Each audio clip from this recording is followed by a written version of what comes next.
consciousness. You are born human, however, you possess consciousness, which is the awareness behind your being, the awareness behind your thoughts, the experiencer behind your five senses, the experiencer, the observer behind your thought, emotions, and senses. You are an eye, an invisible consciousness looking through a lens, which is your body. Your body produces this physical world that you experience. Your brain produces this world. Your brain and body is a technological computer. However, you are an infinite, ever-expanding consciousness behind this physical body. And there is an evolution of consciousness, a cosmic journey of expansion. And this is why we see so much pyramid symbolism in the occult and esoteric world, and especially within Freemasonry. Because the pyramid represents climbing, an evolution, a raising state of consciousness, a journey. Steps symbolize a journey upwards. This is the raising and the evolution of consciousness, our inner world. The transmutation of our inner selves, of our souls and consciousness and our minds. So when we see this pyramid, we're seeing a evolution, a way up to source consciousness. And the eye in the pyramid represents your source consciousness. It represents illumination. It represents divine guidance through this evolution of consciousness. This is why we see the ladder. Consciousness is ever expanding on an infinite journey of evolution. Each individual is a part of this cosmic process, contributing towards the ongoing expansion of both mind and awareness. As we evolve, we collectively explore deeper levels of existence, expanding the boundaries of thought and consciousness. The mind has the ability to expand infinitely into new realms of thought, into new dimensions of mind. The mind cannot be filled up. It is not a physical substance. The body can be filled up because it is a physical thing, but you cannot fill the mind. Therefore, the mind is constantly expanding, ever expanding into new fields of thought. So what we see in Freemasonry, the ladder, is again a journey, an elevation of consciousness. When we are born with an infant consciousness, and as we gain older, we gain an adult consciousness. Our inner world, our inner mind, and our emotional intellect changes and evolves. We are significantly different from when we were very young as an infant. It's because our consciousness evolutes, it changes, it alters like water. So just like this evolution of your own consciousness as growing up, there is consciousness of beings existing in cycles beyond our own. And their consciousness is unimaginably different from ours. They operate on a higher level of understanding and knowing, experiencing reality in ways that transcend our current comprehension. Our minds right now cannot comprehend the highest states of consciousness. There are entities, there are beings beyond our own, existing in higher dimensions of consciousness that we cannot comprehend because they have expanded. They are on a further way up the ladder of consciousness. However, we are all on the same journey. None of us can take the same journey. There is one ultimate goal, reaching source consciousness. However, this is always ever expanding. However, we are all on a different journey. There is one truth, one source, one goal. However, there are billions in different ways of reaching it, and we are all on these different paths to source consciousness, to this ladder, this evolution of universal evolution. Okay? Their awareness is attuned to new dimensions of existence, reflecting a more advanced stage in the cosmic journey of consciousness evolution. So when you take DMT, you are shot into these higher realms of consciousness where you meet these beings who look similar to these images. They are not speaking to you physically. They don't speak to you three-dimensionally through vibration and words. They speak to you mentally. If you have done DMT, then you know this. And if you have met these beings, then you know this. You might have even met some of these types of beings on mushrooms or any psychedelic drugs. Because ultimately, when you take these mind-altering substances, it's altering your consciousness. It's merging your consciousness with the spirit of that substance. And you are essentially attuning your mind to higher dimensions of consciousness. That's why we say we're getting high when we take these substances. Therefore, when you meet these beings on DMT, you are essentially meeting beings who are attuned to higher dimensions of consciousness, and they speak to you mentally. They speak to you telepathically through thought, because the universe is mental. Everything exists within the mind.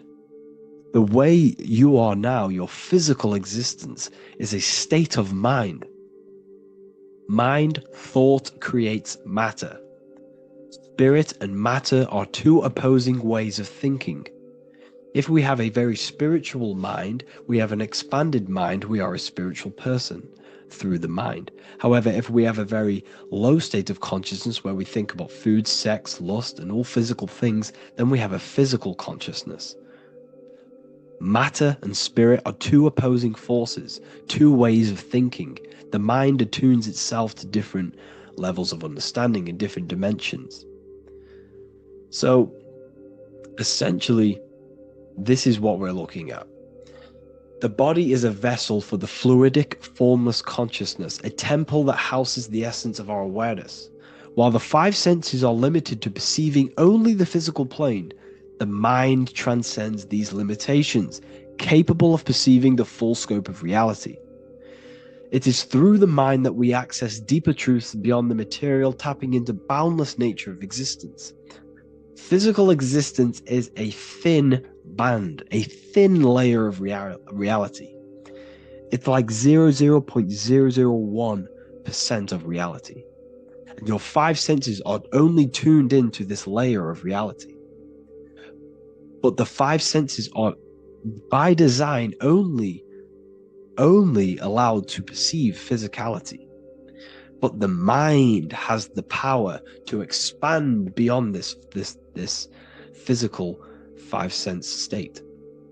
The mind has the power to expand and evolute. It is a conscious decision whether you want to take this path or not.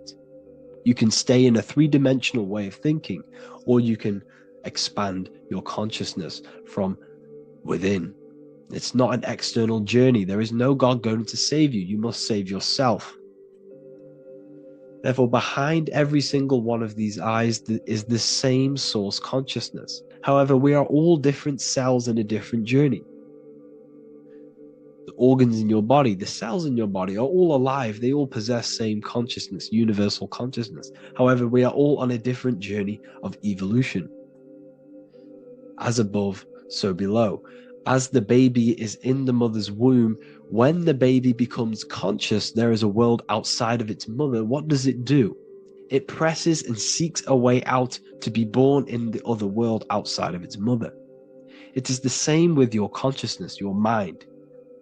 When your mind becomes aware that there is realities beyond the immediate surroundings, it seeks a way out. And this is exactly what I'm doing to you now. I am now expanding your mind and telling you there is other ways of reality. There is other dimensions of consciousness which you can access through inner transmutation, through different ways of thinking, spiritualism, and meditating and connecting with yourself and detaching from external things. We can upgrade our consciousness. Your body is a womb. Why Jesus says you must be born again to see the kingdom of God, because you are born physically and then you must be born again spiritually, awakening your inner consciousness. So like I said, as the baby is in the womb, it's the same principle. As above, so below. You were a baby. You were in your mother's womb and you figured out there is a world outside of your mother. So you seek to weigh out your mother to be born in another world. It's the same now. You must do this now. This is your spiritual evolution. This is the evolution of consciousness. It's ever expanding. When you die, this is a transition. You must learn to not fear death. This is another part of your spiritual journey. You must master death. Therefore, like I said before, the mind has limitless capacity to expand into new realms of thought, continuously exploring uncharted ideas and concepts without boundaries. The mind can ever expand. It can never be filled. It can never ever know everything. There is infinite fields of knowledge, infinite fields of thought. Your current state is just one stage on an infinite pathway. You won't remain human forever. The human experience is a crucial phase where we learn to balance polarities, master the fundamental laws of the cosmos. It is a period of growth and transformation, preparing us for the next stages in our cosmic evolution. The goal is to strive for perfection, yet the true perfection is unattainable. It's like a tunnel, and there is a light at the end of the tunnel. And as you walk through this tunnel, the light is ever moving backwards. You should forever seek to meet that light, but you will never meet that light because consciousness is ever expanding. You should strive for perfection, yet knowing that perfection is forever unattainable. The journey is endless, with each step revealing deeper layers of understanding and experience. The pursuit of growth and expansion is itself the essence of our evolution. You can find all of this knowledge in the amazing book that I have read for years. I have read this book, The Emerald Tablets of Thoth, the Atlantean, by M. Dorial, translated by M. Dorial. I'm telling you now, this book, now that I've told you this, you have some context on the book. The whole book is about evolution of consciousness. He's talking about higher dimensions beings. He's talking about how you can transcend this physical plane.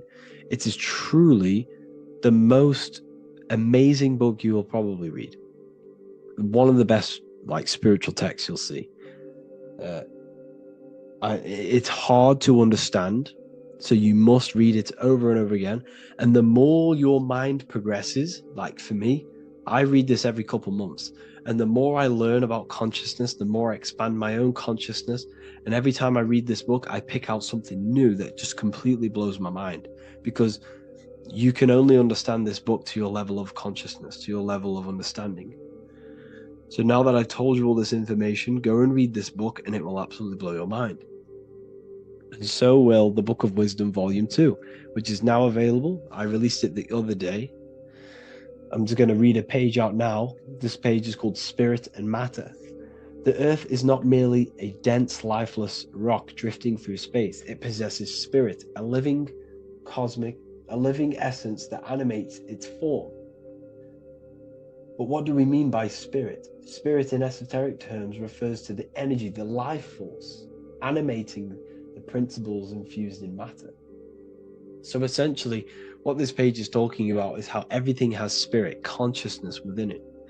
You are the middle, you are spirit and matter. You have the ability to expand your mind to the God self and raise above our animal instinct, our material self, and know the divine and expand. Animals cannot do this. Animals are not self-aware. Humans possess self-awareness. We can observe our consciousness. We can say, why do I exist? We can look in the mirror and know that we need growth. And this is what Anunnaki means. Anu means above. Anu was the supreme god of the sky, which is a metaphor. He represents spirit above, heaven. Anu came down to earth and married Ki, the goddess of the earth, which represents matter. It's a myth, it's an allegory. Anu married Ki and gave birth to the Anunnaki. Spirit came down and infused with matter and gave birth to the human, which is you. You are spirit infused in matter, Anu and Ki, Anunnaki. You are the Anunnaki. And this is just one of the teachings in my book. Honestly, this book is absolutely amazing. If you truly, truly want to expand your consciousness, give this book a read. And obviously, if you're inside the university, I give you this book for free. A paperback version. If you join the university, follow the steps inside of the general chat, you'll be able to download this book. Or, sorry, not download it. Order a paperback for free. All you have to do is pay for the shipping. You'll also gain amazing knowledge inside of my library, where your mind will just be overblown with the amount of esoteric books. There's over 45 rare occult books, plus you get a PDF of the Volume 1 and Human Health Guide. You get reoccurring updates where I expand on symbolism, occultism, where you will just feel absolutely amazing once you understand esotericism in yourself. You'll also learn how to create the dream reality that you want with the Manifestation Mastery course, where I teach you how your consciousness creates reality. You'll have a real lectures where I post lectures on symbolism, occultism, esotericism. There's a conscious community and live calls and Q&A where you can ask me questions and I'll answer your questions. I just want to say thank you to everyone who has joined the university. Thank you for even liking and watching this video. Any support I just appreciate every single one of you. Please, if you can, leave a comment and a like on this video and let me know any videos you want me to make in the future. And I will start uploading a lot more to the YouTube. So yeah, thank you all for tuning in today. Have an amazing day.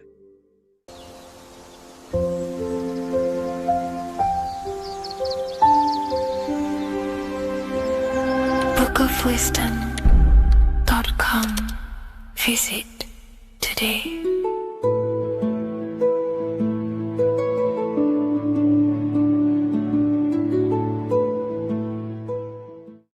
What if I told you that the pentagram can unlock the secrets of creation and make you manifest any reality you want? Hence why the pentagram is used heavily in magic and witchcraft. We have to understand that the pentagram has been heavily demonized. Religions, churches claim that this symbol is associated with Satanism and witchcraft. I personally believe this was intentionally done so that people do not gain their personal power over reality and their life. The pentagram reveals so much about you, and it is one of the most important symbols to understand inside the occult studies. It is one of the most common symbols that you will see across all occult esoteric orders and different occult traditions, such as Freemasonry, Kabbalah, Rosicrucianism, alchemy. You will see this symbol everywhere. And in fact, you even see this symbol, the pentagram, on old church buildings, statues of Jesus next to church buildings. You will see this symbol used by Christianity itself, which is very contradicting about the church. But I'm not here to tell you to think anything. You can simply take this information with a pinch of salt and see if it benefits you. The pentagram used by the early Christians was said to symbolize the 5 wounds of Jesus on the cross. But this goes much deeper in an esoteric explanation. The pentagram ultimately represents the 5 elements of creation. All creation falls within these 5 elements. We have spirit on the very top, then you have air, water, earth, fire. This is the correct placement and order of the elements. Air is always on the left, water is always on the top right, earth very bottom left, fire bottom right, and spirit placed on the tip point of the pentagram. It's a 5-pointed star drawn with one continuous line. But this actually reveals much deeper things, and we're going to be going into how to use this symbol for magic and creating your reality towards the end of this video. But now we're going to give you a basic understanding of the pentagram. It's showing you the 4 physical elements symbolized as triangles and spirit symbolized as a circle. The 4 physical elements are made out of the base element, spirit, or what the ancients call ether. Ether is the underlying base of all physical matter. This is the substance that animates physical matter with life force. All physical matter has its origin in the etheric substance, or spirit, what we want to call it. It is simply the life force that animates the physical thing. However, if we go deeper onto this symbol, it also represents something personal to the individual who wears this symbol. If you wear this symbol, you're basically saying you're putting your divine nature over your material nature. Your divine self is in control of your material self. You put your spiritual needs before your physical desires and needs. Hence why the spirit is on top, looking down over the four physical elements. The circle is continuous, one line, eternal, no beginning, no end. The triangle has beginning and end and points. You can see the beginning and the end when you draw it. On a deeper level, this is pretty much showing the process that symbolizes the structure of the macrocosm, the universe itself, showing how the invisible spiritual planes condense and crystallize into the visible physical world, spirit turning into physical reality. But if you wear this symbol, you're basically saying, I put my divine nature over my material nature, showing that your spiritual nature rules over your earthly existence. You put your spiritual needs first. If you see this inverted, it is now the opposite, placing spirit on the bottom, basically saying, I desire the physical things over the spiritual. But what exactly is your spiritual nature? Well, your spiritual nature is simply your internal self. You chase things that are immaterial, such as knowledge, love, experience, expansion, gnosis. These are the qualities of spiritual things that the spiritual person likes to chase and desire, instead of desiring the things that are temporary in the material world and never actually lead to fulfillment. True fulfillment is by chasing spiritual things. God, the nature of creation, the self, gnosis, knowledge. But if we go even deeper, this symbol ultimately represents how reality is created. Hence why this symbol is heavily used in Kabbalistic magic and so-called witchcraft. We are all magicians. Each one of us are creating reality. There are just certain ways you can actually create reality by becoming conscious of them. By becoming conscious of the elements and the qualities of the self that actually create your experience in your life in the present moment. If we look at the pentagram, we see that when you draw a pentagram, it is one continuous line. It is one expressed in 5. The order of the elements are very important. Spirit at the bottom, fire at the bottom right, and so on and so on. Because this is showing you the descent of the spiritual into the material, the invisible crystallizing into a material reality. As you can see when you start to draw the pentagram, you see spirit at the very top. You're descending down to fire. Fire is the closest element to spirit.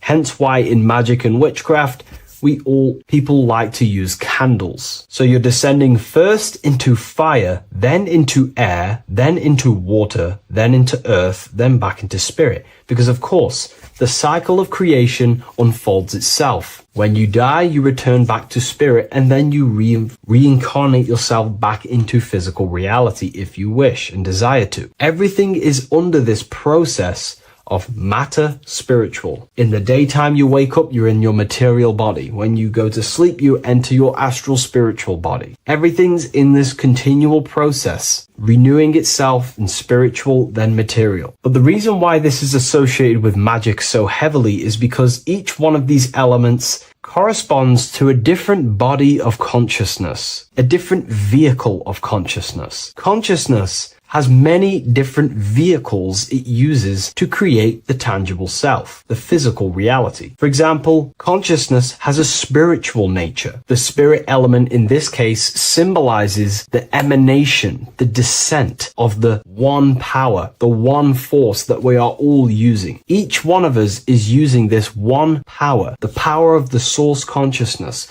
unfolding its creation in the present moment. This represents the source, the emanation, the descent of this continuous flow of energy through us that we are tapped into, like a live stream in the present moment. This descends first, the force descends into fire. Fire symbolizes the willpower, will. In this aspect or vehicle of consciousness, the will is the being that directs intention, initiates action, shapes reality through focus, determination. It sets direction, holds intention, projects a desire into form, and aligns your inner world with the outer creation. The will comes out of the force, spirit. Then the will goes with intention to air. Air symbolizes symbolizes the mental vehicle of consciousness, the mind, the psychic man. The psychic aspects of your consciousness is thinking, imagination, mental images, logic, using the thought or the mental vehicle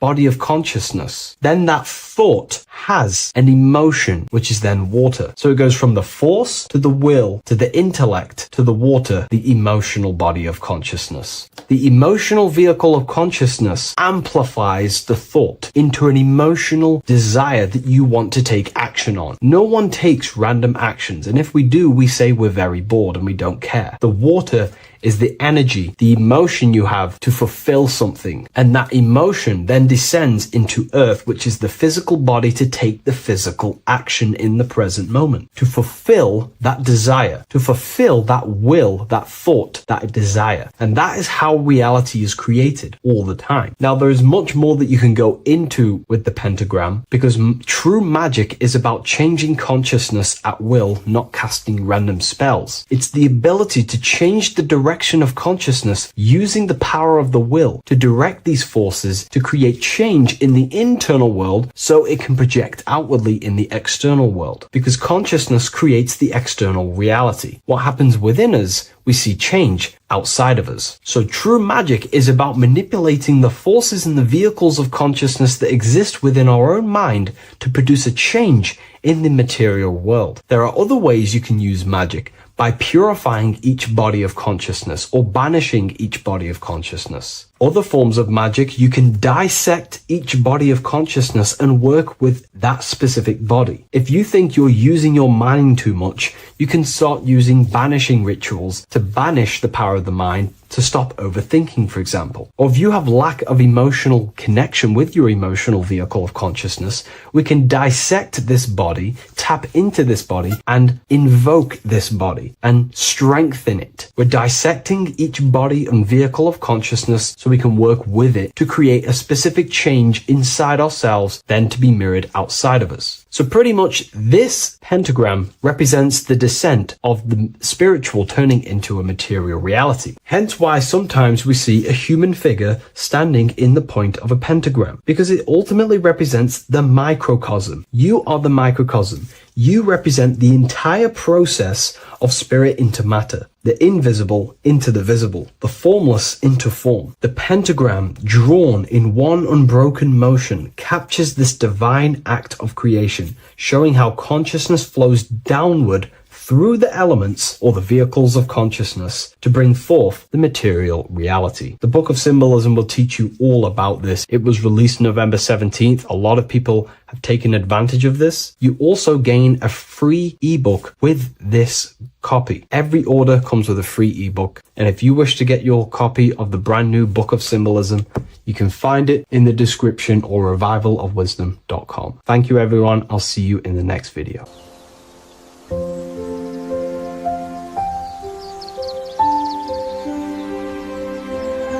Bookofwisdom.com.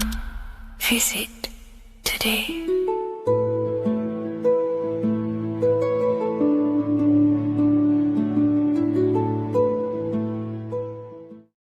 Your ultimate goal is to be famous, then you're gonna do a lot to get there, like sign your name in blood in a contract with the devil.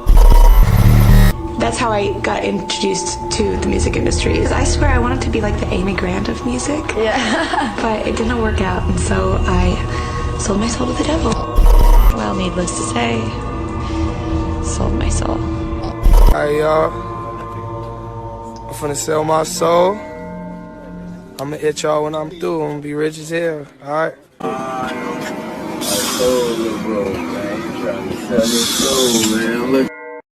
So what exactly is selling your soul? In order to understand this to its full potential, you have to understand the spirit world and the occult world which our eyes cannot visibly see. The physical world we see is nothing but an illusion and a product of the higher planes of existence. For example, you can see someone's physical body, but you can't see the complex structure of the consciousness and the thinking behind that being. With that being said, there are forces and entities not attached to physical bodies which they exist on the astral and etheric plane behind the physical plane.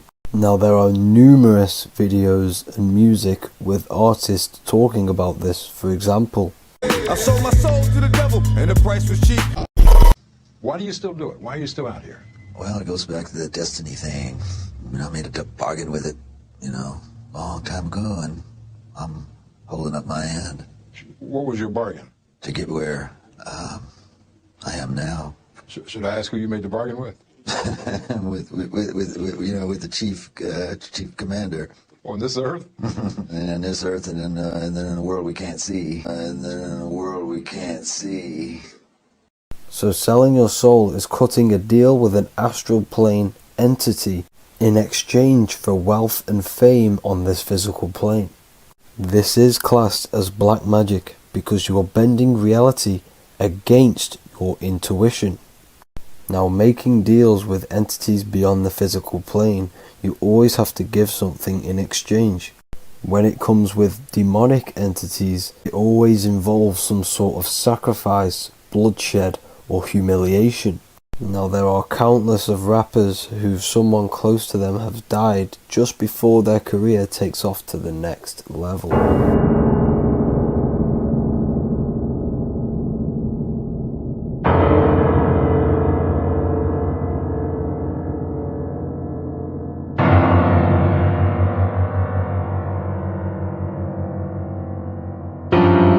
My mama was sacrificed.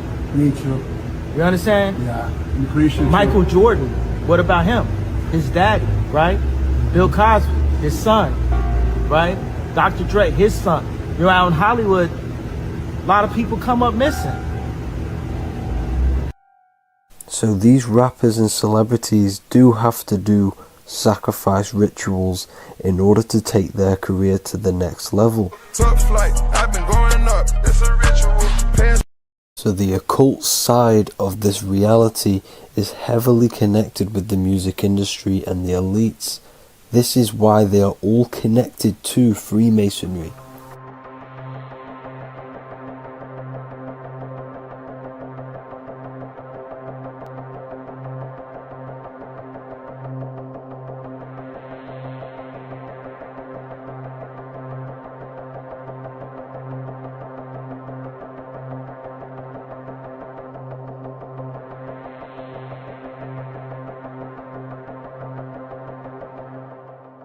Now this is why the music industry is one of the most important industries for the elites to stay in control and keeping the masses on low states of consciousness. Frequency is one of the most powerful things in reality because it's the only thing which can enter your soul and body without consent. The frequency on Spotify and all major platforms are all tuned to 440 Hz, which was set by the Rockefellers. 440 Hz turns off the whole right side of your brain, and the right side of your brain is to do with critical thinking, imagination, and your intuition. Music has the ability to influence your intent, your emotions, your thoughts, and your actions just by frequency itself. By controlling the music the celebrities put out and the things they talk about, they're actually molding society because of the celebrities' huge amount of influence over the younger generation and cultures within society.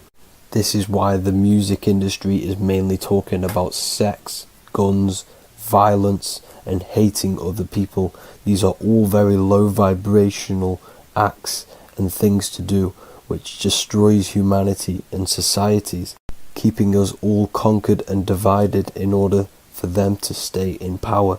Music can actually reprogram your subconscious mind, and it is a form of MK Ultra, which is mind control. It's in my brain. Do you know that? It's living rent free. I can't get it out. You did that. Yeah, it's hypnosis. Yeah, it's hypnosis. You're so awesome and dope. You do need to be very careful with what you're listening to and what frequency it's playing at, because all of this has an effect on your electromagnetic field and your state of consciousness. Now let's go back to selling your soul. When these rappers and celebrities sell their soul, they now gain eternal life on this physical plane. When you do sell your soul, you are allowed to live forever. And these people that are called youngins, rookies, new booties, like I was, had no idea that these people still live. They will prey, haunt, kidnap, anything to stay on top. This is their world. They have nothing but time, is what they believe. Now this explains why there's so much Saturn worship, because Saturn is the father time. He's the god of time and crystallization in the physical realm. If you want more information on that, go to my previous video. Now here is ASAP Rocky standing inside of a pentagram, but notice the way he's standing, it's an inverted pentagram. The pentagram is associated with magic, however, the upright pentagram is the 5 elements with spirit on the top. It's either called spirit or ether. It's at the top because it rules the other 4 elements, because it's the baseline of reality, which is spirit and matter. Spirit is behind the physical reality. However, when it comes to black magic, they invert the pentagram, so spirit is at the bottom because they worship the physical world. This is why the Baphomet is the inverted pentagram. These people are operating off their animal instincts. They do not want anything to do with spirit. These are antichrist. All of these celebrities know full well the effect that what they're doing on the rest of the world. They have sold themselves out, and the elites use them as puppets to push this new world order and mold society in the way they want it. This is why all the celebrities are linked to Freemasonry, because in Freemasonry you have to take the oath of silence, where you can't speak on anything that they learn inside of Freemasonry. This is the symbol of silence.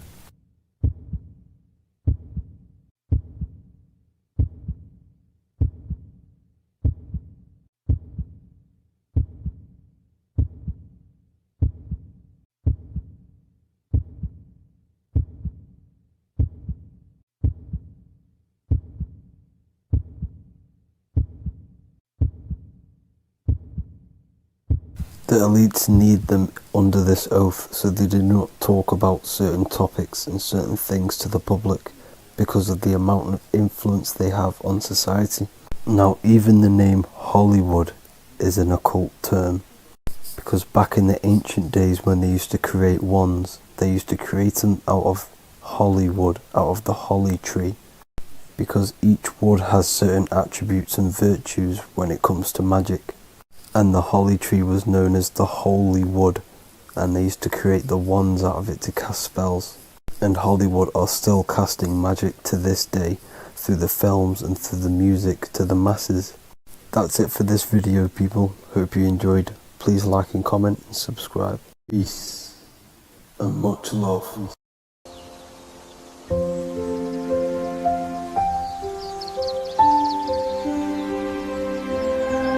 bookofwisdom.com. Visit today.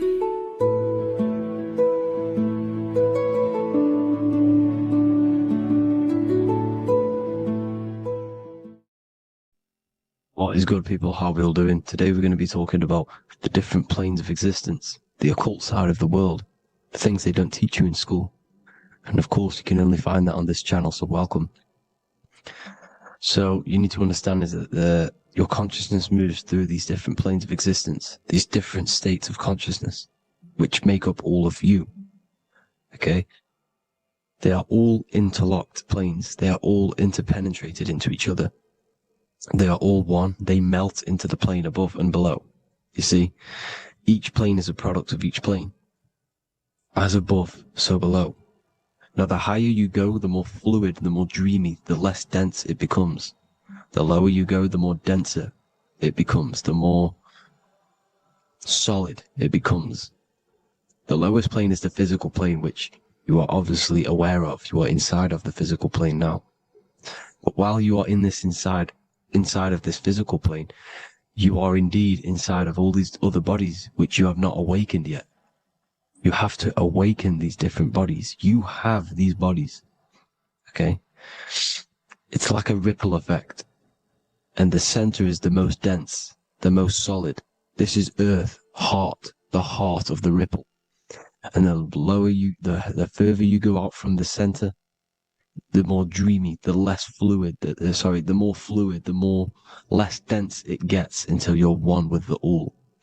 You see? And this is what it's like. This is what this system is. It's like a ripple effect. Now, let's jump straight into the planes. First, you have the physical plane, made out of 4 elements. 5 elements. The ether is the mother of the elements. It's the womb of the elements. It's the 5th element. And it gives birth to the 4 other elements. 4 is stability. Tables have 4 legs, and this is why the ether gives birth to 4, because it's the foundation of the physical world. Fire, earth, water, air. They are not pure. Each one of the elements melts into the other one. For example, earth and water both share cold. Water and air both share wet. You see, they compose of each other. They melt, they mold into each other based off the vibrational state of the ether. That's what it is. The 4 elements are the vibrational states of the ether. Okay? So you have the 4 physical elements making this, physical world. It's the lowest world. It's the world of effect. This world, whatever you see, whatever you experience, it's the effect. You can't change anything by manipulating this world. You got to manipulate the higher worlds to affect this world, you see? As above, so below. This is the lowest plane. It has 3-dimensional. It's the 3rd dimension. Space, height, and thickness. That's all it is. Front, backwards, upwards. You see, it's 3-dimensional. We cannot perceive the hidden side, which is the interior of this existence. We cannot perceive the interior from our exterior view. We are looking into this world. Okay? This is the exterior view. We can't see what's inside of that. That's the 4th dimension, which is the next one. It's the most gross and dense plane. 4 states of matter, the most slowest vibrational molecules exist in this plane. Above this plane, you have the ether. Okay? The word ether and either are the same thing, because either connects 2 scenarios in languages. I either support Manchester United or Liverpool. Either is connecting them 2 scenarios. The ether is doing the exact same, as you can see here on the planes of existence. It connects the astral world, which is very important, to the physical world. It's connecting these 2 worlds. So it's the ether. It's the ether. The ether is pure potential. Energy flows through the ether. It is pure energy, pure potential. Okay? The physical body is an exact copy of the etheric counterpart body. So every physical object has an etheric energy double. It's like a blueprint of that object. Every single object has an energy double, and that's the etheric double. Okay? The etheric body determines the shape of our physical body through its lines of force. All through life, it rebuilds and restores the physical body. Physical problems show up first in the etheric body, because as above, so below. You manipulate the higher planes, it will manipulate this plane. And this is why sorcery works. Contact with astral plane entities. We'll get into that a bit later. So, the reason why we can't see this plane, this energy world, which is all around us, which we are inside of right now as we speak, is that the molecules that compose it are further apart than those of the physical plane, making it invisible to the 2 eyes. That we can't perceive it. Our eyes cannot physically suck in that sort of information, and our brain cannot decode it. This is why, they brainwash us with all these programs to keep us asleep, to keep these other bodies we have asleep, so we don't find out about these other bodies, and is to make you believe that everything's just a material. Only the material world exists. They don't want you to know is that everything that you see is a result of something you cannot see. As above, so below. There are realities within this reality. This is what I'm breaking down now, these different planes. on how this reality works. So your etheric double is your energy body. You can see here the physical, etheric, astral. Astral is your spirit. The ether is a part of the physical plane. It's like just above the physical plane, but it's still part.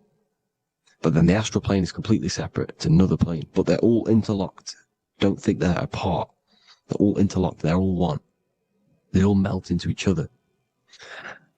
The chakras that we have are inside of our etheric body. They are our sense of organs which tune us to the fourth dimension. These 7 chakras connect us to the astral world, the fourth dimension. Okay? They are points for the flow of energy from the universe / 7 planets, because the 7 chakras are your 7 planets, and the 7 planets are connected to the astral world. They are feeding these 7 centers in our body. They connect us to the universe, to our etheric counterpart, and then to us, supplying the physical body. Because the energy comes from above. As above, so below. These 7 centers, these 7 etheric chakras, are being supplied with energy from the universe, the 7 planets, the solar system. Then it supplies the physical body. You see? So, the ether is very important. And this is, that the ancients understood the science of the ether, and they could, harness free electricity from it, because it's all around us. The ether is all around us. And this is what they were doing. They were harnessing free energy using the ether. The astral plane, the fourth dimension, very important plane. Very, very important. We've all been there. Every single one of you has been there. Okay? The fourth dimension is unseen of what we see. It's the interior of the exterior that we see. We see the third dimension, but we cannot see beyond what's making this third dimension. This is the fourth dimension. Okay? It's the dream world. This is where you go when you dream. Okay? This is where you go when you dream. It's the place of disembodied spirits or ghosts, entities, whatever you want to call them. When you hear ringing in your ears, that is not tinnitus. That is an entity around you. Okay? That is an entity around you. The fourth dimension is where thought forms exist. Mental images. Thought forms as in what you see in your mind when you think of an image, because the mind is the highest plane of existence. Mind is the highest plane of existence. And it manipulates all of the planes below. So it goes the mental plane, then the astral plane. So the thought is in the mind, the mental plane. Just the thought alone, no image, but then the form depiction, the thought form exists. It manifests in the astral plane as a sort of image, an entity, a living conscious being. So this is why thoughts are things. You see, thought forms exist within the fourth dimension. So when you imagine something, when you are, for example, right now, look into your hand and imagine there's an apple in your hand. If you can see that, you are seeing into this fourth dimension. You can only see into this fourth dimension using the mind's eye, not the 2 eyes, the mind's eye. When you shut off the 2 eyes into darkness, the third eye opens. The mind's eye is open. And you can see, this is astral travel. You got to work on astral travel. And you will see this astral plane, this fourth dimension. And there are 3 different sections to this astral plane. Higher, middle, or lower. So yes, there is a kind of a heaven and hell. And a middle, Midgard. Heaven being the higher vibrational entities manifesting higher vibrational thought forms existing there. The lower vibrational thought forms existing in the astral plane. But these thought forms are beings. You can create these beings. They're called elementals. Okay? If you entertain specific thoughts for long enough, this will plant a seed and it will grow. If you so for example, you have a bad feeling or whatever, what's a good example? Unforgiving someone. You keep that energy inside of you for long enough, it will manifest in the fourth dimension. You entertain that thought long enough, it will manifest. And it will create an etheric body, and it will be an entity which will harm you. It will feed off you, this low vibrational energy. Your mind is so powerful. It creates thought forms, and these thought forms can take consciousness, can take bodies, etheric bodies. Now, that's why it's very important that you master your mind, master your thought patterns. So this fourth dimension is the astral world. So when you have a nightmare, this is the lower astral plane. You're in the lower astral plane. Whilst this physical body rests at night, your consciousness, while you awaken this other body, your consciousness goes inside of this other body, whilst the physical body lays asleep. You see? So it's all inside of you. This is what you need to understand. You just haven't awakened these bodies yet. You can awaken them. You just got to awaken them. Okay? The next is the mental plane. This is the mind, the source, pure cause, pure motion, the most less dense, the most fluid. No form. There's no form to the mind. Astral plane is the first plane where a form takes existence, pretty much. The mental world has no form. It's pure mind, pure intelligence. Thoughts alone exist here without any images or manifestation. The most fluid, the most dreamy, the most causal plane. All of the rest take the effects of this plane. That's why it's mind over matter. Your thoughts they create vibrations. Each vibration is vibrating on a specific frequency, which creates mental images, creates effects down here on this physical plane. This is why it's so important to master your mind. Master what you think. Master your mind. It's the hardest thing to master. You could conquer the world, but it's probably harder to conquer your own mind than to conquer the whole world. I can promise you that, because the mind can play tricks on you. You got to listen to that inner guide within you that will constantly manifest the good things. So anyways, people, hope you learned a lot from this. Please work on trying to activate these other bodies. I will maybe do another video on trying to activate these bodies if you wish. Please comment down below if you would like to see that. And have an amazing day. Please like, subscribe, comment down below any video ideas you want me to do, any information you want me to spit. Thank you all. Have an amazing day.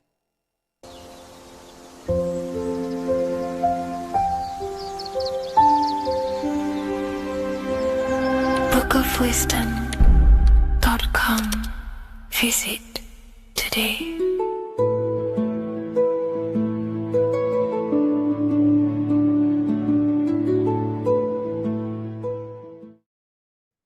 Left and right hemisphere, and what are they doing? How does it contribute towards your perception in this world? And this is what we're going to be talking about in today's video. We're going to be breaking down the two hemispheres of the brain and how they function in your life. So first, we have the left hemisphere. This is the logical hemisphere. This is the analytical, divided, scientific, or verbal hemisphere. The right hemisphere is creative, wholeness, artistic, symbolic, and metaphorical. The right hemisphere does with non-verbal things. It produces a holistic perception. It is more to do with creativity. Because what you must understand is that we are not in the external world.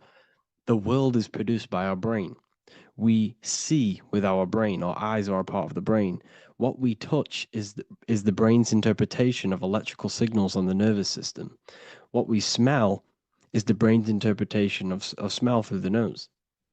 What you taste is your brain's interpretation of chemical reactions on your taste buds. So what you are experiencing is the brain. The brain is a computer creating a simulation. And you have two hemispheres which breaks down this reality. So essentially, the brain is the perception creator. It creates perception.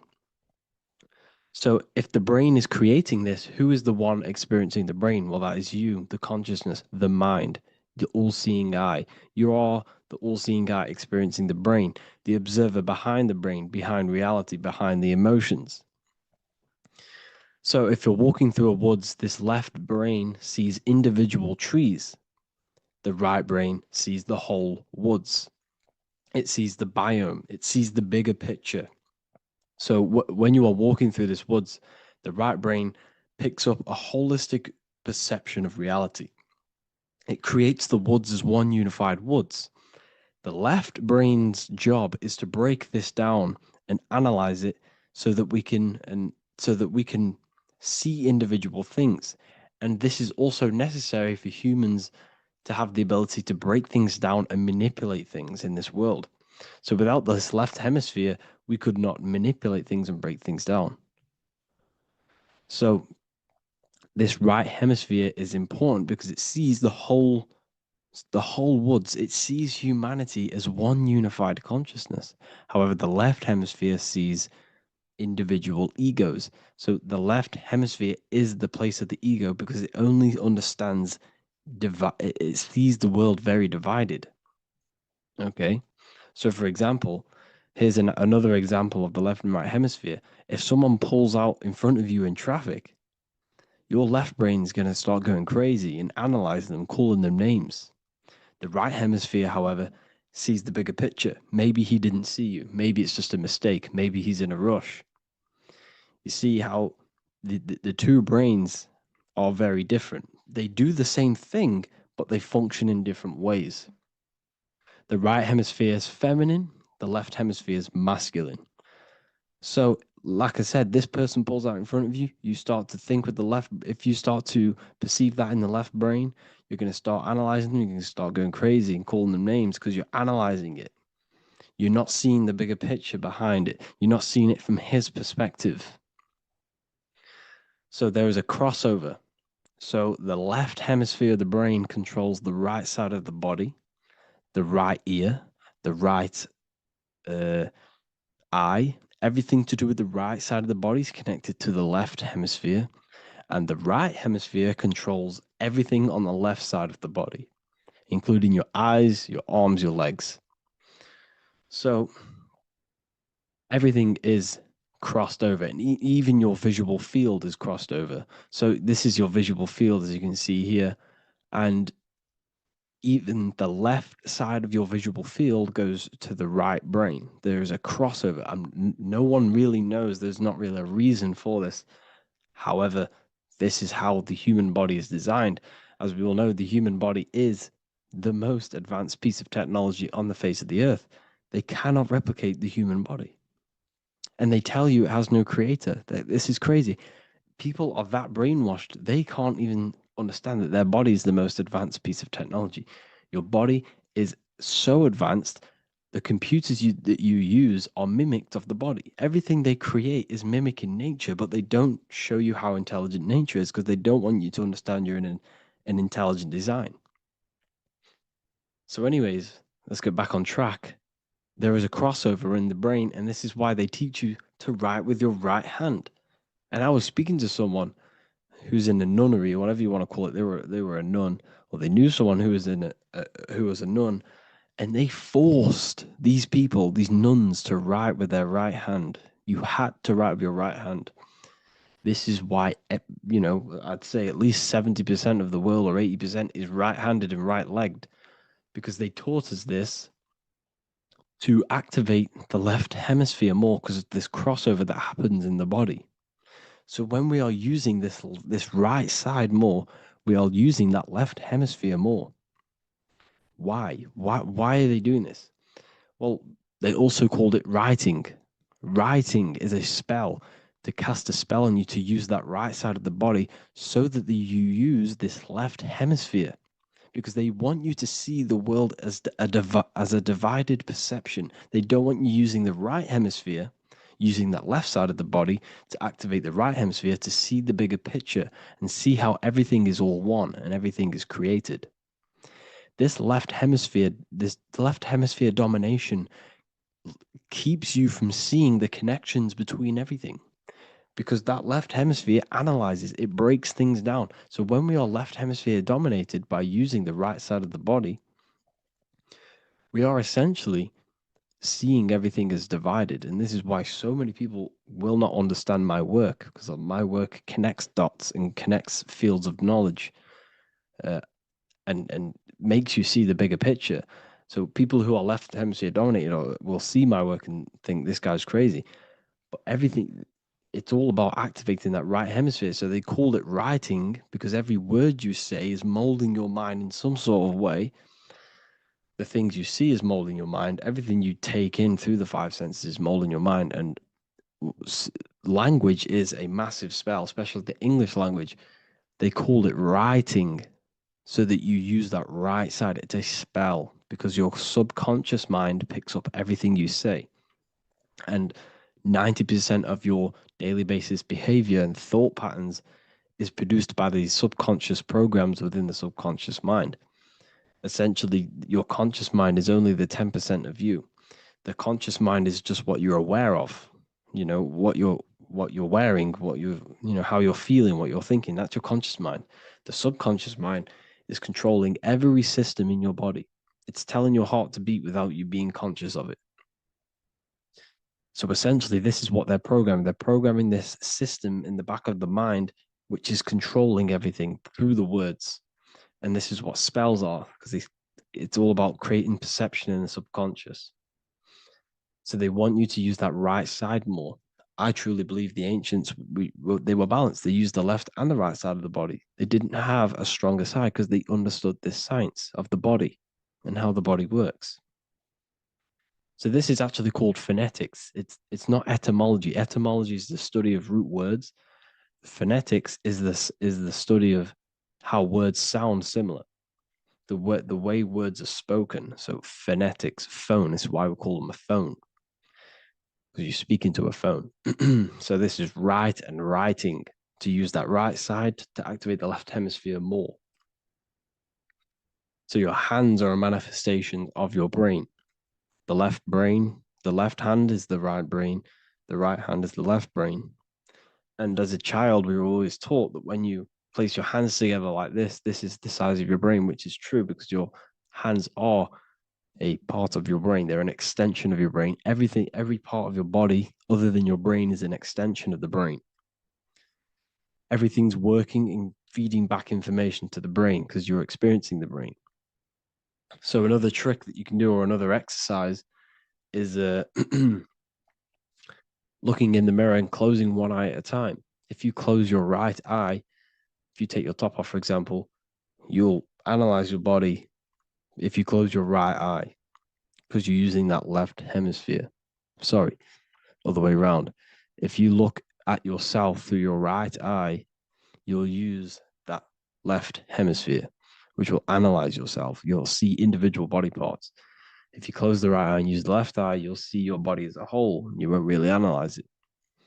This is how you can analyze yourself using these two hemispheres. So this whole system is created to keep you thinking logically and to restrict you from creating and restrict you from understanding symbolism, allegories, metaphors, and teamwork.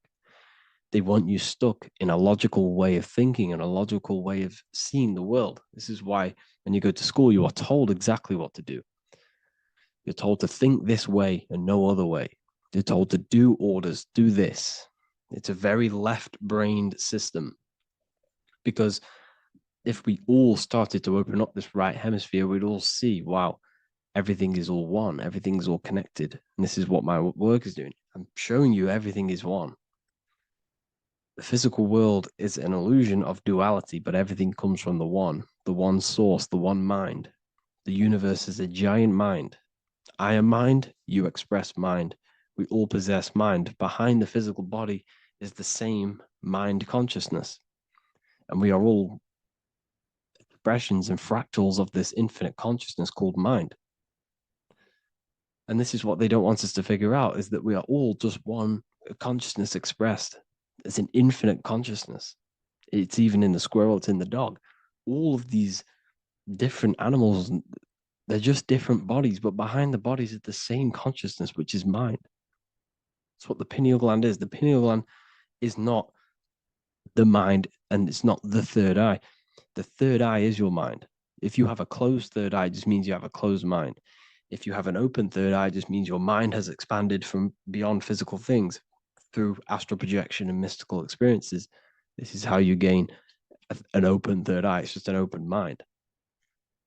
a mind that has astral travel, that has explored the realities within the mind. So everything they do is to keep us in a divided state.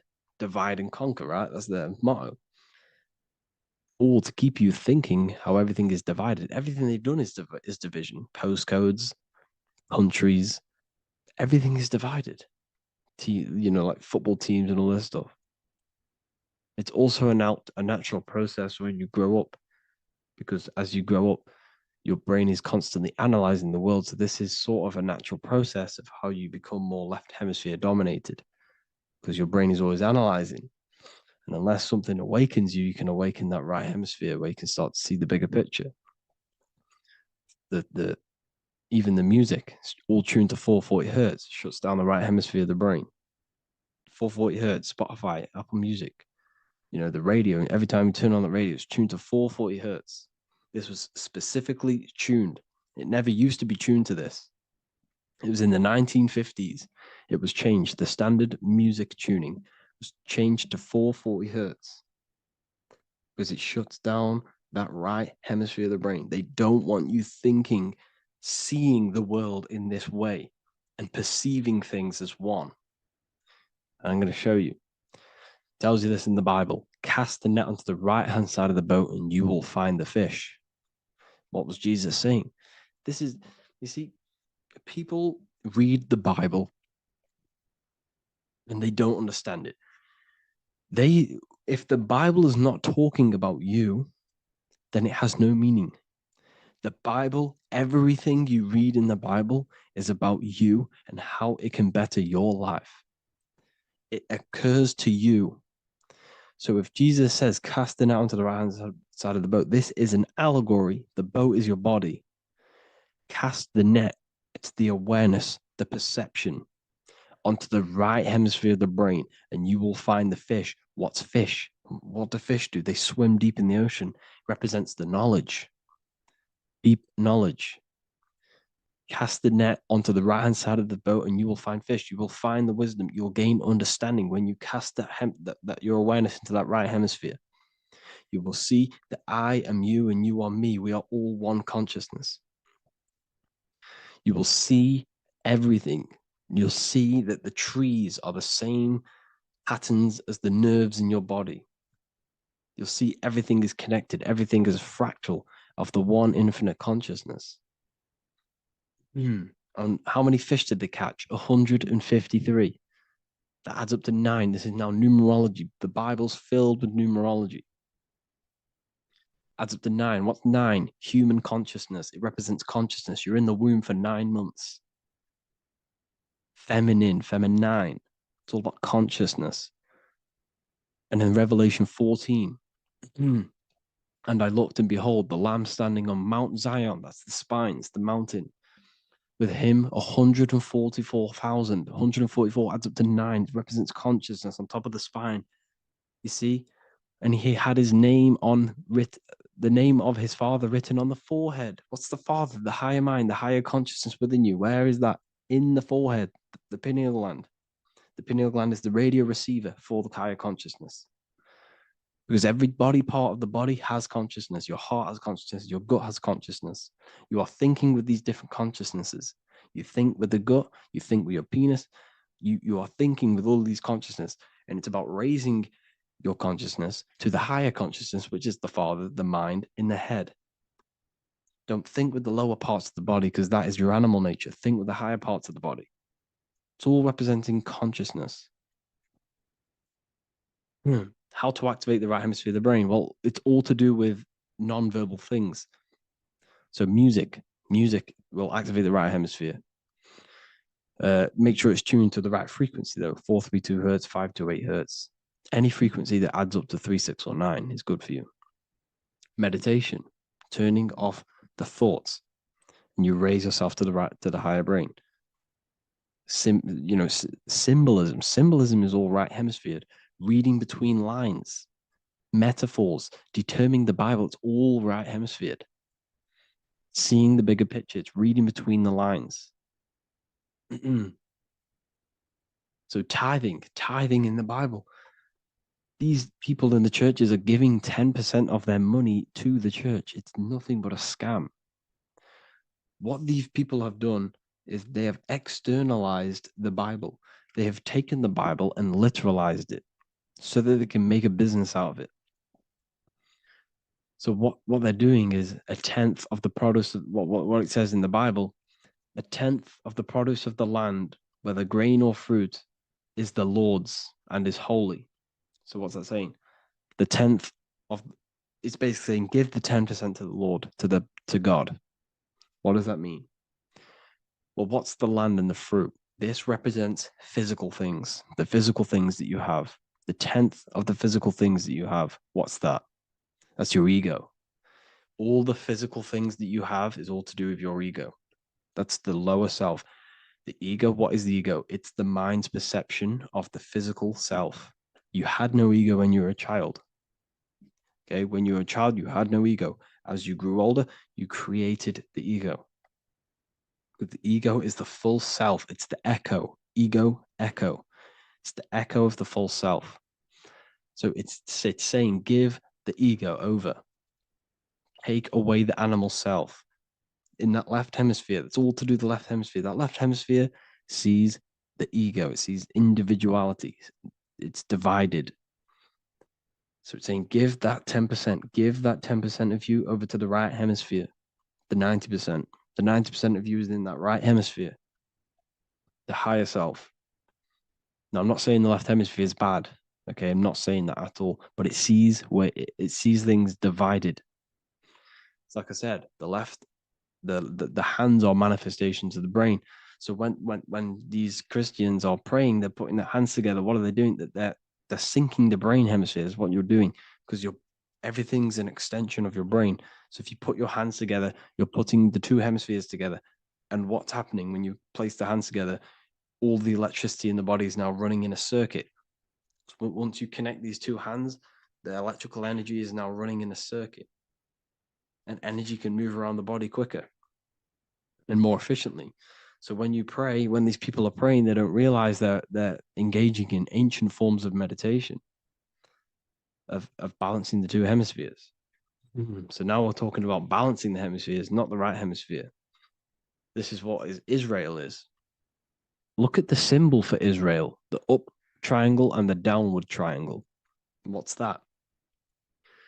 The up triangle represents male. The downward triangle represents female. Okay? This is talking about the brains. Israel is Ra. Isis, which is female, the Egyptian god. Ra, El. El means God. El, electricity. That's the force of the physical world. It's the force that runs this world, electricity. It's the force of God. El, consciousness. It means God. Is Ra, El. Isis, Ra, and El. It's the two hemispheres of the brain, the holy land of Israel. It's the holy land. It's the brain. Once these two hemispheres are synced, this is how you unlock your consciousness. This is the easiest way of astral projecting. Hemisphering, I forgot the word for it. Hemisphere syncretization, something like that. It's about syncing the hemispheres. This is how you unlock your consciousness. Once the brain is running as one electrical system, this is how you balance the two masculine and male opposing energies. Once these opposing energies are no longer in war with each other, the brain, they come together to work as one. You unlock your consciousness. You are born again. What happens when a male and female have sex? It creates a new child. It becomes one. You are born again. Once the two hemispheres of the brain, you are born again. You can then have an out-of-body experiences.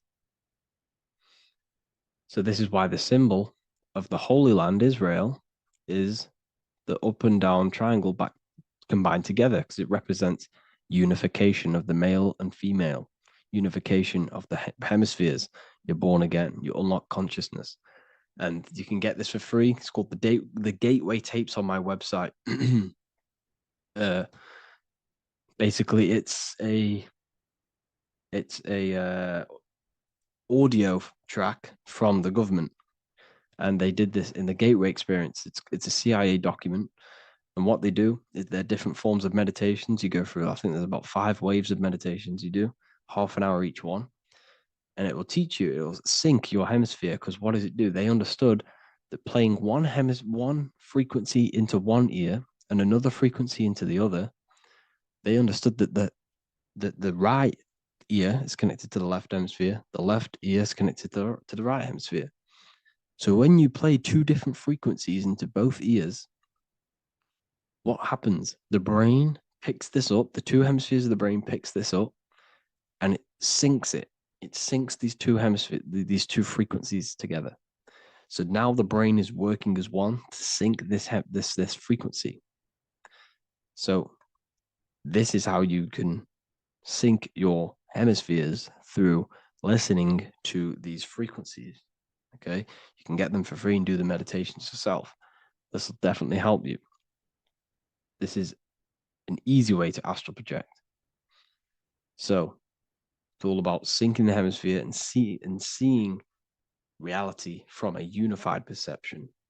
We should all aim to get out of that left hemisphere. I'm not saying don't use it, but we should now start to read between the lines of the Bible, read between the lines of the symbolism they're showing, study symbolism, study allegories and myths. What are they trying to tell us through these allegories?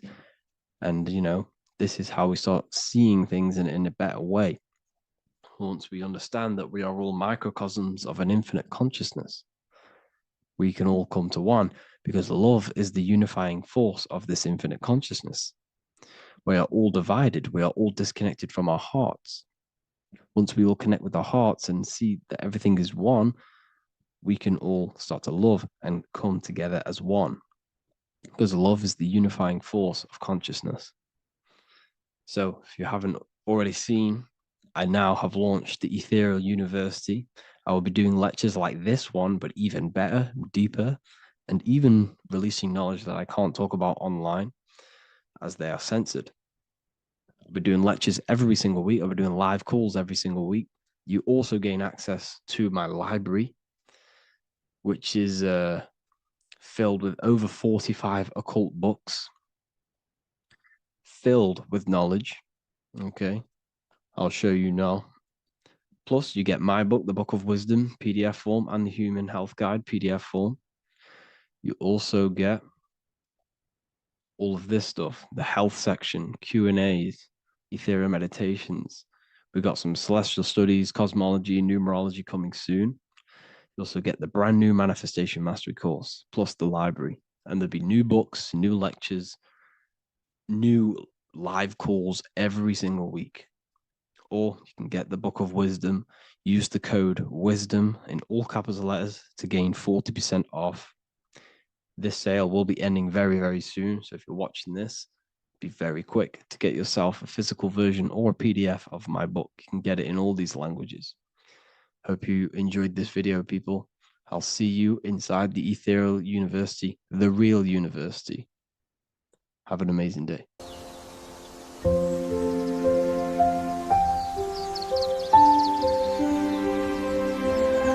bookofwisdom.com. Visit today.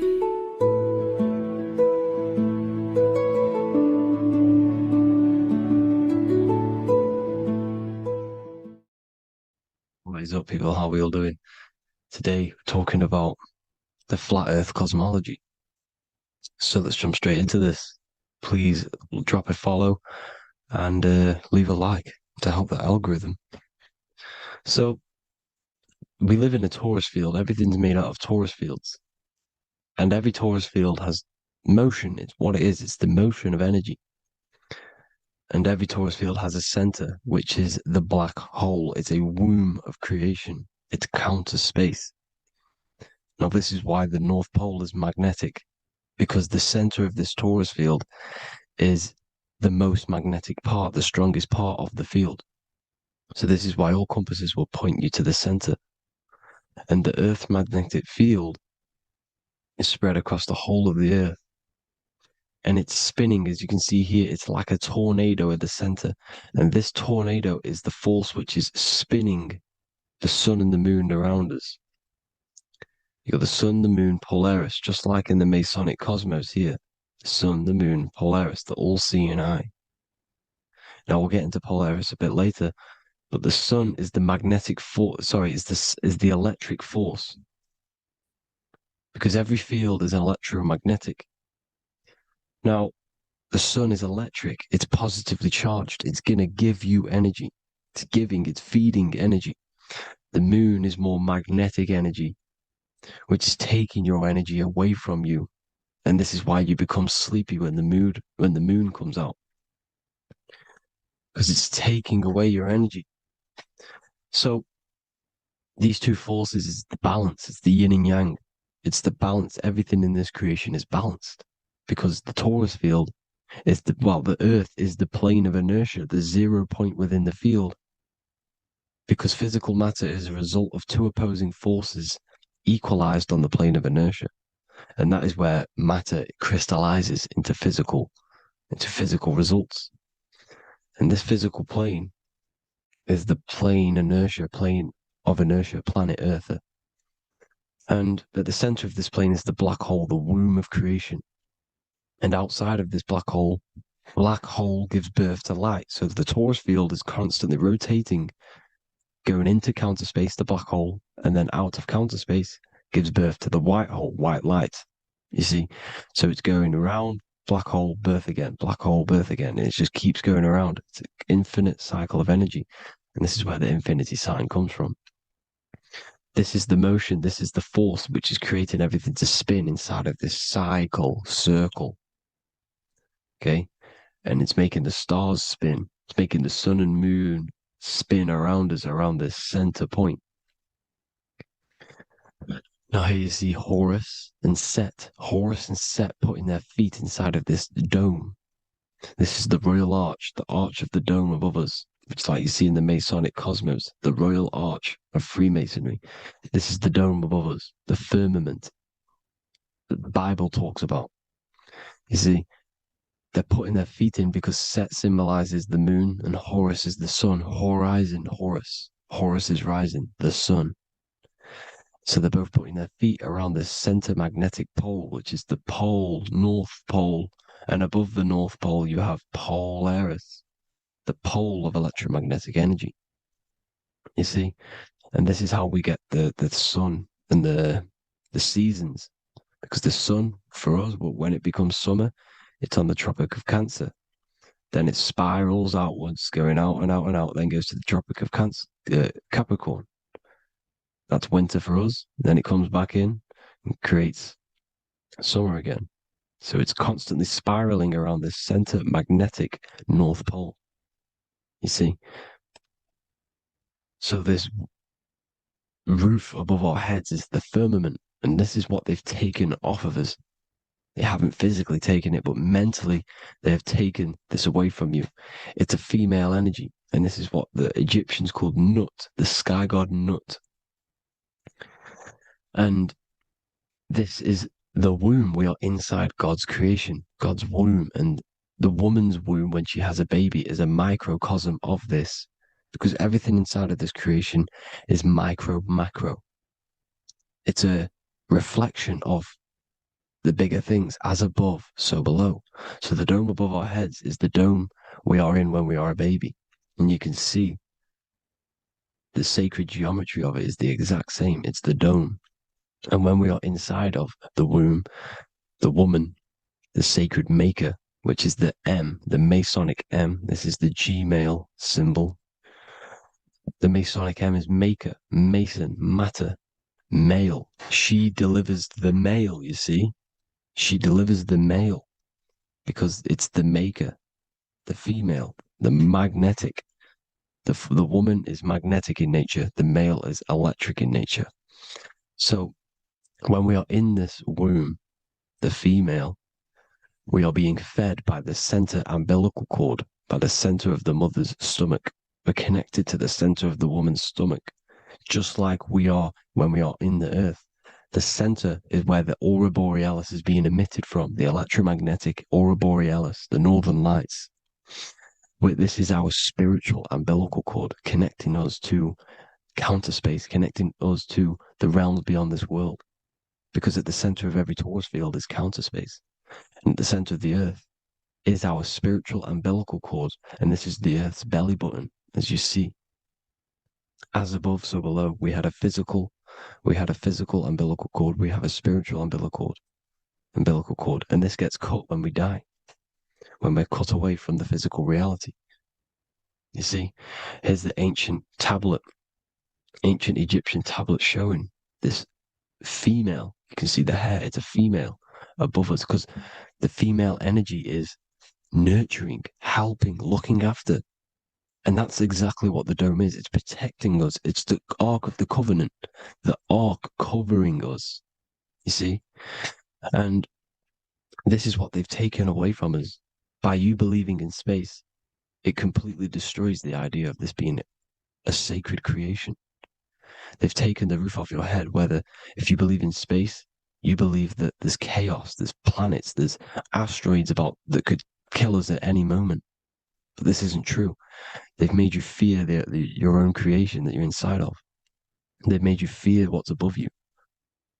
You see, and it's to hide the power of astrology, the power of the lights in the firmament, which are constantly flowing through the ether. These powers which are above us are sending rays down to the earth, which are influencing our psychology and how we behave. And this is what astrology is. It affects human consciousness. It interacts with our consciousness. And there's a different energy every day because the planets are in different houses, different alignments. And this is, we'll go into this a bit deeper later on. So the world tree, this magnetic north pole, the pole of electromagnetic energy, was symbolized as a tree, the great tree at the center of the earth. You see? And this tree is symbolized everywhere. You can see here how the center person, this Egyptian person, is holding up the sky. This is the North Pole, the hyperboloid, at the center of every torus field. And this tree was in the Mayan cosmology. This is an ancient depiction. This is the torus field. There's the plane of inertia. Here's the center tree. Here's the tree in the center, the magnetic North Pole, the woman holding the stars. Is the Hindu with the two birds symbolizing the sun and the moon revolving around this center tree. The Mayan tree, his Horus and Set around the North Pole. They all knew this flat earth cosmology. They knew these secrets. It's so sacred you understand the creation that you're inside of. Because if you don't, you'll be led astray. You don't know where you are. You're lost. You see? And here's the Masonic art, with the rays of the stars coming down, with the tree in the center. So it was personified as a tree. And we are in Asgard, Midgard, the middle garden, where there's good and evil.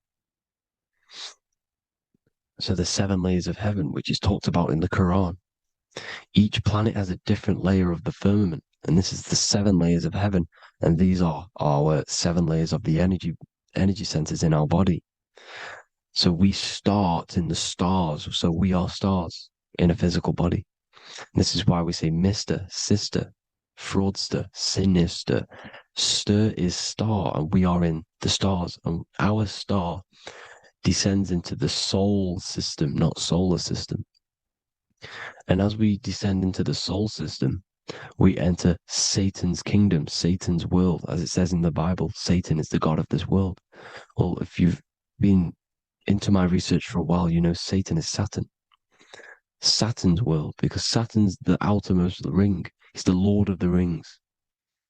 And you enter his kingdom, the kingdom of time, and this is why Saturn's the time god. As soon as you go past the rings of Saturn, you're now in the soul system. You're now in time. You're now bound by space and time. And you're bound to the earth plane, the heart. Earth is heart. It's a rearrangement, it's an anagram for heart. And the heart of the electromagnetic color spectrum is green, and that's why the earth is green. And above green is blue, and this is why the sky is blue. In order to go to heaven on the macro scale, you have to go through the blue sky, through the 7 layers of heaven. In order to reach heaven in your body, whilst you're here, you have to go through the blue chakra to your head, which is heaven. It's micro, macro. Everything is micro, macro inside of this creation. It's an ancient. I think this is a French image, piece of art from the ancient French, with obviously the 7 layers of heaven, which they all depict. And notice how it's like a dome. We'll go into this dome symbolization, the Royal Arch of Masonry, which is next. But these 7 layers of heaven give us the 7 metals, the 7 days of the week, the 7 diatonic tones, the 7 chakras, the 7 everything. It's God's favorite number. And this is why the Masons use the G inside of the compass, because the G is the 7th letter and God starts with G. You see? So it's 7. God is 7. Here's another depiction of the heart, the soul system, the 7 layers of heaven. La fermenta. You see, la firmament, with the stars on the outermost layer. Here are the 7 planets: Jupiter, Mars, la Sophie, the sun, la luna, the moon. So Saturn. So we are in the heart of this soul system. In order to ascend, we need to ascend up our chakra system, reach 144,000 hertz, God consciousness, the God man. You have to unfold God man, master of the mind, mastery of the mind. So what are the stars? The stars make everything unique. The stars are constantly rotating around the center, magnetic North Pole, the tornado at the center, which is stirring everything. It's stirring the ether. The center is the ether, and the 4 elements are born out of this ether. There's 5 elements: ether, spirit, water, air, and earth. The ether gives birth to the 4 other physical elements, which the whole of creation are made out of. About them 4 elements. 4 is the number of stability. You know, a chair, a table has 4 legs. It stables things. It's a foundation, and these 4 elements are the foundation of this creation. You see, and this magnetic North Pole is stirring this, and the 4 vibrational states of the ether are the 4 elements. Now let me get back to the stars. I just wanted to give you that. The stars are being stirred around this center point. Center. It's stirring everything. And they're always in different alignments. Every millisecond they're moving in different placements of the stars. And the planets are called the 7 wanderers because they're not fixed. The stars are fixed. But the planets are called the 7 wanderers, the 7 layers of heaven, because they move faster and slower than each other. Each planet is slower and faster. Has a different rate of speed it's moving. So these alignments are mixing in with the energies of the different 12 constellations. And this is why you have a unique characteristic. You have a unique look, a unique energy, a unique personality. This is because when you were born and you took your first breath, that energy which was in the ether, because the ether is all around you, and energy travels through the ether. The energy that the stars were casting down and the energy that the planets was mixing in with the 12 constellations was in the ether. So when you came out of the womb and your first breath, because breath is spirit, okay? So that first breath you took, that is the energy that is imprinted within your DNA, your soul. And you reflect that energy. You emit that energy. That's the energy that is with you forever until you die. Till this physical body dies off. And that's what the stars are. The stars are giving a unique energy, characteristic, personality to every living thing. Every dog, every cat, every animal has a unique personality because it was born at a different time and place in the sky. Okay? The stars are your destiny. Now, the stars are constantly changing as well. If you look at stars through a telescope, they're constantly changing and forming different forms. You can see here, it looks like water. It looks like light through water because it's the ether above us, a sea of ether. And this light is being emitted through it, and it's just constantly changing, giving different energies, each star. So this is why we have This is what the zodiac is. It's the expression of energy. It's the expression of the stars. And each constellation has many different personality, different energies, different traits. Each planet has different traits, depending where your planets are, depending what energies you hold. No same person, no two person have the same energy. There's no one. It could be similar, but no one's the exact same. It's because of the stars. The stars are never in the exact same split place. The planet's always in different houses. So here's some Royal Arch symbolism. Here's the Royal Arch of Masonry, as it says here. The sun and the moon, the constellations. Here's Cancer, the 7 planets, the 7 stars. Here's the Royal Arch. This is the firmament.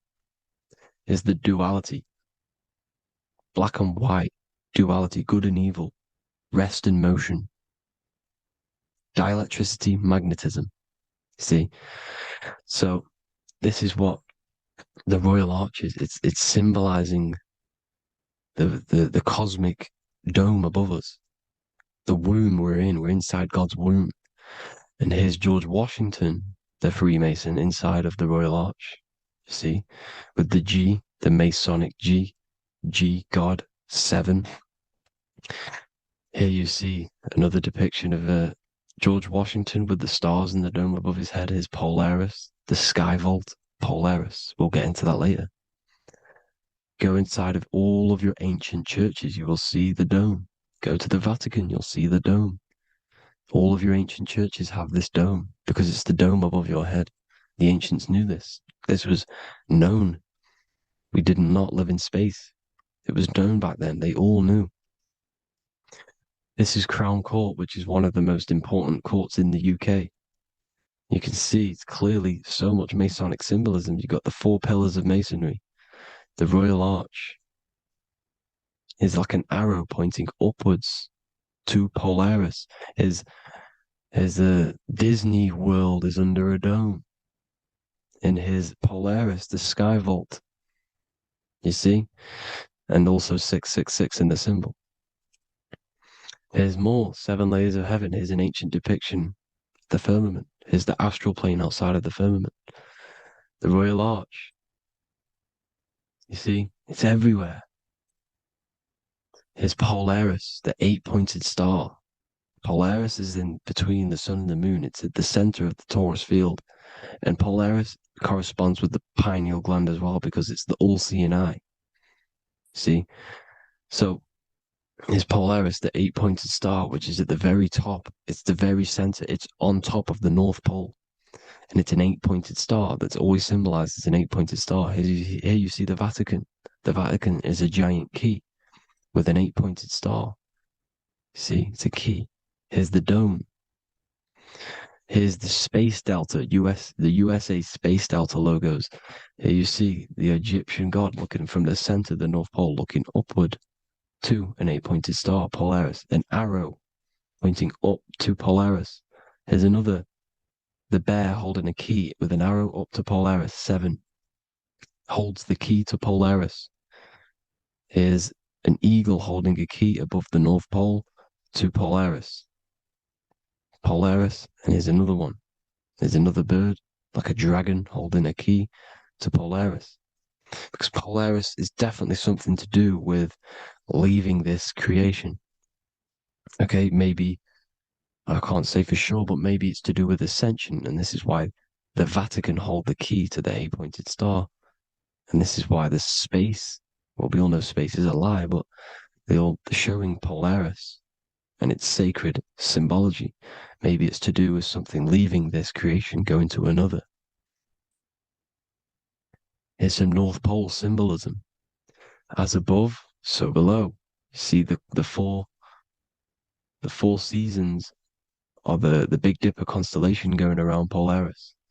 This is Polaris, this is the Big Dipper constellation, and this is the swastika. This image gives us the swastika, because all the symbols we use are created in nature. They're created somehow in nature. This is how we get them. As above, so below. This is the map of the North Pole with the 4 rivers, looking like the Big Dipper constellation. It's the Masonic, there's the ancient cosmology with the 4, you see the 4 islands, Mayan cosmology, 4 islands.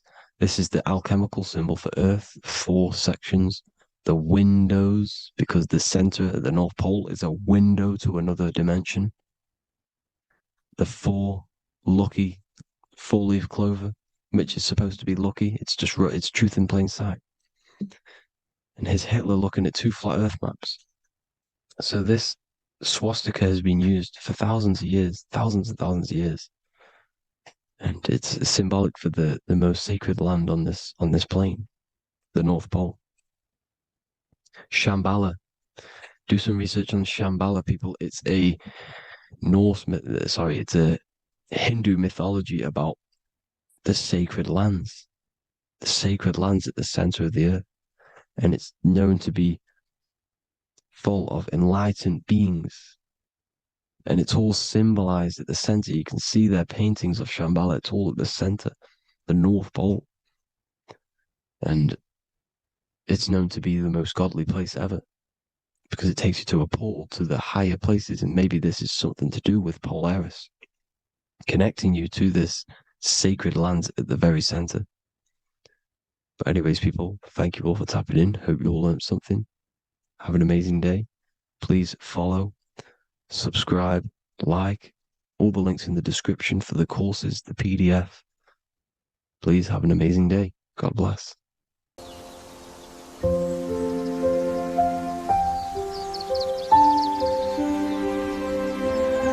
bookofwisdom.com. Visit today.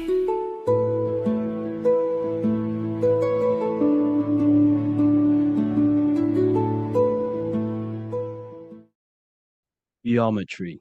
This is the study of nature, of the codes, the mathematical codes behind physical reality. So today we're going to be going deep into geometry and the true esoteric internal geometry, the geometry that no one really talks about, and how geometry relates to human consciousness. So essentially, what we must understand when it comes to geometry, the basics of geometry is everything is vibration. And this vibration is vibrating on a certain frequency. And this certain frequency creates a geometric shape, which is why in nature we see all of these different geometric shapes. All matter takes form in shapes. So if we put sand on a plate and we vibrate the plate on a specific frequency, we see that the sand goes into specific geometric shapes and patterns. So essentially, matter is energy condensed. It's energy vibrating on a low frequency, vibrating at a certain frequency. So matter is condensed energy. And each geometric shape is manifesting and showing a specific energy. Some shapes carry more energies than others. For example, the cube is what traps energy. A square is what traps energy. So geometry and the flowers are basically how energy manifests itself into physical matter. We are in a world made out of energy or light. Light is energy. So everything is vibration, everything is frequency, and everything is energy. Even the words, each atom in our body, everything. So everything in nature has these mathematical, energetic codes. So geometry is basically the study of nature and the shapes that are in nature and their energetic principles. Because like I said, matter is energy. So this is what we call cymatics, when we place water in a petri dish and we shine light on top and we vibrate the water. And we can capture, this creates certain patterns. Each frequency, like you see here, has its own pattern. So what we are seeing here in the physical plane is essentially energy condensed into physical reality. We see it in the turtle. We see it in every single form in nature. Now, external geometry and normal geometry, we normally get taught that this is God's way of creating physical reality, which is essentially true. However, it's far more deeper than that. Far, far, far more deeper.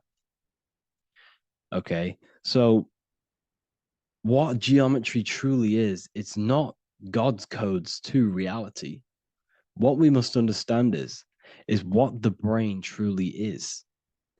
And what we must understand is that we are not in the world. We are not in the universe.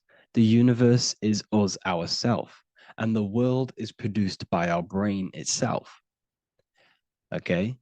So the way you must understand how the brain works, so what you visually see, so geometry is to do with what we visually see. And what we visually see is heavily connected with our eyes, which are an extension of the brain. The eyes are the brain. And essentially how we see is energy enters the eyes, and each eye goes to the optic nerve. And this energy is transferred into electricity, which travels to the back of the brain, to the visual cortex of our brain. And this is where the image is produced, what we see. Therefore, the world outside of us is truly inside of us. It's a projection from within the brain. The brain is an energy condenser, a decelerator, an energy decelerator. Everything outside of us is basically formless energy. It is formless energy vibrating at a certain frequency. So what the brain is, it's sucking in this energy, this light, and turning that frequency, that code, that light code, into a physical reality. It's condensing the energy and turning it into a visual image inside of the brain. Therefore, everything outside of you is not what it looks like. Everything outside of you is basically energy, infinite energy.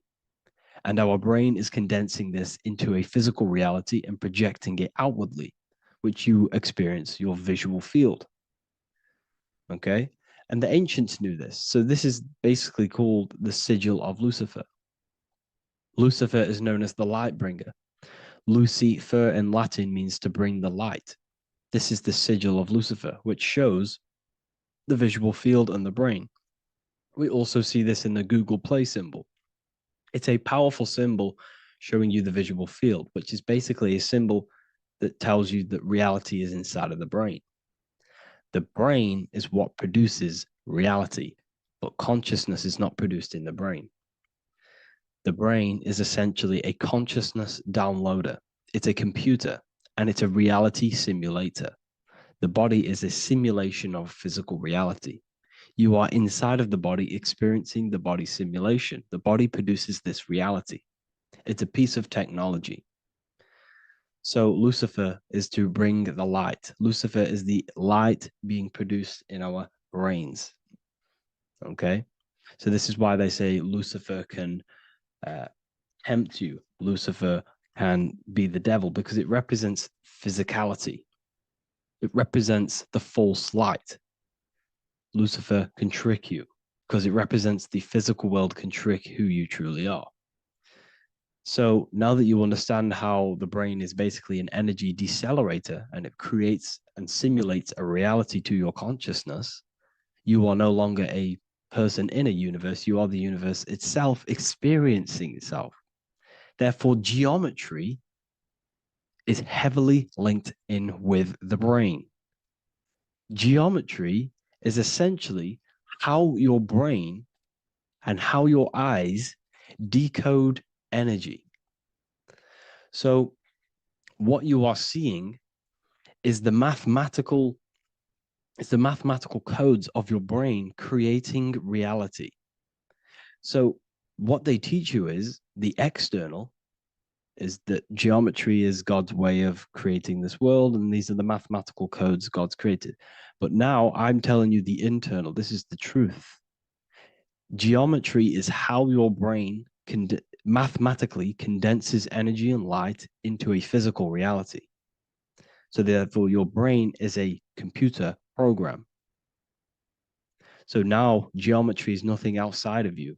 Geometry is not something created by something else. It's created by your brain. Your brain produces these patterns through mathematical codes by breaking down energy into physical reality.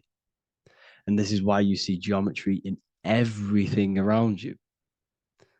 This completely changes your view on geometry. It's in your ear, it's in your face, it's in everything. Geometry is everything. Okay? So now that you understand this, now, as we were talking about the visual field earlier, the ancients knew about this. The ancient Egyptians knew about this. We can see this symbolism inside of the casket, the Egyptian casket. See, this crossover represents the visual field. This represents the back of the brain. This is the left hemisphere, the right hemisphere. And now some of the most simplest teachings in geometry is that straight lines are masculine and curved lines are feminine. And we even see this in the human body. The feminine human body is curvy and the masculine human body is liney. And even with the genital reproductive area, we have a line and a curve, 0 and 1, the binary code of all creation, 0 and 1, because that's basically all that exists. Nothingness and one, nothingness and God, nothingness and consciousness. That's all that exists. Now that I've told you that, the basics of geometry and the line and the curve and the feminine and the masculine, what do we have here? Do you see this stick here? This is a curve. And what's the right hemisphere? The right hemisphere is the feminine, the feminine energy, the feminine aspect of our brain. Then we have a straight line. This is straight lines. Now this represents the left brain. So the Egyptians are showing you the left masculine brain and the right feminine brain because of the curve and the straight line. And this is the visual field, the crossover. So there's a crossover in the brain. The left eye is connected to the right brain. The right eye is connected to the left brain. Okay, so the left eye is connected to the right brain. The right eye is connected to the left brain. The solar and the lunar. So, like I said, everything outside of you is basically energy. Your body is basically a holographic avatar, condensed energy produced by your brain. There's nothing actually outside of you. Your 5 senses are electrical threads of light. And when you touch something, this is basically electrical signals in your nervous system, which are reporting back to the brain.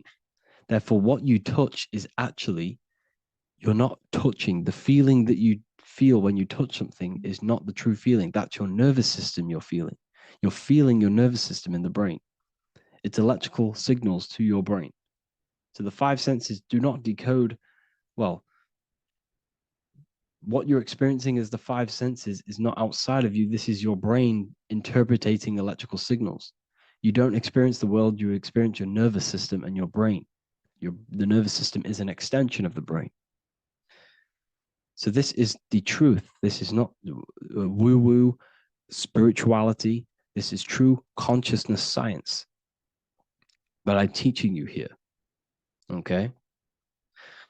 So nothing is truly outside of you. It is a universe. You yourself are the universe, the fabric of the universe itself. The only thing that exists outside of you is essentially energy. That is it. And your body and your brain condenses this energy into reality. So when we look into architecture, why is architecture, the ancient architecture, so important? Because what did I tell you at the beginning? Shapes and physical matter is condensed energy. Each shape holds specific energy. Some shapes hold more energy, emit more energy. Some shapes condense energy. Some shapes transfer energy. Each shape, each geometric shape has an energetic principle because matter is essentially energy. So when we look into cathedrals and the ancient buildings, they were filled with geometric patterns, geometric shapes, because they understood the energy principle. Architecture is basically solid energy. It's physical energy.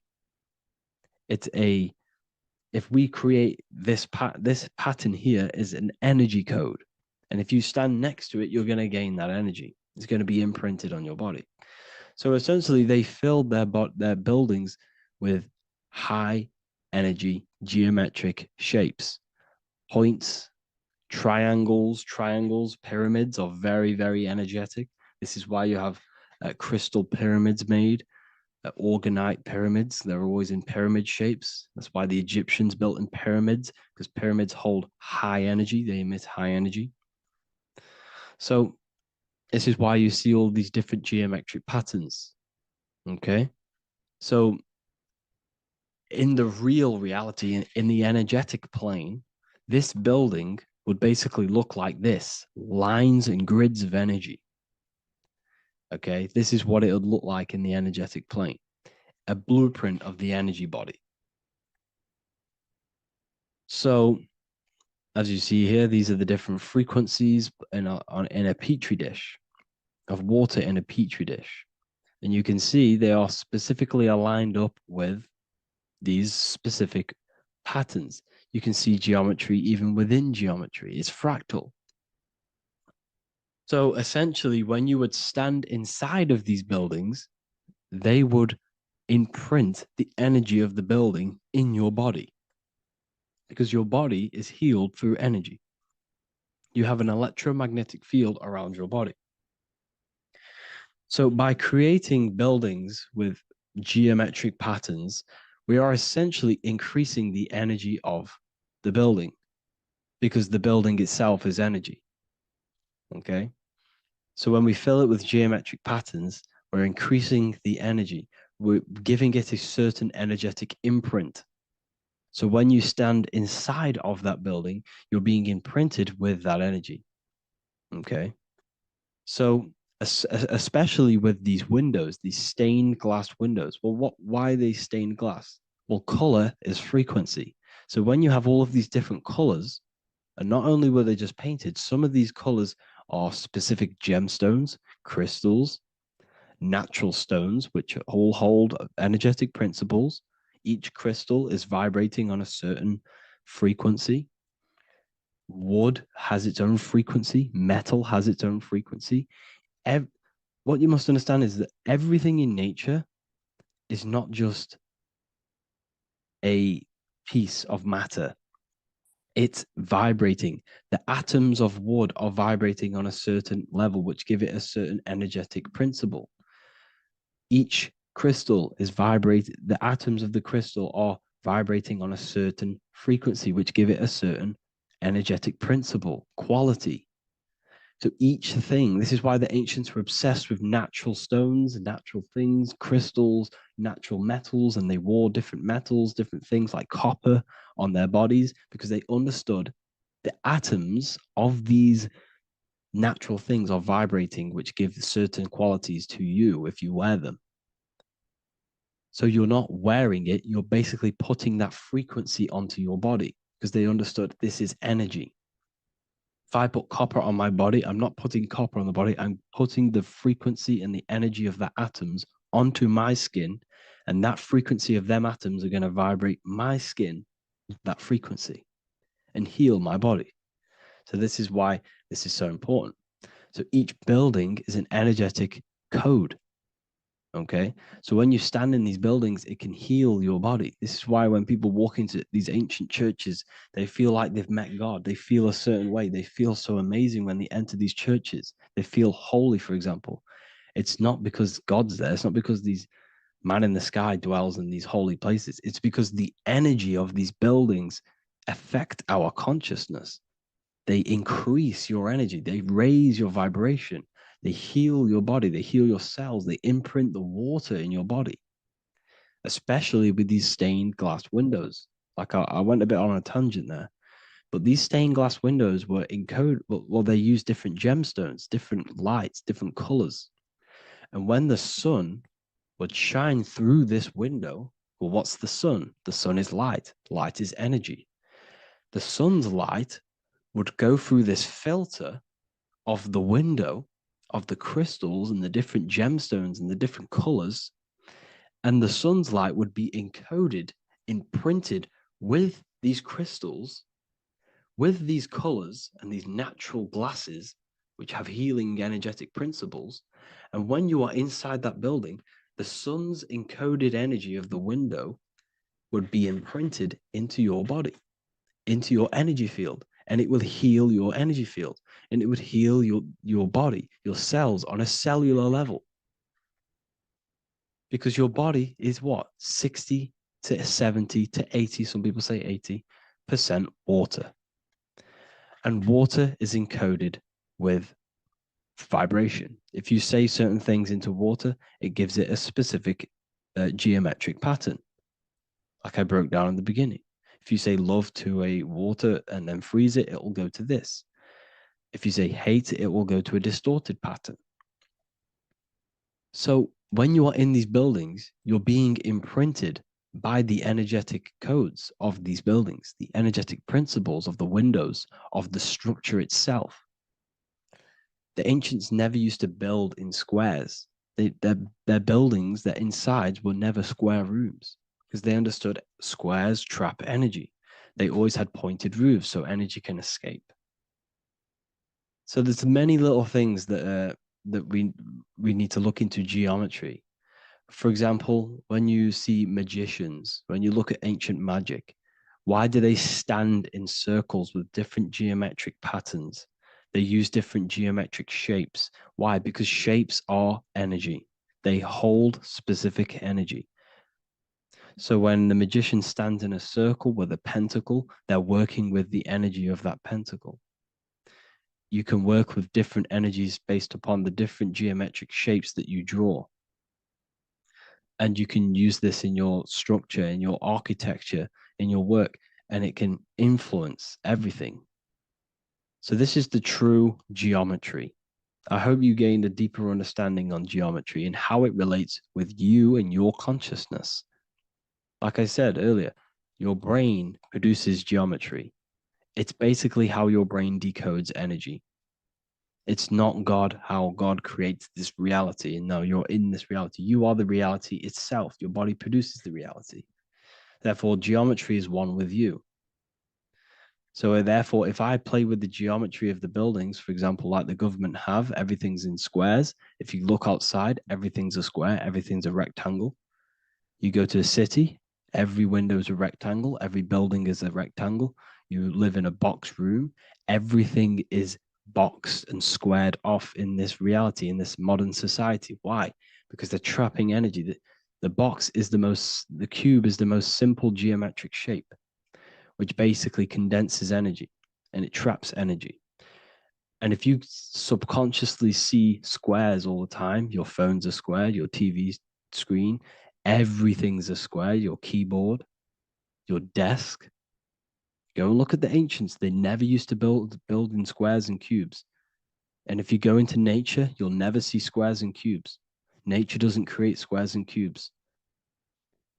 Everything in the modern society is squares and cubes to simple your consciousness down, to dumb your brain down. So the ancients built very, very complex structures. Why? Because they understood what we see affects our brains, because our brains decodes reality and creates reality.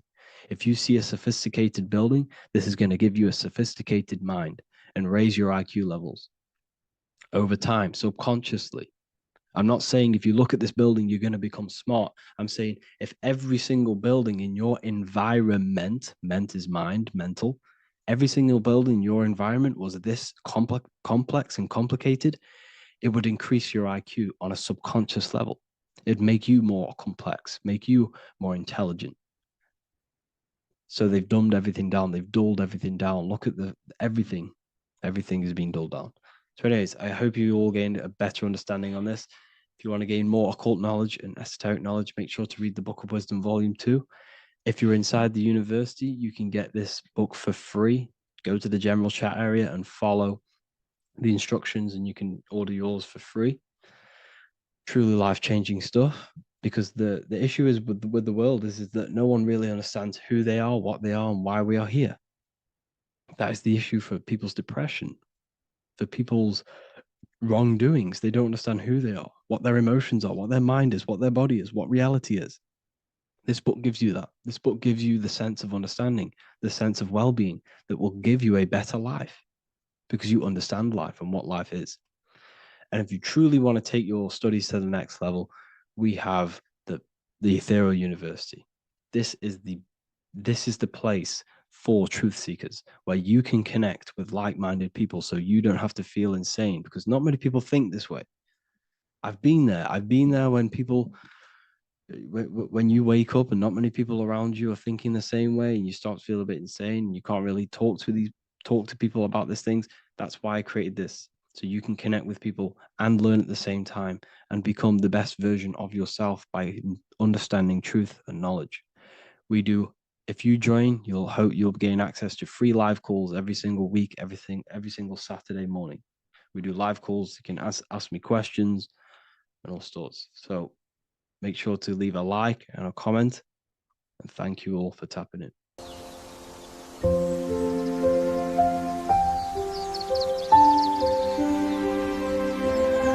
bookofwisdom.com.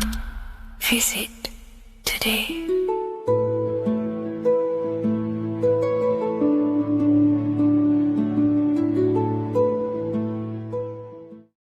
What is good, YouTube? Today we're going to be talking about the astral plane and how the cosmology fits into the astral plane. Okay, so first let's go over the astral plane and go over the different layers of reality so that you can understand reality more. You are a multi-dimensional being. You are not you are in all of these realities at the same time. They all interweave into one big reality. But there are different planes. They are different vibrational dimensions. There are different dimensions of reality. The mind is the root cause of reality. We're living in the mind of God. Everything is being thought into existence from the root cause, from the universal mind. This is why the ancient Egyptians said, all is mind. We're living in the mind of God. And we are a microcosm of this mind. This is why we all have the same mind. This mind is the world of thoughts. Now, this world of thoughts is just the thought alone.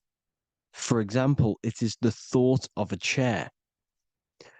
But then when you start to imagine this chair and you start to mentally see the chair, you're now manifesting the thought, the singular thought, into some sort of form.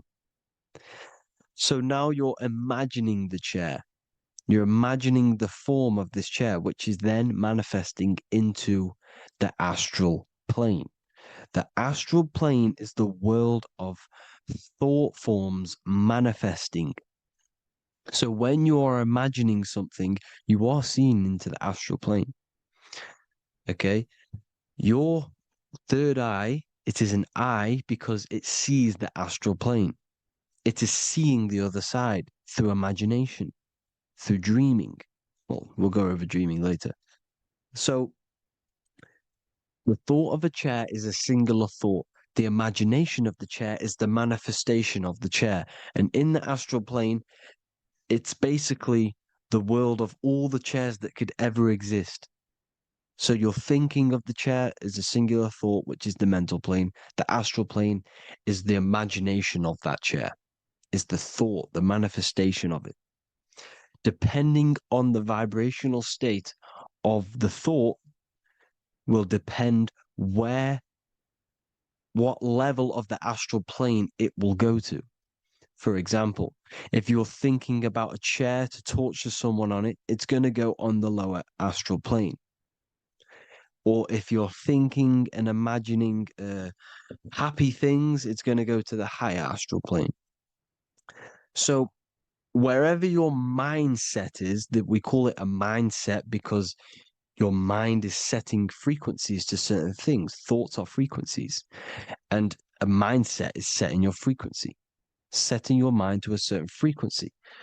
So when you set your mind to a certain frequency and you imagine something in that frequency, you're going to match everything in the astral plane that are on that similar frequency, just like you would in the physical world. because we're all in these worlds right now as we speak, but we can't see them with the two physical eyes. We can feel it though.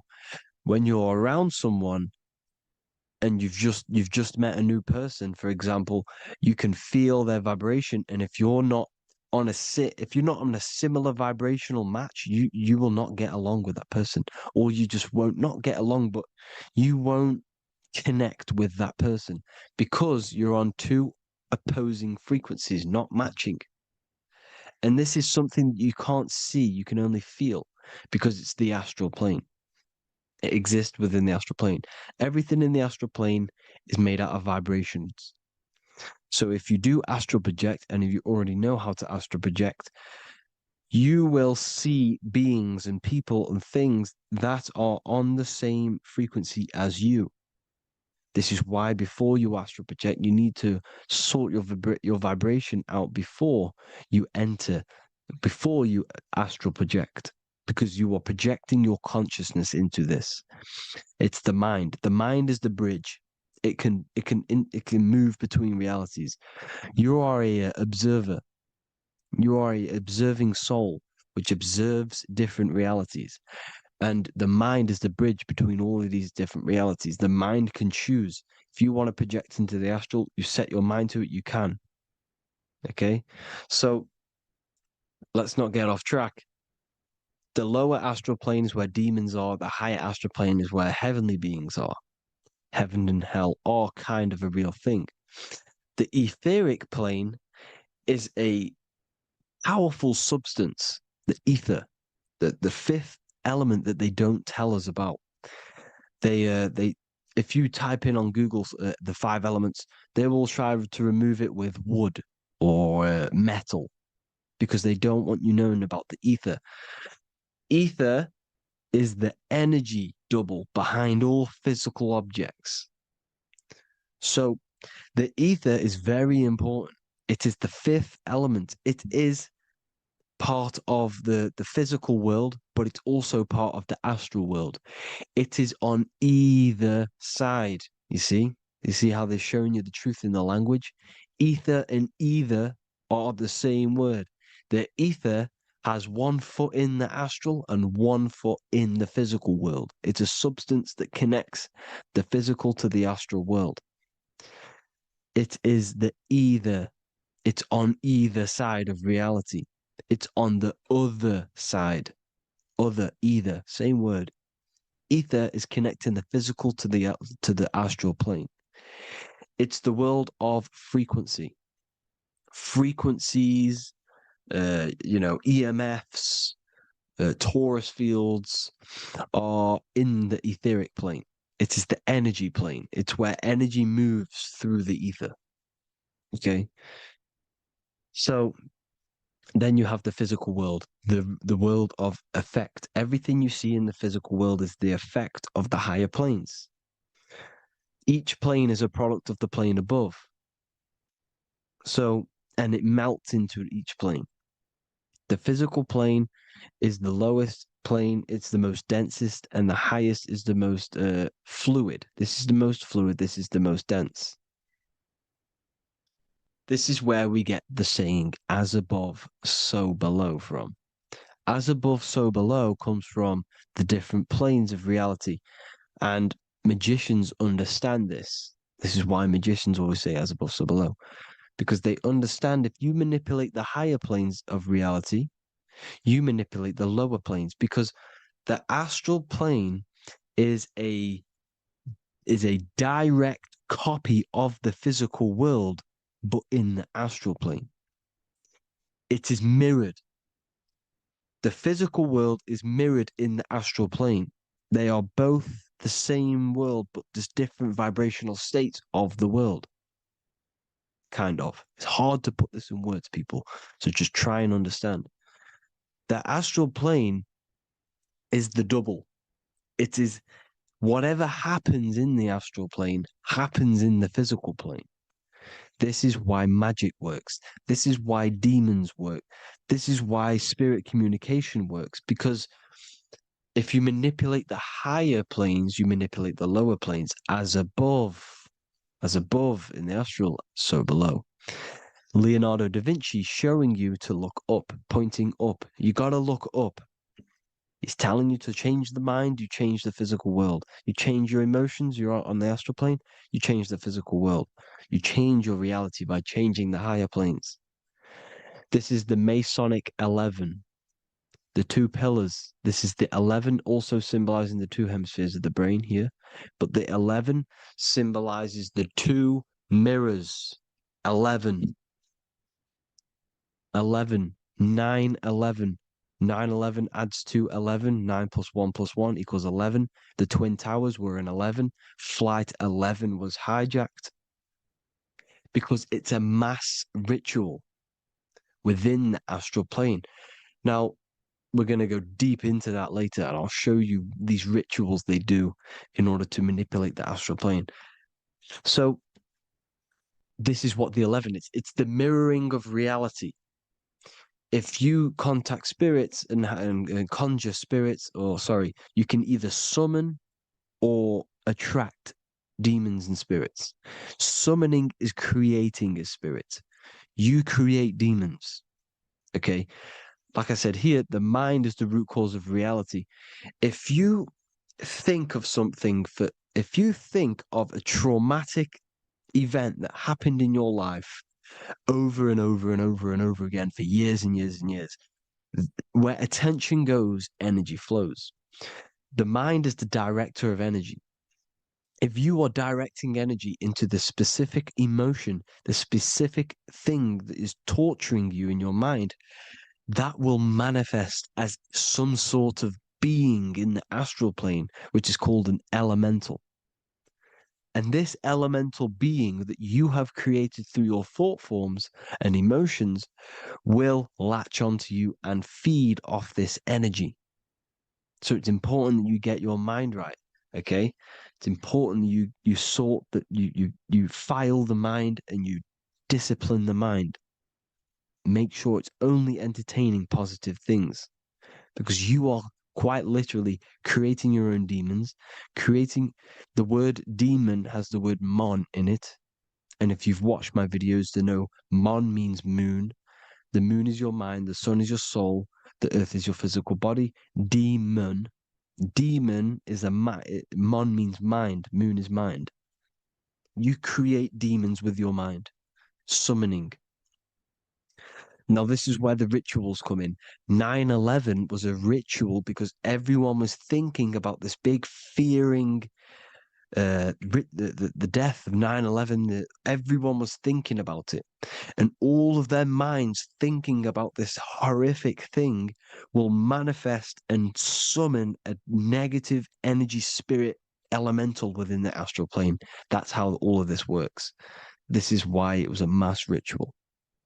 Okay, Chris Brown, new album name 11/11, release date on the 11/11.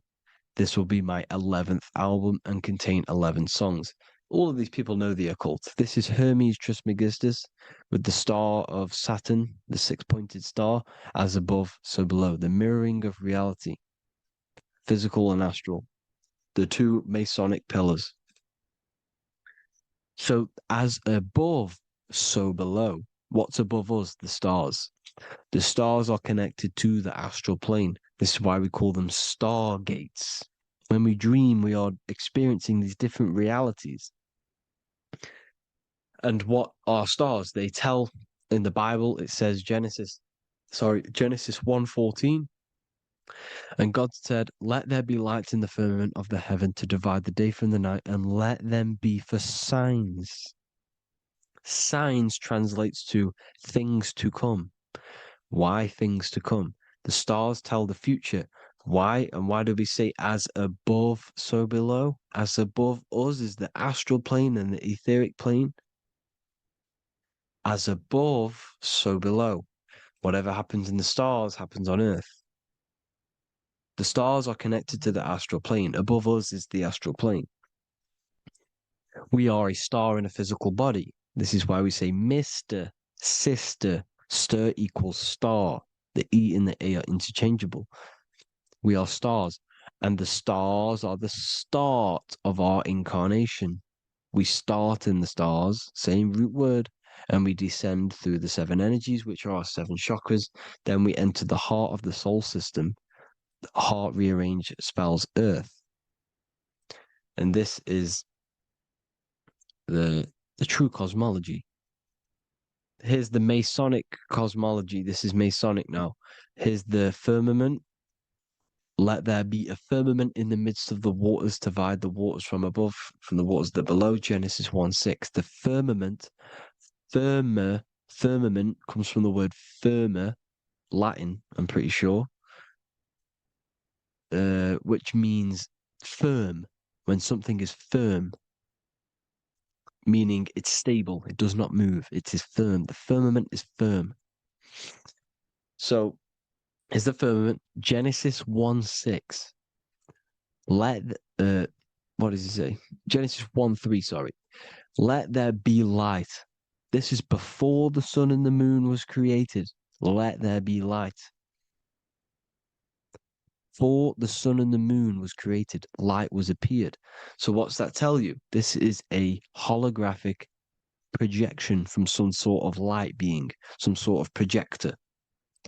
And that projector is the all-seeing eye you see in the Masonic cosmology. This is the all-seeing eye projecting the light beams. Let there be light. Everything is made out of light.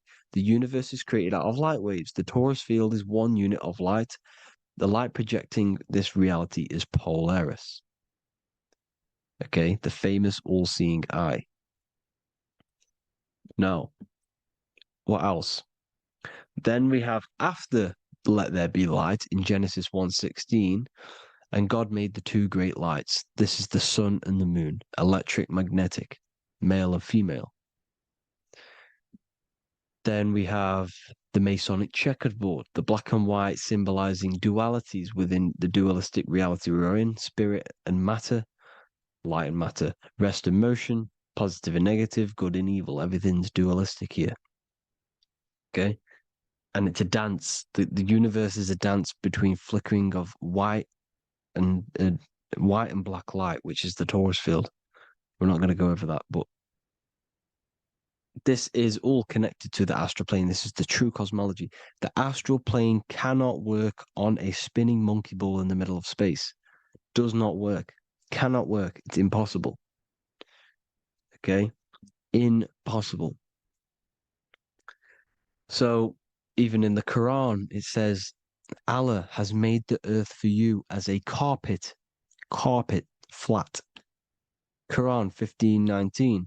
And the earth we have spread out like a carpet, set there on mountains, firm and immovable. It is immovable. In the Quran, it also says 65:12, it is Allah who has created the 7 heavens of the earth. The 7 heavens, meaning the 7 layers of heaven, the 7 planets. And Psalms 104:5, he set the earth on its foundations and it can never be moved. Never. So here you see in Isaiah 40:22, he sits enthroned above the circle of the earth and its people are like grasshoppers. He stretches out the heavens like a canopy and spreads them out like a tent to live in. We live in a tent. This is the tent. The projection of light. Here you see an ancient picture here.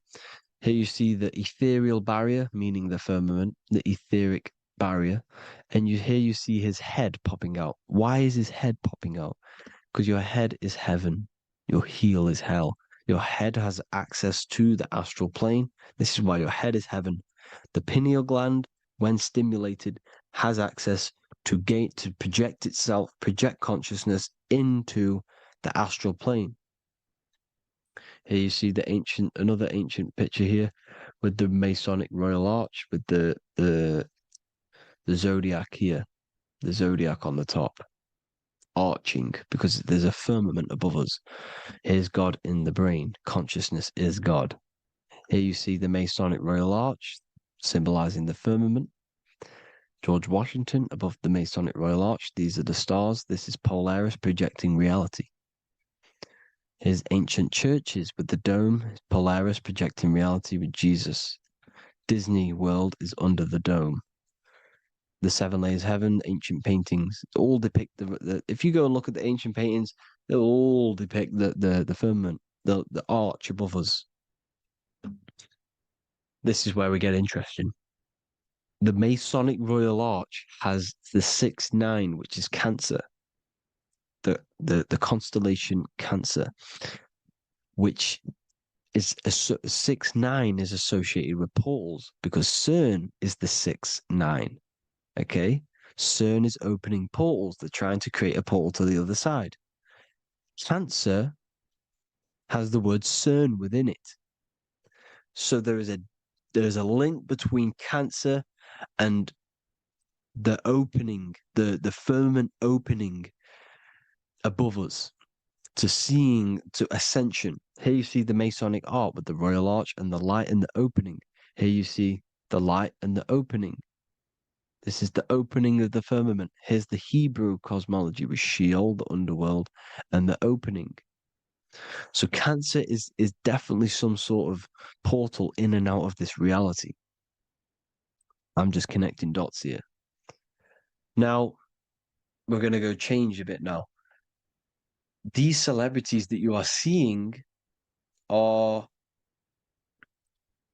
they have not sold their soul to Satan, okay? They have not sold their soul to Satan. Satan is a demonic, low vibrational energy that has been summoned over the thousands and thousands and thousands of years of evil occult arts. So since Babylon was summoning this demonic energy, and this demonic energy in the astral plane will grow and grow and grow. It has no form. It has no physical form. Okay? But you can see it in the rappers. If your third eye is open, you can see clearly that these people are demonic. You can sense the energy that they're manifesting. Selling your soul is not what you've been told. It is gaining, because your soul is pure love, okay? Your soul does not want to do anything bad. So when you sell your soul, you're gaining physical gain, you're gaining physical wealth, for example, like for these rappers, they will be given millions of pounds because the people in control of the music industry, which is the dark occultists trying to brainwash the masses, the people in charge, they're dark occultists. They understand Satan and the energy. They are satanic energy, which has been summoned in the astral plane. They see that they have influence over the masses, so they will go to them and say, "I will give you this amount of money forever if you manifest this satanic, demonic energy through the music and through social media to blind the masses, to brainwash the masses into this demonic energy." Because when you listen to music is frequency. Whatever you listen to, you become that frequency. So if you're listening to these people, they're throwing energy, this demonic, satanic energy that they sold out to. Sold, soul, same word. When you sold something, you've got your soul involved. They have exchanged money, physical gain, so that they manifest this satanic energy within the astral plane and through the music, through the videos, through social media to keep us in this vibrational frequency, in this low state of consciousness.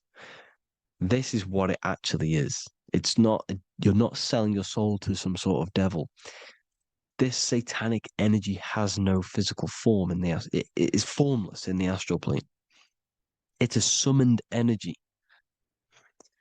Now, The root chakra is red. This is why the devil is red, because it symbolizes the animal nature of man. When you are operating off your root chakra, you will kill, you will fight, you will do anything to survive, because it's all about survival mode in the root chakra. They want you keeping in that fighting mode, that surviving mode, so that you are manifesting this low vibrational frequency, this satanic energy, this demonic red energy. This is why the devil is red. And the devil has a tail with the red arrow pointing down, because it symbolizes your light body. This is your Merkaba. Your Merkaba is your light body. Mer equals light, Ka equals spirit, Ba equals body. Merkaba, this is the devil's tail pointing down, the descension, your heel, up to your heel, hell. Ascension to heaven, head.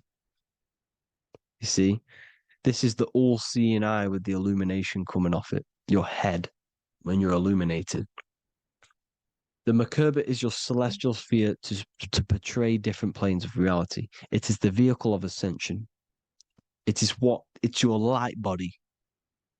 It's in the word Kabbalah, Kabbalah, Ka, spirit, Ba, body, La, light. Same thing, Kabbalah, Merkaba. Same thing. It's all about the light body. This light body sees different realities. So when you see the goat in the music industry, it's this satanic summoned energy that's been summoning for thousands of years within the astral plane. When it becomes to the physical plane, it will manifest through different things. A goat, an owl, Satan, Moloch, Baal, same deity, same demonic energy that's been summoning in the astral plane. And this is why the Baphomet has a goat head. Drake's new album is the goat. The Polo G, the Masonic G, with the goat. And here's Ryla Rodriguez in the mirror with the goat in the mirror and him in his physical body. It symbolizes, the mirror symbolizes the astral plane, because he's manifesting the goat, the demonic energy. He's sold out to the demonic energy, and in the physical plane, he's his physical body. The mirroring, the Masonic 11, the mirroring of reality, the astral and the physical. And what do you call them when they're an amazing rapper, the best rapper? You call them the goat, because the goat, you're the goat because you're manifesting the goat energy, the satanic, demonic energy within the astral plane. So Baal, Moloch, all the same thing. Because in the astral plane, if you want to gain spirits to come to you and communicate you in the physical world, if you want to communicate with spirits, you have to gain their attention. You can either gain their attention or come together and agree to create some sort of being, which is Satan. Okay. You can, like I said earlier, you can create these beings, you can summon them or attract them. One way to attract them is sacrificing. In order for you to become God, man, to turn to God, you have to sacrifice your life. You have to sacrifice, not drinking, not doing things, not doing anything demonic, not doing anything bad, not eating meat. You have to sacrifice yourself to become the light. However, if you want quick, instant gains in the physical world, you can sacrifice something else to communicate with these spirits, because these demonic energies feed off demonic energy, your demonic energy. So these dark occultists will give away babies, they'll sacrifice, torture babies so that they gain, so that they can communicate with these spirits for physical exchange. Yes, you can do this. These powerful spirits, these powerful demons can give you powers. They can give you certain things. And this is what they are doing. They're summoning and attracting these demonic energy. This is why, trafficking is one of the most, Balenciaga. Baal is the demonic energy in the astral plane, which requires child sacrifice for his presence. Balenciaga, and they were trafficking children. They were trafficking, killing them, and offering them to the spirits. This is what they are doing. Balenciaga. It's in the name. Here you see, here, you can see here a stick man with two horns. The goat, obviously, it's all the same deity. Baal, the goat, Moloch. Here's Moloch, the owl, the Egyptian owl, because it comes from the owl of Moloch, which is Baal, which is Satan, all the same demonic energy. And it's on the dollar bill, a tiny dollar bill, tiny, on the $1 bill. All the same thing. Bohemian Grove, they worship the big owl, Moloch. It's all the same thing. It's all one big demonic energy which has been summoning in the astral plane. And it's trying to take over Earth, the physical plane. That's what it's doing. So I hope you all gained a deeper understanding of the astral plane and what's actually going on in the world. Please leave a comment if you can to help the algorithm. Drop a like if you like this content. And hope you all learned something today. And God bless you all. Thank you all.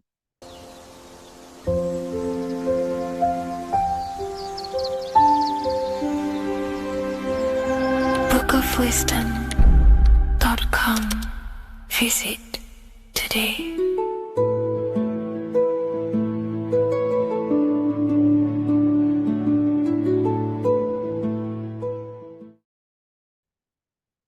You don't just have a physical body.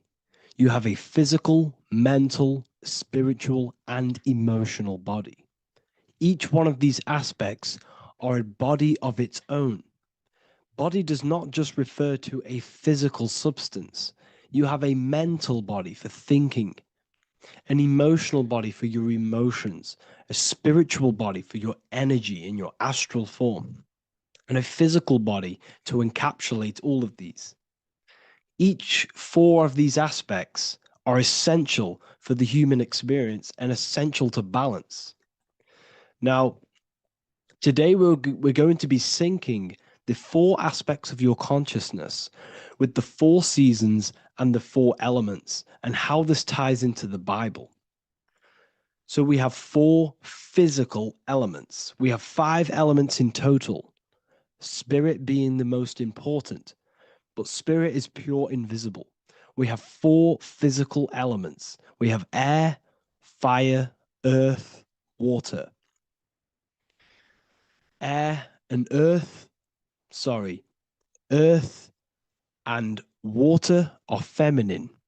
Air and fire are masculine. Air and fire are active. Water and earth are passive.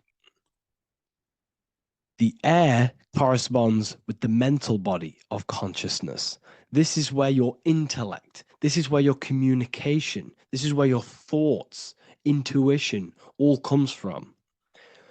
This is the mental body of consciousness that allows you to think, allows you to process, figure things out, and have intellect and gain knowledge. This is your intellectual aspect of your consciousness, located in the head region. We have a fire nature, a spiritual nature. This is our astral body. Our astral body is all to do with the subconscious realms, the higher realms of consciousness. This is the body that allows us to be free from the physical body. Our spirit is more of our energy. Water is our emotional body. This is what allows us to feel things, that allows us to gain intuitive feelings of conscience. So emotion allows us to understand what is right and what is wrong. When we feel something bad, we know that this is wrong. When we feel something good, we know that we are doing good. Emotions are a creational force that allows us to feel certain things to bring them into existence. Our emotional body is a creational force and should not be reactive, and they should be controlled. Most actions are stemmed from emotions. Actions bring thought into physical existence. Emotions are the driving power.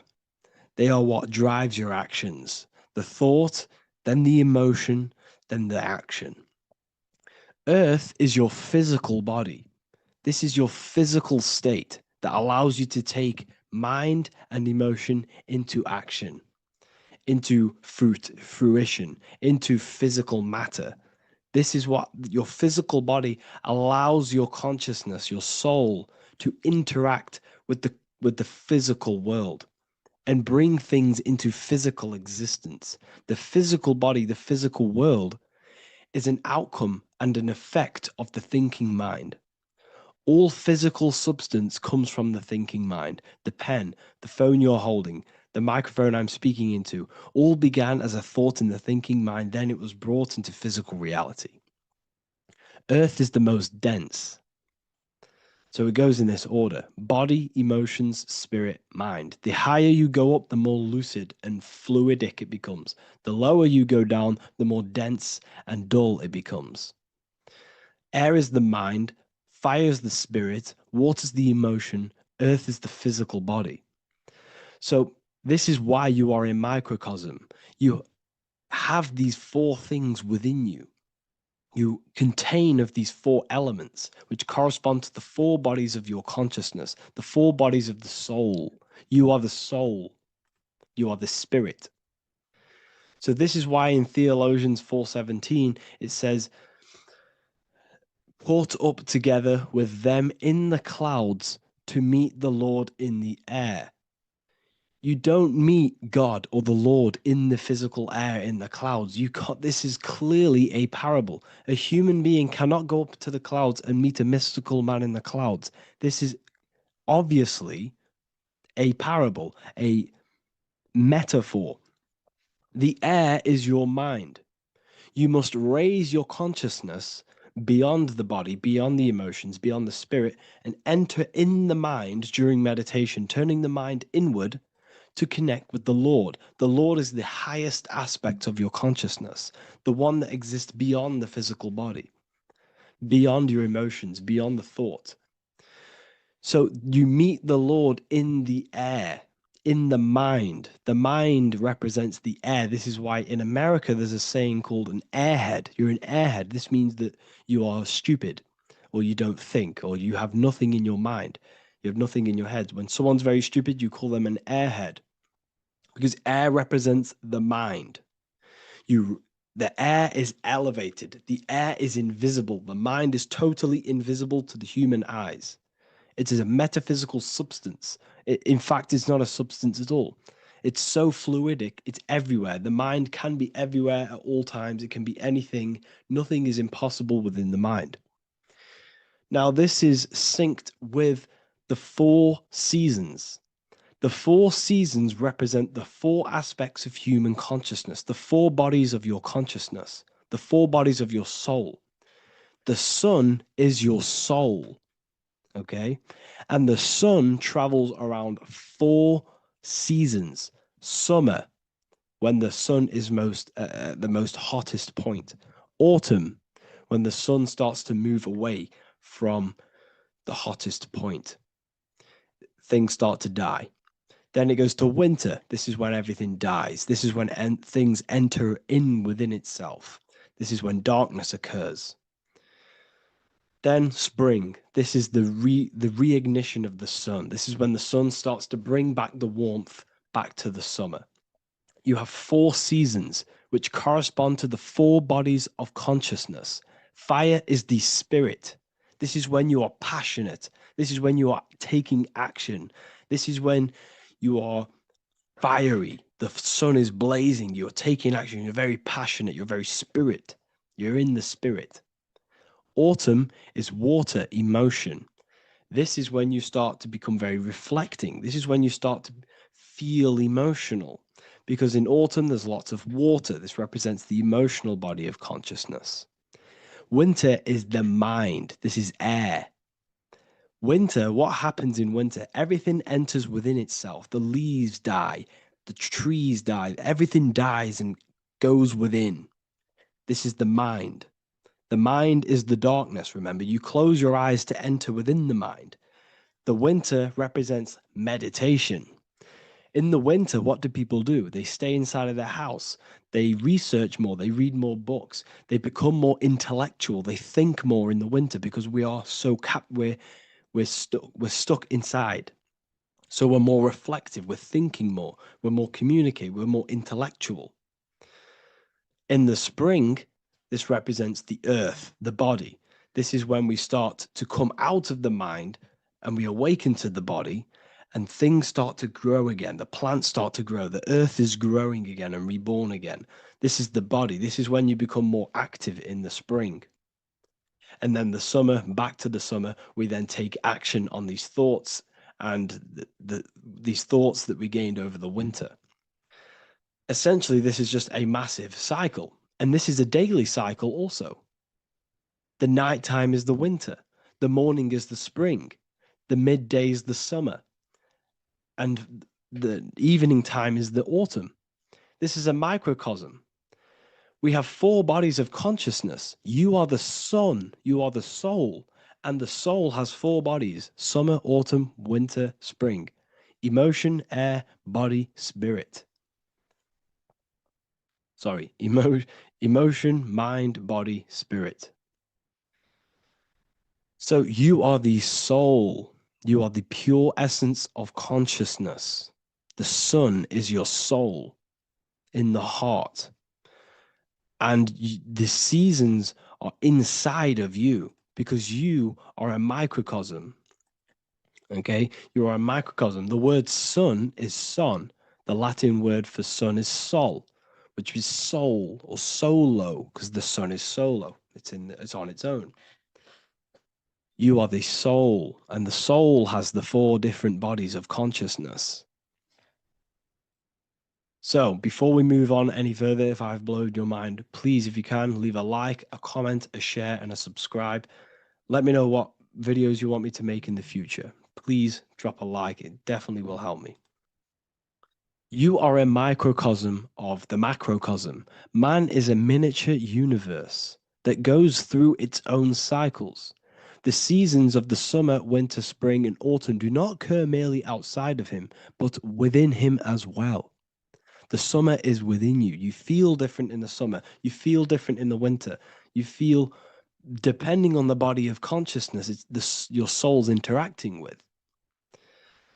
So the sun in the sky is your soul inside, and the sun goes through these cycles, which is affecting your bodies of consciousness, because the cycles represent your bodies of consciousness. Now, this ties in with the Bible. This is why we have 4 Gospels. This is why Matthew, Mark, Luke, and John are always seen with the 4 different zodiac sign animals or symbols. So you always see each one of the Gospels. If you just type in on Google Matthew, Mark, Luke, and John, type in ancient pictures, paintings or pictures of them, and you will find these 4 zodiac signs are always standing with each one. Taurus, the bull; Leo, the lion; Scorpio, the eagle. An old symbol for Scorpio was the eagle. And a man for Aquarius. Here you see very, very ancient paintings and artwork. Here we see Matthew, the man, Aquarius. Here we see John, the Scorpio. The same here. We also see it on the tarot cards, on the world card. We see the 4 fixed zodiac signs. Here we see it as well. These are called the 4 fixed zodiac signs. Now, when we look at the zodiac, we're no longer looking at the sky, because what you must understand is as above, so below. What is above you is inside of you. What is above is what is below. What is outside of you is within you. The zodiac is inside of you. The zodiac revolves around the sun. The sun is your soul. These are different energies of your soul. Like I said earlier, the 4 seasons are the 4 bodies of your consciousness. And in each body of consciousness, you have these different energetic energies that you can work with. Okay, so this is the true astrology. This is the true astrology, the internal esoteric astrology.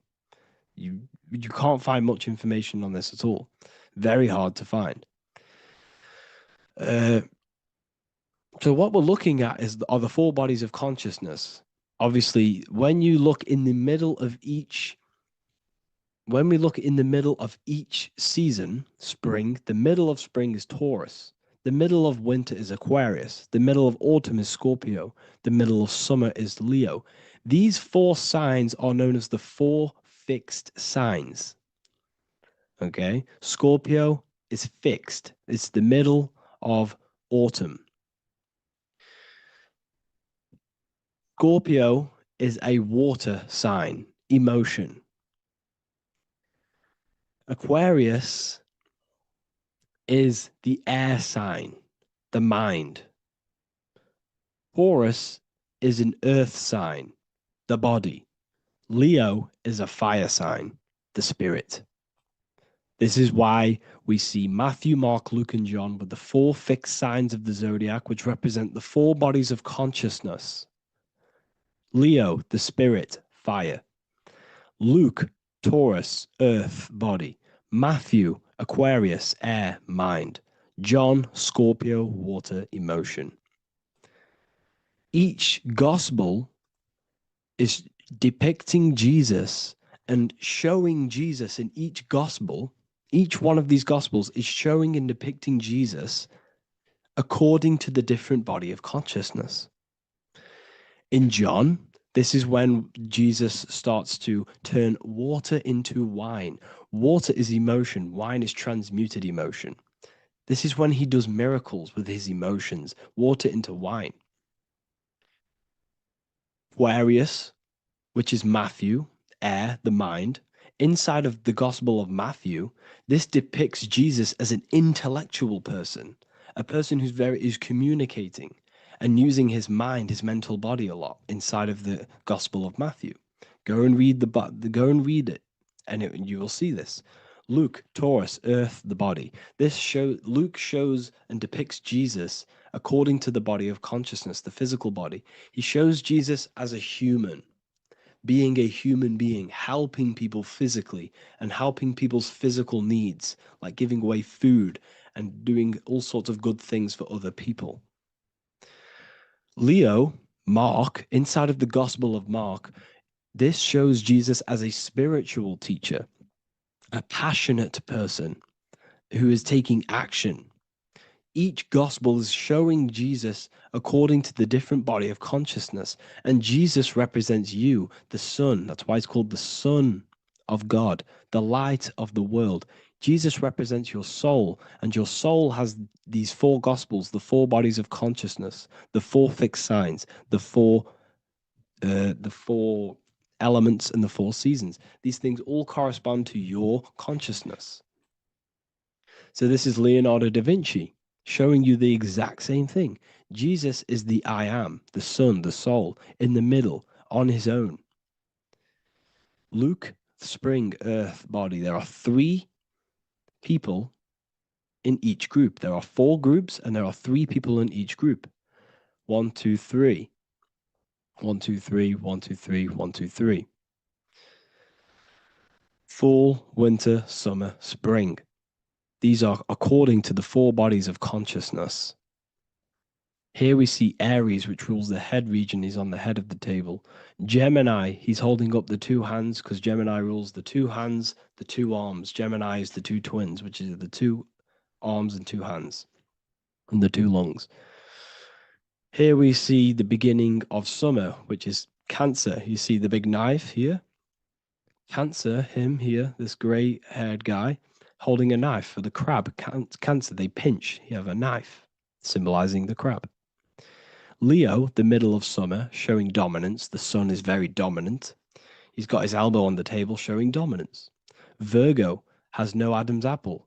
Cancer here is pointing at this woman's neck, saying there's no Adam's apple. This is Virgo, the virgin, the only woman. Jesus, the sun. This is Libra, the balancing. He's holding his arms out, balanced, showing the balancing of the sun, because when the sun enters Libra, the sun is balanced between winter and summer. So it's balanced. This is all astrology, but this is internal. Okay? This is Ezekiel's vision. Ezekiel had a vision in the Bible, and he saw the face of a man, the face of a lion, the face of an ox, and the face of an eagle. The eagle, Scorpio, the ox is Taurus, the lion is Leo, and the man is Aquarius. He saw the throne of God, and he saw the different bodies of consciousness. This is all symbolic for the different bodies of your soul. So when we look at the zodiac, we are actually looking at a map and the energies of our soul and the energies of our bodies and the energies of our consciousness. This is what we are looking at. Each zodiac is an aspect of our consciousness and an energy that we can work with and that we must purify. Balance and purification is essential.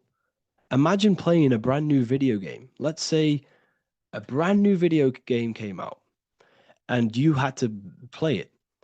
What happens when you play that game? You don't know the controls. You cause chaos in that game. You can't really run properly. You can't do anything properly. You're getting destroyed by other people who are playing that game. It's the same with your physical body. When you are born, you must learn how to play the game. You must learn how to balance the mind, learn how to balance the spirit, the emotions, and the physical body. We must balance and purify each body of our consciousness.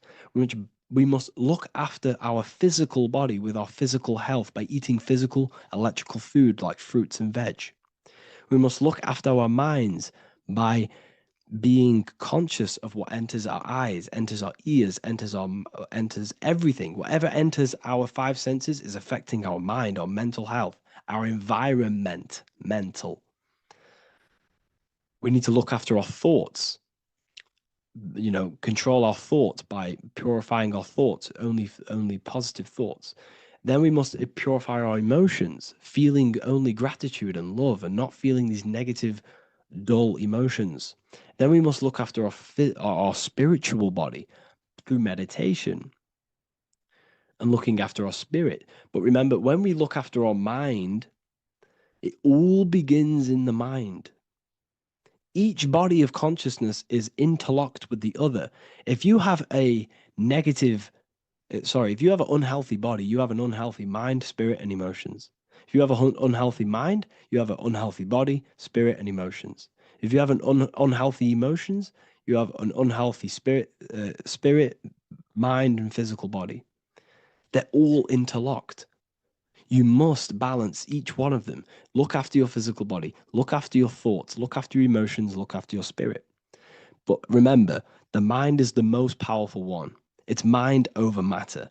Once we look after the mind, because once we start to control our minds and control every thought we think, this will then turn into discipline in our physical body. Because once we learn how to discipline the mind, we learn how to discipline what we eat, we learn how to discipline what we feel, we learn how to discipline our spirit. This is all interlocked, but work on the mind first.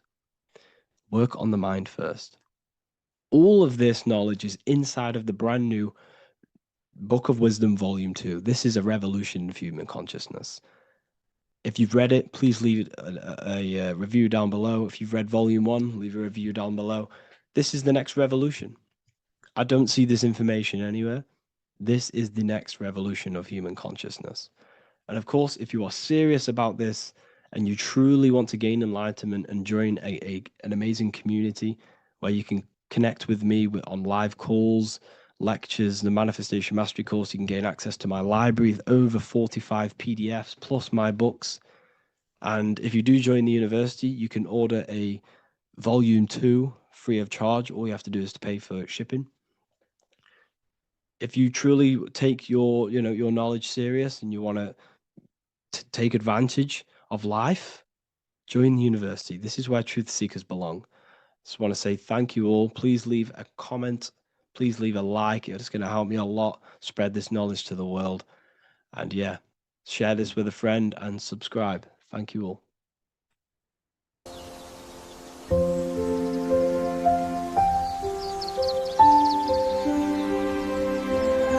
bookofwisdom.com. Visit today.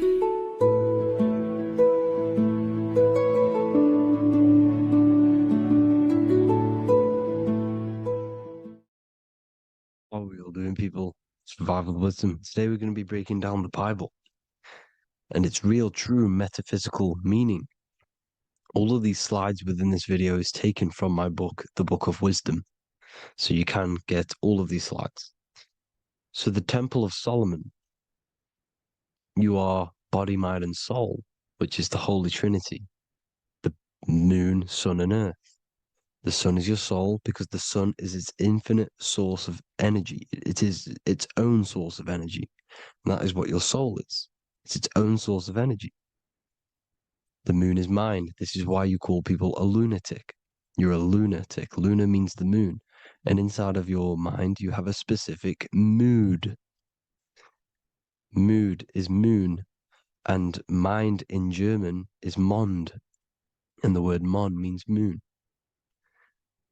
And earth is your physical body because your body contains of the four elements, the four physical elements. Well, the Temple of Solomon is the temple of the soul and the mon, the soul and the mon, the soul and the mind. And it's the temple of the Holy Spirit in the Bible. Everything leads back to one singular point in the center of the brain. The brain is not the mind. It's mind over matter. Okay? The brain is the physical manifestation of the mind. The brain is the electrical computer which decodes the light waves given to it by the mind. This is why everything in the body leads back to one singular point. And we'll go over this in a minute. But this is controlling the physical body. This is the within. If you rearrange within, it spells high twin because within you is your twin, your true self. And it's just an entity in the center of the mind. And if you shut your eyes, you can feel it. Your awareness is in the center of the brain. So there's just an empty chamber in the center of the two cherubs, the two brains. They are two separate brains. They're two hemispheres. And the empty chamber, when scientists chop it up and see it's just an empty chamber, well, because you can't see in that plane of reality. You cannot see the mind. You cannot see thoughts. It is invisible to the human eyes, to the visible light spectrum, to the two eyes. The reason why we call it the third eye in the center of the brain, it's not the third eye, it's your true self. It's the mind and soul. It's an eye because it does see. It's the all-seeing eye that you always see here. There's some Masonic artwork showing the two pillars, the two cherubs, the two hemispheres of the brain, and the inner eye. This is the eye that sees all things. What do I mean by seeing all things? Not physically. It sees the mind. It's what, because your soul is watching the mind. You can observe the mind. You are not the mind, and if you meditate deeply enough, you can go beyond the mind. It's the all-seeing eye. It sees the mind. It sees what emotions you're feeling. It sees what you're thinking. It sees what you're seeing with the two eyes. It's the all-seeing eye. It sees all things. It's omnipresent. It's everywhere. Because the mind can be anywhere.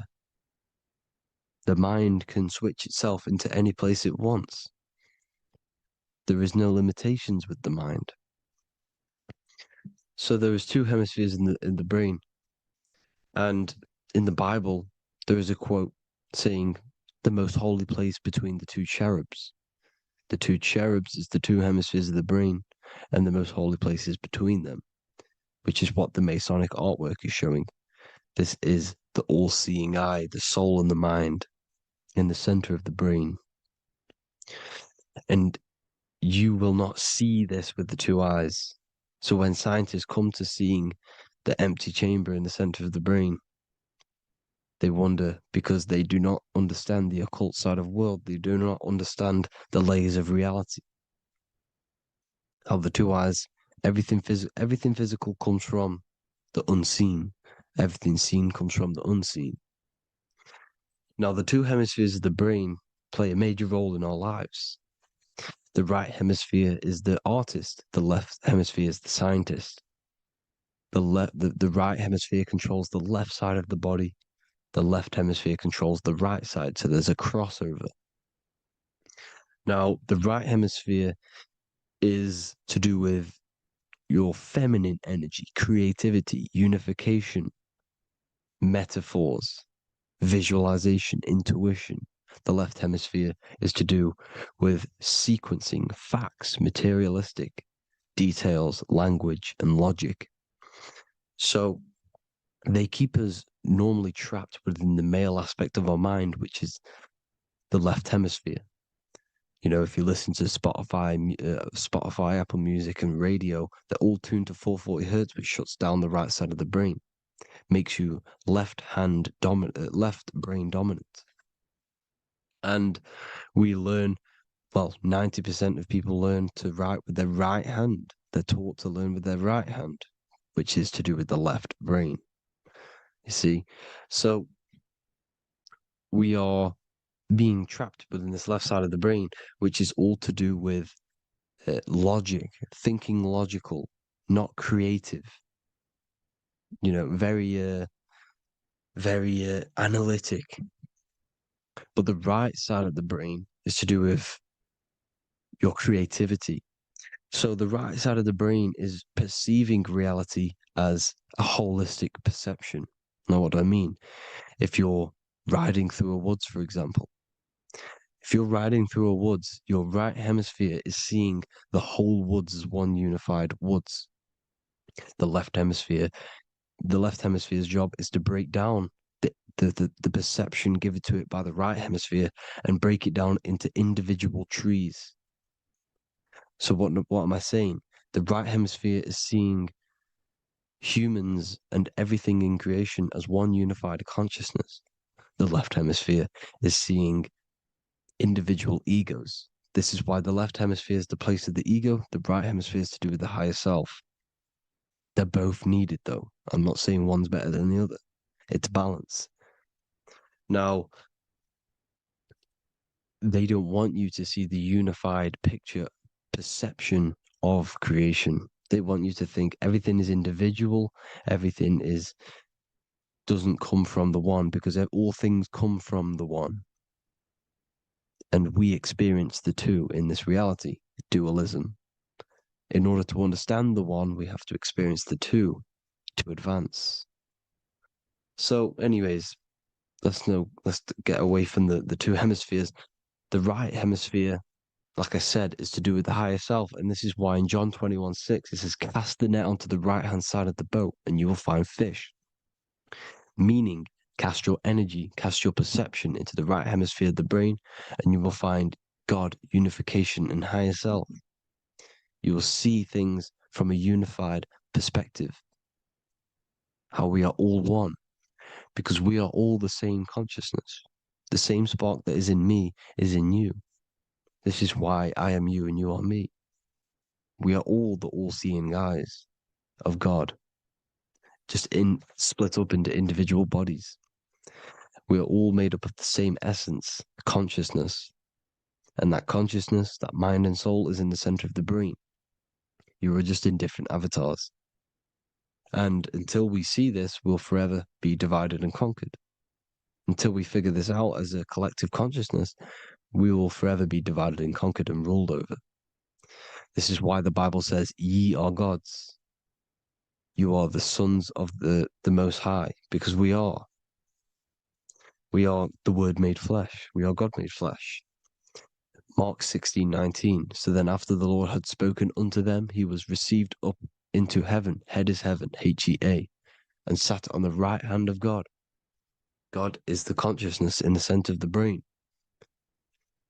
Heaven is the head, and the right hand of God is the right hemisphere of the brain, meaning he sees things in unification, creativity, intuition, the higher mind, the higher brain. When Moses crosses the Red Sea is the corpus callosum, moving from the left to the right hemisphere of the brain to see unified perception of reality. Head, H-E-A, heaven, same root word. This is why the ancients always depict God in the center of the brain. Here you see ancient Christian artwork showing God in the center of the brain, the light. Here you see it here. Here you see Ganesh, an Indian god, which is the brain. Here you see the Father, the Son, and the Holy Spirit in the dome, the brain. This is the brain, because you are God made flesh. That's what consciousness is. The upper room where Jesus meets the 12 disciples. It's the upper brain on the upper room. The upper room is the chamber, the empty chamber in the center of the brain. That's the room. And the 12 disciples are the 12 cranial nerves in the brain, which pretty much rule the body, all the cranial nerves. The tree of life, the cardiovascular system. This is why in Genesis it says the tree of life was in the midst of the garden. Midst meaning middle, because the middle of the body is the cardiovascular system, which is controlling all of the systems in the body. The tree of knowledge of good and evil is the nervous system. It's the spine and brain. This is what's detecting good and evil. The brain is the electrical computer with the left and the right hemisphere, decoding the dualistic world, decoding the light waves given to it by the external world.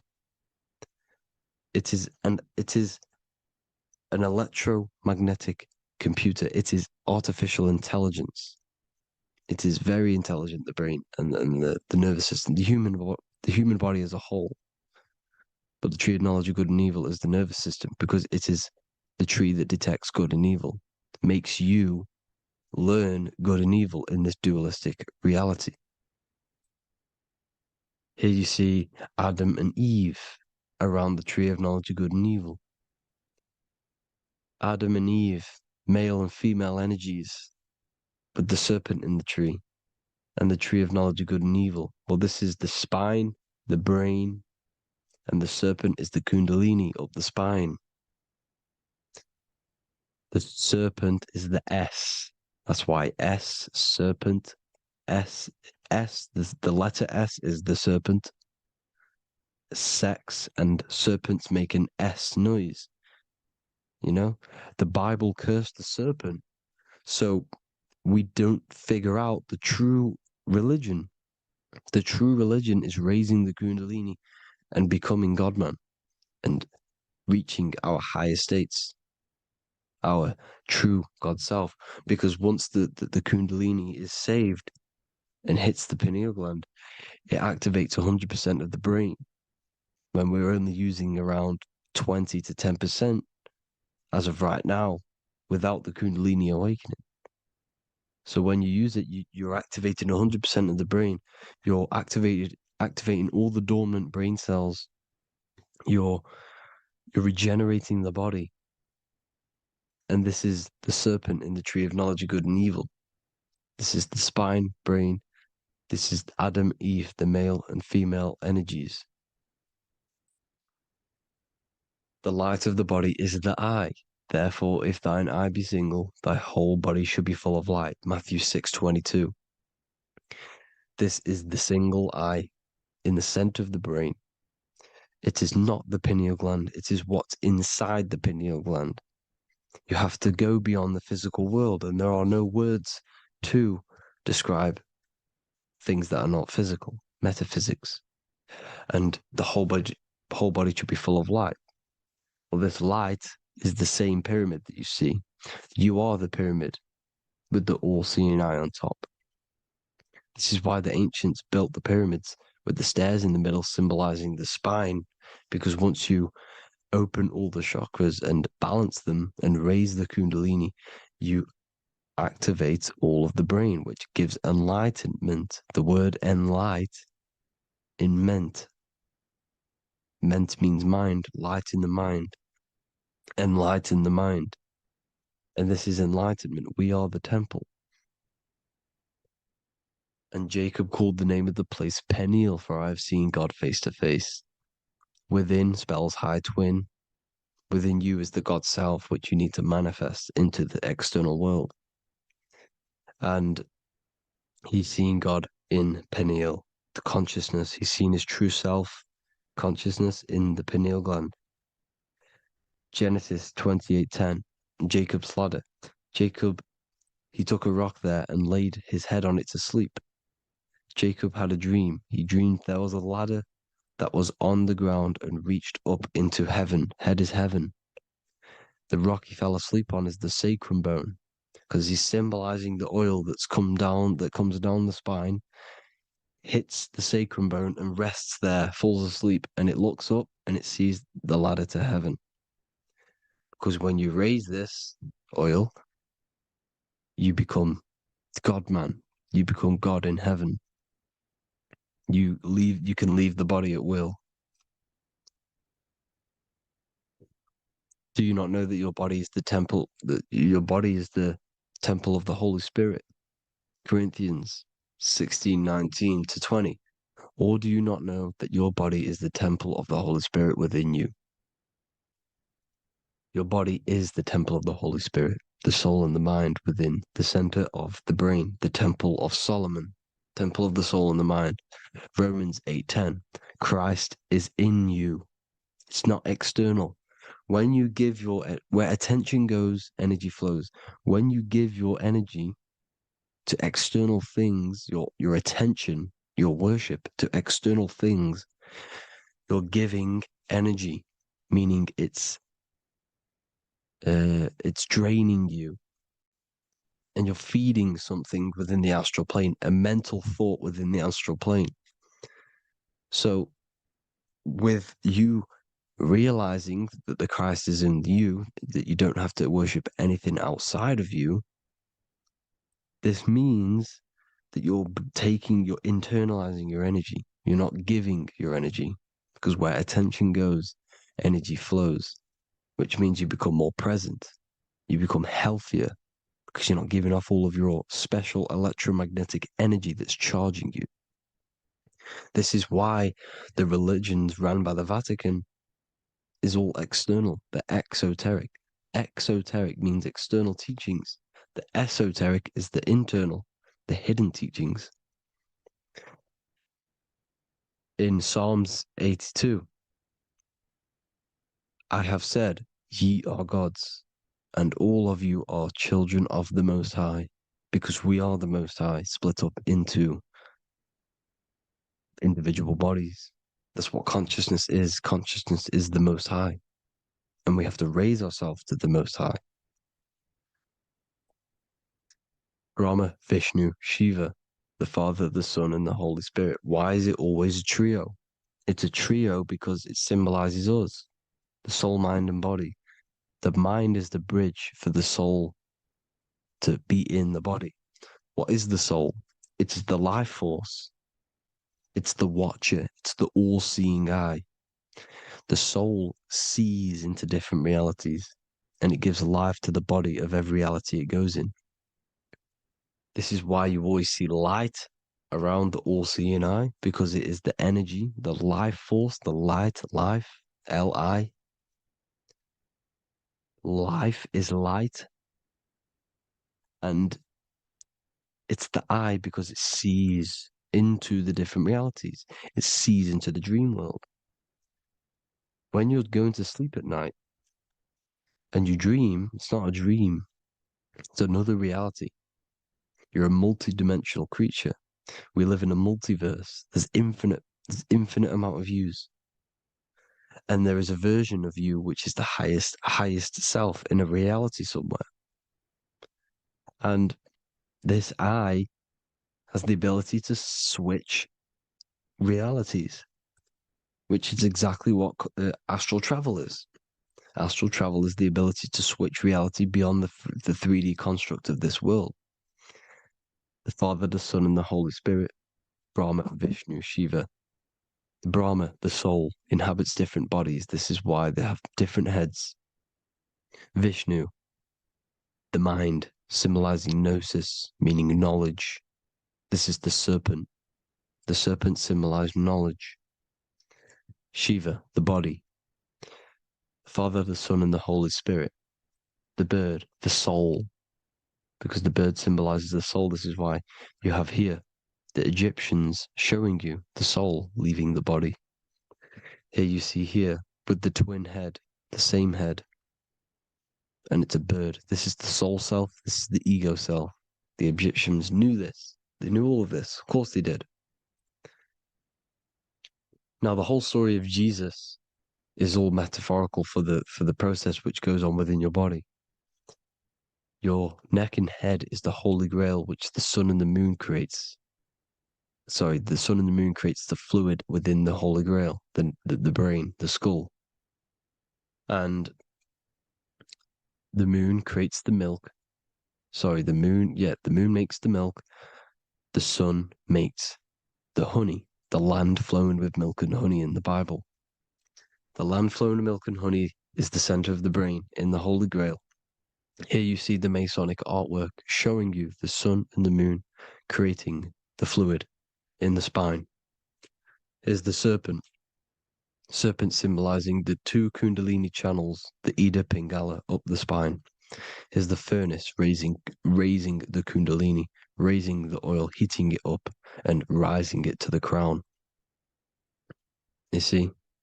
So here you see more Masonic art, seeing the sun and the moon creating the holy fluid in the brain, in the cup, filling the cup.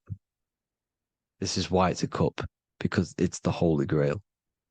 This is the holy oil in the center of the brain that gets released down the spine, which is Jesus coming down from heaven. It comes down the spine, down the River Jordan in the Bible. This is when Jesus goes from Nazareth to Jerusalem. He comes down the River Jordan, and Joseph and Mary are in Nazareth waiting for Jesus' return. Joseph and Mary symbolize the pineal and pituitary gland, which produce the two oils created by the sun and the moon. And he returns. When he returns, he gets crucified at 33, because there's 33 vertebrae at the back of the spine, and it crosses the vagus nerve. The crucifixion of the oil past 33 vertebrae creates God-man, and it creates your higher self, and it activates 100% of the brain. And you turn into spirit, you turn to your spirit self. This is why Jesus dies. He didn't physically die, it metaphorically dies, and becomes his higher self. The ego self is left behind. It's the same with the whole story of Jesus. Jesus comes down from heaven, which is the oil. He dies in a cave for 3 days, which is the oil in the cave. Here's the cave, and resurrects after 3 days. If you resurrect the oil, comes up and gets crucified at 33 in Golgotha. Golgotha translates to a place in the skull. The three wise men from the east. Well, if you look at the Masonic artwork, they'll always show you a ladder up to the east. Okay? Here you see north, south, west. This would be east. Here you see east here. East here. The ladder up to the east. The east is the top, up.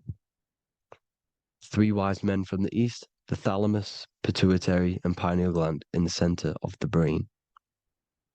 The most important glands in the body. Here you see the Egyptians with the spine, the sun, and the two hemispheres of the brain. What did I say at the beginning? The sun is the soul. The sun is its own source of energy. It's the life force, which gives life to anything it inhabits. The soul is the same thing. That's why sun and soul mean the same thing. So, what I'm saying is consciousness is God.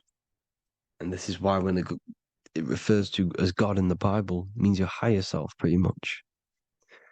And returning back to this higher self, because God is something that you need to manifest. Consciousness is God, and your body is a reflection of the creation by God.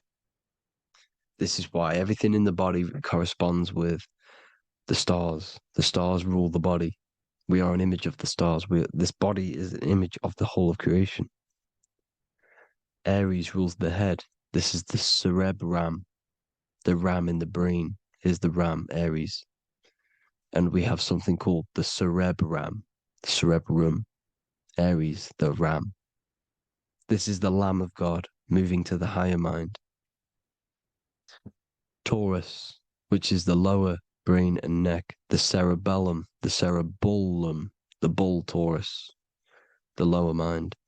And the cerebrum and the cerebellum, the ram and the bull, is what makes you ramble on.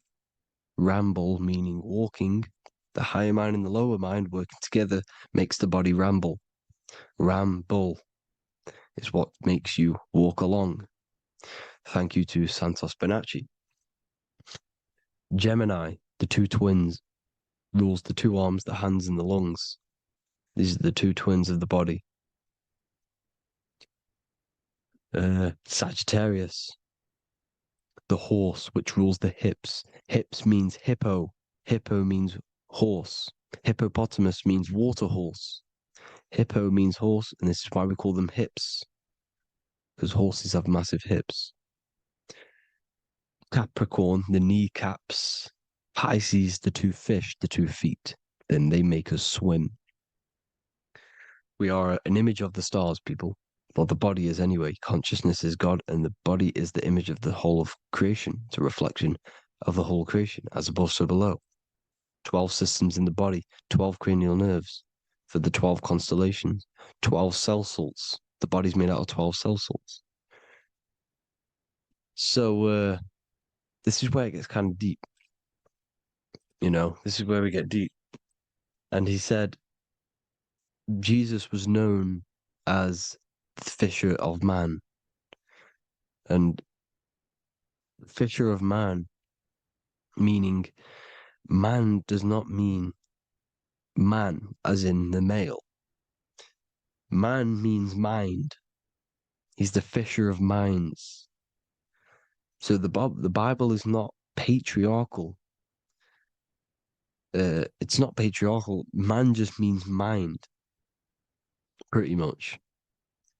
So the fisher of mind, man, because he was fishing minds out of this reality into the higher realities. He was teaching people how to leave the body when he walks on water. Walking on water is the physical, etheric, astral, and mental. These are the different planes of reality. The ether is the either, because the ether is the substance that's on either side, astral and physical. It's the fifth element, is ether. And the fifth element is the water. The same water at the beginning of the Bible when it says, let the firmament divide from the waters above from below. The water symbolizes the ether. It's the base of all physical matter. And the ether symbolized is known as the water. So when you're walking on water, you're walking on the ether, meaning you're leaving the physical body. So when Jesus walks on water and he's teaching Paul to walk on water, Paul becomes scared and falls back into the water. Well, when you astral travel and you become scared when you're projecting, you'll fall back into your body. So he's pretty much saying walking on water is leaving the body, and walking on the ether, because the ether is the veil between the astral, and that's what devil means. Devil has the word veil in it, because the devil is trapping you between one veil, which is this world. They're trapping you in this world, this thin layer of reality. Your dreams are different veils. The ether, the astral, the mental are different veils. Devil is deveil. Deveil. You need to escape being stuck in one reality and live in between realities. And this is when you truly become a multi-dimensional being, because your soul is just the eye. That's what you are. You're just an eye, and you see into different worlds.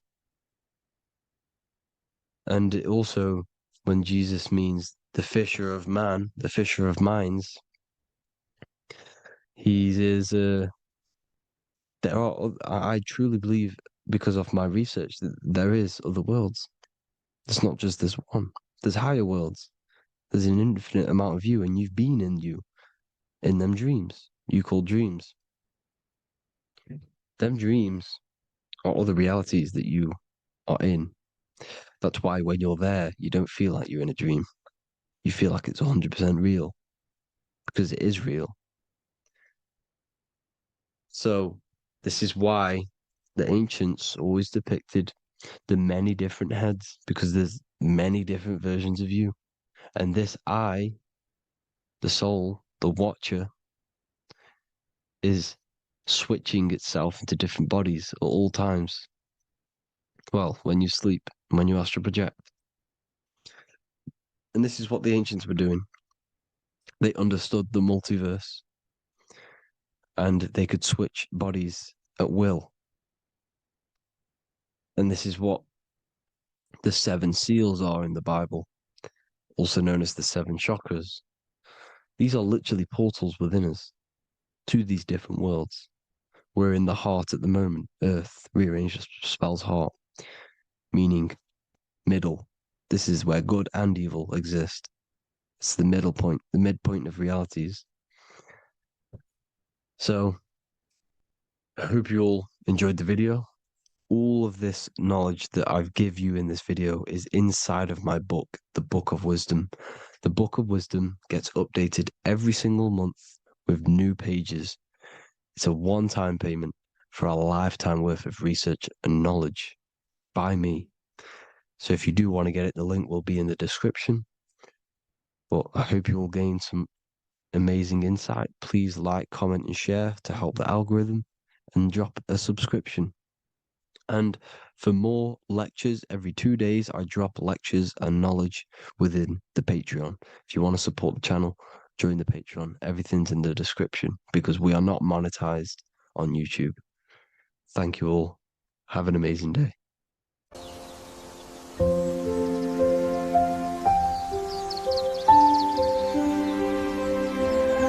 bookofwisdom.com. Visit today.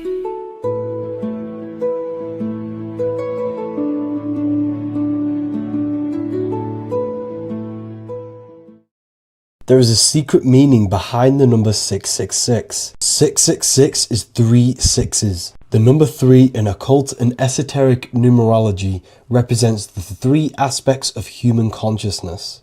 We see this symbolism in the all-seeing eye with the light and the triangle. The triangle is the number 3. The eye represents consciousness, observation, and the light represents the light of consciousness, because consciousness is pure light. The 3 aspects of our consciousness is thoughts, emotions, and actions. Every thought creates a feeling, and the feeling creates the action. All physical manifestation is driven from these 3 aspects of our consciousness. All physical manifestation comes from thought.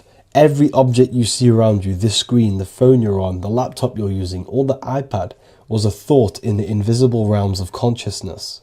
Then it was brought into physicality through feeling and action. This is because man is made in the image and likeness of God. We are all mini creators. We are all extensions of God's creative consciousness. Therefore, the number 666 represents 3 sixes. 3 is thoughts, emotions, actions. The number 6 represents the cube, because cubes have 6 sides. This material world that we experience, everything has 6 sides. Everything's created by cubes. We can move forward, we can move backwards, we can move left, right, up and down. This is the cube that we are stuck in. Therefore, 666 represents our 3 aspects of our consciousness, thoughts, emotions, actions, all contributing towards our physical self, material world, material pleasures, completely cutting ourselves off from our spiritual, true, divine self, which means 666 is representing a state of consciousness. A state of consciousness where we only operate from a place of material needs and survival things.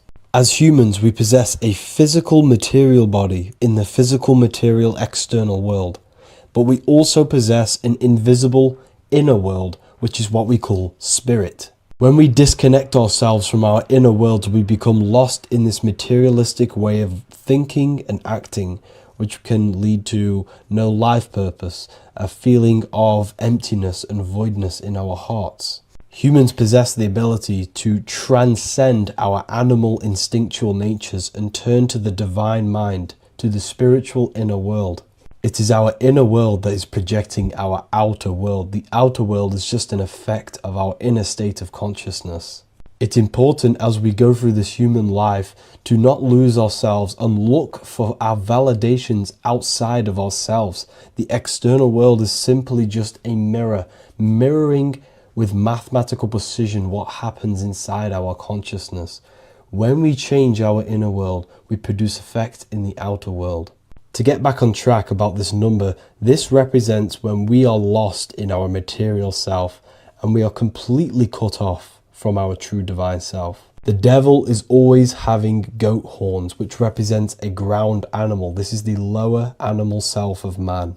He's always red. The frequency of red is the lowest vibrational color, and it also represents the root chakra. This is all to do with survival mode and our physical needs and physical self. Red represents chaotic and intense emotions like hatred and anger. This is why the devil is always red, because it represents anger and an uncontrolled state of emotion and consciousness.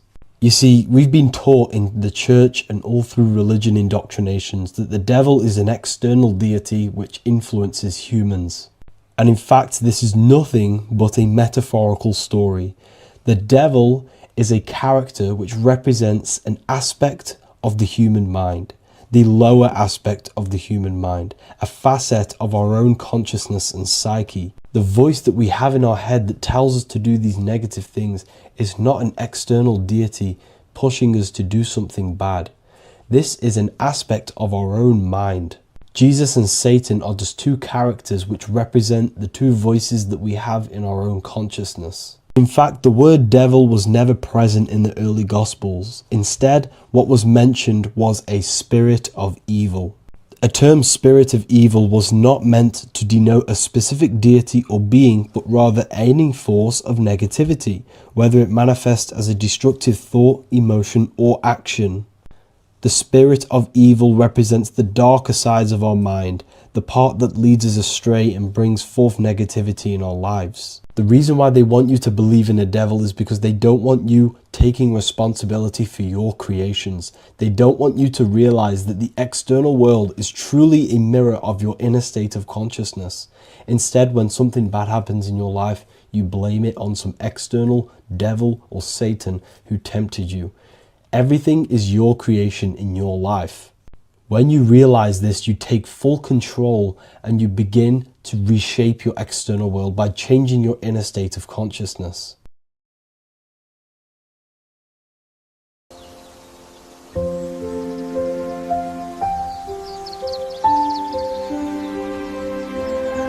bookofwisdom.com. Visit today.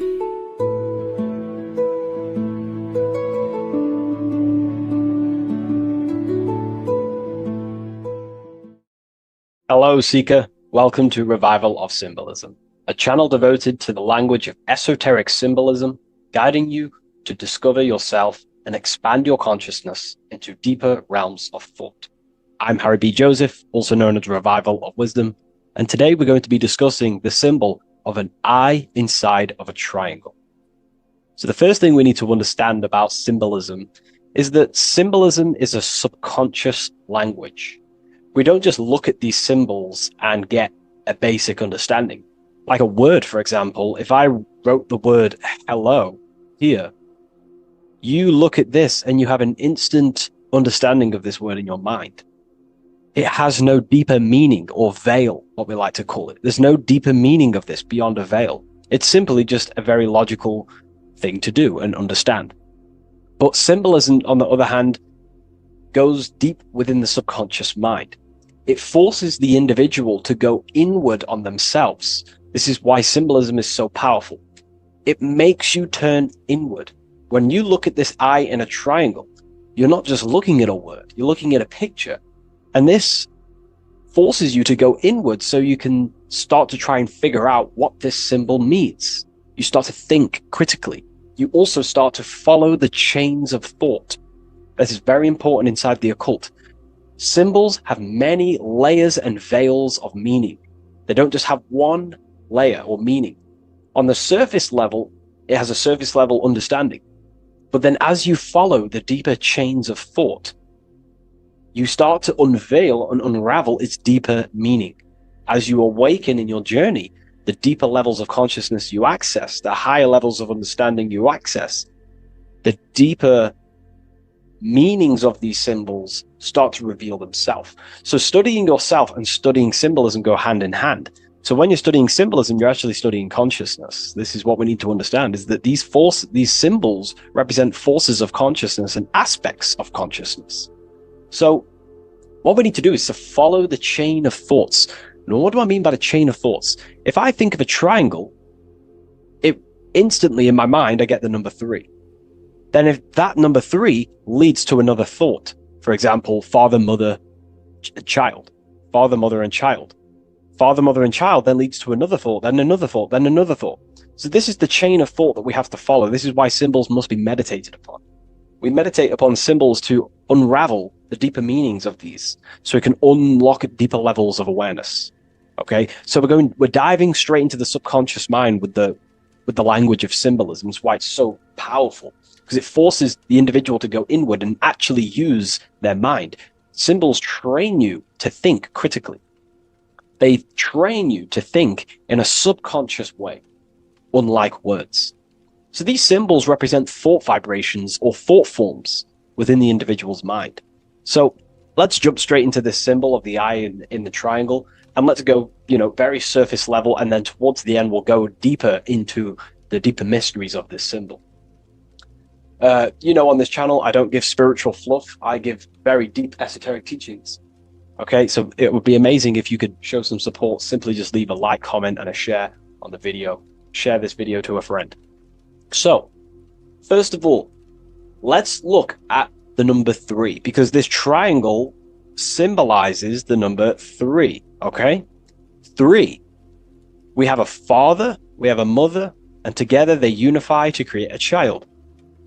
So that's a triangle. So what does this actually represent? Father, mother, child. In order for creation, it takes 3 steps. We are born, we grow, we die. So this is how creation unfolds in a 3-step process. In order for you to have a child, you must have 2 people and then give birth to another. Number 3. Then when you are given birth, you give birth, you grow, you die, then you return back to your original state. So the number 3 symbolizes this transformation or creation itself, how creation is a 3-fold. We see this in Brahma, Vishnu, and Shiva. Brahma, the creator, you have the creator god, the preserver god, and the destroyer god. This is symbolizing the number 3. And inside the Christian tradition, we have Father, Son, and Holy Spirit. We're going to dive deep into that as well. But it simply just represents the 3-fold of creation, how creation is a 3-fold process. Okay? So let's go a little bit deeper now.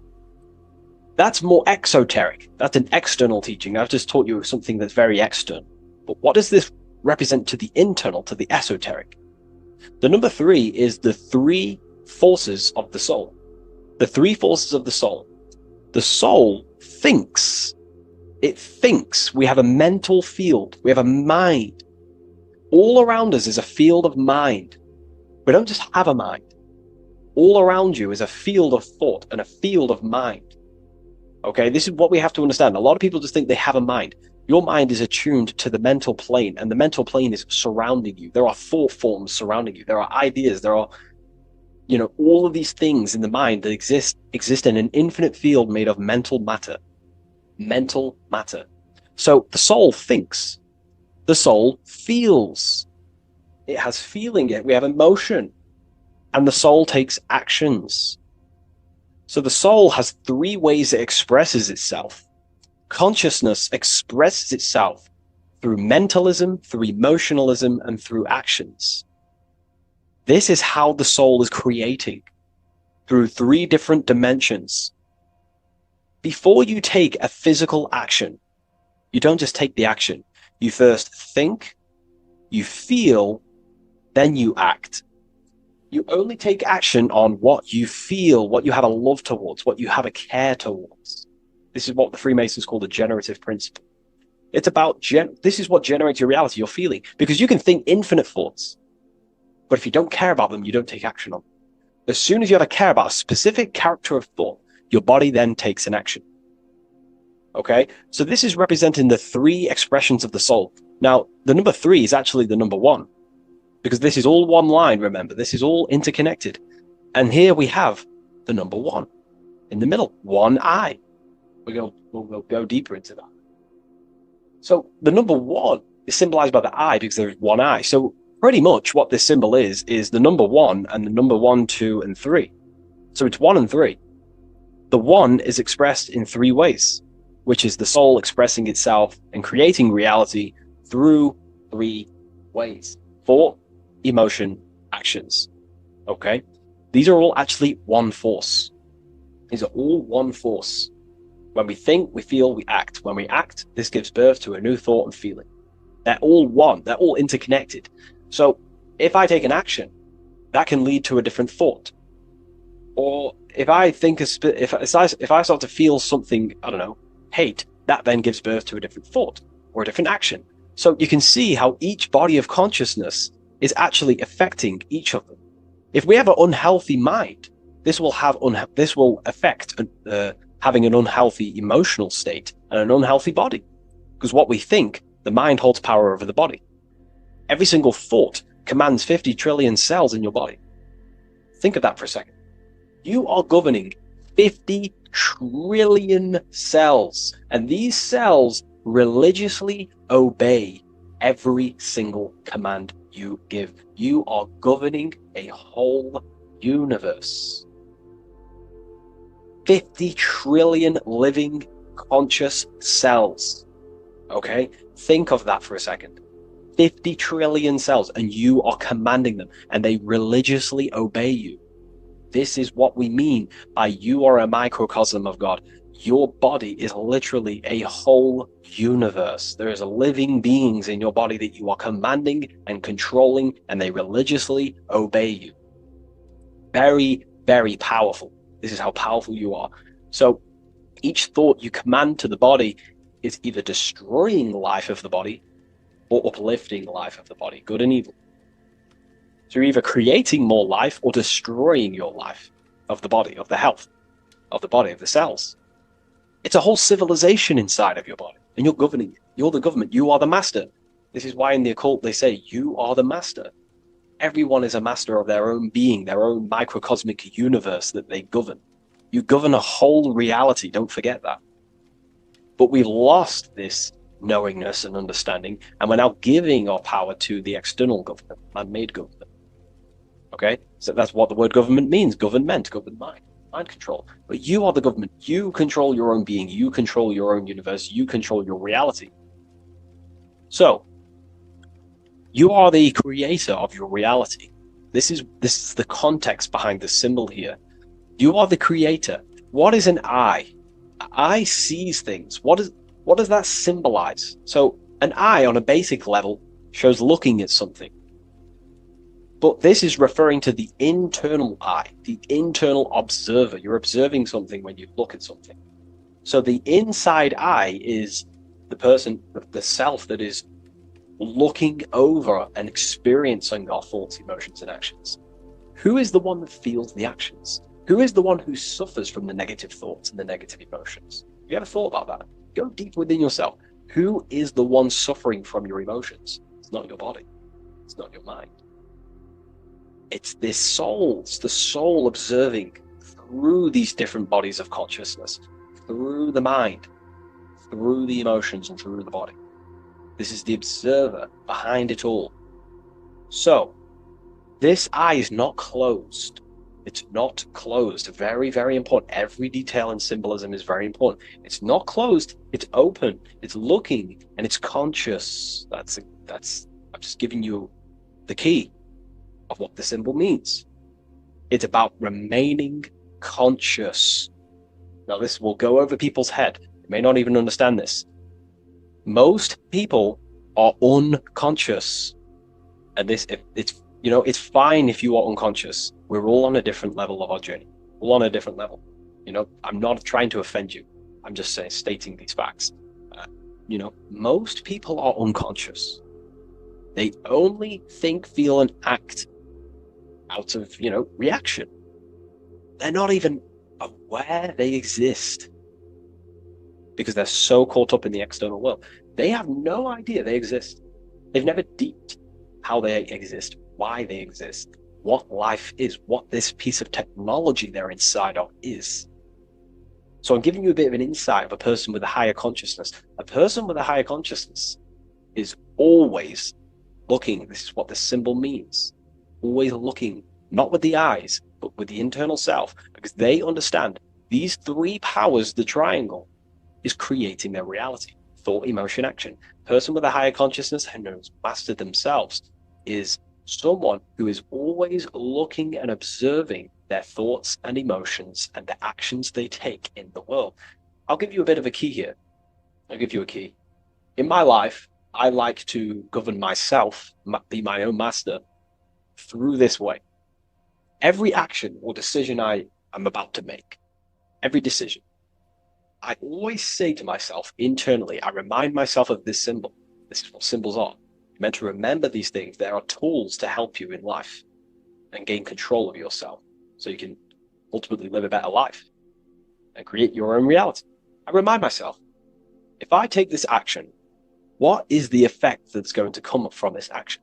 Is this action going to benefit me, or is it going to pull me away of what I'm supposed to do?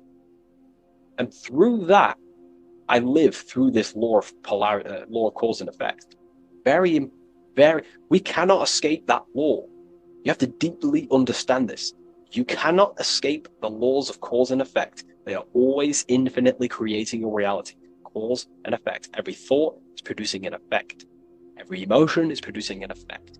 Every action is producing an effect. Therefore, you must keep this in mind and stay looking. This is what the symbol means. It means stay conscious. Always look over your thought, emotions, and actions.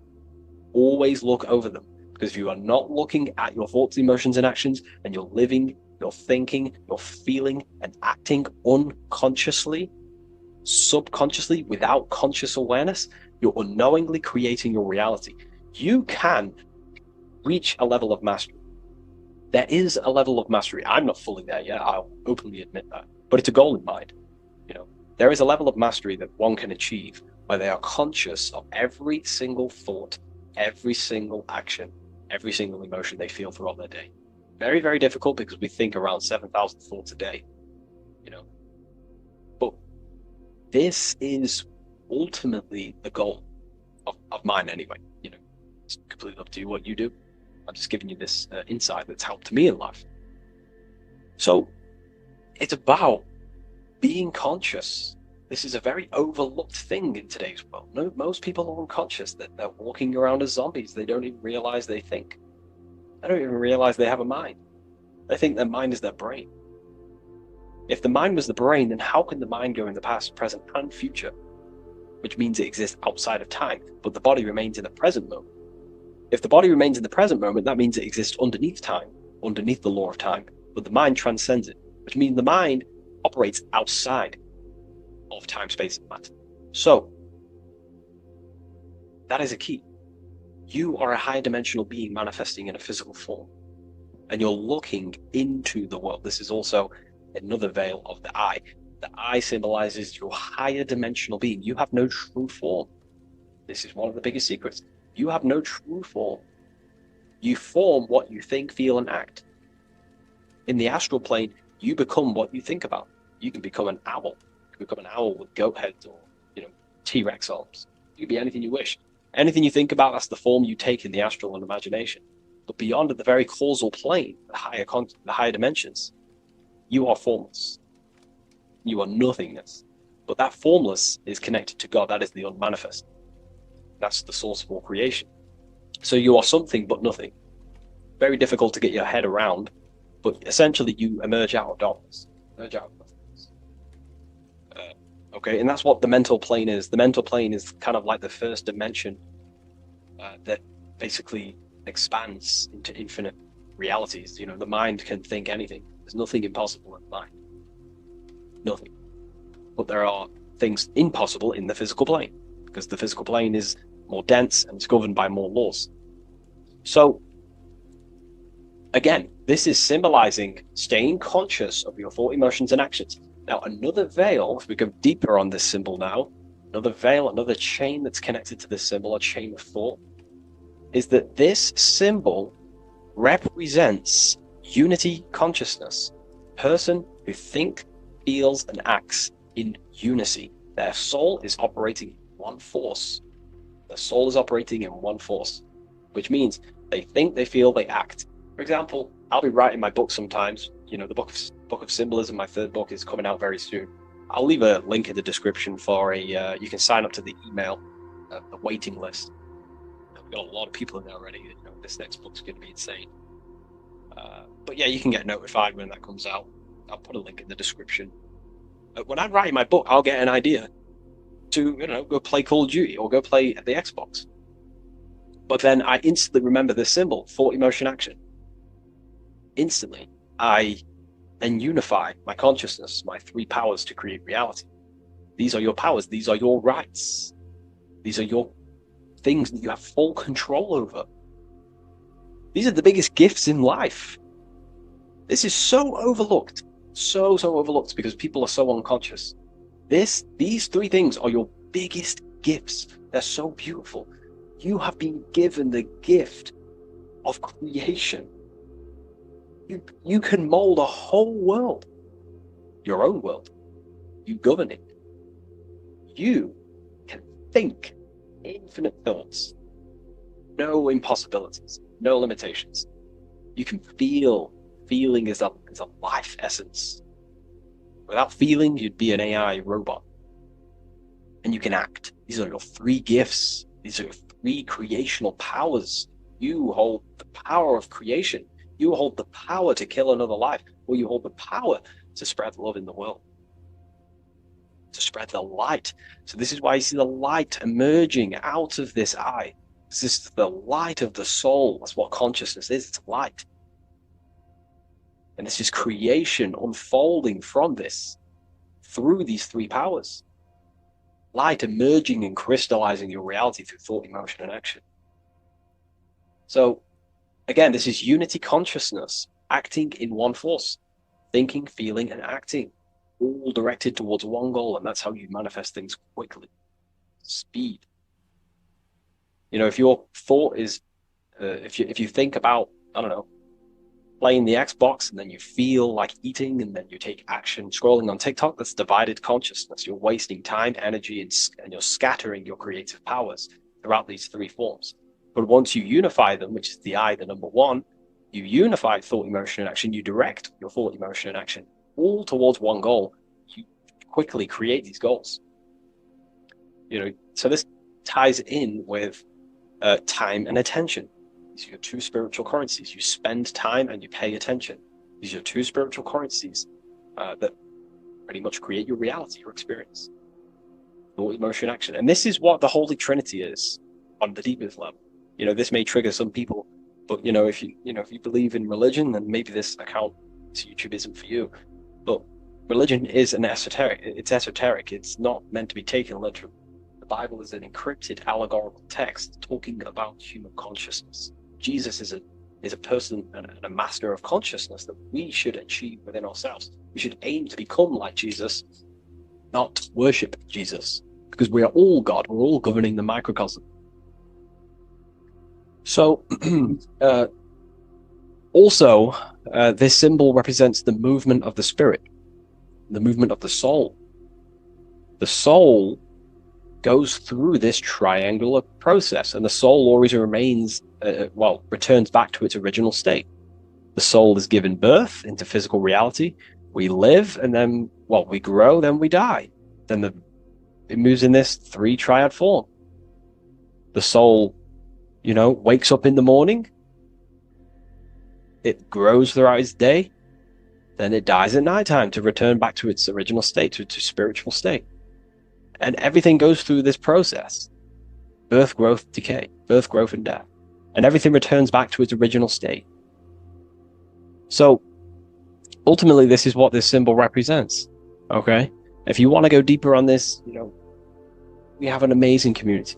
We have hundreds of hours of lectures, practical lectures, where you can gain mastery of yourself. The occult goes deeper than you could possibly imagine. So I hope you gained some insight from this video. Please leave a like, comment, and subscribe to the channel if you're new. And let me know any symbols you want me to break down in the comments section, and I'll hopefully get them broken down for you so you can understand them, deeper, on a deeper level, and you can understand yourself on a deeper level. So yeah, all the links in the description for everything that I mentioned, the community, and the Book of Symbolism waiting list. And I'll see you in the next video. Take care of yourself, everyone.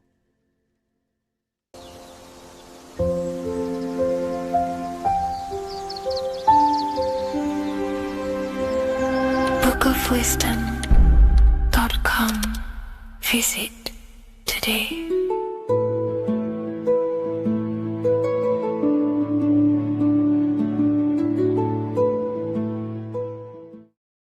What is good, people? It's Revival of Wisdom. I hope you're all doing well. Now, this video is how to raise your holy oil or your kundalini. Let's get straight into this.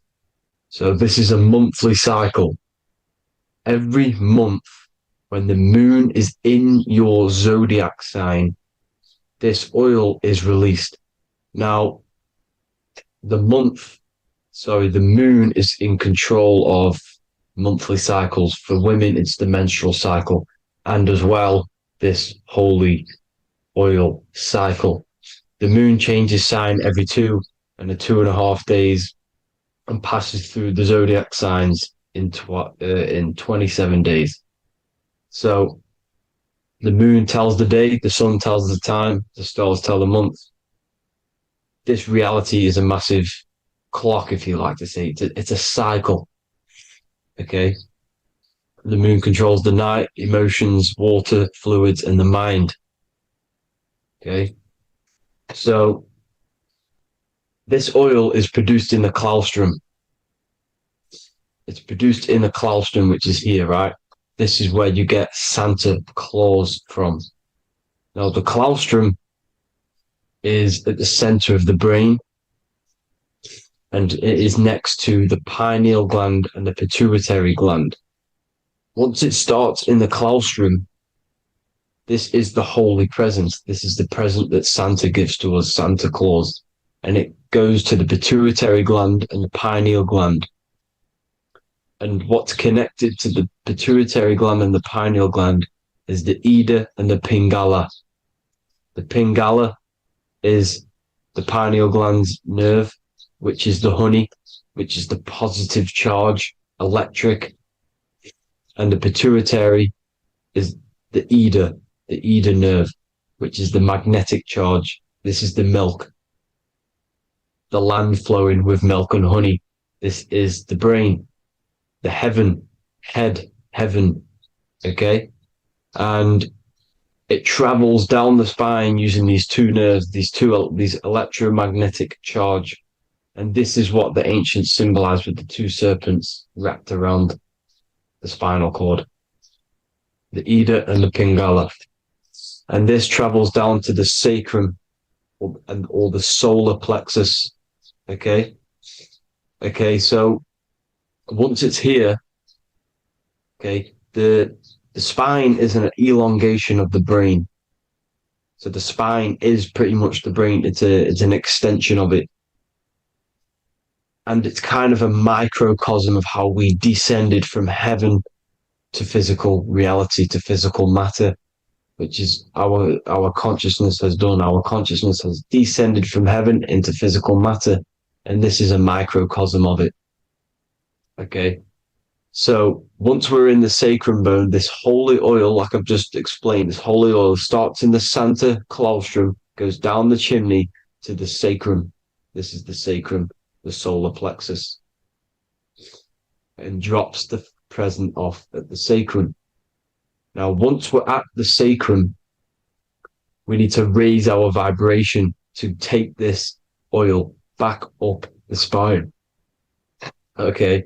And the River Jordan symbolizes this in the Bible.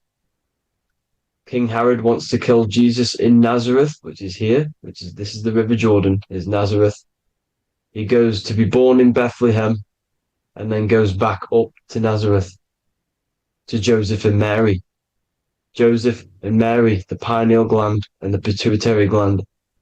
The Bible is huge symbolism. It's all metaphors for this sacred process which goes on inside of your body. You are the Temple of Solomon. You are the Holy Land. The Holy Land is your brain. Once this oil is at the sacrum, you need to raise your vibration in order to take it back up.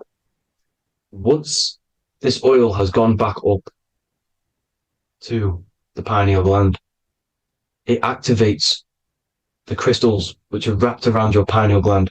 Your pineal gland is this tiny little beam here. This is the claustrum. This is the pineal gland. And it's wrapped in crystals. And when this oil travels back up the spine by raising your vibration, back to the upper room where Jesus met the 12 disciples, or the 12 cranial nerves in the brain, and it activates and it turns on this pineal gland.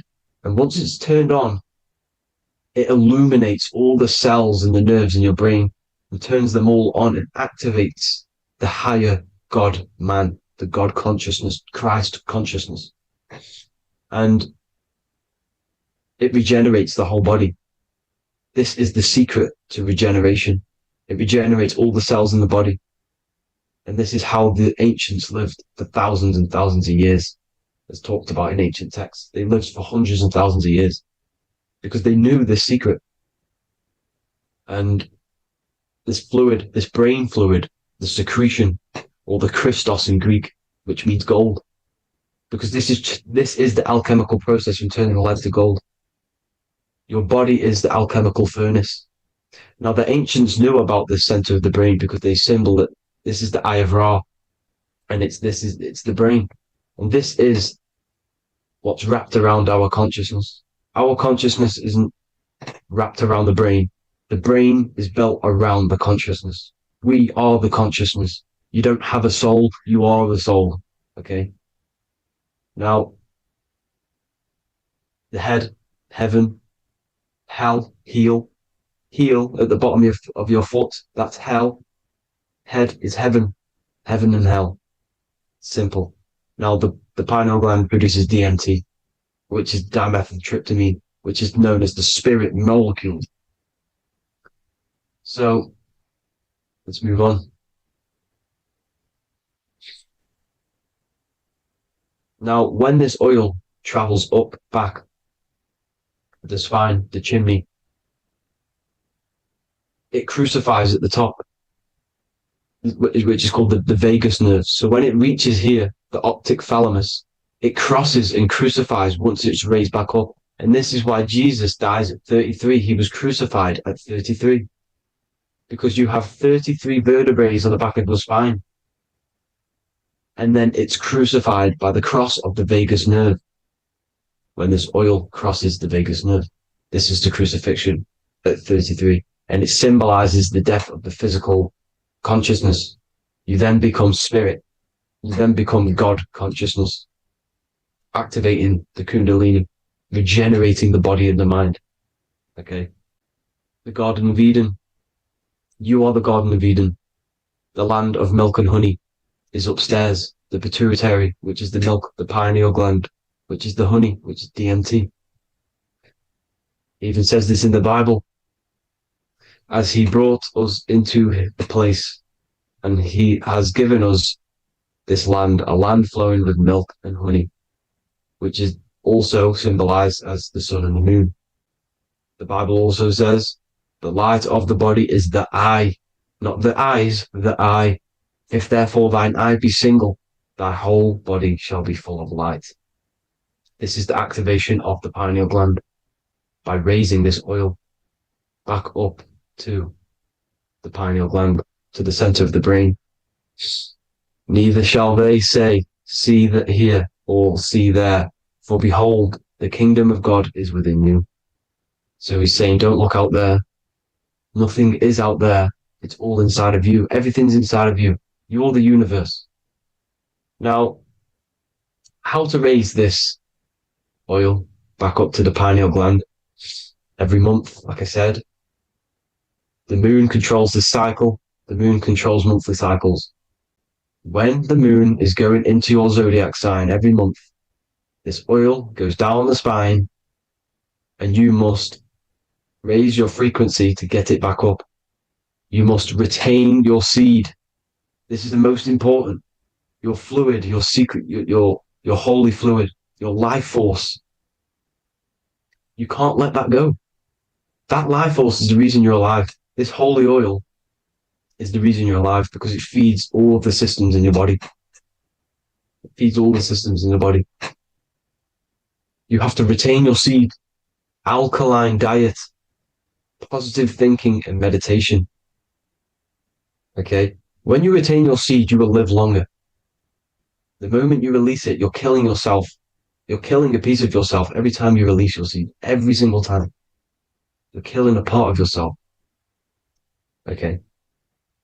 Now, this could be why this could be the illumination, the single eye on the Illuminati's symbol, the Freemasonic symbol, the illuminated eye, the triangle, which could symbolize the body, mind, and spirit, but the eye illuminated. Now, in the Bible, it talks about the two trees, the tree of knowledge and the tree of life. The tree of knowledge is the tree of good and evil, which is the most important system in your body, which is the nervous system. The nervous system, the most important. The tree of good and evil. And the tree of life, which is the cardiovascular system. Now, this oil, when it's released every month, feeds these two systems, and these two systems feed everything. Now, it's important you understand that. Okay? The ancients knew all of this knowledge. The Bible's telling you this knowledge. But it's in a metaphorical way. You have to understand the context behind it so you can read it properly.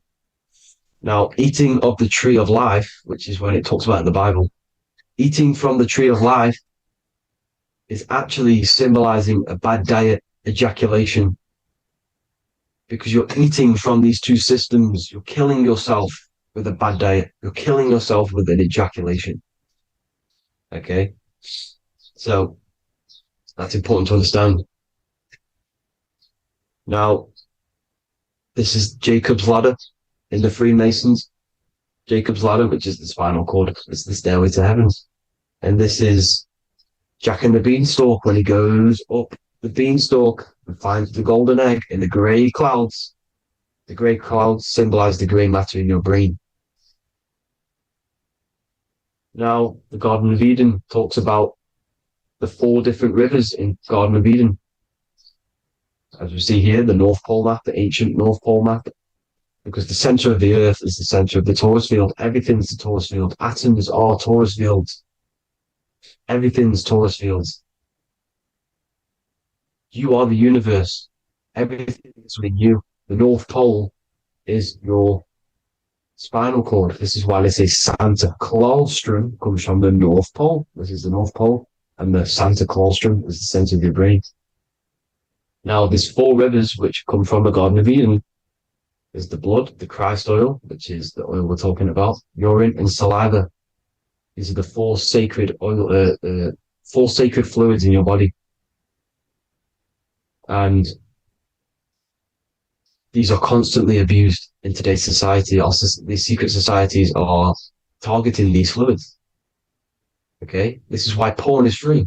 They sexualize society through Disney. Go and look at some of the Disney movies. There's so many subliminal messages which sexualize these children because they want you sexualized. So you release your seed, which is one of the holy fluids in your body, especially your semen, your sexual energy. So important you retain this. So important because it's your life force. It keeps you alive. Okay. Now, let's recap on this. If you want to raise your oil every month, you can't just retain your seed for the month. You have to retain your seed forever. Don't just do it for a couple of days. You have to do it. It's a lifestyle. You want to become God consciousness, you got to do what it takes. It's hard in this society because this society is designed to kill you pretty much. It's designed to keep you in these lower states of consciousness with all the bad food, the chemicals in the food, the chemicals in the water, the sexualized TV programs, sexualized adverts, sexualized TikTok and apps, videos, subliminally stimulating you. Because that is your weakness, sex. It's your weakness. Now, you have to retain your seed, meditation, and an alkaline diet. Why alkaline? Because acidic is low vibrational. This is the color spectrum. And what's the highest vibrational color? Violet. It's the lowest, red. You have to have an alkaline body in order to raise this oil. When you drink, when you have a bad diet, when you drink alcohol, when you smoke, this destroys the oil. It destroys the oil in your sacrum, and it can't be raised again, can't be raised up. This is why it's so important. Without that oil, you don't live. That oil makes you live. It feeds everything in your body. It's crazy how we're not taught this.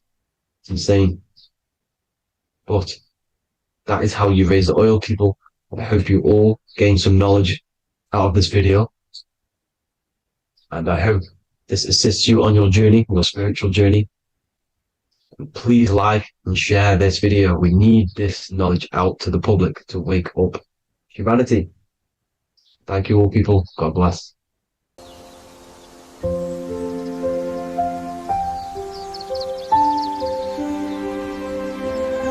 bookofwisdom.com. Visit today.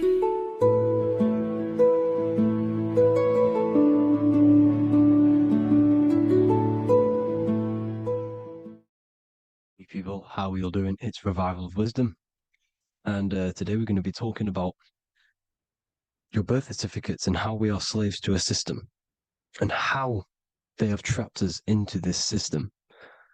Okay, so the first thing you need to understand about this system is there are two types of laws.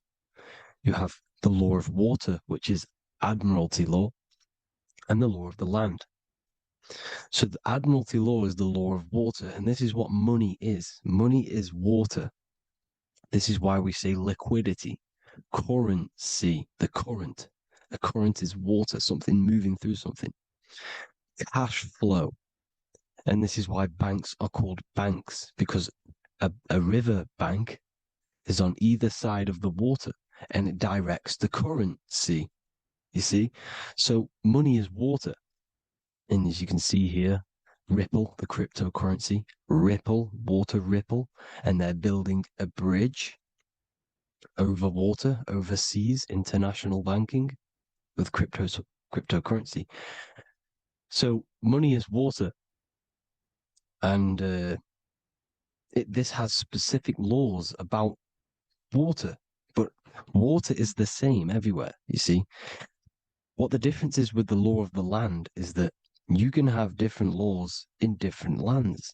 I can't do certain things in the UK that people can do in America, for example. You see, that's the law of the land, but the law of water is the same because water is everywhere. Now, this is very important to understand when it comes to, you know, these birth certificates. So, Pope Gregory, this is where we're going to start off. Pope Gregory in 1582 took the Orthodox Eastern sunrise calendar and changed it to his own Gregorian timeline, not a calendar, a timeline. This timeline was copyrighted by Pope Gregory under the name of the Vatican. So the Vatican owns the timeline that we are using today, 2023. They own it. They own the title of this Gregorian calendar. Okay. Therefore, anyone who is born under this copyrighted timeline, not calendar, they are subjected to Rome because Rome owns the timeline. They have a patent, a copyright for that timeline. What is on our birth certificates? That timeline. We are born underneath, we are subjected to the Vatican. This is why all birth certificates go to the Vatican. They own Every single birth certificate. Okay? So when we use this timeline, we are subjecting ourselves to this timeline. Okay? Which the Vatican has a claim over. This calendar or timeline is set to sunset, not the sunrise, which is associated with death, darkness, and the moon, lunatics. You see, so this is a sunset calendar timeline. Okay, this is now, they've changed a couple things, right? They say that the new year is January the 1st. Okay, when we know this is in winter. January is winter, which is associated with darkness, death, the death of nature. So this is a death cult, people. These people are evil. They're so evil. The Vatican. And this is why we use April Fool's Day, because April is in Aries, and Aries is always the start of the zodiac. This is why Aries rules the head region. 12 zodiacs, 12 systems of the body.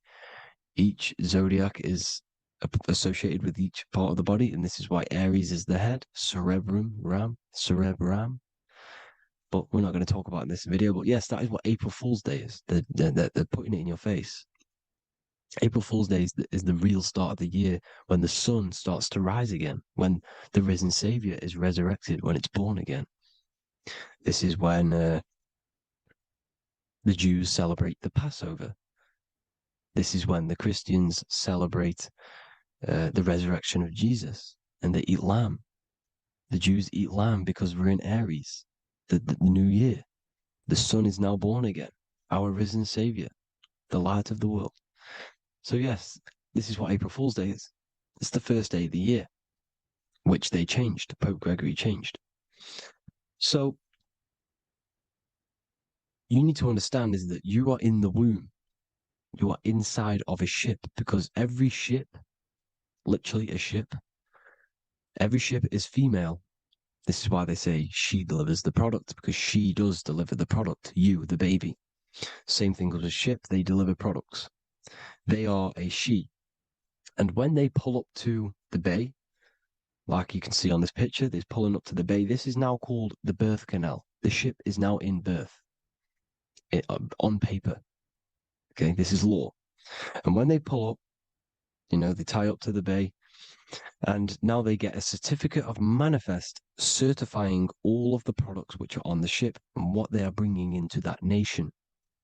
Okay, so you're bringing in this many of that, everything's on the certificate of manifest. And this certificate of manifest is also your birth certificate, because you are traveling through water when you are in the birth canal of your mother, because you are in water when you are in the womb, and you travel through the birth canal. And when you arrive, you get a certificate of manifest with the name, how many, the quantity, that's your birth certificate. Okay.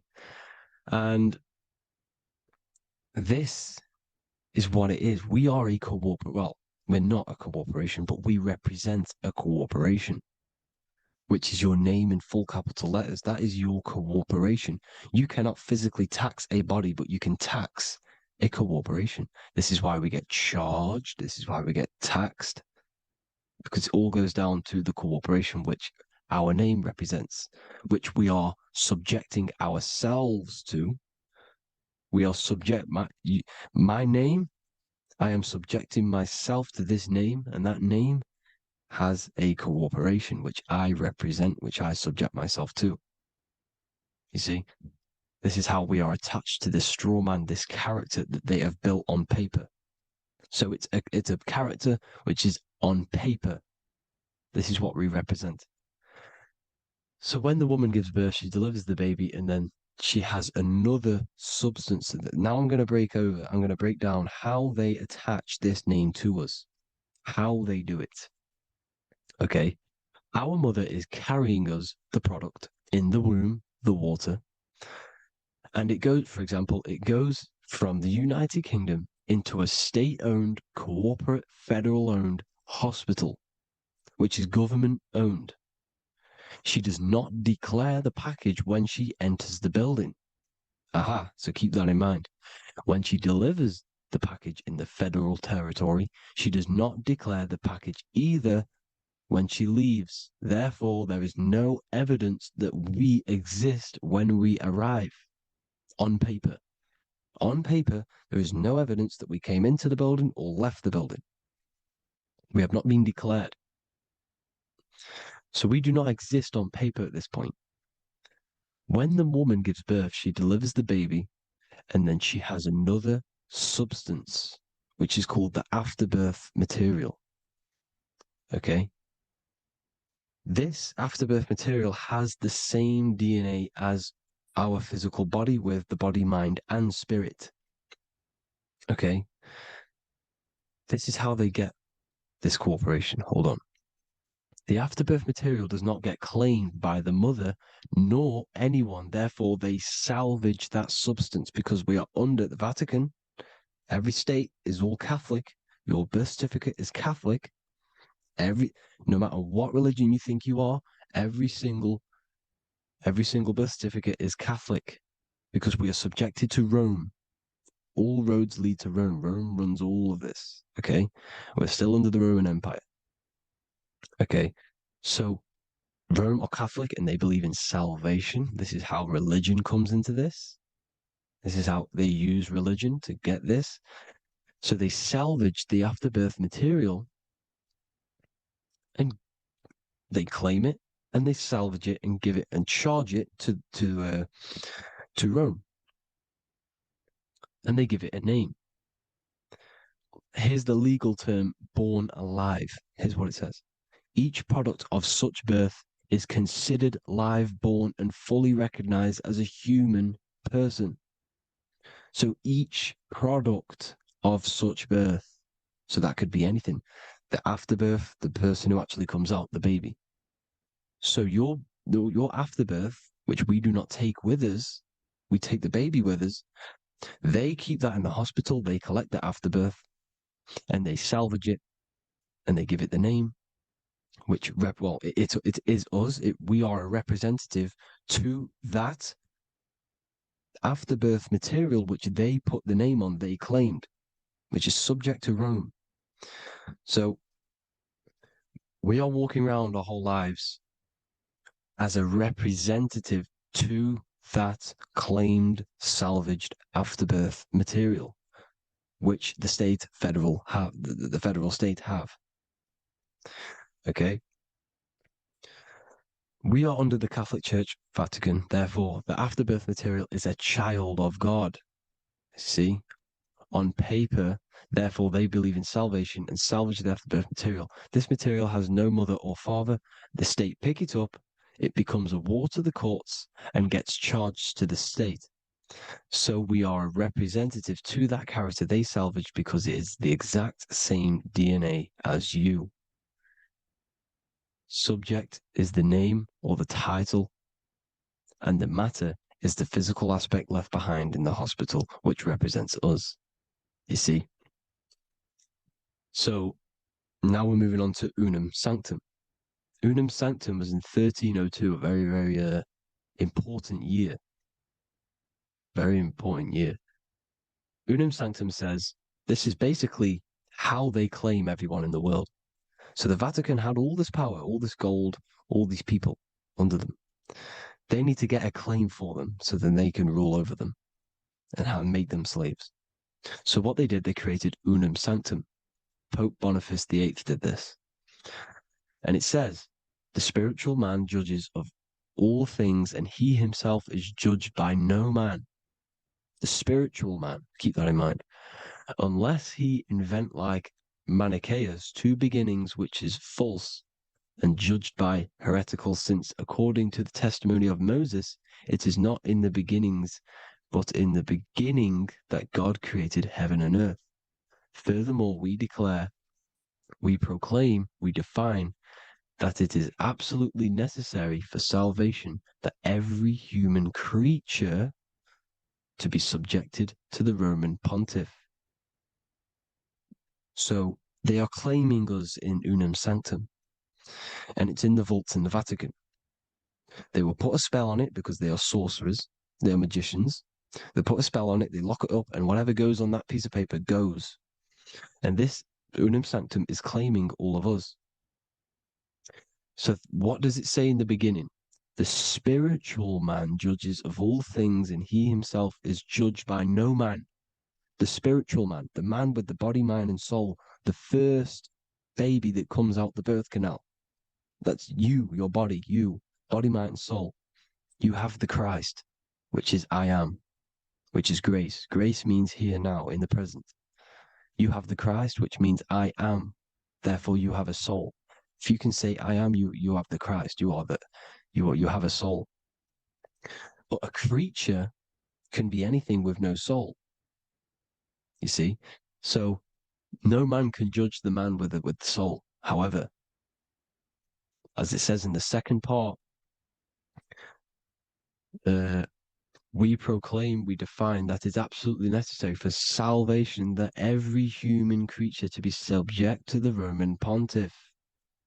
So they are subjecting the afterbirth, not the man with the body, mind, and soul, but the afterbirth to the Roman pontiff, to the Roman Catholic Church. We are the ones who are claiming to be the afterbirth material, which is our birth certificate, which is our representative. We represent that because it is our DNA.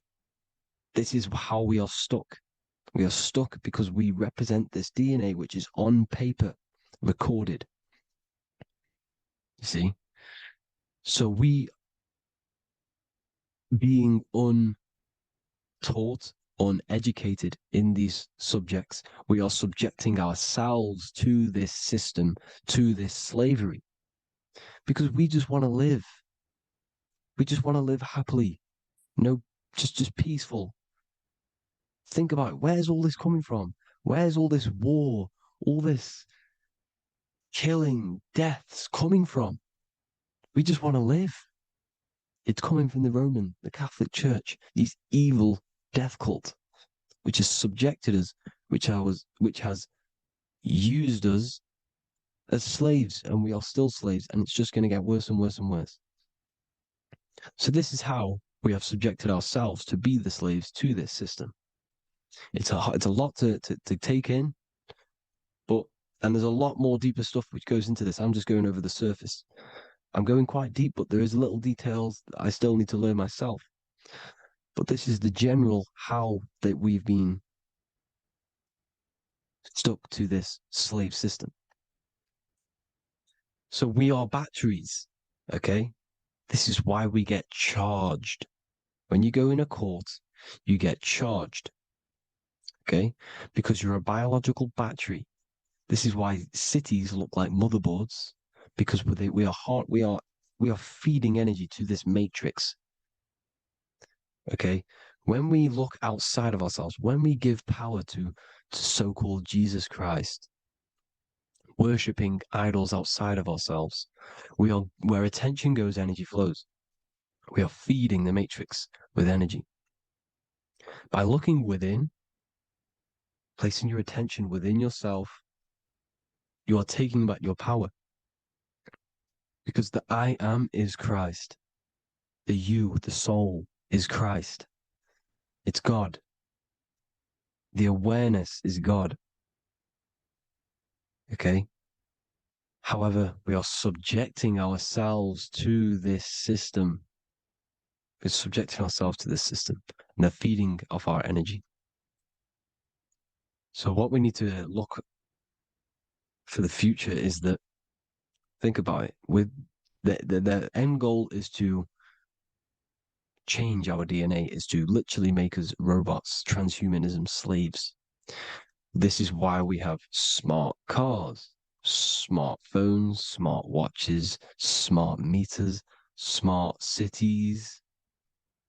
And all of this is going to be connected by the smart grid, which is 5G. This is why 5G is rolling out. 5G is going to connect all of these technologies to one. It's like a big net system. And you know why they're doing this? It's because all of this is going to be connected through this 5G, and that 5G is going to be controlled by the elites. So you say anything wrong, you do something wrong, you say the wrong thing online, they'll turn off your car, they'll turn off your phone, they'll turn off your smartwatch, they'll turn off your TV, because it's all going to be connected and controlled by the smart grid. And this is what the Great Reset is, people.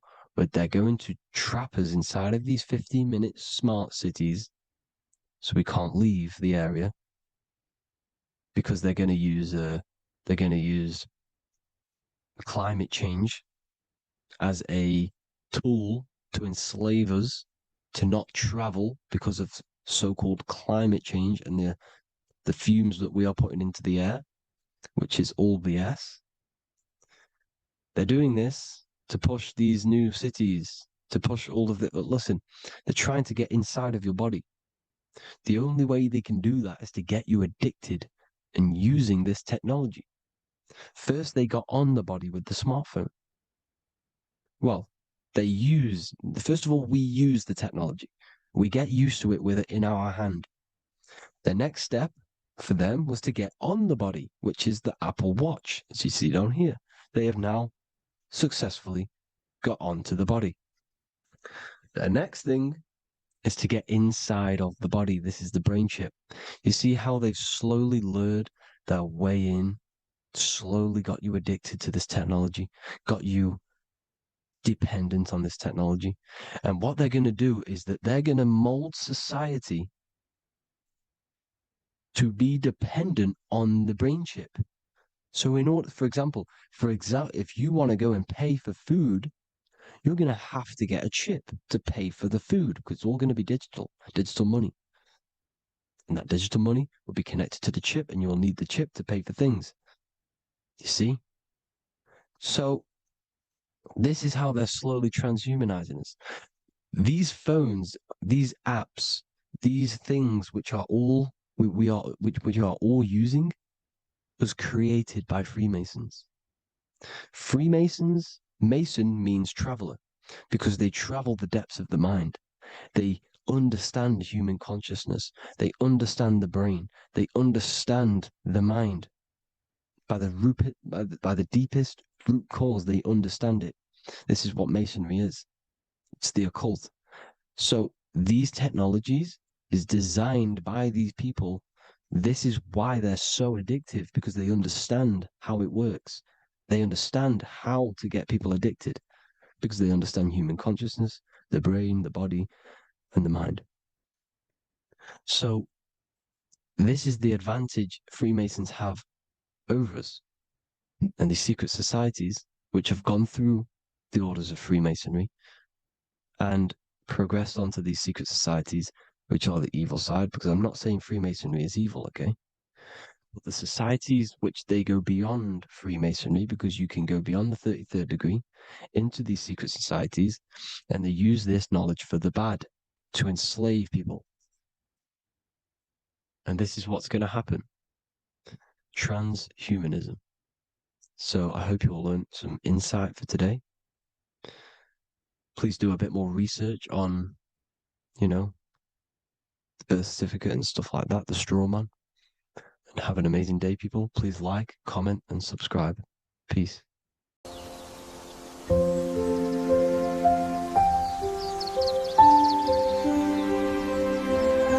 bookofwisdom.com. Visit today.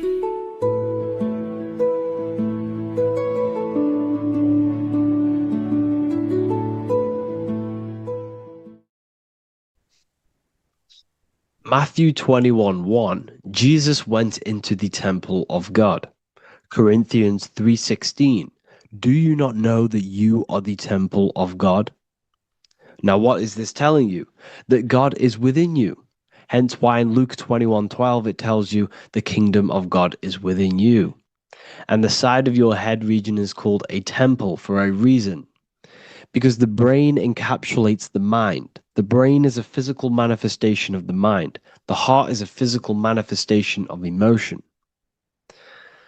So we have these different layers of our consciousness. We have an intellectual, communicative aspect of our consciousness, which we would call the mind, We have an emotional aspect of our consciousness, which is the heart. And to communicate with the divine, it's all to do with the mind. Hence why the ancients always symbolize the mind being God. This is why Michelangelo always placed God inside of the brain on top of Sistine Chapel in the middle of the Vatican. He understood that God is in the brain. God is within you, not outside of you. The church tells you that God is in the sky because they are creating a externalization of the truth to create a business and a distraction, so that you don't find the divinity within you, so that you don't find your power.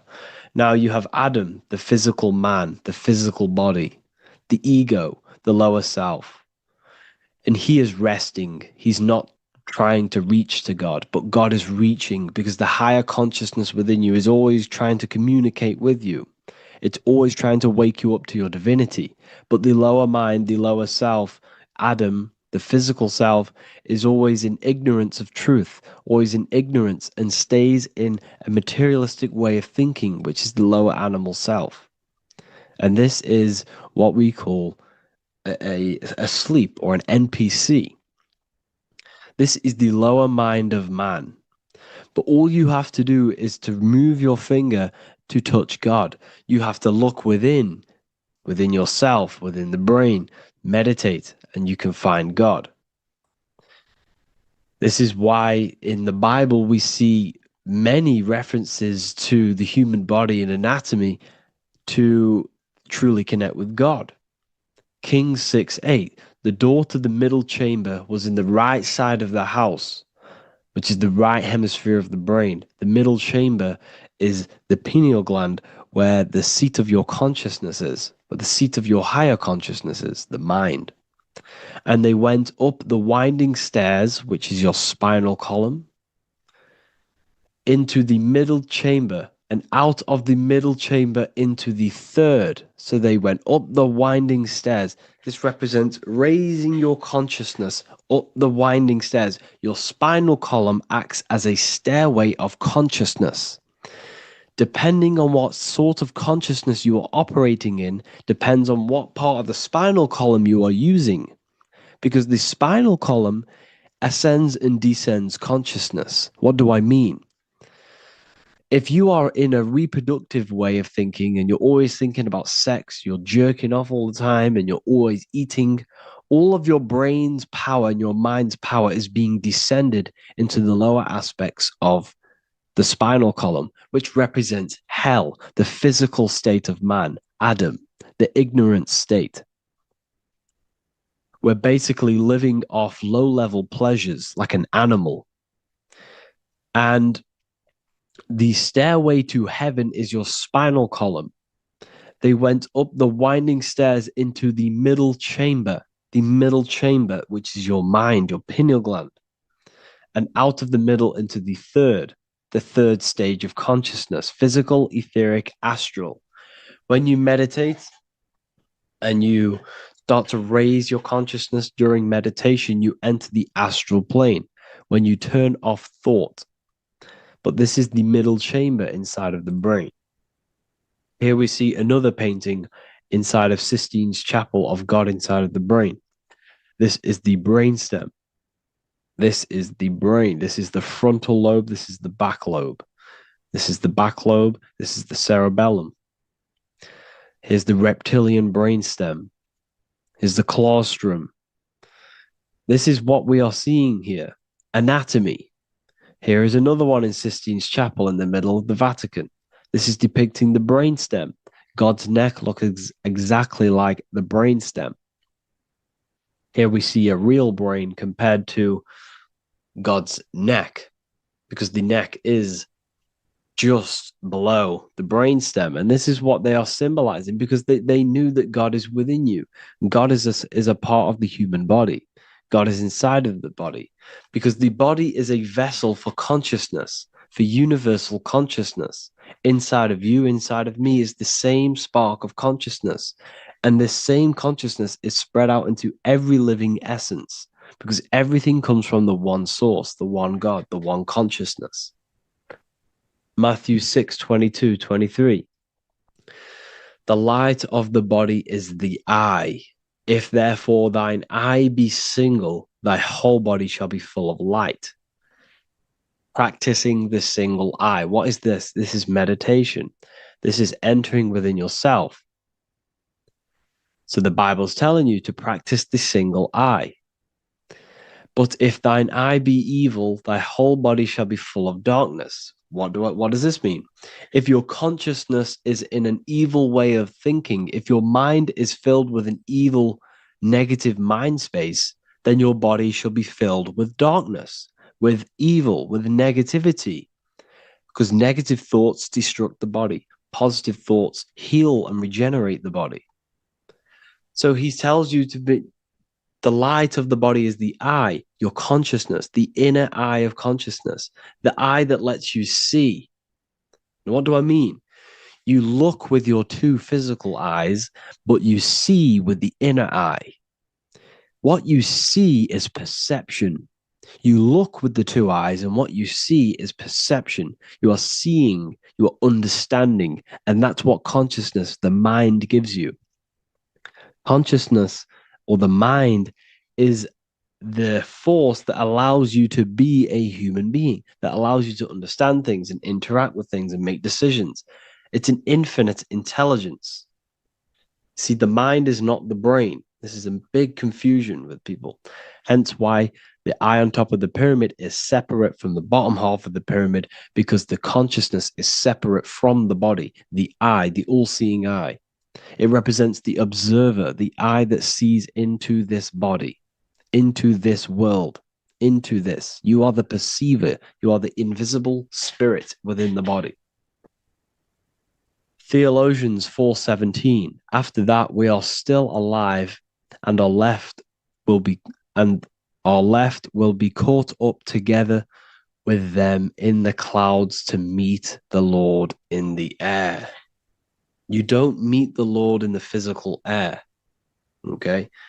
This symbolism of the ancient Christian artwork is showing you this is symbolic. These things never happened. There's no man in the sky. Moses didn't go on a mountain to meet with God. The air represents the mind. This is why you say you're an airhead when someone's very stupid. Earth is your body. Water is your emotions. Fire is your spirit. Air is your mind, the invisible mind. So Anton Mengs, an ancient Christian art worker, is showing you anatomy of God in the clouds. But this is the anatomy of the human body, raising yourself to the mind and turning the mind inwards on itself during meditation. And that's how you meet the Lord in the air. You meet the Lord in an elevated state of consciousness.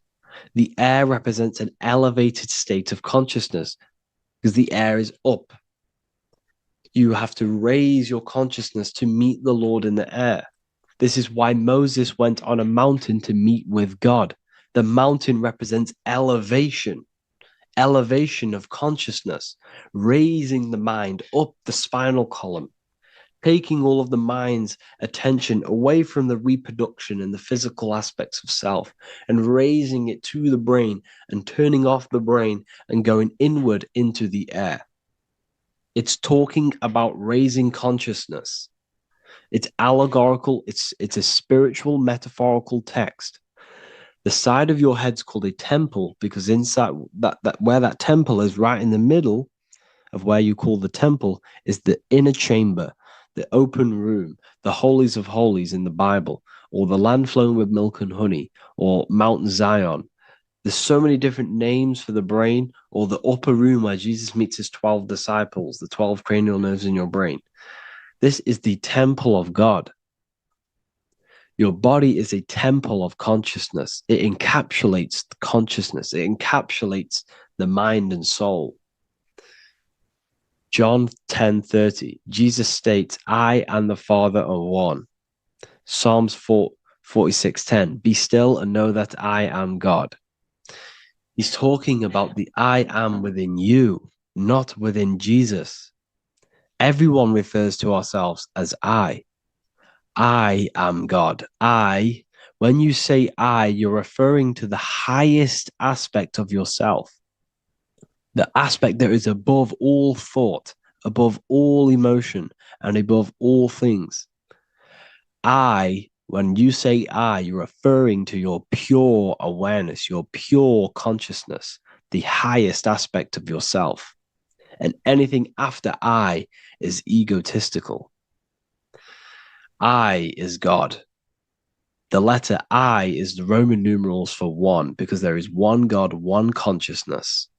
The letter I is one line, just like the number one. Matthew 6:3-4, take no thought. Therefore, take no thought. Take no thought. He says this 5 times because you must turn off the 5 senses and take no thought to connect with God. Be still. This is telling you to meditate and know that I am God. The I am within you. I and the Father are one. I and God are one. You, who you think you are, is a completely wrong. The body is matter. Your name isn't you. Your job isn't you. Your reputation, your trauma, your memories, your friends, family, worries, bills, interests, dislikes, goals, passions. Anything to do with the thinking mind is not you. Who you think you are is a part of your thinking aspect of consciousness. But once you remove thought, you are no longer your name. You are no longer your body. You're no longer your reputation. You are the I. You are pure awareness, pure consciousness. Pure consciousness. And this pure consciousness has latched on to this name, this job, the body, and your traumas. Your pure consciousness has attached itself to this character who you're playing in the physical world. And this is essentially who you think you are, but you are not. You are the I, you are the self, you are pure awareness. So in order for you to detach from these things, you must learn how to detach from your name, your job, your reputation. And you do this through meditation by turning off the thinking mind. Turning off the thinking mind allows other aspects of your consciousness to open up. What do I mean? Your whole life you've been thinking, and all of these thoughts has attached you to this physical body. You haven't allowed your consciousness to open up. And you can only do this by taking no thought. That's why Jesus tells you, take no thought. When you turn off the thinking mind, other aspects of your consciousness starts to open up. Other aspects of your being can open up. And this is how you astral project. This is how you do all these mystical things and things to do with consciousness. It's taking no thought. Imagination, emotions, thought, and memory are all to do with consciousness. These things are not physical. You can't touch thought. You can't touch emotions. You can't touch these things because they are not a physical thing.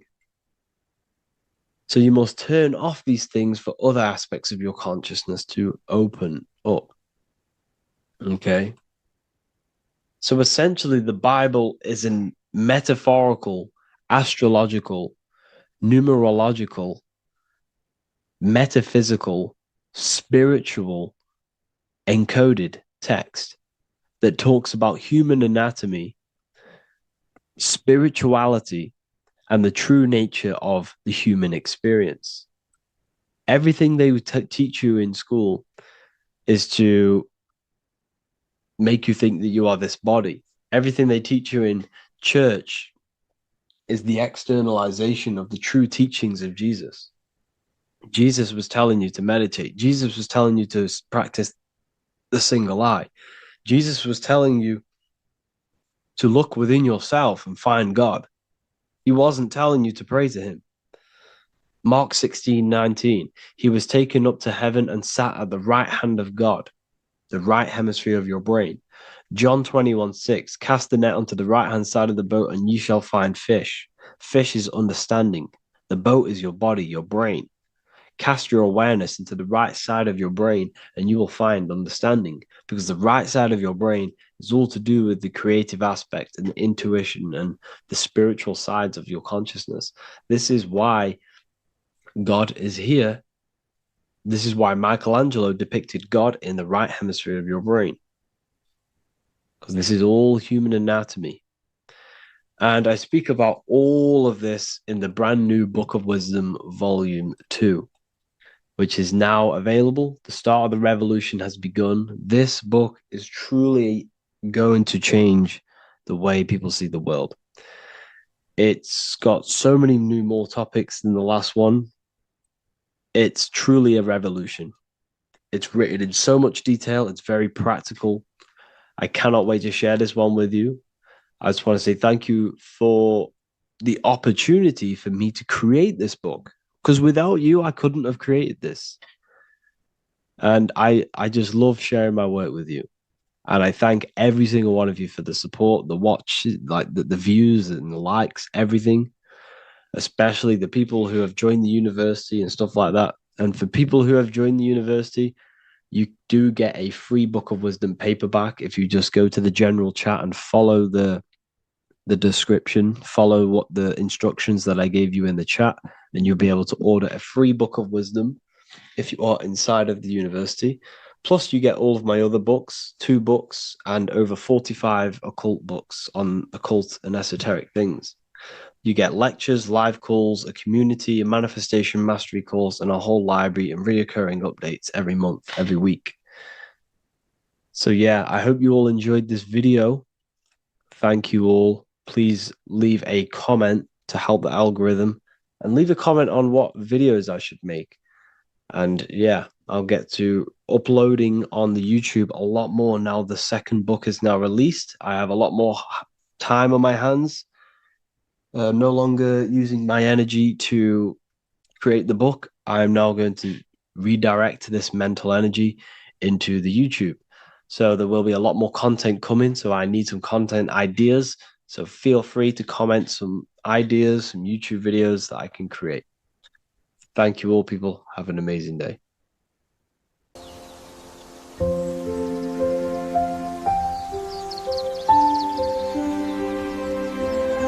bookofwisdom.com. Visit today.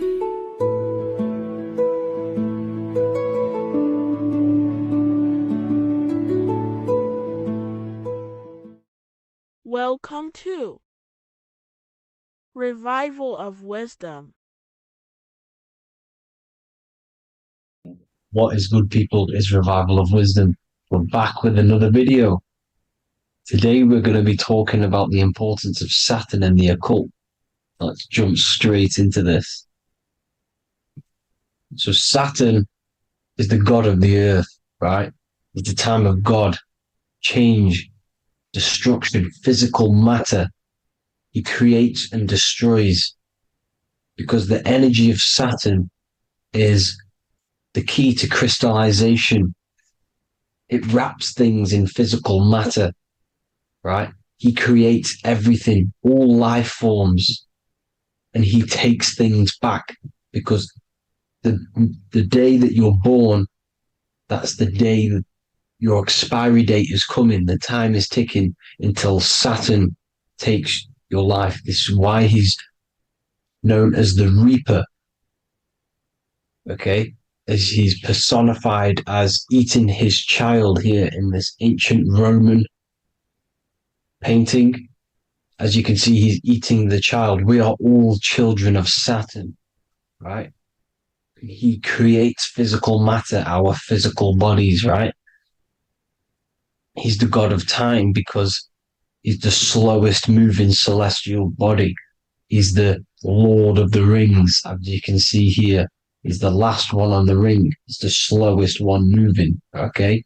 So he is the Lord of time, destruction and creation, okay? This is why his name is Saturn, Satan. He's the devil, okay? But I'm not saying Saturn's evil, guys. It's a part of life. Everything lives and dies, right?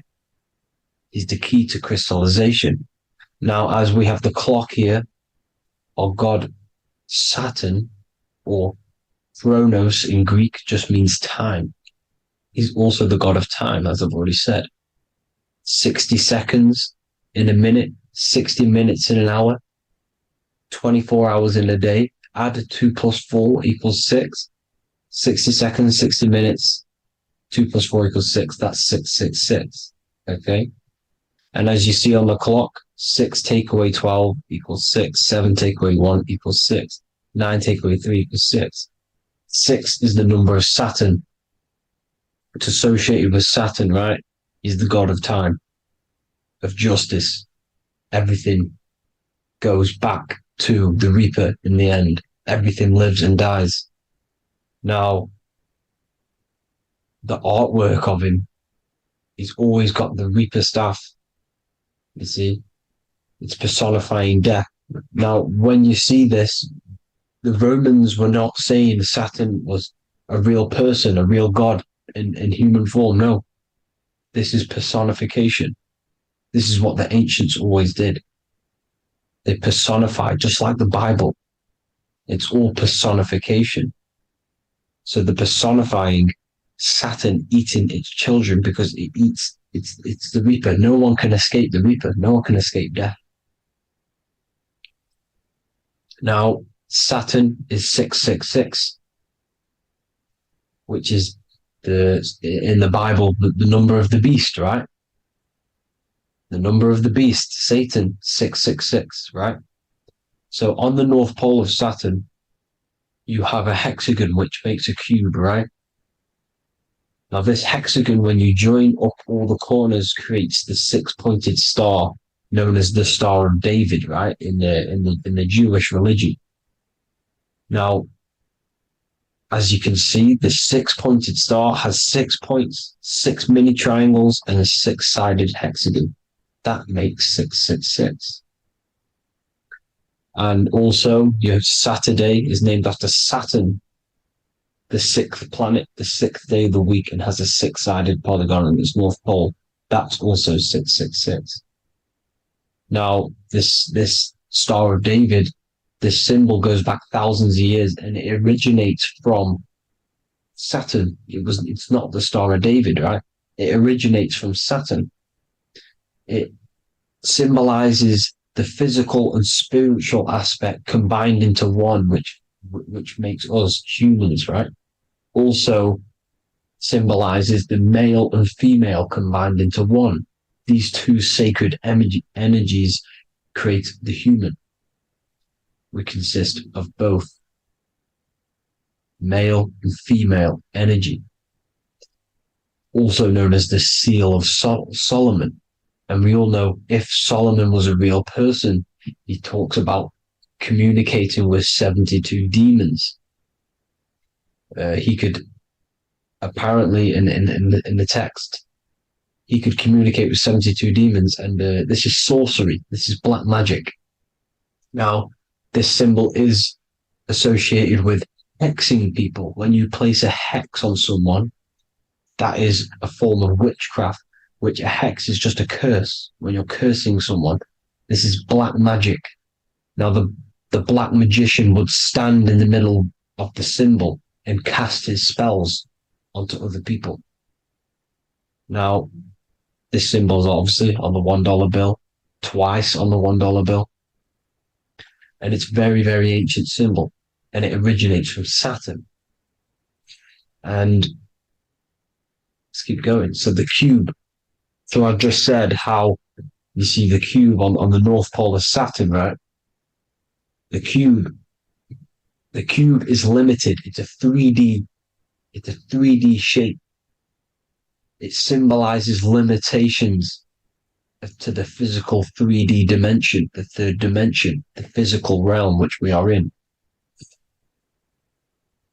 Now, as you can see, the color associated with Saturn is black, right? Black is infinite potential. Black is the creation of all things before there was light. Light is born out of blackness, darkness, okay? Now, Black is physical matter. And as you can see, the black cube, black symbolizing physical matter, the cube being limited, as the physical realm that we are in is limited. It's not like the fourth dimension where everything can exist in a thought. The third dimension is limited, right? And this is what Saturn is. It limits you to the 3D 666. Your body limits you to your physical body. Now, these black cubes are placed everywhere. As you can see, Australia, Denmark, Manhattan. There's one in New York. As you can see, the Apple have a cube. The Nintendo GameCube. Trump Tower is a black cube. This is worshipping the energy of Saturn, the god Saturn. Okay, it's not a god, it's a celestial energy. However, it rules over Earth because it pretty much created the physical realm. Now, as you see, when you go to a funeral, you wear black, a black suit symbolizing Saturn, which is the color associated, black. And as you see in Mecca, they walk around the black cube in rings. As you can see here, they're stood around in rings, like the Saturn, the rings of Saturn. The Mercedes symbol. You probably wouldn't notice that, but yes, it's Saturn. And when you graduate from university, you wear a black cube on your head. This is all symbolizing Saturn. Okay. Now, as you can see, the Jews here have a black cube on their third eye whilst they pray. Notice how he's shutting his eyes into blackness, darkness, and he's wrapped around a black strap around his arm. This is symbolizing the wrapping of physical matter, of how physical matter wraps things into existence. And as we all know, the Star of David is a Jewish symbol. So he has the black cube and the Star of David, right? So all of these religions are secretly worshipping Saturn. Okay, this is all Saturn worship, Kronos, the god of time and destruction, the physical reality. Now, as you can see, it's symbolized everywhere in all major corporations. Pepsi, internet, that's obvious. NASA, of course, NASA. NASA means to deceive in Hebrew. Universal, Walkers, that one's so obvious. Nike, Toyota. So many different ways they symbolize it. You either see the rings of Saturn or the black cube, as I just showed you here, the Nintendo and the Mercedes, right? It's absolutely everywhere. Now, they also use 666 to symbolize it, as I've just broken it down to you. 666, the World Economic Forum. We all know how they're trying to enslave us into this new world agenda. Google Chrome, CERN, Disney, Coca-Cola, Cadbury's, all of these have 666. Now, every UPS barcode has 666.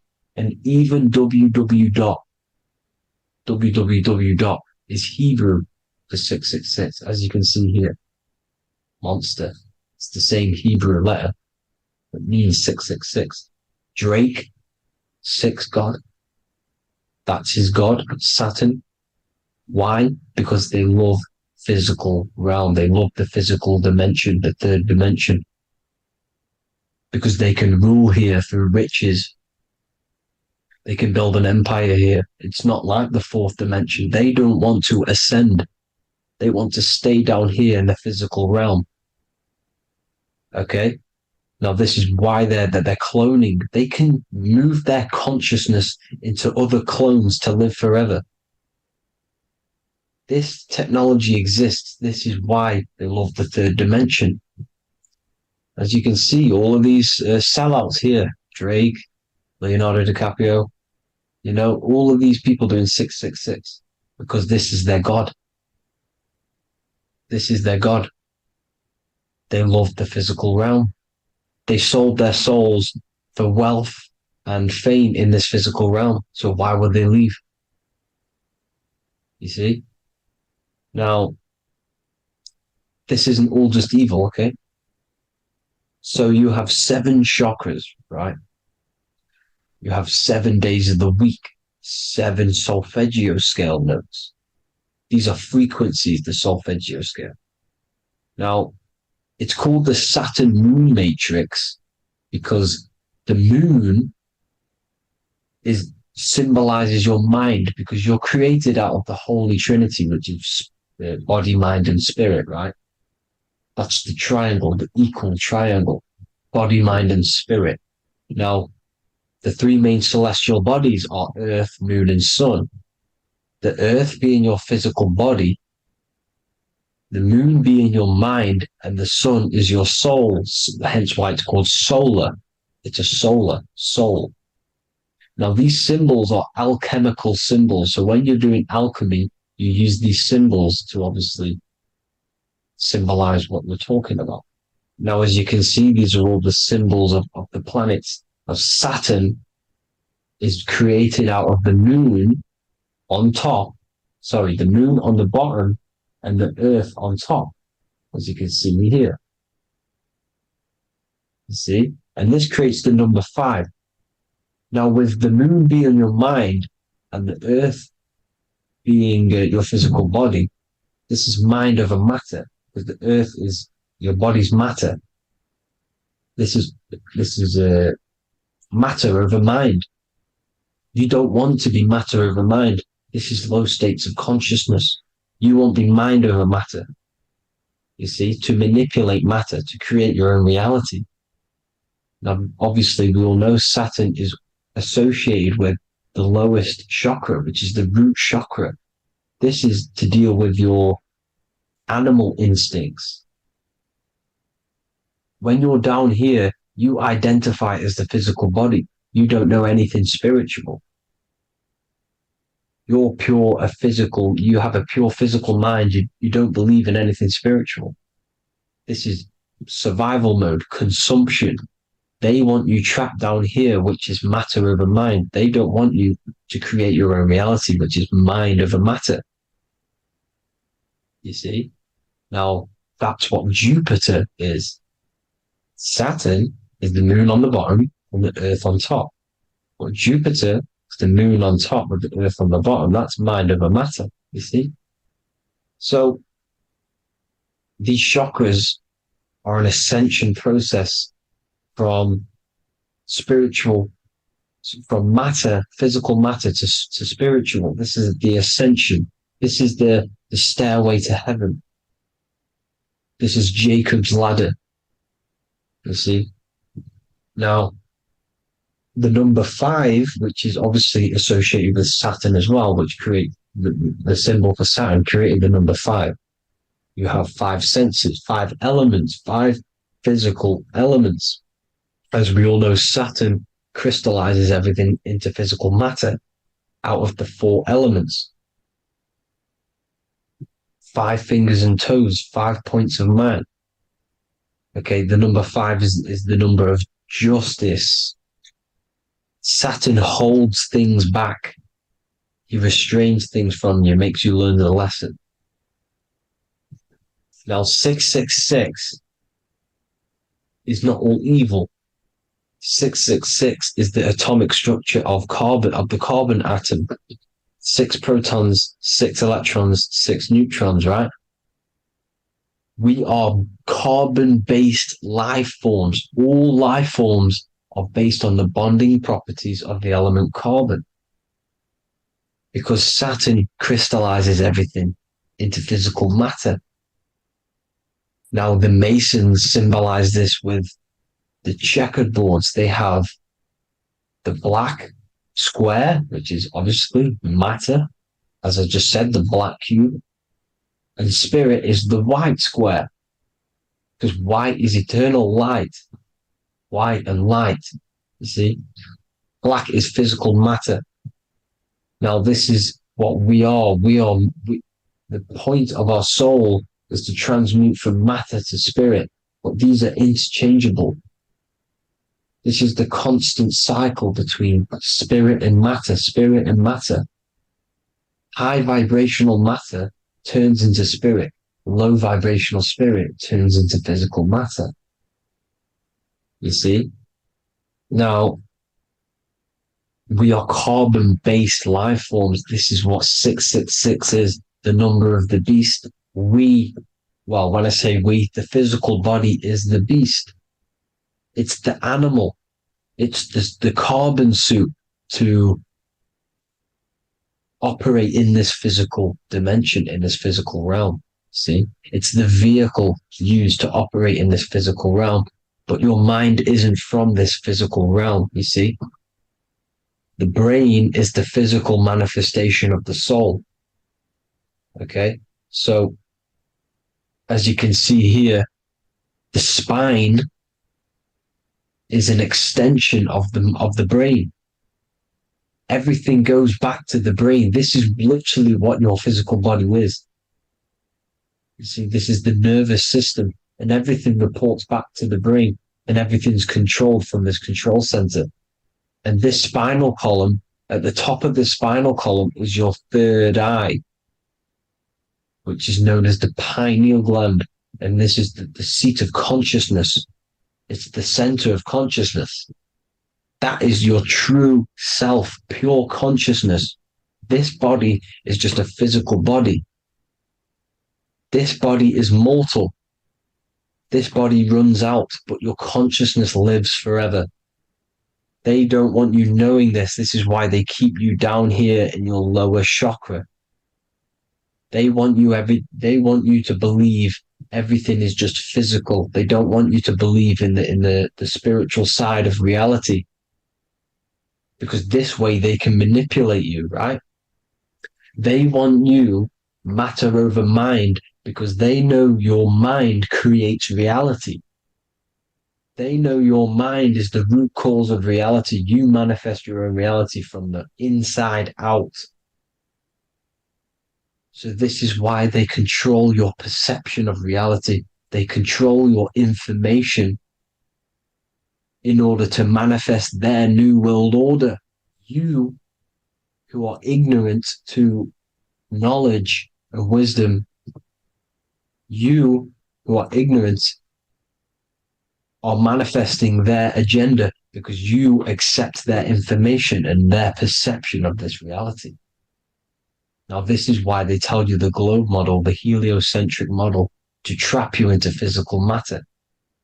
Now, if you understood about this true form of this realm, you'd understand that there's a spiritual side behind everything. The spiritual side, something has to exist. The root cause of reality is higher planes of existence. It happens in the mind before it happens on the physical plane. You see?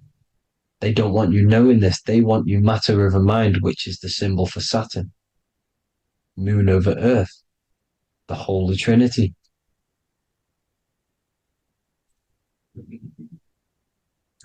Now, as you can see, the cube also makes IXXI.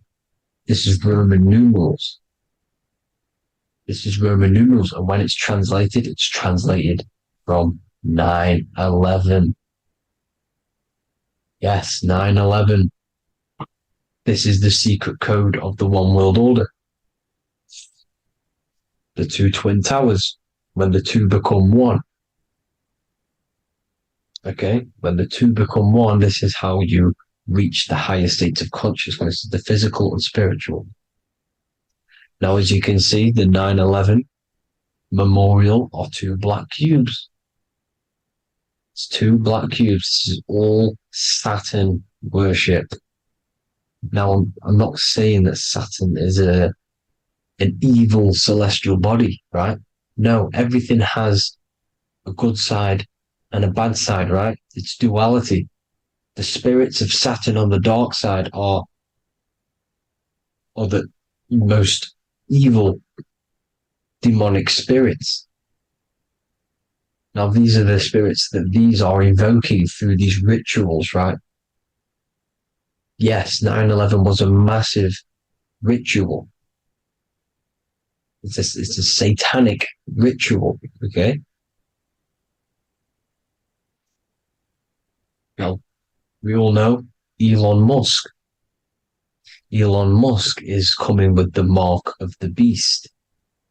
In English gematria, this equals 666, right? 666, as I said, is the number of the beast. You are the beast, your physical body. You see how the Bible twisted things up to make things more confusing, right? But it's there. You just have to have the knowledge to be able to read the Bible properly. As we all know, we had this virus. I'm not going to say the name because I'll get flagged. This virus adds up to 666 because this is all part of the New World Order. It's all part of keeping you in this physical dimension. Okay? Now, as you can see here, Novus Ordo Seclorum on the back of his shirt, on Elon Musk's shirt, this is also on the $1 bill, Novus Ordo Seclorum. This means New World Order. Yes, New World Order. This is on the back of Elon Musk's shirt.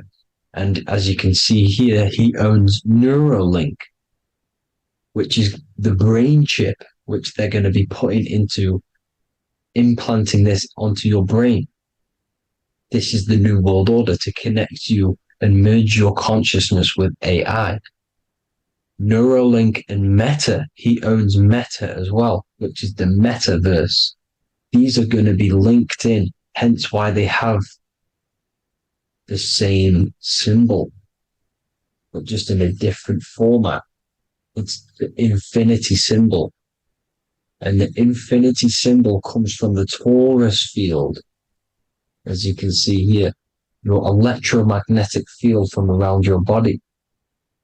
Now, the end goal is for this New World Order is to trap your consciousness inside of an alternative reality being projected from the metaverse. Because the metaverse will be the reality, Neuralink will be the brain chip inside of your brain, projecting your consciousness into an alternative reality while they harness your energy of your physical 666 body. Now, this stuff gets real deep, people. Now, this is the end goal of the New World Order, is to connect you with AI. This is why they're trapping you and keeping you in these lower states of consciousness in a Saturn-associated root chakra, so you don't find out about the spiritual side of reality. Because if you knew the truth of this reality, you wouldn't connect to AI. You see, you have the power within you to travel to other worlds, the astral plane, for example. You travel to different worlds when you are sleeping. Okay? They want you to know it's just a dream. However, their end goal is to trap your consciousness and feed off your energy, spiritually and physically. Okay? I don't know why these people are just pure evil. As I said, evil love bondage. They love the physical dimension. They don't want to ascend to other realms. These evil love the third dimension. This is why evil spirits will inhabit bodies, exorcisms, because they miss being in the physical realm. They miss it. Evil love bondage. So this is why they're cloning and putting their consciousness in clones to stay in this third dimension, to stay as further away from the source as possible. Okay? This is why they're doing it. And this is how it's all linked in. So I hope you all enjoyed this video. Hope you gained some wisdom. Please feel free to join the Telegram. And please leave a like and a subscribe. Thank you all, people. God bless.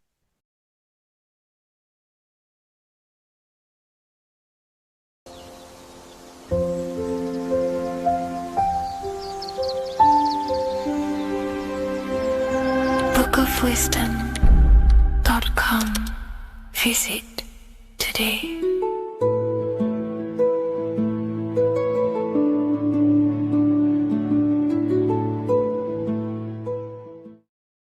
So depression doesn't actually exist, and in this video I'm going to show you how depression is actually a choice. And I'm going to give you some solutions on how to deal with it. And this is probably going to change your life forever just by doing this alone. Okay, so the first thing you need to understand about depression is that it exists in your conscious mind. It exists in your thinking mind. So what is inside your thinking mind? You have your body, your name, your reputation, your trauma, your memories, your family, your worries, your interests, your bills, your passion, dislikes, goals, right? Most people identify their lives with this. They identify their lives with their thinking mind. They think they're their name, their job, their reputation, their memories. But this is not who you actually are. Who you actually are is the observer of that. What happens if you stop thinking? What is left? You're left with unconditioned consciousness. You're left with the self, which is what we refer to as I. We are the consciousness, not the thinking consciousness.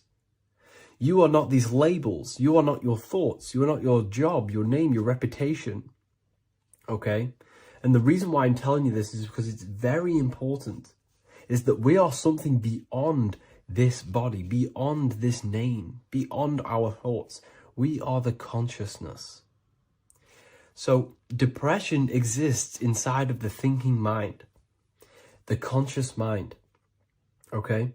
So if you want to get rid of depression, you must learn how to escape the thinking mind. And not only just escape, but that's step one. In meditation, you do meditations, right? We sit still and we have to learn how to control the mind and turn off the thoughts. And when we turn off the thoughts, depression goes out the window because there's no thought present in your mental field of consciousness to be depressed. Okay? You must understand, who is the one suffering from the negative thoughts? Who is the one suffering? Your mind is not suffering because the mind is producing the thoughts. Your body's not suffering from the negative thoughts. You are suffering. And who is you? You are a soul. You are that feeling.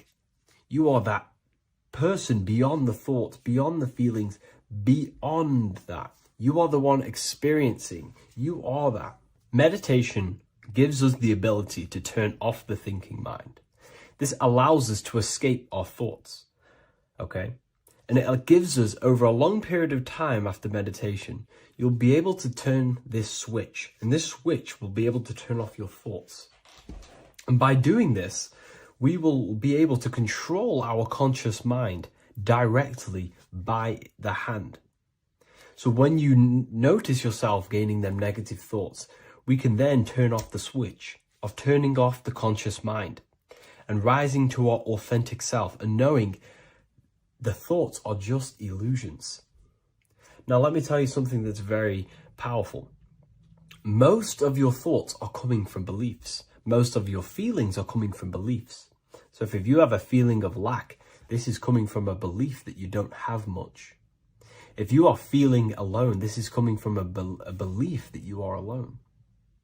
So what we must do is restructure ourselves. We must restructure the subconscious mind. And we do this in many different ways. We can do this with meditation. We can do this with visualization, visualizing our desired reality as if we are living it.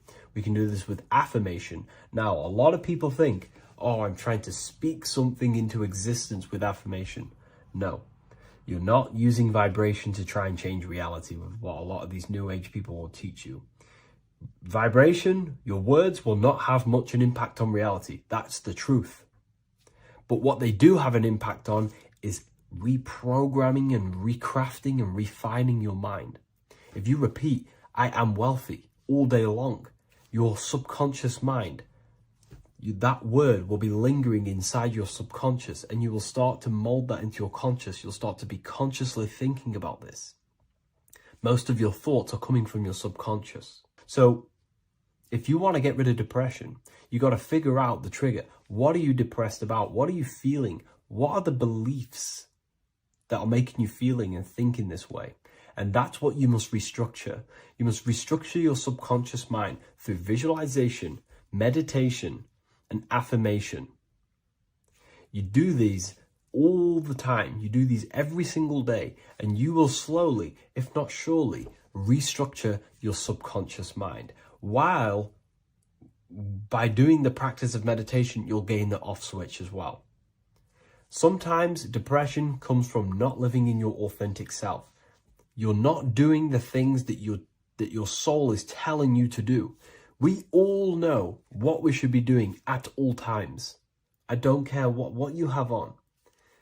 We all know we should be doing something. We all know that we have there's a higher aspect of our mind that tells us, oh, we need to be doing this, but I'm actually sat here on my phone. Oh, I shouldn't be eating this, but I'm doing it anyway. There's always that higher voice. And that is the voice that has to be connected to. And when your body's not acting out the voice of the soul, then the soul becomes sadder, and suffers more and more and more. There has to be a connection between the soul, the mind, and the body. They have to work in unison. Okay? So I hope this video helps with depression, with whatever you're going through mentally.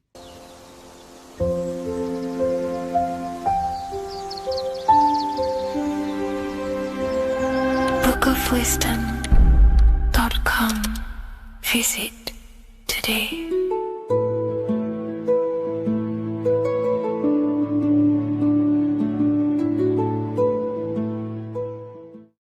What is good, people? It's Revival of Wisdom. Today we're going to be talking about Saturn.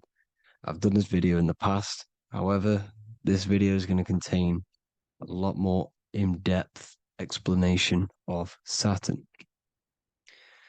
So the 33rd degree Mason, Manly P. Hall, said, Saturn is the key to crystallization, physical matter. Light is matter, matter is light. They are interchangeable. Low vibrating light turns into matter, high vibrating matter turns into light. And Saturn is the god of this world, this physical world. He crystallizes light into matter. This is symbolized as the Masonic checkered board, matter and spirit, matter and light, light and matter.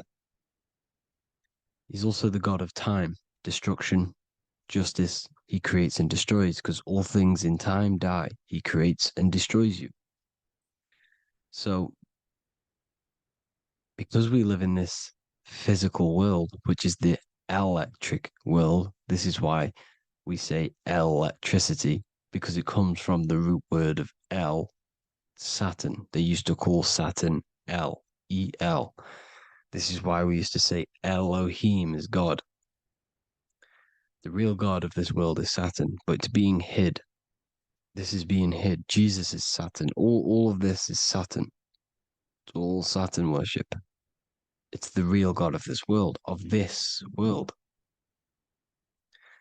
So, physical matter is a result of two opposing forces equalized on the plane of inertia, because everything is created out of electromagnetic toroidal fields. And these two poles equalize on the plane of inertia, which gives you planet Earth, plane of inertia. The plane of inertia is what Saturn is. It's the ring around the center of the plane of inertia. Thank you to Walter Russell saying, physical matter is a result of two opposing forces on the plane of inertia. This is what Walter Russell says, so please check out his work. He's got many books, many books on light and electromagnetism and stuff like that. So I advise you to check him out. So the torus field gives you the binary code 0 and 1, the female vagina and the male phallus.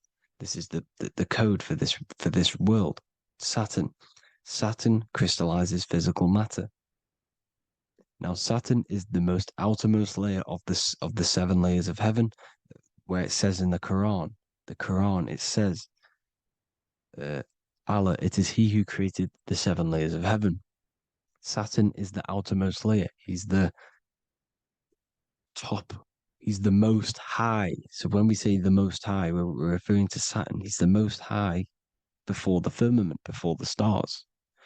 So Saturn is the god of this world. He's the Lord of the Rings. He wears the crown.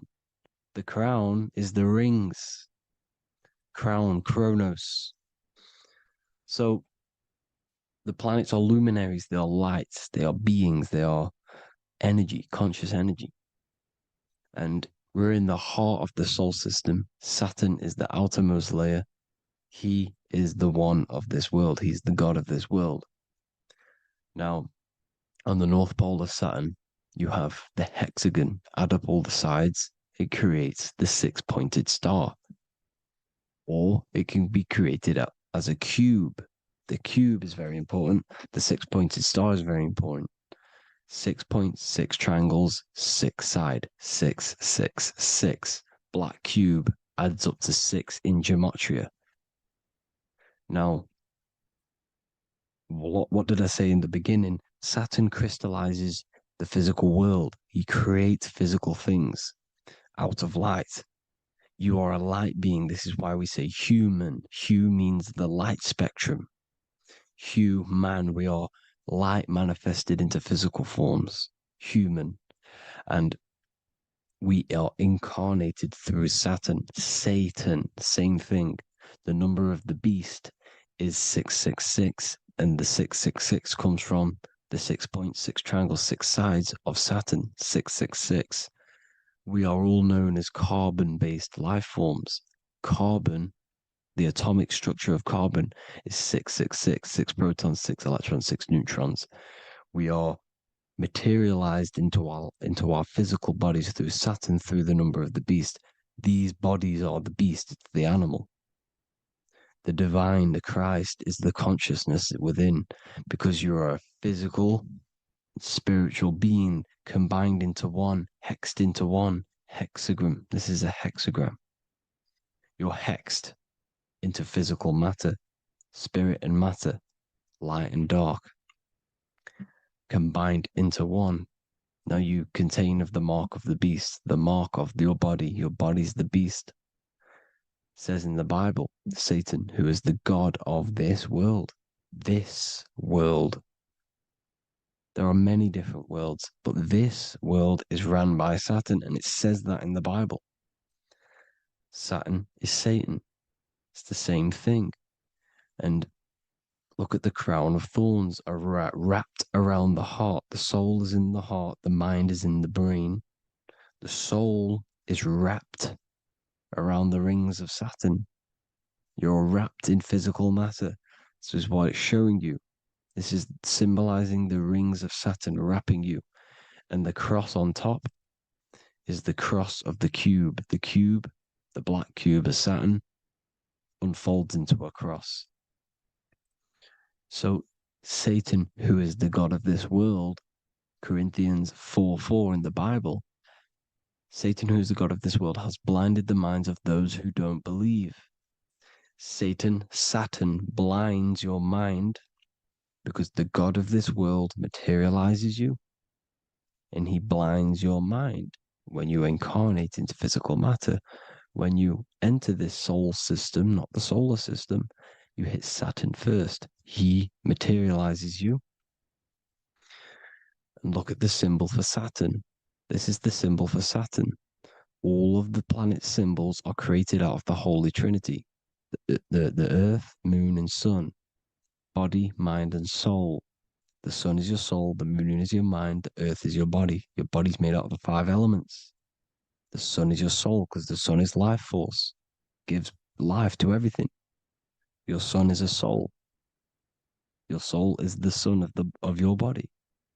The moon is the mind. The moon is the moon of your body, the mind of your body. Intelligence. So all of the symbol of the planets are created out of these. The Saturn symbol is created out of the Earth cross, matter, and the moon crescent, moon, mind, matter over mind. This is why Satan, who is the god of this world, has blinded the minds of those who don't believe. He blinds your mind. Look at the symbol, it's showing you. The Saturn symbol is matter over mind when it should be mind over matter. So we descend into a soul system, into our 666 Saturn carbon suit bodies, and we are matter over mind. Then we have to move up the spine to go back up to spirit, to mind over matter, where you manipulate your own reality. Now look at this. It creates the number 5. 5 is the number of change. You're moving from this side of the number sequence over to the right side. You're moving from the spiritual into the physical world. You're incarnating into the 5 elements, the 5 senses. So the cube, the black cube of Saturn, is another major symbol. Very important symbol. Here you see the cube, and the color black is associated with Saturn because Saturn's associated with death. He creates and destroys, light and dark. Death is associated with black, spirit, because you can't see spirit, which is blackness. So the black cube is black because Saturn rules the nighttime, which is dark, blackness, and he rules the winter, which is death, blackness. So Saturn is the black cube. Cubes have 6 sides: up, down, right, left, back, and forward. Cubes are 6-sided. Everything is 6-sided inside of this creation because you're incarnating, you're materializing, crystallizing into the cube, the world of the cube. Everything's a cube. Everything's got 6 sides. Here's Leonardo da Vinci showing you that you're in the cube. Leonardo da Vinci did this famous painting. You're in the cube, you're hexed into physical matter, or you're incarnated into the 3rd dimension, the 3-dimensional world, which is a cube, 3D. And black cube adds up to 6 sides of the black cube. The Kabbalah means cube god in Arabic. And look at what they do. They worship the cube, the black cube, and they stand in rings like the rings of Saturn. Australia, Denmark, Manhattan, Santana all have these black cubes. You go to New York, you will see the black cube there as well. These black cubes are everywhere because it is the real God of this world, So look at the cross. The cross unfolds into the cube. Xbox, Nintendo GameCube, Sega Saturn, anything to do with a simulated gaming reality, they put Saturn in it because we're in the simulation of Saturn. This is a simulation. And this is why they reflect this through the Xbox, GameCube, Sega Saturn, anything to do with gaming, simulations, is all Saturn. Because we're in the cube of Saturn, the black cube. We're in the GameCube, the Xbox, the Sega Saturn. As above, so below. So they reflect it through the simulations that they create inside of this simulation. Cubes have 8 points for the 8 points of time and space. 8 is the number of time. Everything's cycling, infinity. So look at the cube. The cube is symbolized as in Judaism. The Judays have the black cube. They wrap themselves in a black band and they cover their eyes into blackness. The black cube, for the black cube of Saturn, they use the star of Saturn and they worship their god on Saturn Day because it's all Saturn worship. And look how the Saturn god is wrapped around with these thorns or leaves, just like Jesus is wrapped around his heart. And Jesus on the cross is us on the cross. We are in the cross. We are in the cube. The cross is the cube. And the cross is even in the Saturn symbol. This is another symbol for Saturn. There's 2 symbols. You got this one, the one I've just broke down. And there's this one. This is the cross of Saturn, the cube god, the simulation, the game cube. Now, Chronos is another word for Saturn. Chronos means time. When you clock into work, you go to the Chronos machine. Well, I did anyway. And I tap my card on the Chronos because Chronos is time. anything to do with time is Saturn. He creates and destroys. Look at the artwork of Saturn with the sand, the time. Look at this, how he's cutting off the baby's wings. He's crystallizing the spirit into matter. He's cutting off your wings. Satan, in the Bible, he falls from heaven into earth and he loses his wings. He becomes a serpent. You see, it's all symbolic for us. We are the fallen angels, fallen angles of light. We're fallen angles of light. We are light beings. Now we're fallen into physical matter. Saturn's chopped off our wings. He's chopped off our spirit wings because when you astral project, you can fly. You will fly around. He's got the Reaper staff here, always depicted with the Reaper staff. Now look at the clock. Saturn day is the 6th day. The number of the beast, 666. Look at the clock. 6 take away 12. Sorry, 12 take away 6 equals 6. 7 take away 1 equals 6. 8 take away 2 equals 6. 60 seconds in a minute. 60 minutes in an hour. 24 hours in a day. 2 plus 4 equals 6. That's 666. Everything's 666 because it's time. Saturn. All goes to Saturn. He's the god of time. We're in time now. We're in time. We're in the time, which is God, the god of this world, the god of time.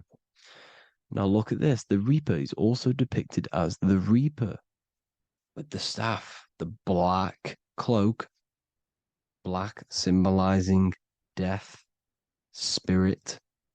Judges wear black because Saturn is the law. He's the god of this world. He's the law.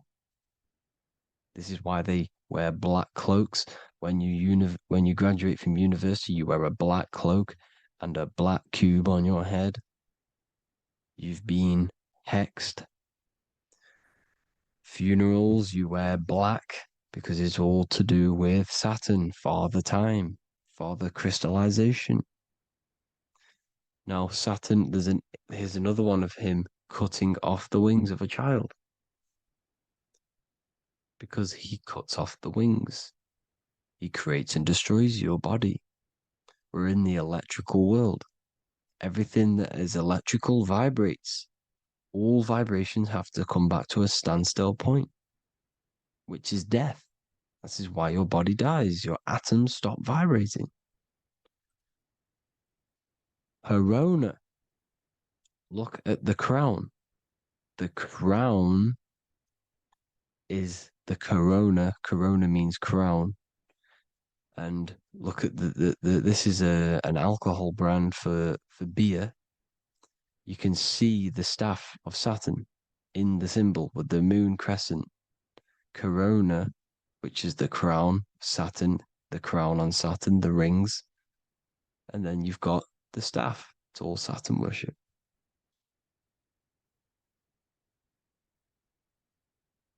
Is the black cubes of 9/11. 2 black cubes. This was a ritual for Saturn. It's all ritualistic. And look at the Star of David, the Star of Saturn. It's not the Star of David. Creates IXXI, the sigil of Saturn. IXXI means 9/11 in Roman numerals. 9/11.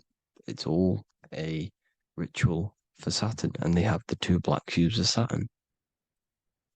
Now look, XX, there's more symbolism of Saturn now. We're going deeper. XX is more symbolism for Saturn. The sigil of Saturn is XX, as above, so below. Same with the Star of David. You split it in the middle, as above, so below, as above, so below. XX, this is a Knights Templar Cross of Lorraine. XX, Knights Templar, High Order of Masonry. They all worship Saturn. Well, Saturn's the real god of this world. X Eon with the XX. XXL magazines, which is all to do with famous rappers and stuff like that. When you die, you put XX on the eyes because it's Saturn. He's the Reaper.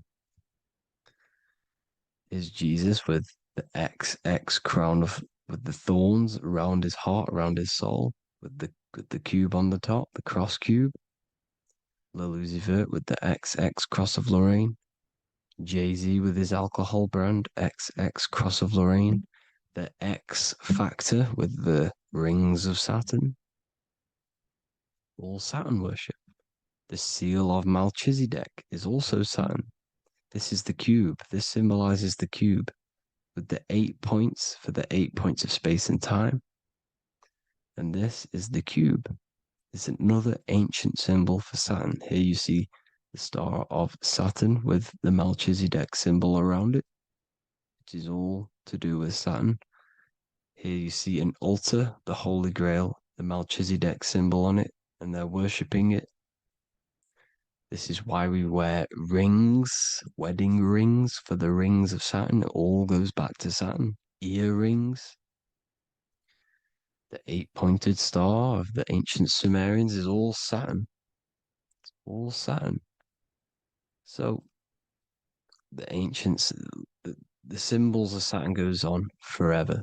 It's in all of the major corporations. You can see it everywhere, the rings of Saturn. Toyota is an obvious one. Internet, Nike, Target, Sega, Saturn. It's all Saturn worship. All Saturn worship. Because he is the real god of this world. Here's Kanye West's album with a Saturn here. Here's Michael Jackson's album saying escape. There's the X again. The X, escape. You have to escape this reality. Maybe that's what he's pointing at. Here you see it on the dollar bill. The star of Saturn. Here you see it again on the dollar bill. So that is it for today's people. I hope you all gain some insight on Saturn. Please like, comment, and share if you can. Subscribe if you like the channel. Please have an amazing day. God bless.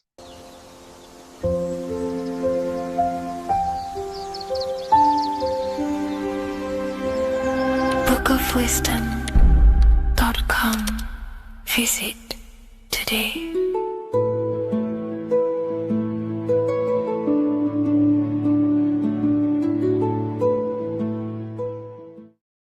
You're living in 4 planes of existence right now, but most people are only aware of one. And that's why they feel lost, disconnected, and stuck in cycles they can't explain. If you don't understand the blueprint of reality, you'll keep trying to fix the physical, while the real causes lie in the unseen dimensions that you have direct access to. You must understand that the universe only exists in the mind. Everything is a projection of consciousness. Therefore, consciousness produces everything. Our internal world is consciousness. Our external world is this physical body, physical world. Everything is an externalization of consciousness. For example, this was a thought. Now it's made physical. But before this was invented, it was existing in someone's mind, in consciousness, invisible. Then it was made manifest, made physical. So everything in this physical plane is the effect. The cause is consciousness, mind, the mental plane. So now I'm going to explain these different dimensions of consciousness. You don't just exist in this physical plane. The physical plane, in fact, is the lowest plane there is. It's the illusionary plane. So first of all, we have the Buddhic plane. This is the nothingness. So think of it like this. Absolute nothingness. If you turn off thoughts, there is nothingness. This is the void. And out of the void springs infinite potential, which is the mental plane. Now, your mind has no limitation. It can think anything, be anywhere, anytime, any place. In the whole world, there is no limitation with the mind. This is the realm of infinite possibilities. This is the realm of thought. Thought is a dimension, information and thought. To go a little bit deeper on this, there are pockets of thoughts, what we call in the occult fields of thoughts. Your mind does not think thoughts, it receives them. Your mind is like a radio. Whatever the mind is tuning into, setting its mindset, setting your frequency or setting your mind, you will receive thoughts based on that set, whatever you set your mind to. So there are pockets of thoughts that we penetrate in the mental plane. The mind is the mental plane, the infinite possibilities. This is the spark of creation. This is where all things begin to manifest as an idea in the mind as a thought. So if you want to gain certain information, you need to meditate or do thought exercises where you are penetrating that dimension of thought, that pocket of thought. For example, if you want to find a way on how to make financial wealth, you would use your mind, set your mind on wealth and money, and think, close your eyes and think about that specific topic and see where your mind takes you. And you will expand your mind into different pockets of thought and gain information. So this is the mental plane. This is how you can use the mental plane. You can use the mental plane to do this. Then we have the astral plane. We have higher, middle, and lower astral plane. The astral plane is the body for thought. So every dimension, physical, etheric, astral, mental, Buddhic, is a body for a dimension above. Each dimension below is a product of the dimension above. So for example, the astral plane is imagination. This is the lucidic realm of imagination. This is where thoughts begin to manifest into some sort of form. It's not a physical form because this is physical, but imagination is a lucidic form. It's not really physical, but it's there. It's a projection of light. It's astral matter condensed by the willpower of the mind. So depending on the vibration of that thought will depend whether it manifests in the higher astral plane, middle astral plane, and lower astral plane. If you think about more material things and visualize material things, this will manifest on the lower astral plane because material matter is low vibration. Now, that does not mean it's evil. That does not mean it's bad. Okay? It just means low vibration just means more material. But if you think and imagine more spiritual things, this manifests on the higher astral plane. So the astral plane is the screen in your mind that allows you to vision an apple, that allows you to vision anything. It's that mental projection that's inside of your mind. Now, this is what we call the third eye. It's an eye because the eye is the mind, and the mind can see into the astral plane. It perceives this spiritual world, this lucidic realm that we have access to. This is where also infinite potential takes place. This is the realm of spirits, demons, jinns, whatever you want to call them. Spiritual entities exist in this. Because this is where thought forms manifest into form. This is where thoughts create bodies. Think of it like this. The mental plane is a thought of a chair.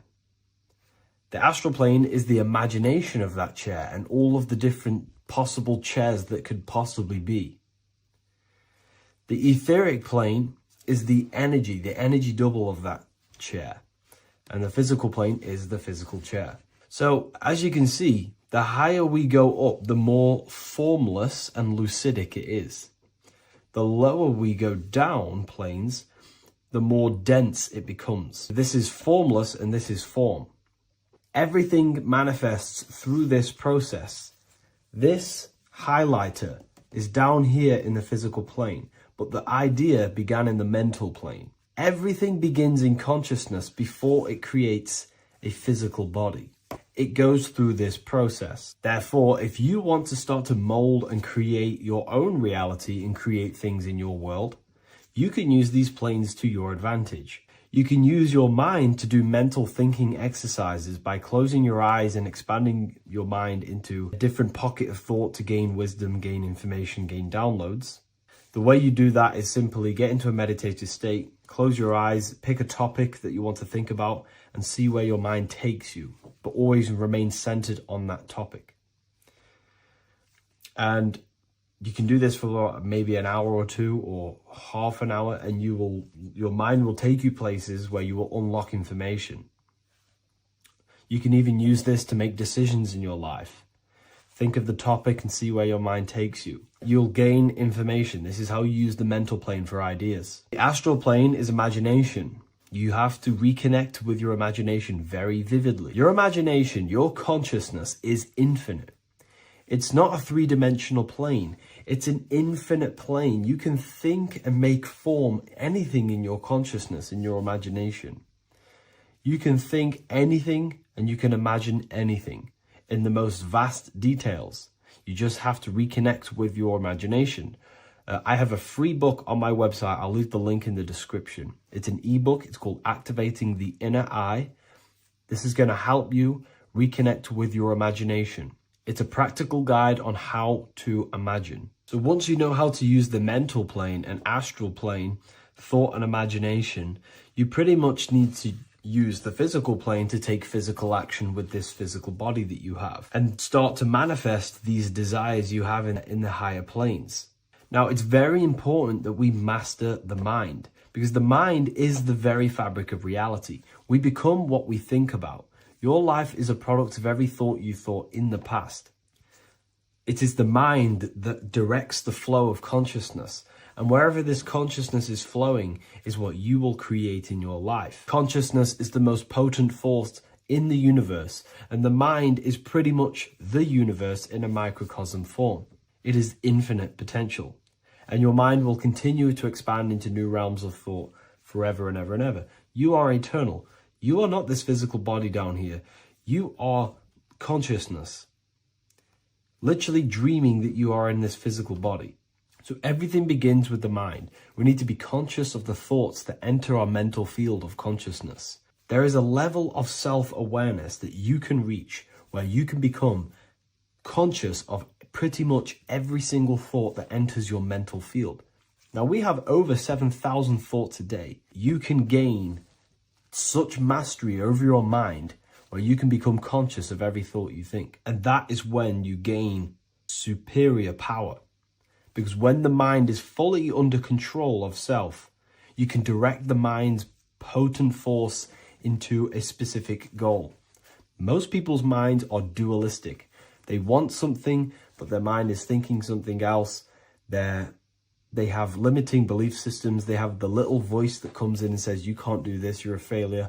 That is a fractaled mind. The mind needs to be singular. It needs to be on your team and not an enemy. Do not let your own mind take away your power. Your mind should be on your team, giving you power, giving you the best possible thoughts and the best possible beliefs. When the mind is in this condition and on your team and not taking away your power through the destructive thoughts, it becomes a potent, powerful force used for manifestation to create anything. And the way we get the mind on your team is through constant meditation to learn how to control the mind and turn it on and off. Subconscious reprogramming through visualization, affirmations, cultivating emotions associated with your goal. All these three ways we can reprogram the mind slowly over time so that it becomes powerful and becomes on your team and doesn't give you negative contradicting thoughts. When the mind is fully aligned on one thing, it can create massive empires and things in your physical reality. So I hope this video helps, and I'll see you in the next one.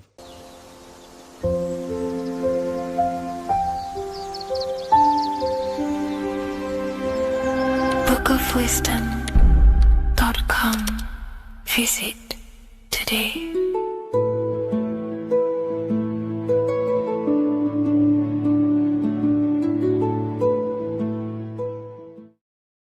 What is good, people? We're back with another video, and today we're talking about the chakras. Let's jump straight into this because I know there's been a lot of requests for this video. So let's jump straight into this. So you have 7 chakras, right? 7 chakras. And these chakras are feeding off your electromagnetic field, known as your aura. This is both positive and a negative pole, male and female, right? This electromagnetic field is made out of electric and magnetism, and together they come as electromagnetic. Now, your chakras, the word chakra just means wheel, spinning wheel, because that's what they are. They are spinning wheels of energy. They do not exist on this physical plane. They exist on the etheric plane. Okay. Now, these energy centers are known to regulate your emotions, and each energy center controls the organs and cells in that particular area of the body. So, for example, your sacral chakra will control the cells and organs of your sexual reproduction area. Okay, the navel chakra or solar plexus will control the digestion in your body. Same with the heart, same with the throat, right? So they are like mini brains for each center of your body. They run along up the spine, but notice the crown chakra exists outside the body. It's just above the head. Now, this process of the chakras is obviously the 7 colors of the rainbow, starting from red, which is the lowest vibrational color, all the way to violet, which is the highest vibrational color. This, like I said, these energy centers are feeding off your electromagnetic field. So if these chakras are unbalanced, they are taking too much energy from your electromagnetic field, making it weaker. Now, this is the North Pole. As you all know, the Earth is flat, and we live inside of a giant torus field, and the North Pole is the Earth's heart chakra. And this is why the aurora borealis, or the northern lights, whatever you want to call them, that's why they are green, and they are being emitted from this center point of the Earth, because it's symbolizing the heart chakra, which is green, right? Now, you do work your way up to these. However, this is a torus field. You are a torus field. You have different layers of this torus field, right? And you need to balance all of these chakras, but you can't move up these chakras until you open the one below it. So it's like a stairway. You can't go to your solar plexus without going through your sacral. You see? So you have to work up these. However, you have to work up these and then live from the heart, because the heart is the center of the torus field. It's the balance between male and female poles, positive and negative poles. So you have to balance all of these chakras and then bring them all into one, which is the heart chakra. Now, they exist on the etheric plane. They exist on the etheric plane, and the etheric plane is a layer of the material plane. It's the one higher than the material plane. And then after the etheric plane, it melts into the astral plane. So they exist just between the physical and the astral aspect. Now, this is the yin and yang matter, which is the lowest root chakra, physical matter, and then to spirit, because high vibrational matter turns into spirit, low vibrational spirit turns into matter. So they're interchangeable. This is the yin and yang. Now, when you see ancient paintings with the halos, you see this is like a toroidal field coming out the top of his head, you see, with a halo. This was symbolizing in the old days, in the ancient days, that they've aligned their chakra, they've reached Christ consciousness, which is God consciousness, right? Now, this electromagnetic field is the apple that we bit out of in the Bible, because you see that apple is a torus field. So they were metaphorically or personifying the torus field.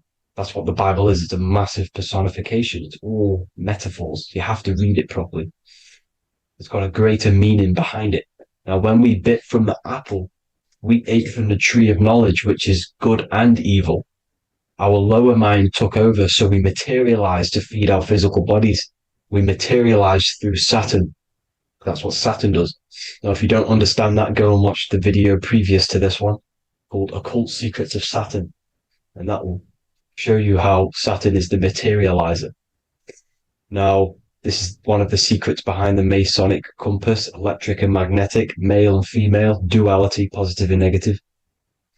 Now, like I said, they teach you about the torus field, about a magnet in school, but they don't teach you about your electromagnetic field. Everything alive has a torus field. It is the building block of this creation. Absolutely everything has a torus field. There's not one thing without it. And as you can see here at the center of the apple, that's where the seed is. That's where the life is. The reproduction of that organism. As you see, this is where the most electromagnetic energy is stored, in the center, because this is where the two duality, this is where the field meets at the very center. This is why the seed is at the very center. Now, your spine is a elongation of the brain. The brain is heaven, and the bottom of the spine is hell. So this is Saturn, which is the root chakra. The 7 planets are associated with each chakra. Moon equals mind. Okay. Now Saturn is physical matter, as I've just explained. This is the lowest vibrational color. And they want you trapped down here, which is your hell state, your animal nature, your physical nature. They want you to identify as the physical body. They don't want you to reach these higher states of consciousness. Okay? Now, in the brain, you have 12 convolutions. Now, this is what they were symbolizing in the Bible with the 12 disciples. And obviously in the Bible, it says the upper room where Jesus met with his disciples. This is heaven, the brain, the higher states of consciousness. Now, this is your North Pole. This is Jacob's ladder. Okay. This is why you have 33 levels of Freemasonry, because it's symbolizing the 33 vertebrae, which are these little things here on the back of your spine. Because once the Kundalini energy from the bottom of your spine rises to the top, this is when you get enlightenment and opens your third eye. Spiritual enlightenment. As you can see here, this is Jacob's ladder. This is the Kundalini symbol, right? And they're even showing you this in the medical symbol. They're putting it in your face. The serpents are wrapped around the spine. Now, the serpents symbolize how the energy moves around the spine, because it's a torus field, you see? At the center of the torus field, it wraps around the center pole. It wraps around it, and this is how the energy moves up. So they're symbolizing it with the serpents. Okay? Now, every religion has a sacred river. For the Egyptians, it's the River Nile. For Christianity, it's the Jordan River, right? This river is the canal, the energy canal at the center of your spine, all the way leading to heaven, to the Holy Land. This is the chamber which the energy rises up, right? Now, they used to say the gods descended from heaven to man. This is just heaven. This is the mind state. And they said the gods were connected by a rainbow bridge. That's the chakra system, the rainbow bridge. Okay. Now, the ancients called this place Midgard, Earth, where both evil and good live, right? Midgard. But you can go to heaven, which is a pure mind state, because once you're in heaven, nothing negative can ever bother you. That's completeness, pure Christ consciousness. Now, this is why Jesus dies at 33. He didn't actually die, but it's symbolizing the death of the physical body. Not the death of the physical body, but his consciousness rising above the physical body to, as I said here, matter to spirit. Matter died off and he came spirit consciousness. This is symbolized by the 33 vertebrae, which is obviously the 33 levels of Freemasonry. And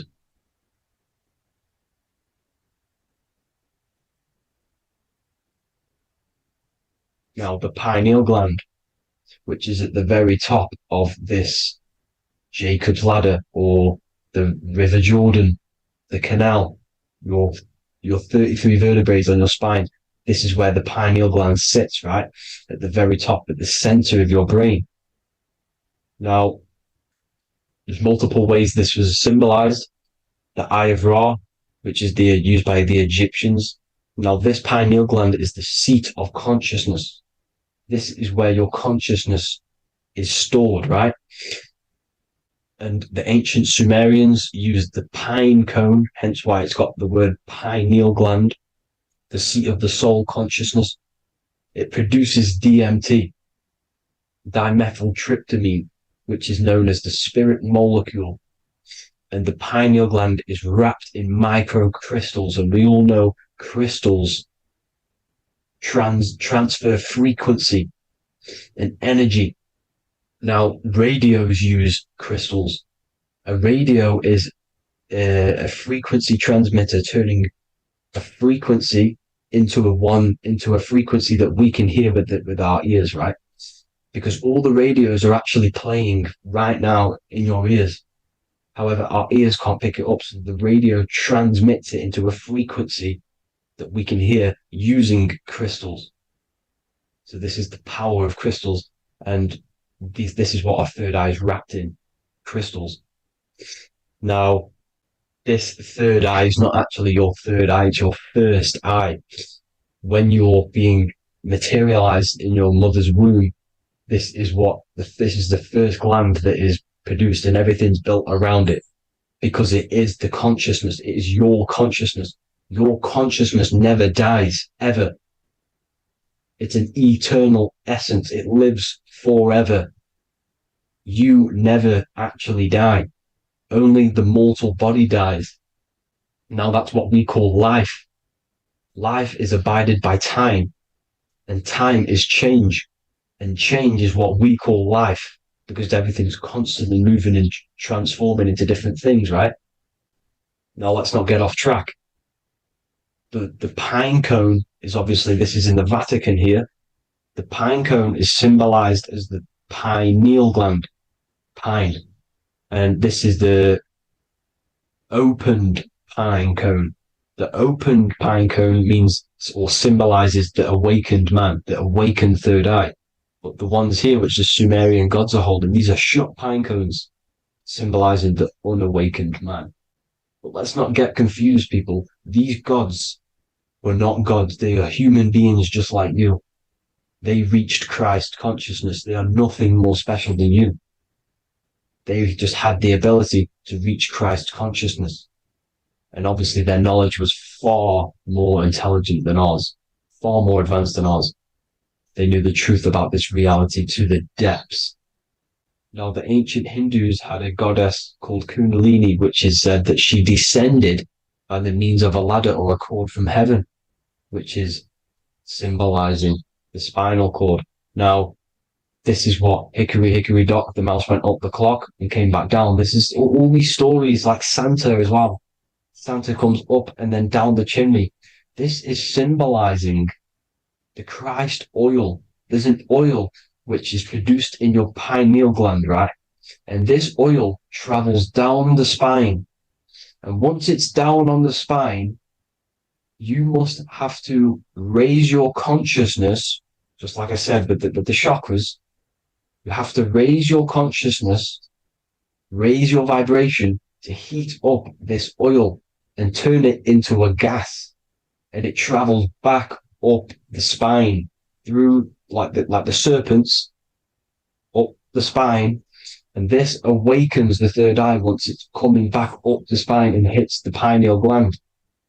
This is the secret behind Santa and Hickory Hickory Dock, because Santa comes down and feeds the presents and goes back up the chimney, and he lives in the North Pole, the positive pole. This is the North Pole, people, and the presence is your sacred oil. This oil, your physical body is the furnace. It's the spiritual furnace, which you have to heat up this oil by raising your frequency and turning it into a gas to rise up this chamber, the River Jordan, to your third eye. right? Now, this is an alchemical process. Your body is the alchemical furnace. It says in the Bible, if therefore thine eye be single, thy whole body shall be filled with light. I shouldn't have cut that out, but that's what it says. The light of the body is thine eye. If therefore thine eye be single, thy eye shall be filled, their body shall be filled with light. This is symbolizing the pineal gland, enlightening the body, the spiritual body, filled with light. Now, as I said, they want you kept down here, which is the root chakra, which is your animal nature, which is obviously mind, matter over mind. This is the symbol of Saturn, right? As you say, we're built of body, mind, and spirit, the Holy Trinity. That is the sun, moon, and earth. The sun's your soul, solar. Moon is your mind. Earth, which is the cross, which is your physical body, the 5 elements, right? So body, mind, and spirit. So the Saturn symbol is actually made out of the cross on top, which is the earth, and the moon on the bottom, which is symbolizing matter over mind, because earth is physical matter. You don't want to be matter over mind. You need to be mind over matter. See, they want you identifying as your physical body. They don't want you to realize you're an eternal consciousness. You're an eternal essence of consciousness which never dies. They want you trapped in your animal nature. And this is why the Baphomet has a goat head, because it's symbolizing your animal nature, which is evil. Not evil, but you're more likely to do evil things, right? Which brings bad karma. That's your animal side. This is why the Baphomet has an animal goat head. As you can see here, he's got the Kundalini energy here. So when you see the inverted cross, the cross is your body, as you can see here. The inverted cross means your chakras downwards, down here. Your head's down here. Your mind is down here. But your mind needs to be up here, which is the upwards cross, which is Christ consciousness. And as we all know, 7 colors of the rainbow, 7 planets, 7 chakras. Red light is low frequency and long range. This is why Saturn is the slowest moving celestial body. And it's the lowest chakra, because it's low frequency, long range. The moon being the crown chakra, which is high frequency. This is why the moon moves around the quickest. The moon is your crown chakra, which moon in mind. See, so there are multiple ways of your chakras becoming blocked. Now, each chakra has a specific intelligence. It has a specific thing that it's doing for the body, right? Now, this can be overused. It can be abused. For example, masturbation. That keeps you down here in your sacral chakra, because you're abusing the energy center. You're abusing your sexual energy, which is then becoming unbalanced. So this is how energy, this is why these centers are pulling more energy out your electromagnetic field, because these centers are wheels. The chakras just mean spinning wheel of energy. So when you're abusing these certain centers, you're pulling energy out of your electromagnetic field, which is making your field weaker, which is making your frequency lower, which makes you prone to diseases, prone to lower negative energy, right? So you need to align these chakras. You need to unbalance them. And as you can see here, you can screenshot these to see how they're blocked. I'm not going to go over each one because it'll take me forever, but have a little read yourself. This is why they're blocked. Now, the ancients used to say Aum when they meditated. Now, these are the 7 vowels. There's not 5 vowels, there's actually 7. Now, when they say Aum, they're aligning all their chakras by saying this when meditated. This is where the Aum originated from. Now, emotion is energy in motion. So if you're feeling a certain way, that's the energy you've put in motion. It's a reflection. We live in a mirror reality. Everything's mirrored. Everything's mirrored. As within, so without, as above, so below. Everything's a reflection of some sort. So whatever you're feeling, you're doing something wrong. It's telling you you're doing something wrong from the root cause. because your energies are the effect. You're feeling the effect of something you've caused. The law of cause and effect. Nothing escapes it. Now, the Jehovah's Witness believe that exactly 144,000 faithful Christians go to heaven or be resurrected, right? This is not true. This is symbolic. 144,000 go to heaven. Now, the petals on the chakras, this is the root chakra, this is the crown chakra. Now, if you add up the first 5 chakras, the petals, add up the petals on the first 5 chakras, you get 48. And then you get to the third eye, which has 2 petals. 48 times 2 equals 96. 96 plus 48, which you got from here, equals 144. The last chakra has 1,000 petals. Times 144 times 1,000, you get 144,000. This is a frequency. This frequency is the frequency of the ascension up your chakras. This frequency is a high frequency, which turns that oil into gas, which rises up the spine, activating your third eye. Right? So this is all the religions are all symbolic for this sacred secret of Christ consciousness. As it says in the Bible, the kingdom of God is within. It's not out there, people. You must look within yourself. You are God. You are a spark of his consciousness, infinite consciousness, right? So 144,000 is a frequency, and you must achieve this. Like I said, these people in the past, they're not gods, people. These were just humans. Nothing special. They just reach Christ consciousness. Now, they keep you in these lower vibrational states with the food, right? And as you can see here, all of these fast food restaurants are mainly are red and yellow, which are these lower states, these lower 2 chakras, lower vibrational colors, because they want you trapped down here in matter. And these foods are so low vibrational, they will keep you down here, because your gut produces, I think it's like 80% of melatonin. Melatonin is your feel-good hormone.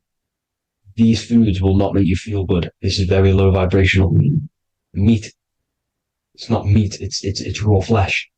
These animals are stripped from their family, put on a conveyor belt, watch their friends be tortured, and then get slaughtered in a slaughterhouse. Think of all the fear that's running through their blood, all the hormones, all the fear, and you're going to go and eat that very low vibrational energy. As you can see here, this is the light photons within fruit. You can see the life force in this fruit. You must think, feel, and do positive to raise your vibration. As you can see, earth equals heart. If you rearrange it, everything in nature is green, right? The aurora borealis is green. You must align all these chakras and then live from the heart, because the heart's the center of the Taurus field. You must become the consciousness in the center. So that's it for this video, people. Thank you all. God bless.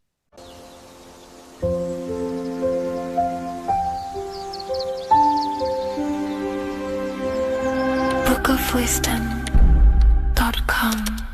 Visit today.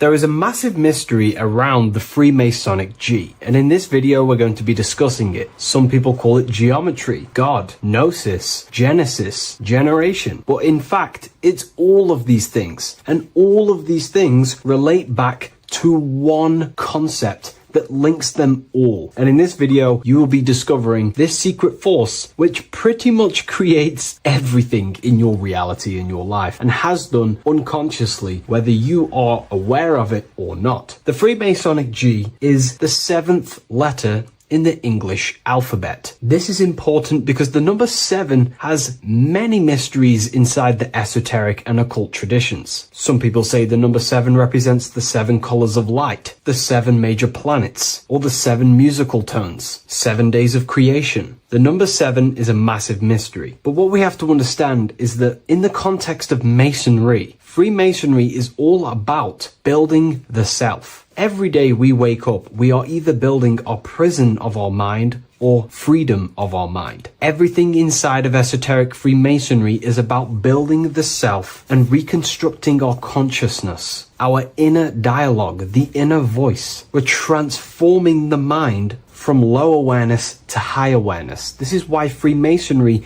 uses the allegory of stonemasonry, stones, chipping away at stones. The stone is in fact you, and we are perfecting the stone, which is your very own mind. Because the universe is a mental construct. Life is happening to us inside our minds. We are all the universal mind expressed and clothed in a different body. Therefore, now we understand that everything is about the internal inside of Masonry. This G relates to something inside of you. Hence why you see the G inside of the square and the compass. It's something internal in you. G is the 7th letter of the English alphabet, and the number 7 symbolizes the 7 cognitions of the mind. In esoteric and initiatory traditions, the 7 psychological cognitions of the mind refer to the 7 distinct modes through which human consciousness perceives, interprets, and transforms reality. Different schools use different names, but across Hermetic, occult, Gnostic, and mystical systems, the same underlying pattern emerges. The mind has 7 functional powers, each representing a layer of awareness and a stage of inner development. Number 1 would be perception. The first cognition is the raw reception of sensory and subtle impressions. It is the gateway where the outer world enters the inner world of our minds. Perception involves learning to see without distortion, to notice the symbolic dimension behind ordinary appearances in an occult interpretation of perception. The second one is interpretation. After perception comes the act of making meaning. The mind organizes impressions into patterns, beliefs, and judgments. Esoterically, this cognition determines whether a person interprets life through the ego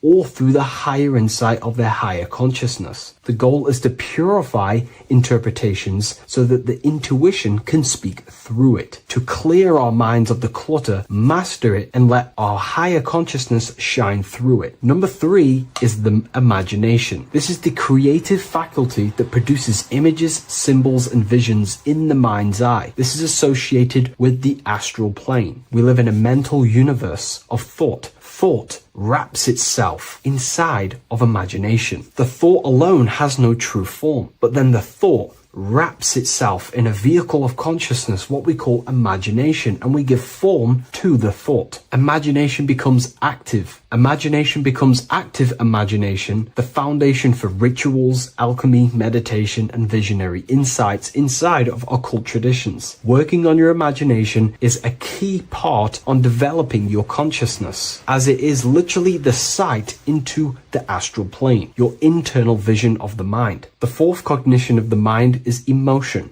Emotion is energetic response that gives intensity, direction, and magnetism to thoughts. Emotion fuels the magical will. Unrefined emotion binds us to lower impulses. Refined emotions become devotion, compassion, and the inner fire to transform thought into a tangible reality, to become a conscious creator. The fifth cognition is will, the faculty of intention, decision, and directed energy. Will is the power that aligns personality with the higher self. It is the driver of discipline, transformation, and the capacity to act consciously rather than react unconsciously. Most people walk through life as an unconscious zombie, living day to day, running off subconscious programmings, never actually using their conscious mind. We develop our will and try to align our will with the highest will possible so we can align our will with our higher mind. So the higher mind can manifest through us in the material plane. The sixth cognition of the mind is memory, the storehouse of experience, impressions, and archetypes. It shapes identity identity determines how one repeats and transcends past patterns. Memory includes not only personal memory, but also a deep strata of the subconscious and the collective subconscious field, what we call the Akashic records. Memory is a massive quality that you must work on inside the Masonic system. You are required to remember certain rituals and certain things so that you can regurgitate them to pass on along the degrees. Based off my research, I myself personally am not a Mason. The seventh cognition of the mind is intuition, the highest cognition possible. It's direct knowing. It bypasses the linear reasoning and reveals truth as the inner illumination. Intuition is the voice of the soul. It is the guiding force, guiding our physical vehicle of consciousness through this physical experience, providing revelations, insights, and even sometimes gnosis and higher understandings.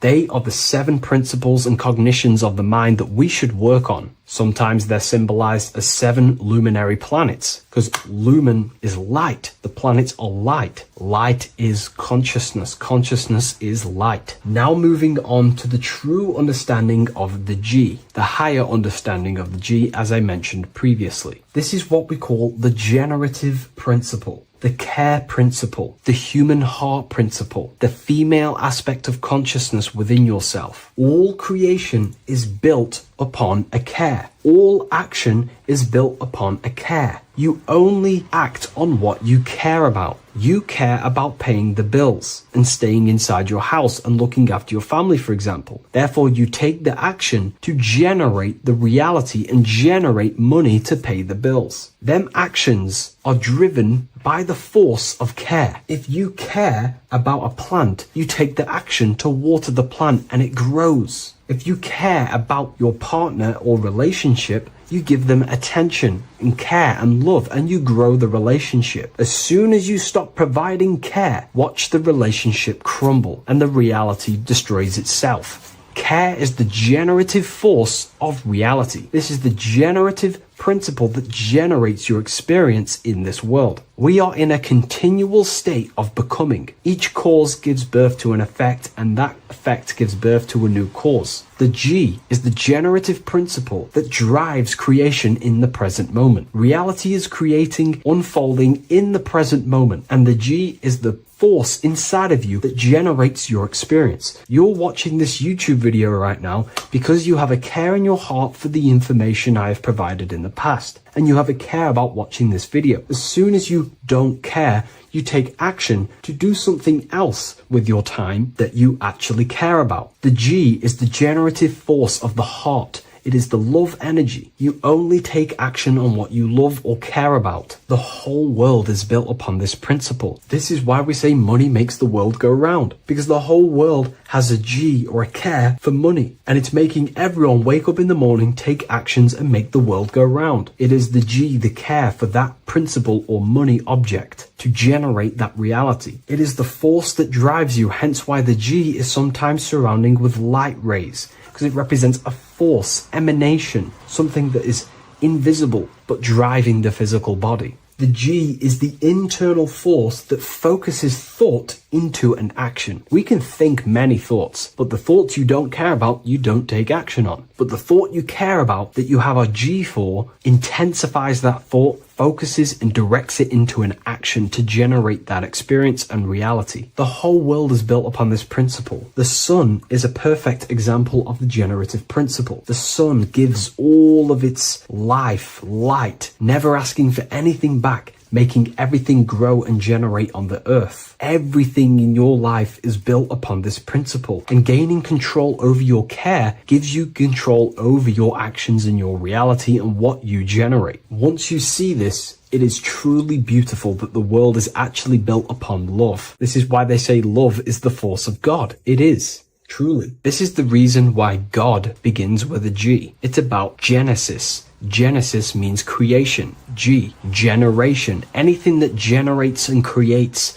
is all to do with a care or a love energy. But don't get me wrong, people can love sick and twisted things, and they act upon them sick and twisted things. This is why purification of ourself is important by understanding this principle, as it is a very powerful principle to understand. This is the reason why the word gift begins with a G. You're giving something. I care. I'm going to give you something, a gift. Or guidance. This is what guides you into becoming something, what you love. This is why also gnosis begins with a G. Gnosis is not actually knowledge. Gnosis is knowledge obtained, attained by direct experience or through direct experience. For example, you're not believing you're watching this video right now. You know you're watching this. Know, gnosis, same phonetic sound. It's about knowing. Gnosis is about gaining knowledge of the self. Self-knowledge through direct experience.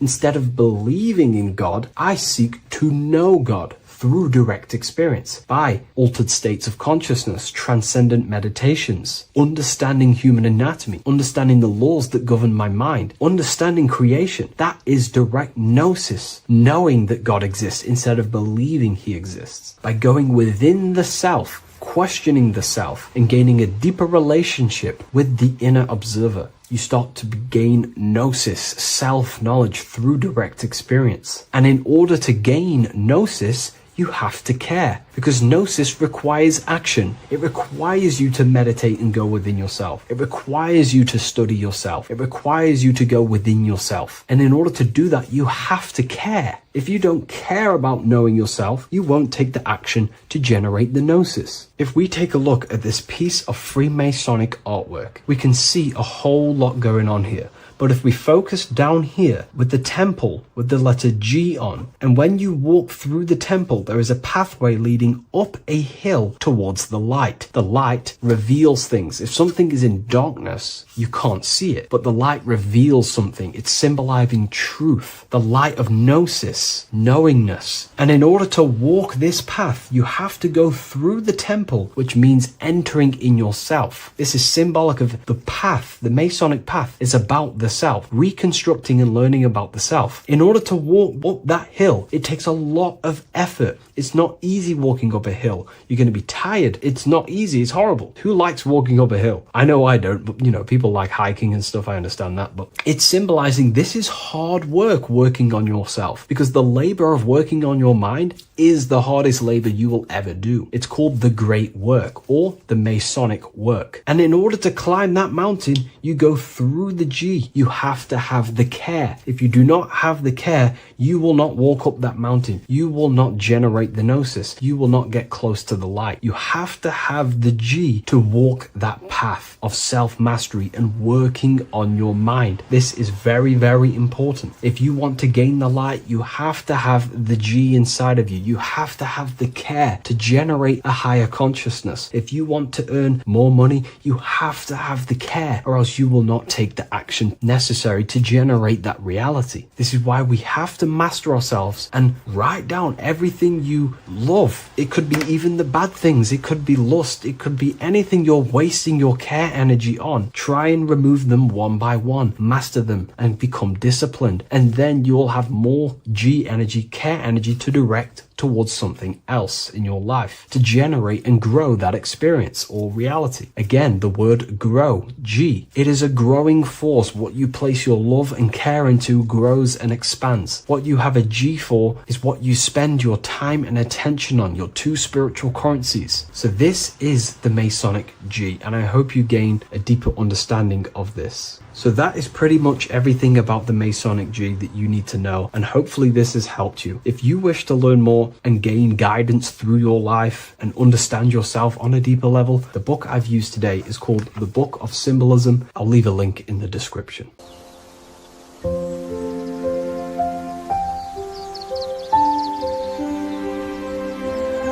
bookofwisdom.com. Visit today.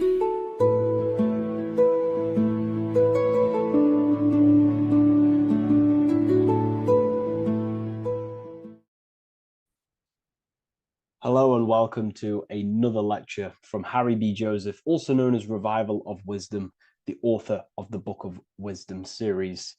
from revivalofwisdom.com. In this lecture, you will learn how to decode Freemasonic symbolism, gain a deeper understanding of yourself, expand your awareness of consciousness and reality, and receive guidance to navigate life with greater clarity. So today we're going to be breaking down this particular piece of artwork, this Freemasonic artwork, and how this relates to you and reaching a higher consciousness. Because ultimately, this is what it's about, okay? Freemasonry is considered a craft, and this craft is crafting a better brain and heart, crafting a higher consciousness, crafting a better self. Why? So we can operate in the world at a higher degree, operate in the world more efficiently, live a better experience in the world, and getting to know thyself, okay? So we're going to start from bottom to top, because this is important. Every placement of this symbolism is on purpose, has meaning, especially the placements of the symbols, okay? So we're going to start from the very bottom of the artwork, which represents lower down.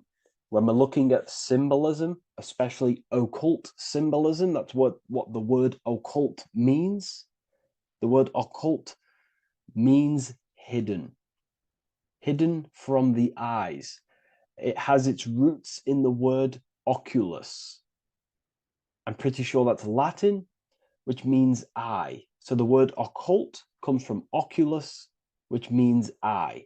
And the word occult means hidden from the eye, the unseen, studying the unseen aspects of self. We're studying the brain. We're studying consciousness. We're studying the body, the heart. We're studying the self, the hidden aspects of the human psyche and the hidden aspects of self, okay? Because ultimately this is what gives you power in the world, depending on how you use that power, whether for good or bad, depending on the consciousness wielding that power. This is why we say knowledge is power. But I would actually say knowledge of self is power. Because when you know how you function, you gain power. You gain personal power. You gain mastery. Ultimately, this is what Masonry is about. Self-mastery. Crafting a higher consciousness. So at the very bottom of this artwork, we have a checkered board with a coffin.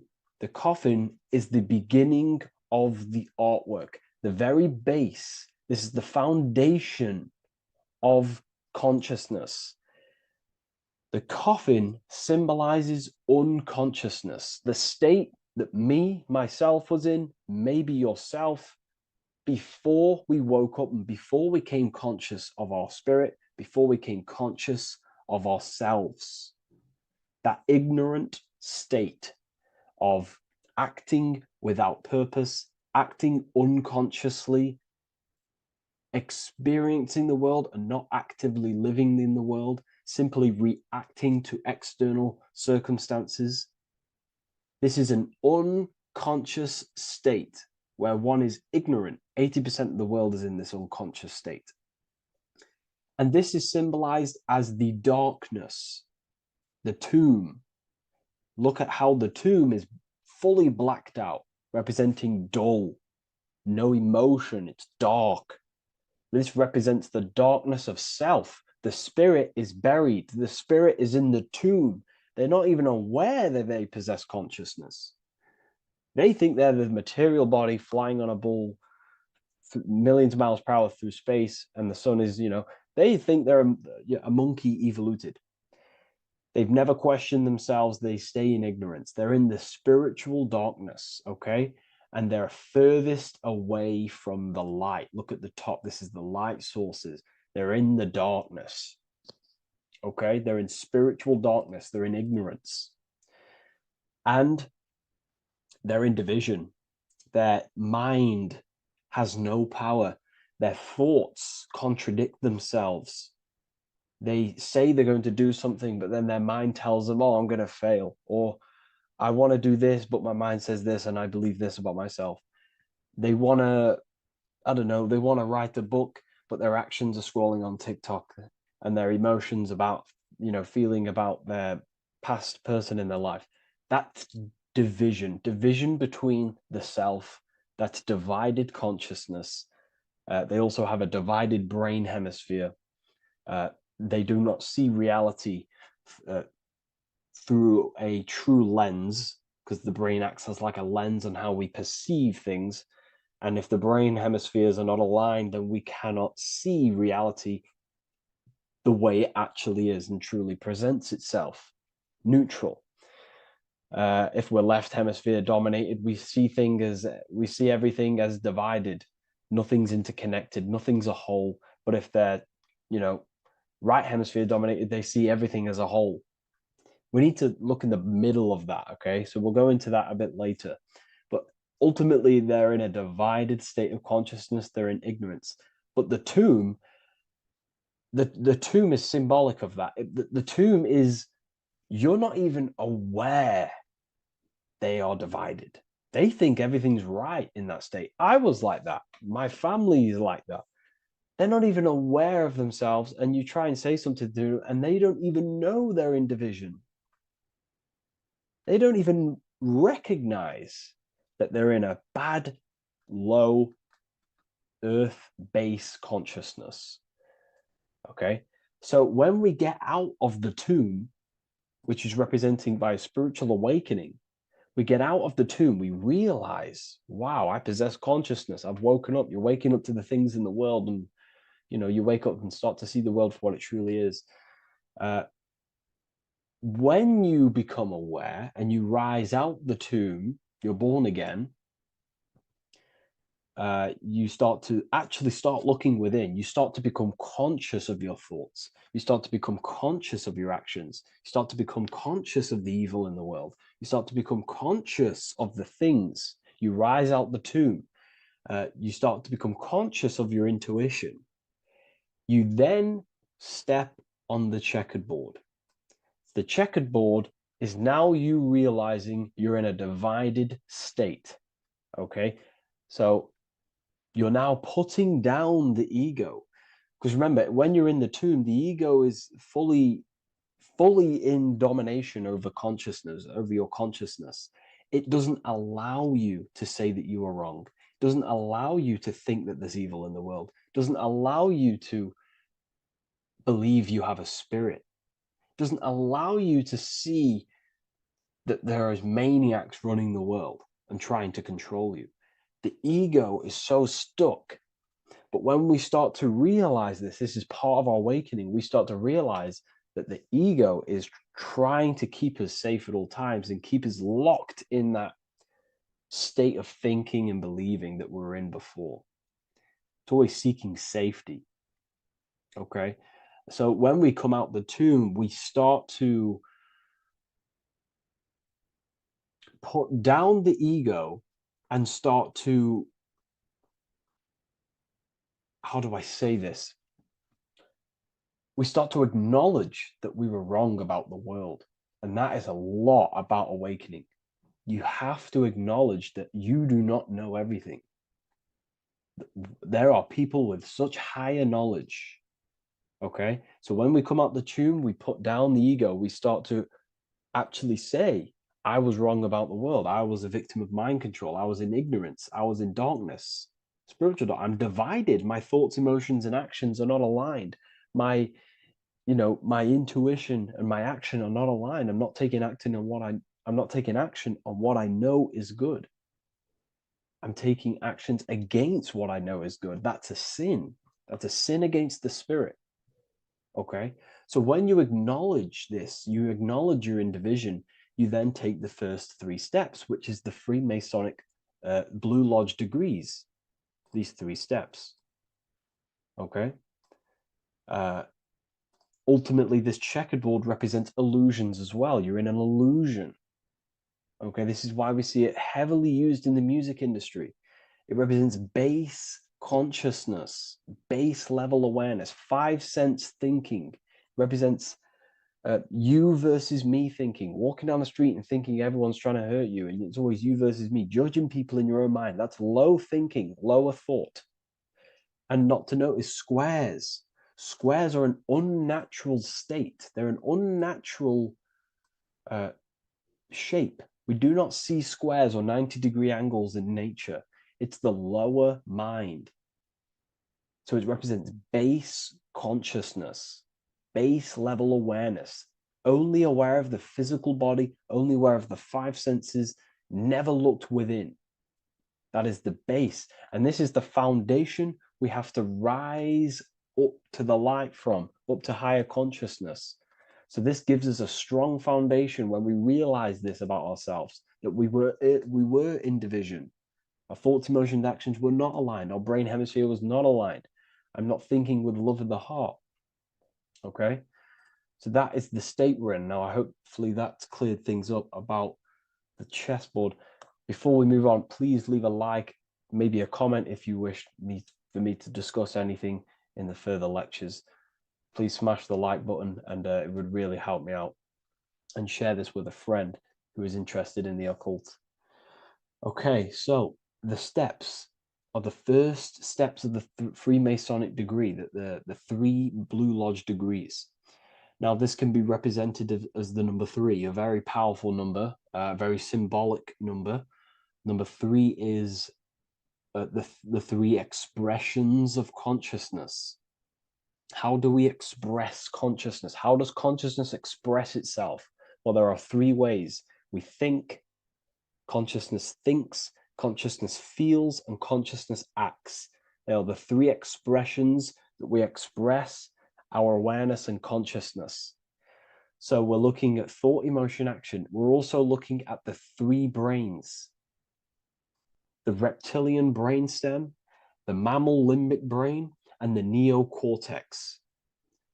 The reptilian brain governs basic functions of the human body: breathing, surviving, scanning the environment for threats, automatic responses, eating, scanning for food. Base consciousness, that's the reptilian brain. That's what most people operate their lives in, including myself before I woke up. I'm not trying to sound big-headed, but this is the truth. Ignore my tone of voice, ignore my voice, focus on the words I'm saying. If you're judging, that means you have divided thinking. It's always you versus me. So we need to get out of that thinking of you versus me all the time. That's lower consciousness. That's animal thinking. That's earth thinking. We're unified. We need to reach a higher consciousness and do not waste our mind's potential on low-level earth divided thinking. Okay? So we're looking at the reptilian brain, the mammal brain, and the neocortex. Now, the neocortex is ultimately what makes us human. It allows consciousness to operate on a higher degree, okay? This is what makes you human, the neocortex. The neocortex. The reptilian brain, like I just said, governs natural survival instincts and the respiratory system, things along them lines of basic awareness, basic functions to operate and survive in the world, in the physical plane. And the neocortex is what allows us to critically think. Okay, it's what allows us to be human, be aware of ourselves. Okay, not. I don't think animals have neocortexes. Don't quote on me on that, but this is the part of the brain that makes us human, and it allows us to think deeply, to create masterpieces like we can. Humans have massive potential in creation. Look at the world we live in. This is because of the neocortex. It allows us to critically think and self-reflect. Now, when we start to operate from higher thought, we start to think with higher thoughts, the higher parts of the mental dimension, we ultimately start using this brain more. We start functioning from the higher brain. Now, this is why Neo from the Matrix is called Neo, because he uses he was in the reptilian brain. If you watch the film The Matrix, if you notice, he gets plugged out of the Matrix and he's plugged in on the back of his neck into the brainstem. And when he's plugged out, his name's Neo, which is neocortex, using the higher brain. It's what awakens the self. It allows consciousness to function on a higher degree compared to animals. Okay? So we're looking at thought, emotion, action. We're becoming conscious of thought, emotion, action. Becoming conscious, what am I thinking, what am I feeling, and what am I acting in the world? And what can I do to master these, to operate more efficiently in the world? How can I use these towards higher consciousness and use these actions, these thoughts, emotions, actions to reach a higher state of awareness of self? So when you go through the first 3 degrees, you enter the doorway. Now, this is symbolic of a doorway. Now, looking at this with a right hemisphere dominated view, you would see a doorway, right? The right hemisphere sees this as a holistic doorway, right? You see a door, you're gonna, you enter the stairs, you go through the door, right? But at the left hemisphere is now going to dissect and analyze each individual little part of this, right? So the right hemisphere sees the trees, the left hemisphere sees the woods. So to dissect this down on a right hemisphere, going back to the right hemisphere, we're entering the door. The door is symbolic of entering the unknown. You're entering a higher consciousness. You're entering the door. You're going beyond. See, this is the earth here in the background. This is the darkness. The darkness represents the abyss, the unknown. You're entering in the self. Okay? This door represents entering in the self, questioning internally. Most of us think externally. We have to, obviously, to operate in the world, but we never give time to think and question and reflect internally. What do I mean? Closing the eyes and questioning the self. Who am I? Where am I from? What's the voice in my head? If the voice in my head stopped using the language that I speak, what is it then? It's about going within, into the darkness, what you cannot see, and finding the light. Okay? It's about entering within the self. This is a doorway to higher knowledge, higher consciousness, higher self, and really digging deep for what you truly are beyond your human form. Okay? So we have, most importantly, I'm not going to go over every single one of these symbols here. I'm going to go over this on a basic, well, not a basic level, a very detailed level, but it's not going to go over every single symbol. We have a left pillar and a right pillar. The left pillar has the sun next to it. The sun is more electrical energy. It's very dominant. It's a very powerful, masculine force. This represents the masculine quality of consciousness. The masculine qualities. We have many masculine qualities, such as actions, physical actions with the body. We have thinking. Thinking is a very masculine force.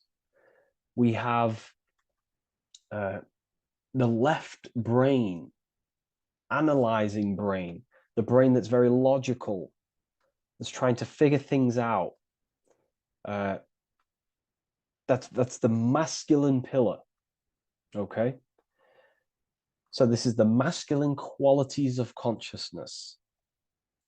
It also represents what we can see, the sun. The sun allows us to see, to visually see in the world. So the sun represents the external world, the world outside the self. When we close our eyes, we have a self, an internal dialogue, an inner voice. We have an inner world, outer world. This represents the world we take physical action in, the material external world outside you. Okay? the world we can see. And then on the right pillar, we have the moon, which is associated with feminine qualities of consciousness. Now, the moon is in the night, what we cannot see. The moon is the nighttime. The darkness symbolizes what we can't see, so it's representing the internal world, the world of the self, the immortal world. Okay, the self in the mind is immortal. When you close your mind, you go in the mind, that self inside you is immortal. In the mind, you are immortal. Outside the mind, you are mortal. You will die. This body will die. Okay? So this is representing the internal world on a holistic understanding. It's also representing the right brain, the feminine brain. It's also representing intuition, emotion. They're linked. Intuition and emotion. They're a feminine force. Also, we're looking at the heart, the right pillar. So everything that is feminine falls under this right pillar. Now, don't get confused. I know a lot of people can get confused about what I've just said. So this represents the inner world, the outer world. It also represents everything masculine and feminine. So thought is, although it's an internal quality, it would fall under the left pillar, because thought is a masculine force. It's a penetrating force. So try not to get misunderstood with that. On a holistic scale, it's also represented inner world, outer world, and how they are reflections of each other. Now, these pillars, they're the same height, they're the same structure, but just different in sun and moon, which represents their reflections of each other. Their reflections, the inner world reflects in my outer world. My external world, what I see outside of me, is a reflection of my thoughts and my internal world. So the inner reflects the outer. The inner reflects the outer. As within, so without. So we're also looking at the right and left brain. I've already gone over that. So what we need to do is build the bridge between the two to reach higher awareness of self. Because ultimately, remember, we're still divided. We came from the checkered board, we entered up here, we've just entered within the self. We started questioning the self. We're still divided. We need to build the bridge. And this is what they're crafting in Freemasonry. The bridge, the arc, the agreement, the great work. This is the crafting of aligning the left and right brain. We're also aligning intuition, feminine, with the actions. Because ultimately, the higher self is always guiding us. That's our true spirit guide. Our true spirit guide is our higher self. And the higher self ultimately exists in a higher dimension. This is going to sound crazy to some people, okay? But who you are is not your human body. And your higher self does not communicate through the language of the human material world. It doesn't communicate through English, doesn't communicate through thoughts. It communicates through intuition and communicates through dreams and symbolism. So it's all associated with the right pillar. This is the things we can't see. The higher self is always guiding us to awakening and to our purpose on the earth. Okay, so this left pillar also can symbolize what we're born into the world with, our circumstances, our external world. What are we born into? You know, our family, our current financial situation, where you're located in the world. So it's also symbolizing this. It's also symbolizing the qualities you bring here, the natural abilities you have when you're born, and what we need to do with our environment to ultimately reach a higher consciousness and reach our and transmute our environment we're born into to realize who we were and why we came here. Okay, so we need to build the bridge between intuition and action, and always take action on what we know and feeling is right at all times. That's unity consciousness. And when we do this, we gain the light. We gain more light, symbolic of more information of the self. Because the higher self is always guiding. It's always watching over. And it's always trying to give us knowledge of awakening, of why we came here. And when we take action on what we know and feel is right at all times, it's like a domino effect and a stepping stone that pushes you closer and closer towards your life purpose. Okay? We're also aligning the right and left brain to perceive the world in truth, to see the world in its true form, to see the world in what it actually is, instead of any distorted left or right hemisphere dominated beliefs or thoughts. We ultimately do that by acknowledging that, yes, you have a self, you have, the left brain is more ego, this like divided thinking, everything's separate, and the right hemisphere is more holistic. So we need to see the world in the middle of this, in the middle, acknowledging the self and acknowledging the collective consciousness, and how my thoughts, emotions, actions contributing towards myself and the collective. We always need to keep the collective in mind. Why? Because we are experiencing this world together. It's not just you. And your actions also have a ripple effect on the collective. We're experiencing the world as a whole as well. Yes, there's yourself and there's the collective. We need to think, feel, and act towards the collective and the self. So aligning our brain hemispheres allows us to do this. It allows us to think holistically and individually and see reality in this. And when we do align the left and right brain, what do? We gain higher insight, the eye. We build the bridge between the left and right pillars. We gain the eye. The eye is what? Insight.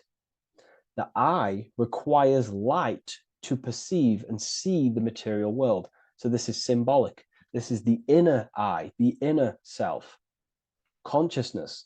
And when consciousness has light, which is symbolic of truth, knowledge, light is a massive symbol in Freemasonry.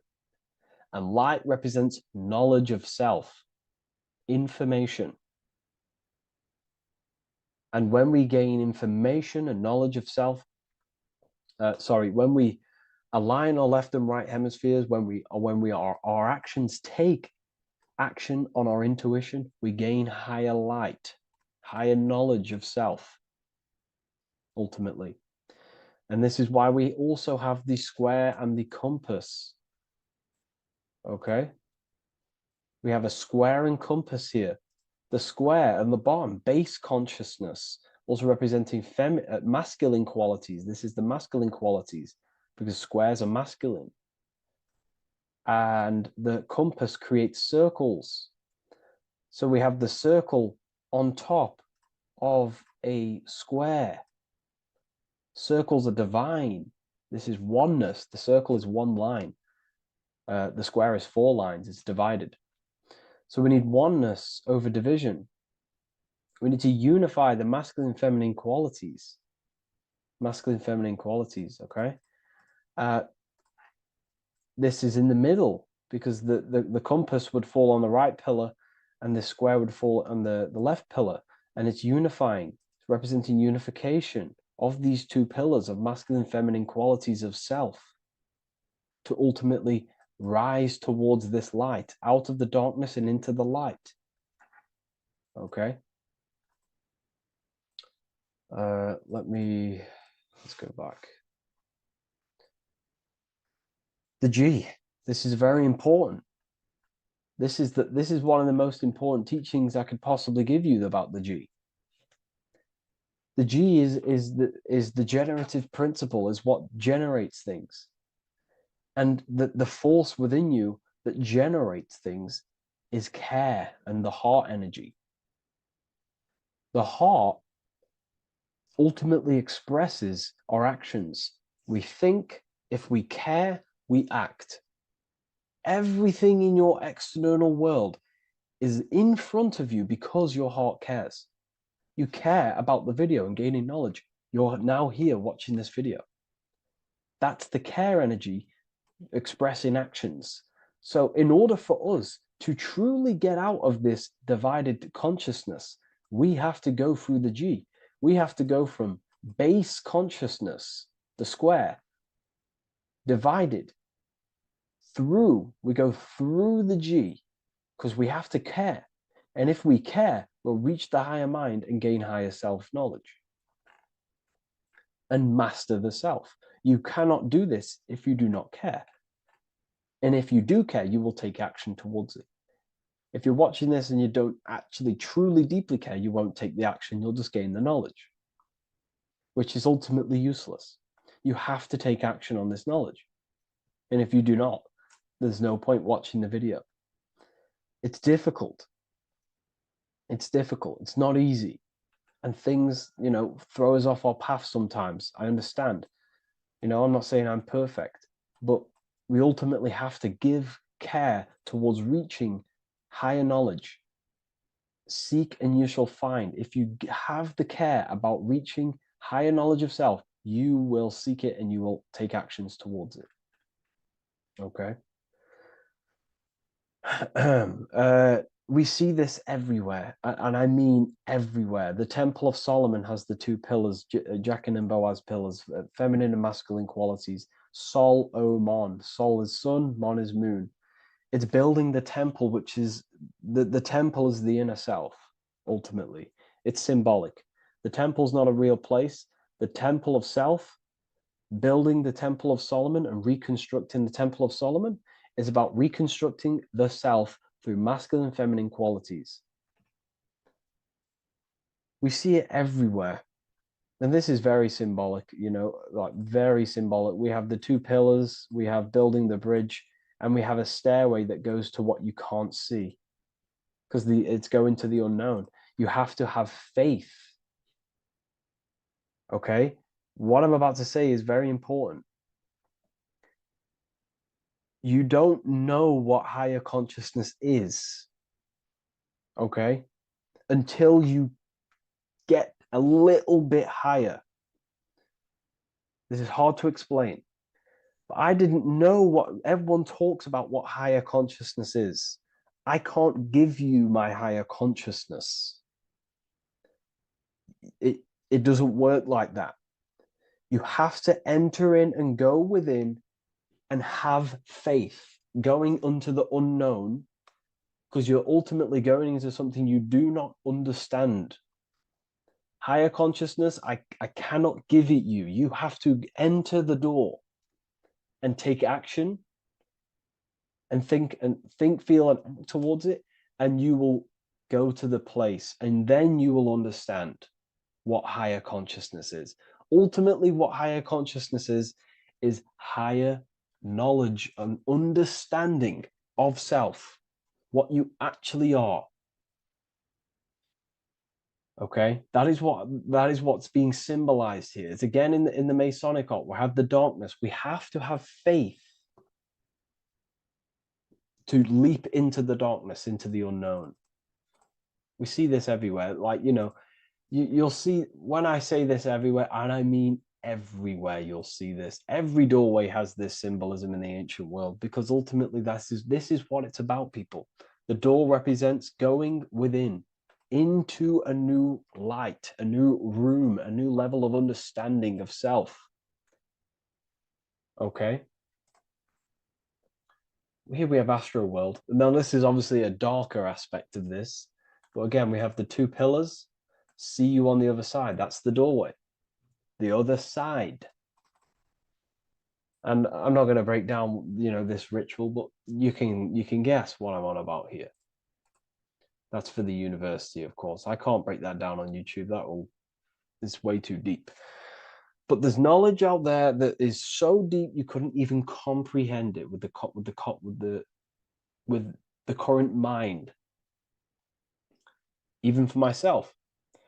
And this is the power of symbolism. The more you learn about yourself, the more these symbols reveal to you. It is a journey of self.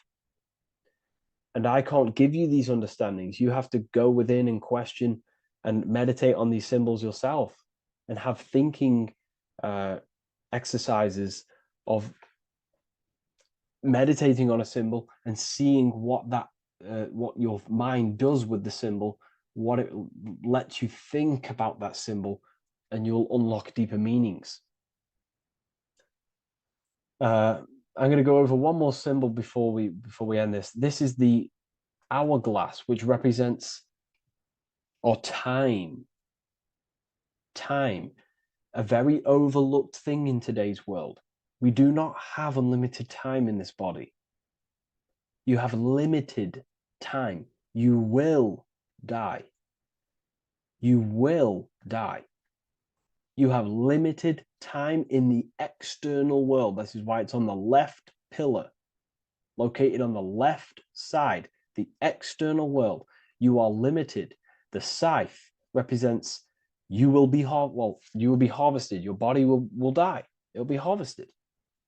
You will die, and you need to fulfill your mission here. You came with a purpose. You have to find that purpose by going within the self and questioning and taking action on what you know and feel is right. Unity consciousness, aligning thought, emotion, action.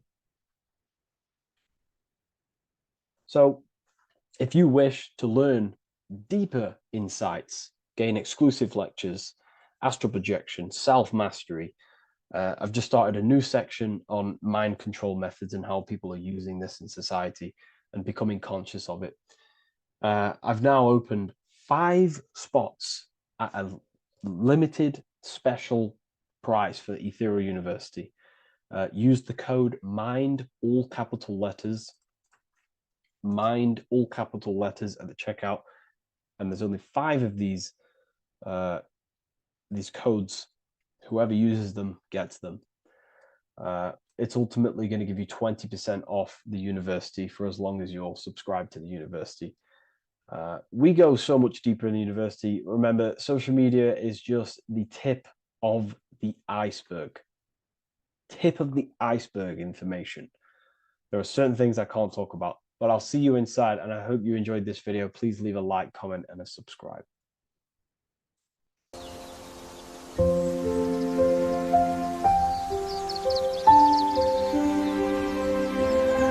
bookofwisdom.com. Visit today.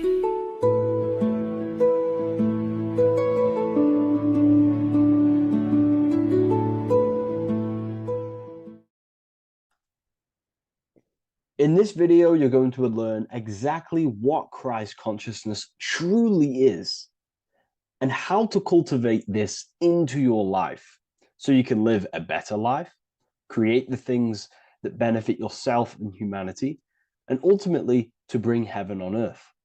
This is the true way. If you're familiar with my work, you know that, I'm pretty much obsessed with symbolism. Symbolism is such a massive topic, and it unlocks profound ancient wisdom that is hidden behind these layers of symbolism of the ancient paintings, symbols, and texts. So I was going through some Christian artwork and I came across this painting. It's a well-known painting called The Sacred Heart of Jesus. And it just blew my mind. What this is revealing about human consciousness and Christ consciousness, which is what Jesus represents. If you're not familiar with Christ consciousness, you should definitely do a bit of research on that. But I'm going to explain it today in detail. So when we look at this painting, we are looking at symbolism. We're looking at consciousness, a state of being, a state of living, a way of thinking, a way of feeling, and a way of acting in the world.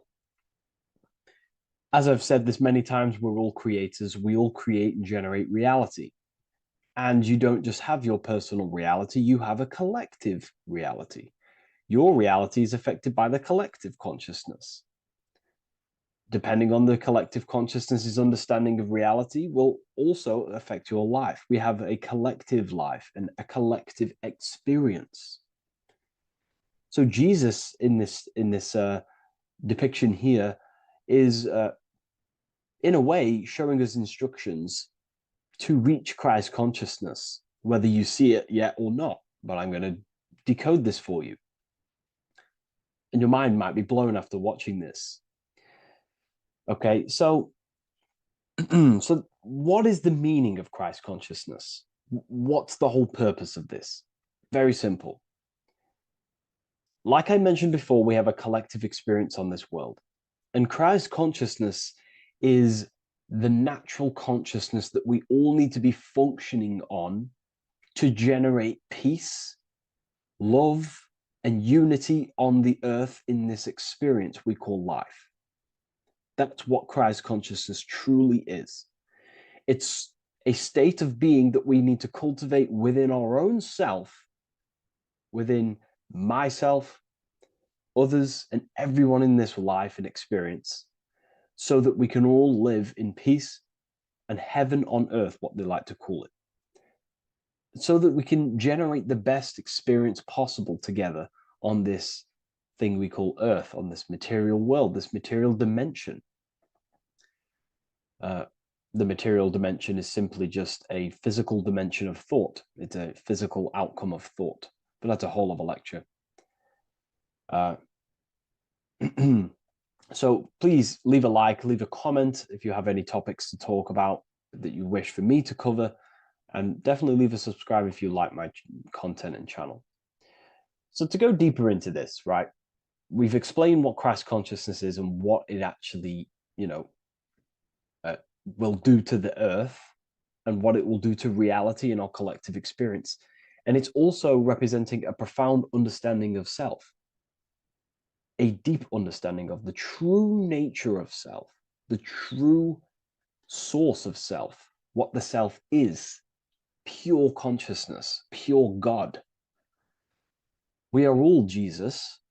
Jesus is you, a physical manifestation of the divine made manifested physically. A physical manifestation of consciousness, okay, of spirit descended into matter.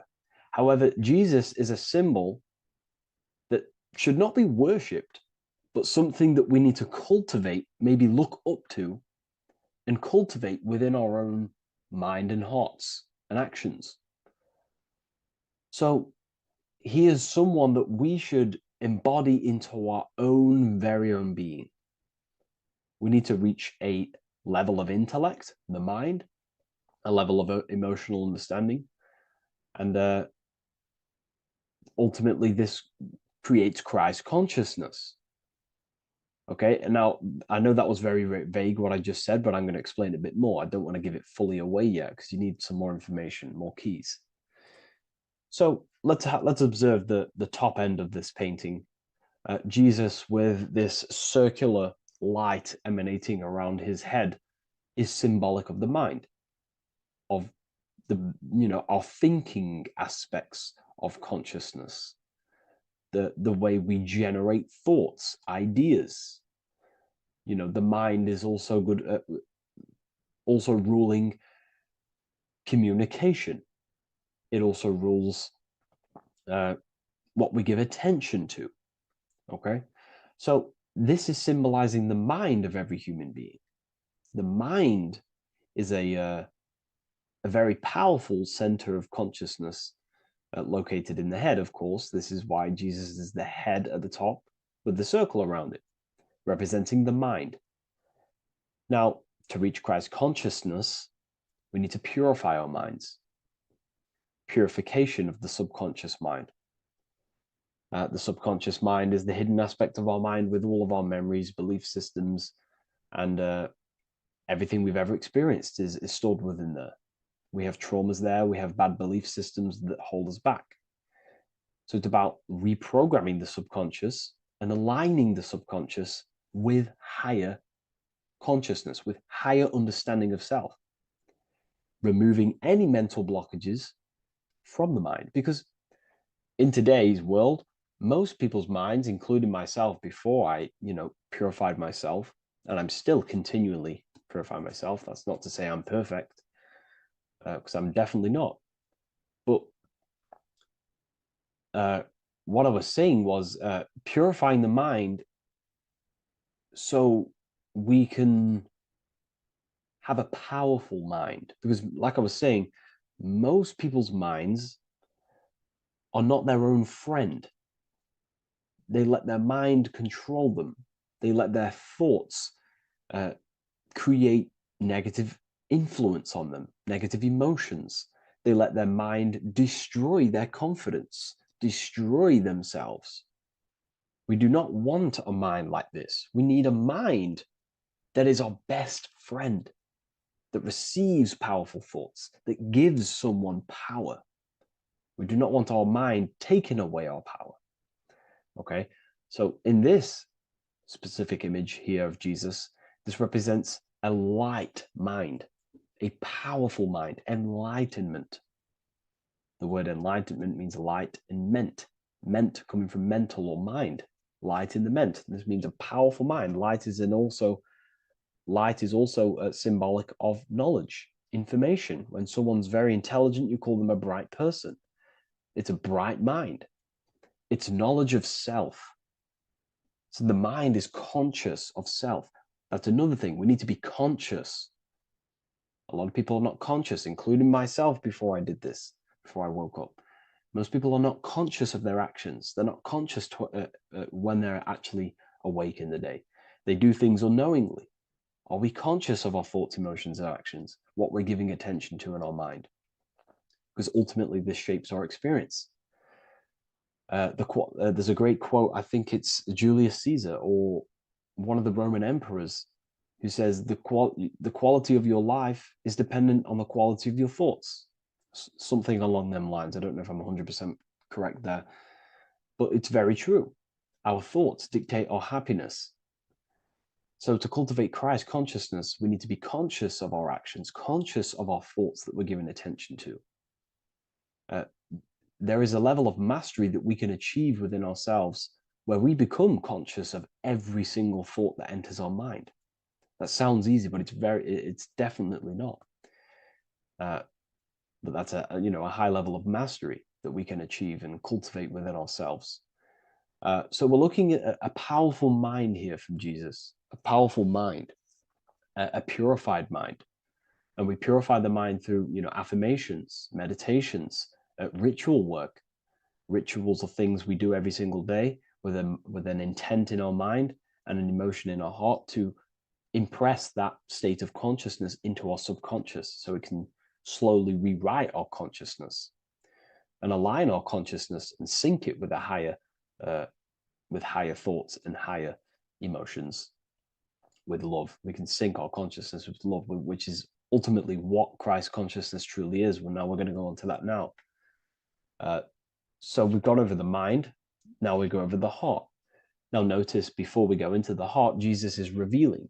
He's pulling back the robe, symbolizing opening the heart, revealing the heart, revealing the soul, the light of the heart. Our authentic self lies in the heart. Our pure intentions, our love, our soul needs to be shining through our heart. And our soul is unconditional love. Now, that's not to say that we can get corrupted hearts. We surely can have corrupted hearts, for sure.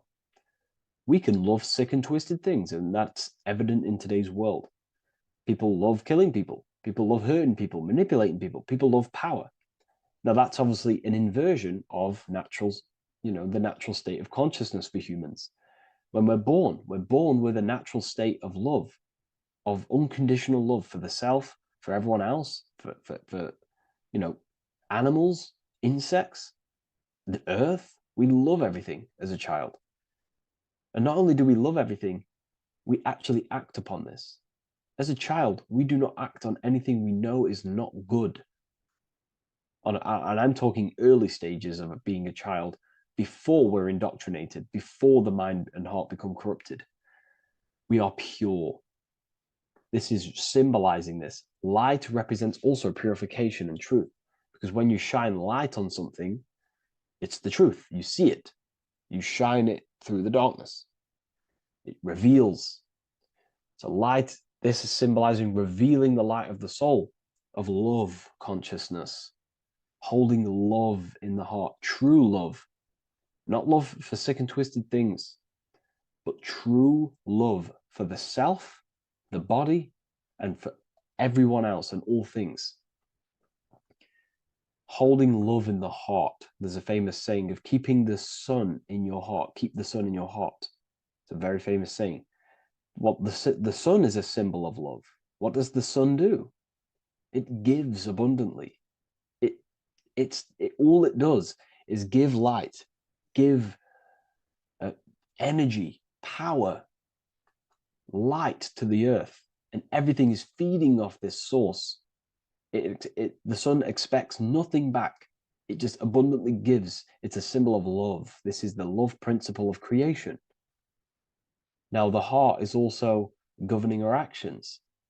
What we think about, okay, in our mental field of consciousness is directly corresponded and observed in our hearts. What we think about directly corresponds with what's going on and what we feel in our hearts. Okay? Thoughts produce emotions. So if we give attention to negative thoughts, there's no wonder we're having negative emotions in our hearts. So purification of the mind is also having an effect in purification on the heart. Because when we purify our thoughts and only give attention to powerful thoughts and positive thoughts that uplift yourself and humanity, then we're going to also see this change in the heart, see this emotional change in our consciousness. Okay, so this represents the purification of, a purified heart, the light emanating around the heart. Love for the self, love for one another. And you're revealing this, you're shining the heart on others. This represents, revealing your true self to everyone without suppressing aspects of self. Revealing the light, not holding back the light. Because people in darkness will look at people who are spiritual and say, oh, he's into the woo-woo stuff. It's about revealing that and not caring about others. Because when you shine a light, you're also planting seeds in other people. Now, I'm going to tie this together with the hand gesture. Now, what we're looking at here, we're looking at a hand gesture with two fingers up. We have the middle finger and the index finger upwards. And notice how they're crossed over. They're crossed. They're not separate. They're crossed, representing unification. Unification here. This is a unified two fingers. Two represents division. Crossed over represents oneness. It's the unification of the mind and the heart. A lot of people talk about this, but not many people go into detail about it because, for many reasons. But this is the unification of thought with emotion. This is how we truly reach Christ consciousness.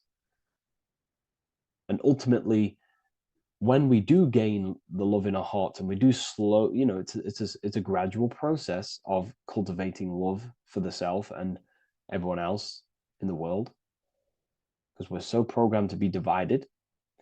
But it's a slow progress. But when we do cultivate love in our hearts for the self and one another, love is a very, very nurturing and growing force.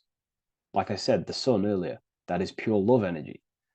It makes everything grow on the earth. While love in your heart grows connections with people. It grows care. You go out your way to do things to people and give people things. It's a very nurturing and growing energetic force. And me personally, I think the whole universe is built upon love. The whole thing. Without love, without the love, there is nothing.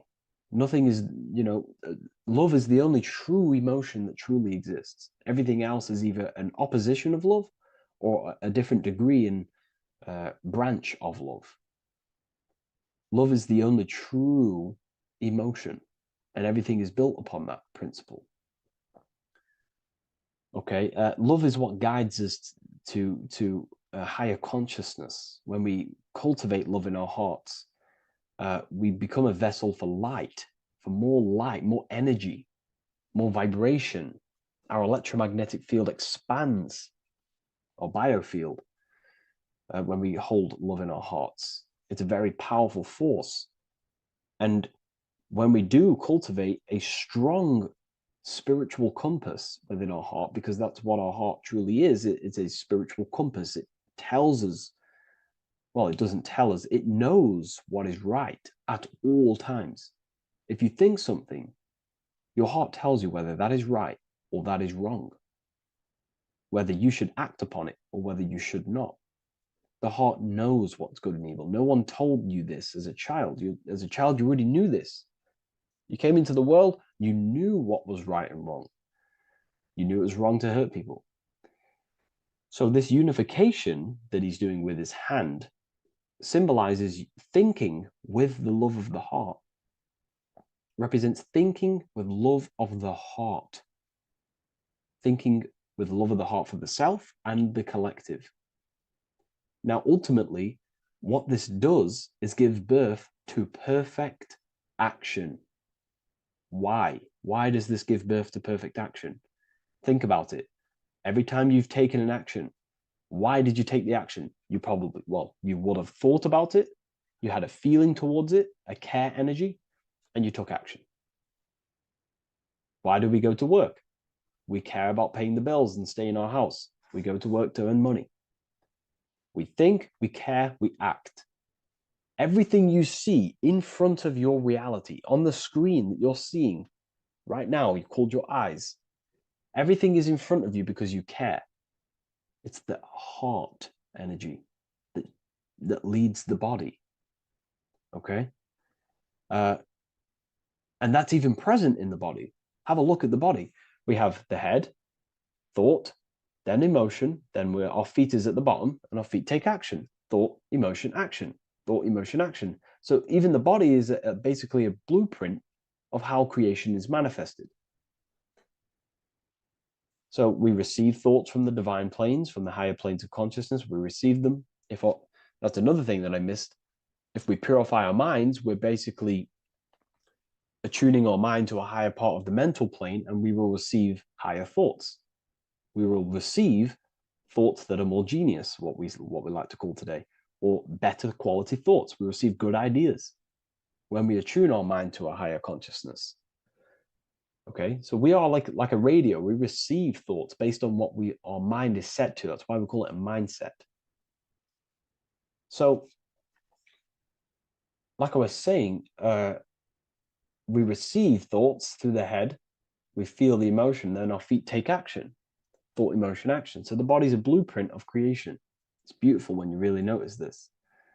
So this unification is about thinking with the love of the heart, which gives birth to perfect action in the world.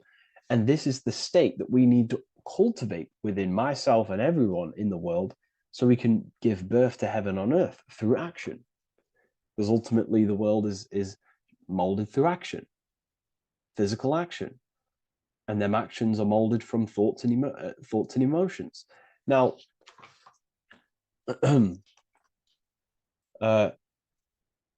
just to have a little announcement, I am now opening 10 more spaces inside my symbolism masterclass. We have 10 more spaces. You're going to learn about a lot more about symbolism. It's very affordable. I'll leave the link in the description if you wish, if you care about gaining more information and learning the ability to read symbols.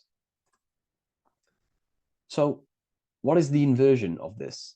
What is the inversion of this consciousness? Well, that's what we call satanic consciousness. Satanism. Satanism on its true level is the opposite, the opposing the natural state of consciousness that we are born into. It's about thinking with no emotion, thinking and acting. This is what the Skull and Bones represents here. So the Skull and Bones Secret Society, this is their main logo. Again, we have the skull, which represents thought, and the bones, which represent action. The bones take action in the physical body. We're looking at thought and action with no emotion, no empathy, no love for one another, only love for the self, the inverted love. Okay? We're looking at gray. Gray is a symbol of dullness, death. There's no emotion in gray because colors provoke emotion. When we look at a color, it invokes an emotion. Gray has no emotion. So we're looking at dullness of the emotions. I'm not going to go too deep on this subject. I'm going to create a whole new lecture for that. In fact, I think we have a great lecture inside Ethereal University on Satanism. We're going very into depth of what Satanism is and what Satanism consciousness truly is. And again, it's just the cross inverted. Satanism is just it's the invertation of, I don't know if that's a word, but it's the inverse of natural law, natural consciousness, of love consciousness that we are born into. Okay, so ultimately the message in this video was to create love in our minds, love in our hearts, think with the love of the heart, think with the care for one another, and that gives birth to perfect action. And when we align, when we do truly act out what our heart is telling us, and I know this from first-hand experience. This is what happened to me. I woke up, I started to follow my inner guidance. I always took action on it. I was saying yes to it every single time. And it led me, this is, I'm getting goosebumps actually saying this. It led me to where I am. Like that action, me saying yes to my heart, to that knowingness of goodness within me, was like a domino effect. And that domino effect, every time I did it, it was just opening more and more doors, not physically, but mentally. I was receiving more information. I was receiving more opportunity physically. My work started to explode on social media. Like, when you follow your heart and truly take action on what you know is good, it's like a domino effect that leads you step by step to where you're meant to be. And it's so profound and it's so, beautiful. And I'm telling you this from firsthand experience. This is ultimately how you kind of unlock your purpose in this physical world as well. So not only is it going to create a better world, it's also unlocking your true soul form and soul purpose while you're here. It's very beautiful. So I thank you, everyone. Please leave a like, comment, and share, and subscribe to the channel. And I'll see you all inside Ethereal University if you decide to take your studies to the next level. Take care.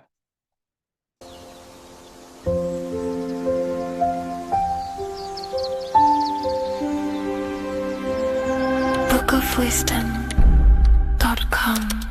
Visit today.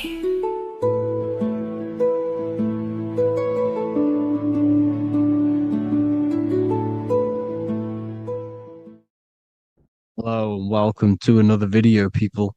Before we start, please like, comment, and subscribe if you wish to see more content.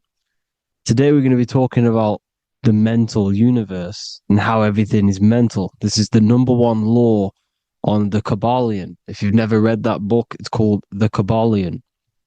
A very good book. It's the first law because this is the most important thing you need to understand, is how everything exists within the mind. Behind every single one of these eyes is the same consciousness expressed in different bodies. The mind is what gives perception to what you're experiencing. Behind every single one of these eyes is the exact same consciousness, but the brain that they inhabit is giving them a different perception, a different being, a different body. Now, this is the difference between humans and animals.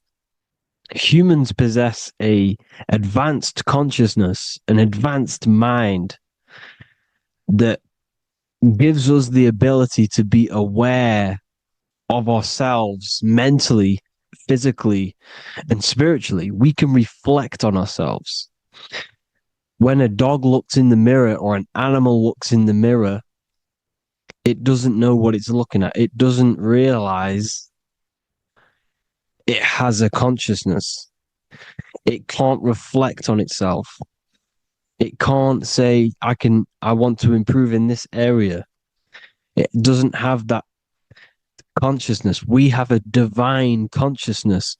Take away the N for divine, and you get with a D, put it with a D, you get divide, because we have a divided two-way consciousness. An animal only has one. However, it's still the same mind. We're all mind. We're all mental. We all exist within the mental plane. Look at this person walking. The body, the brain is sending electrical signals through the 12 cranial nerves, which the 12 disciples that spread the gospel of Jesus, right? You have 12 cranial nerves in your brain. There are 12 disciples which spread the gospel of Jesus. Jesus represents the mind, the intelligence, the invisible intelligence that we all are, the same intelligence, the same exact consciousness, which then sends a command into the brain. Then the brain sends these 12 electrical signals through the 12 cranial nerves to control the rest of the body through the nervous system. This person walking is not, the body is not walking. The mind is telling it to walk. And the brain is it's a supercomputer which is decoding these demands given to it by the mind. Because the pineal gland will have something to do with the ether, because the ether is physical and non-physical. The mind is sending the commands through the ether to the pineal gland, which is then getting broken down into electrical codes within the brain and sent throughout the nervous system to control the body. And this is why in the Sims simulation, because the body's the simulation, it's a false reality. It's the fake reality. It's not the real you. You are formless. There is no form. But the third dimension is a dimension within your mind. Matter, mind, light is all a product of your mind. It's all in the mind. Now, this is why The Sims has this green little diamond on top of the head. Because this is you. This is your invisible intelligence controlling the character. Okay? It's controlling the character. And this character is in the world. Your consciousness isn't in the world. The world exists within you, but the body is a vehicle for that realm that you land in.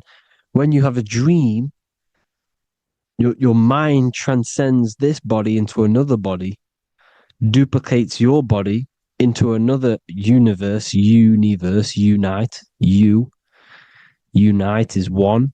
We're all one. It's all one universe, expressed in many different ways, infinitely. And the vehicle that you land in is the body to operate in that realm. This is the all-seeing eye, as you see here. The I, this is all the intelligence. This is the ball of consciousness, God, expressed in different bodies. We're all this same one in different bodies, as you can see here. And this intelligence is expressing infinitely throughout the universe, an infinite universe.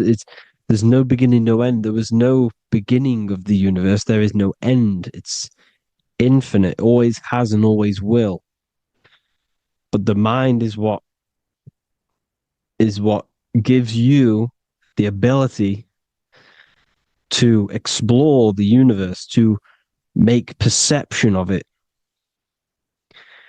We are God in disguise. We are God in disguise. We are God in flesh. But the body can become attached to the mind, can become attached to the body if the mind is not aware of itself. When the mind is that blinded by matter, and we lack knowledge and understanding of what we truly are, a formless, infinite being, a traveler. This is why Freemasons are called Freemasons. Mason means traveler, free. You're a free traveler because your consciousness is a traveler of the universe. When we lack understanding, our mind bounds to the body because we don't separate the body with our different layers of consciousness.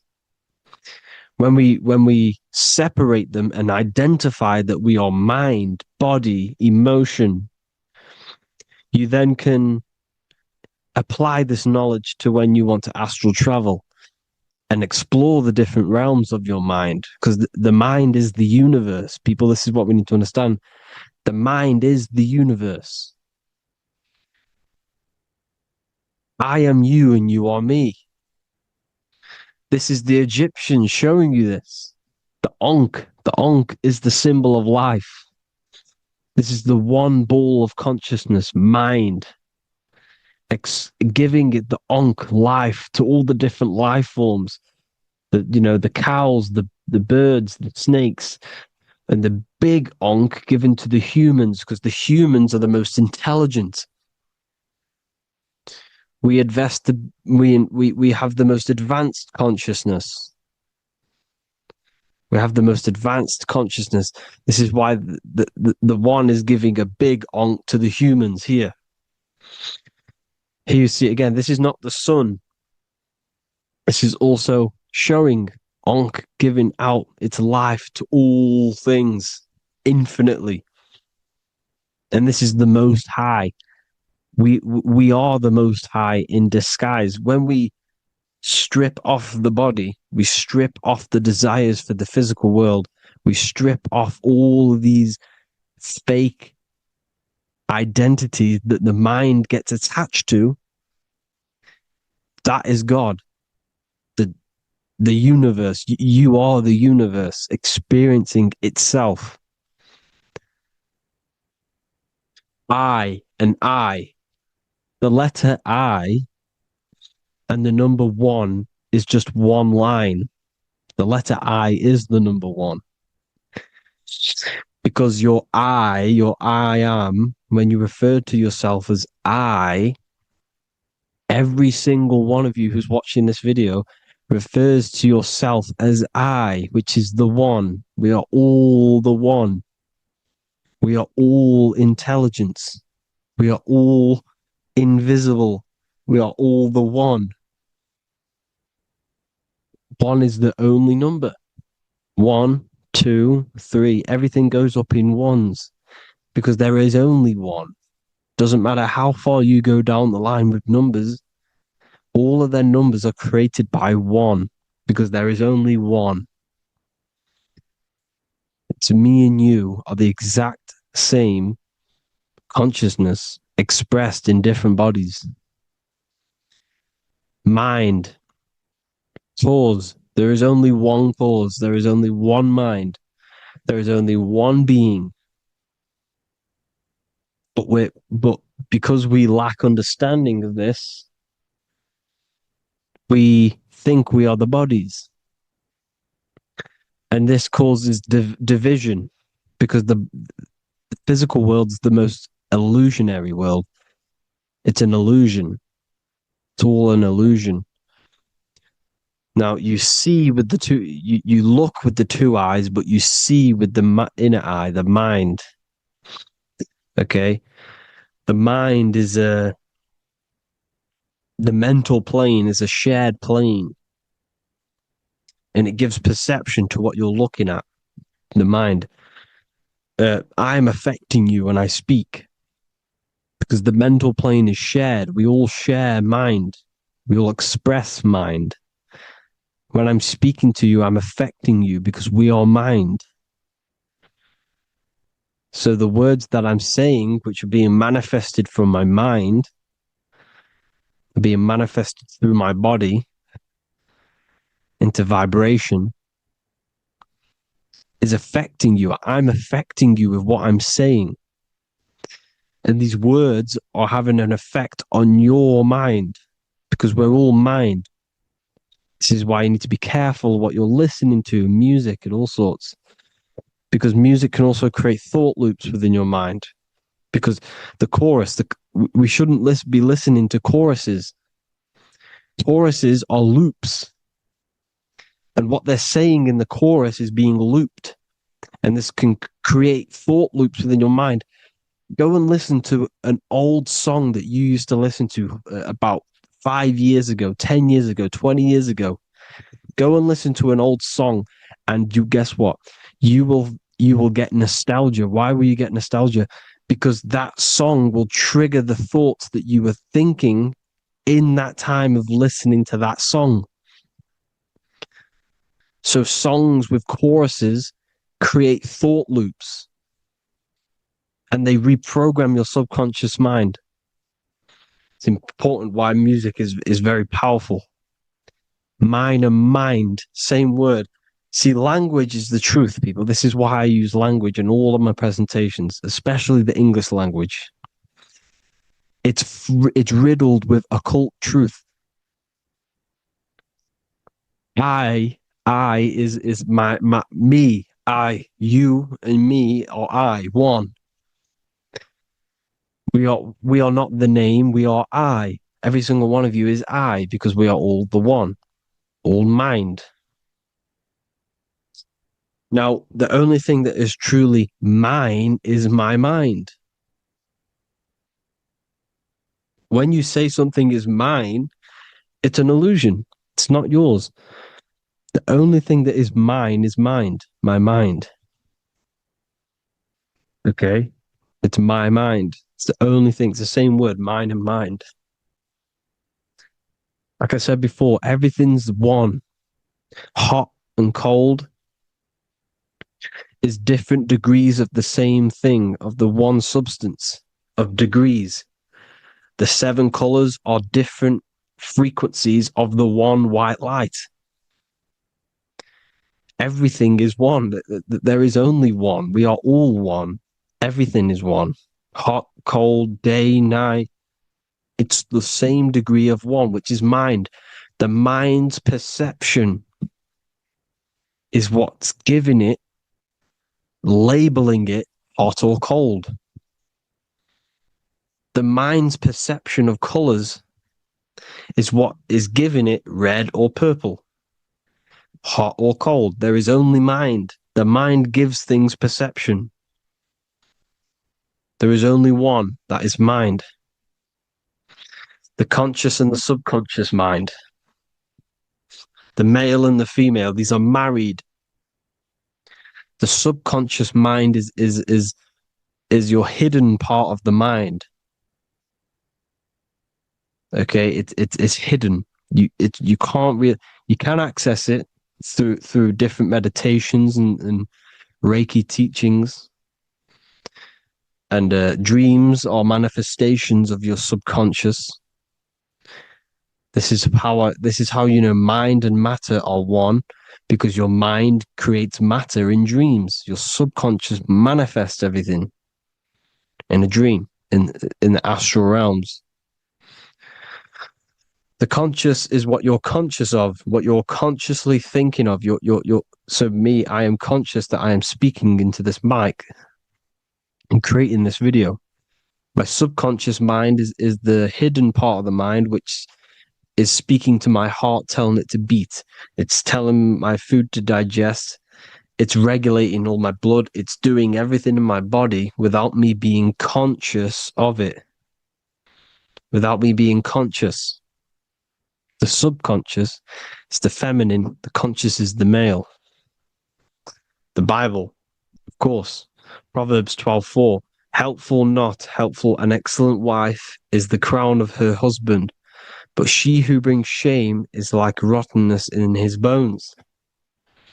In the same way, husbands should love their wives as their own bodies. He who loves his wife loves himself. You can take that physically, you can take that literally, or you can take it metaphysically. See, the Bible's written in such a way where you can take it as your level of realization. He who loves his wife loves himself. If you love your subconscious, if you love yourself, you speak good about yourself, because your subconscious takes everything literally. If you say, I hate you to someone, your subconscious does not know the difference between me and someone else. It only thinks me, me, me. Why? Because mind is the only thing that exists. You are mind, I am mind. If I say, I hate you, you're saying that to yourself. Your subconscious picks that up and says, I hate myself. And that's telling your subconscious that's what you want. Because your subconscious manifests 90% of your behavior. The programs within your subconscious. Tying your shoelace is a program. You don't need to be conscious of it. You can just do it because it's a program. It's deeply interwoven in the subconscious. Driving your car, texting on your phone. You don't have to think about what letter. You just do it because you know where the letters are. It's a program. Therefore, if you look after your subconscious, they are a married couple. It's your wife. Your subconscious is your wife. And it manifests 90% of your daily basis thought patterns, actions, behaviors, emotions, all the things that you all the trauma that you've experienced is stored within your subconscious, which is affecting you. So let's say you were in a car crash 10 years ago and you had a really traumatic event, you really hurt yourself, and you had a very, very, very strong emotion that you felt of pain. That will still affect you today. And why? Because it will manifest into your behavior. How? Well, you'll be cautious of what cars to go in and who. You'll be cautious because of that event that stored within your subconscious, because of that feeling you felt was so painful and so strong. It's still manifesting into your behavior today.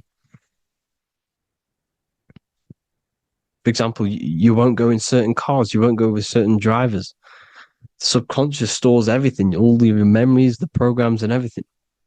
So if you trick your subconscious, that's how you manifest your life.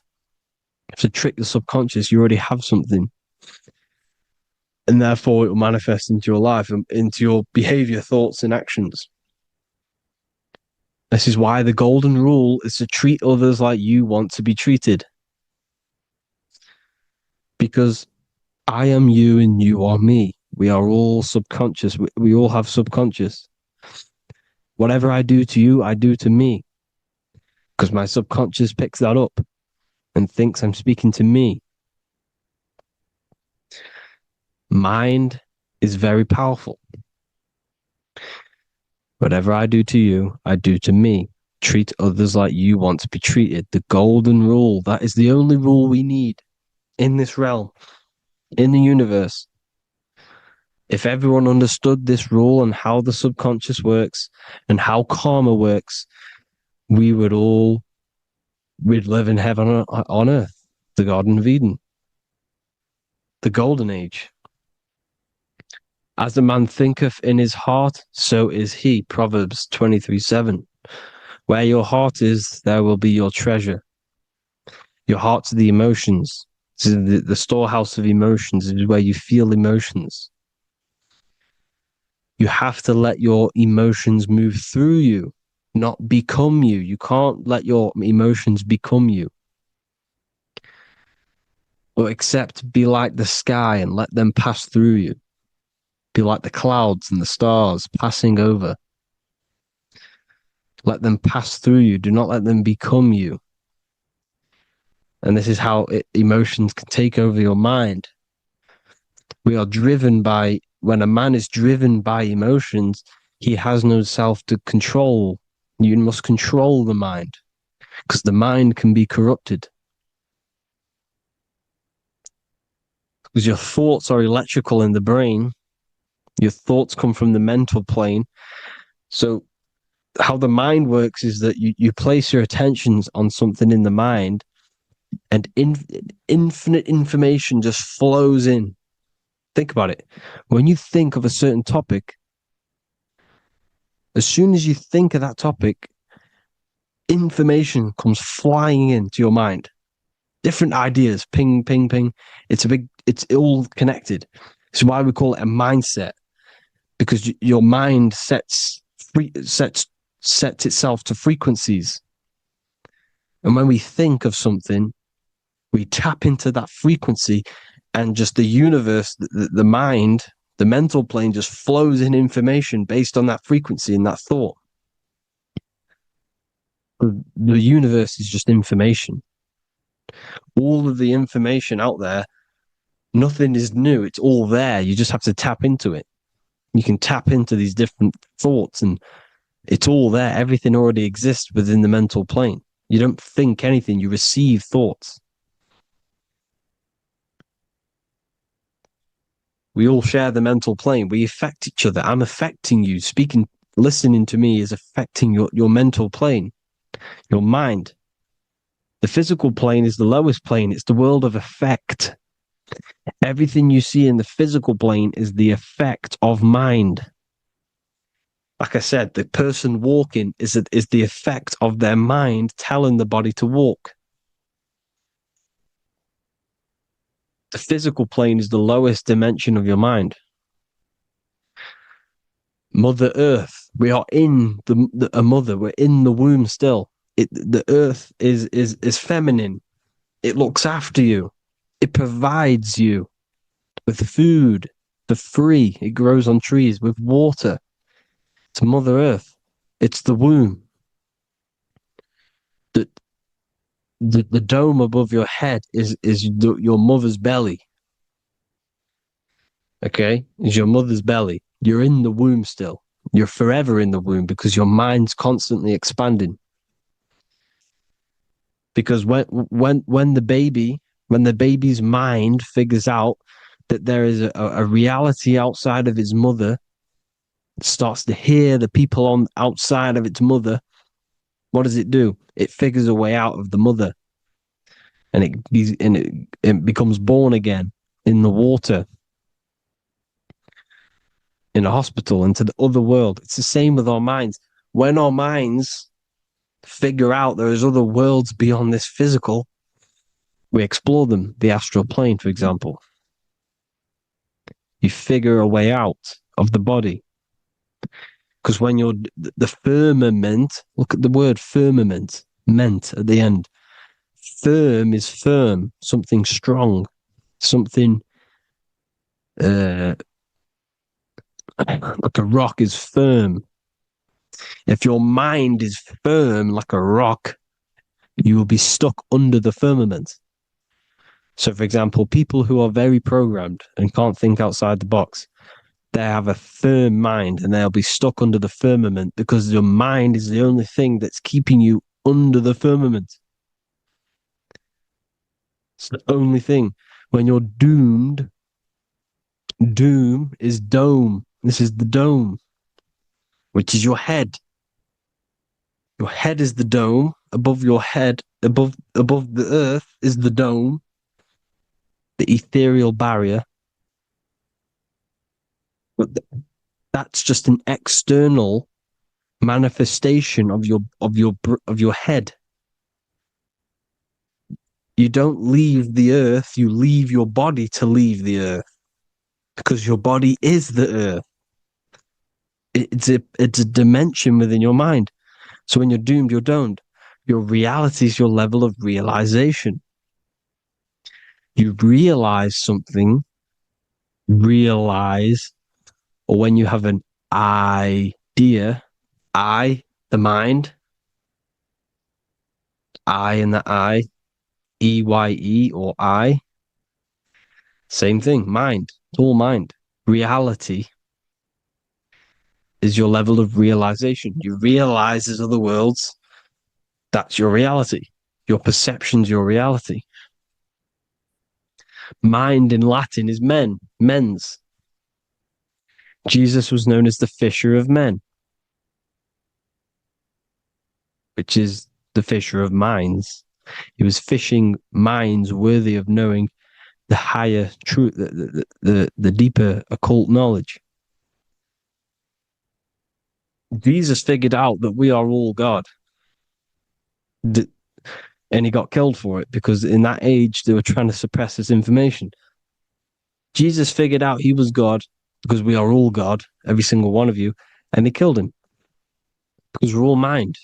We are not the body. We're the invisible intelligence, which is God.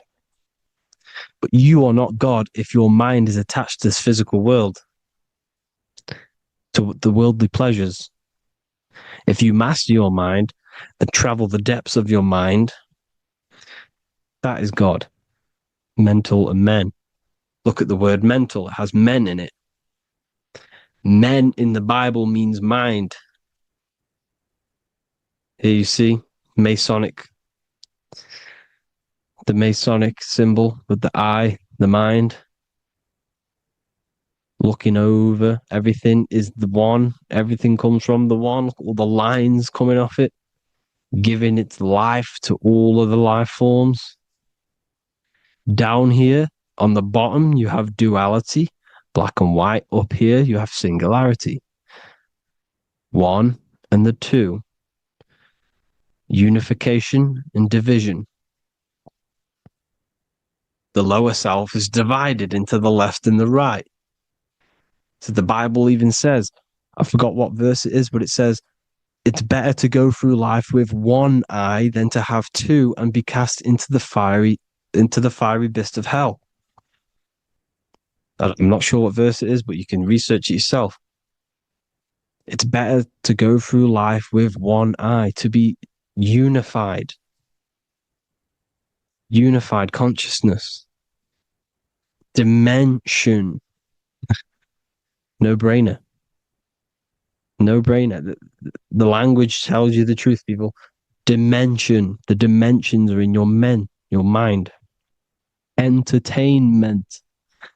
Entertain the mind. Disappointment. It's all in the mind. Environment. The environment that you are in is a product of your mind. Within, rearrange spells high twin. Within is your mind, and your external world is mirrored from the decisions you make in your mind. Advertisement, commitment, it's all meant, it's all mind. Everything is mind. Everything. So, this is important.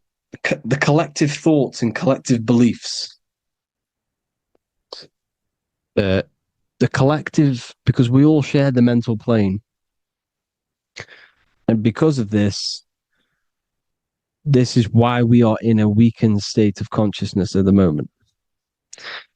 Because the collective thoughts and the collective minds overall are asleep. And they don't believe in anything. You see, everything is true within the mind. You think of something, it is there instantly. You think of a chair, it's there in your mind. You think of anything, it's there instantly. So everything's true within the mind. Anything can happen in the mind. Anything can happen on the physical plane if the collective consciousness, the collective minds, believe it to be true. This is why back in the days, in the ancient days, you look at all the old world stuff, you see all this crazy technology, and it's because as a collective, as humanity back then, they believed that they had much more open minds. Therefore, the things manifested in the physical world were a lot more out of the box, so to say, compared to today. For example, magic is not as powerful today because the masses don't believe in it. It's still powerful, don't get me wrong, but if the masses believed, or if everyone knew magic could be real, because it is, anything's real in the mind, it would be a lot more powerful. You see? So and what they're trying to do is create a hive mind worldwide. They're trying to make one religion, an external god. What happens when you worship something external? You give energy to it, because where attention goes, energy flows. Where your mind gives attention to, energy goes there. And when we all believe in external gods and give our worship and our power to these external things, we all give energy to it, which will manifest as a demon in the astral planes. It's a hive mind. They're trying to make a hive mind to summon our energy. Trying to summon our energy. And it through mind, through collective thoughts, the hive mind. They want one religion, one government, one currency, one belief system. And that will create a hive mind, which will limit our consciousness, which will limit what we can do in the physical world. Because if everyone doesn't believe in certain things, it cannot happen, because it's all in mind. Mind is so powerful. I am you and you are me. I hope you all enjoyed this video, people. If you haven't already, join the Wisdom Academy. The Wisdom Academy, we have many occult lectures just like this one. Also, we have just launched Mindwave Hub.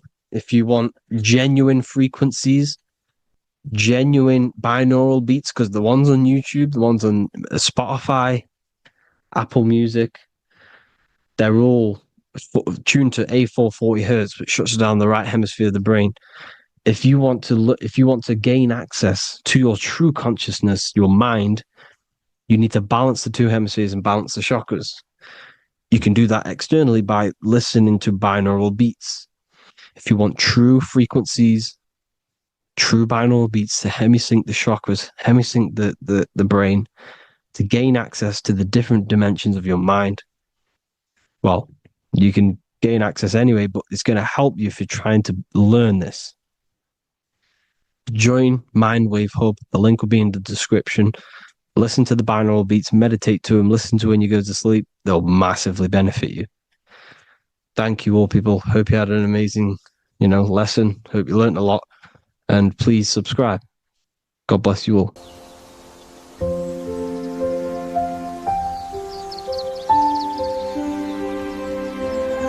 bookofwisdom.com.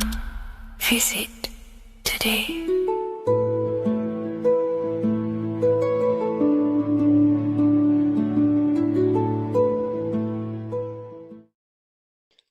What if I told you you don't have one body? You in fact have four. There's a secret hidden right in front of you, and most of you overlook it. And by learning these teachings today, this will change your perspective on life, on yourself, and completely change the the conception of yourself. This is the key to your highest potential. If you stay with me today, you will find secrets about yourself that will change your life. But I warn you, once you step this path of esoteric knowledge, there's no going back. Once you see, you can't unsee. So stay with me, and we will discuss the 4 bodies of your soul and how you can master yourself to reach your highest potential. The first thing we must understand is that there is a sun. And just like the sun gives life to the earth, there is this life force within the sun that gives life to all matter. We must understand that that matter itself is dead. It has no life potential. It has no ability to create or destruct anything. All of the life comes from above, from the sun, from the life-giving power of this infinite energy source we call the sun. No matter what model you believe, the sun still gives power to this physical realm, giving life to all of the crops, giving life to animals, giving life and growth to all things that the rays come in contact with. This is a macrocosm process. We must understand the teachings of as above, so below. This means that the macrocosm repeats itself in a microcosm form. Now, what do I mean? Humans are made in the image and likeness of God. You are a miniature version of God, a spark of the divine consciousness made in human form, in physical form. Just like the sun gives life to all physical matter and growth to all crops on the earth, your soul is a miniature sun. And your soul is giving life to the body. Your body is a miniature earth, which also goes through the cycles of the 4 seasons of the sun. We feel different in each one of these seasons. It's because our body does not only go through these cycles externally, but these cycles happen within ourselves, within consciousness. Your soul is the sun. The sun you see in the sky is an externalization of your soul. Your soul is the life force. You are the soul, not the body. And like the sun gives power to the earth, the soul gives power to your body. So first, let's look at the etymology of the word sun. The word sun comes from it's a Latin word solis or sol, which means the sun. Sol then became soul, sun, soul. And in fact, S-O-N and S-U-N in the old etymology dictionary mean the exact same thing. They are interchangeable. So when we look at the symbol of the sun, we look at a circle and a cross, which represent the 4 aspects of the sun, the 4 seasons of the sun: summer, winter, spring, and autumn. These are the 4 states of the sun. Like we said, this is why we get this symbol. You have the 4 states of the sun, which represent the 4 bodies of the soul. Now, this is where we get deep. Like I said, the sun you see in the sky is a macrocosm of your soul, an externalization of your soul. Just like your sun has 4 seasons, the 4 seasons within us are the 4 bodies. Our soul is incarnated and split into 4 sections. We have a mind, we have a physical body, emotions, and spirit. These are all interchangeable and they are all linked. In ancient alchemy, we have the exact same symbolism of the 4 stages of alchemy. But in this case, they're symbolized as the 4 elements: earth, water, air, fire. In this ancient alchemical symbol, we have the pentagram, with the top one representing the soul, ether. Our soul then has the 4 bodies, with the human here. We have the man, the eagle, the bull, and the lion. We see this on the tarot card, the Wheel of Fortune. The man, the eagle, the bull, the lion. We see this in Matthew, Mark, Luke, and John. The lion, the bull, the man, and the eagle. We see this with depictions of Jesus. Jesus, the man, the bull, the lion, and the eagle. These represent the 4 fixed signs of the zodiac. Taurus, the bull. Scorpio, the eagle. Scorpio was symbolized as an eagle. It's an ancient symbol. Now it's been changed to a scorpion, of course. Leo, the lion. Aquarius, the man. These represent the 4 fixed signs, which are 4 different elements. Taurus is an earth sign. Scorpio, a water sign. Leo, a fire sign. Aquarius, an air sign. Taurus is the earth. As above, so below. The earth is the physical body. Leo is fire. Fire is the spirit. Scorpio is water, which is the emotions. Aquarius is the mind, which is an air symbol. Air is the mind. That's why we call people airheads. Okay? So what we're actually looking at here are the 4 aspects of our soul. We have the sun in the middle and the 4 bodies of the soul. This is what Jesus is symbolizing. Jesus represents you. God made flesh with the 4 aspects of the soul. The 4 gospels are all depicting Jesus in 4 different ways according to the different body of consciousness. The wheel of fortune are representing the 4 bodies of the soul. This represents the 4 bodies. Now, how are they 4 bodies? They are 4 dimensions of consciousness. The mind is not made of the same substance of the emotion. The emotion is not made of the same substance of the physical body. The spirit is not made of the same substance as the physical body also. They exist in 4 dimensions of consciousness. They are 4 bodies of our soul. And the most important teaching here is what I'm actually getting to, is the powerful one. This is what gives you power. Most of us live in chaos. Our mind is thinking of doing something. Our emotions are feeling something else. Our body is lusting and wanting to do something else. And our spirit's energy is completely off. Most people live in unbalance. None of these 4 bodies are working together. This is why we produce chaos in our lives. When these bodies are in balance, are not working together. So in alchemy, they symbolize the 4 elements, which are the 4 bodies of consciousness. These are the furnaces with the fire. They represent transmutation of each body. We have to sync these bodies. We have to sync the mind with our emotions, and our emotions with our actions, the physical body, and with our spirit. These 4 key bodies need to be in line in order for us to create consciously in our life. Because each one of us is a creator, a miniature version of God, creating our own earth, creating our own material reality. And in order for us to create consciously and with effect and power, we must have these bodies unified so that we can create consciously and not create chaos. So this is very, very important. And this is a secret teaching found in all ancient societies. But this is what the hidden symbolism of astrology actually is. The sun is our soul, and the 12 zodiacs are 12 aspects of our soul. And we have the 4 aspects of the 4 main bodies. This is what we're looking at. We're not looking at the sky. We're actually looking at aspects of ourselves, aspects of our soul that we must master and transmute in order to become our highest potential. So I hope this makes sense.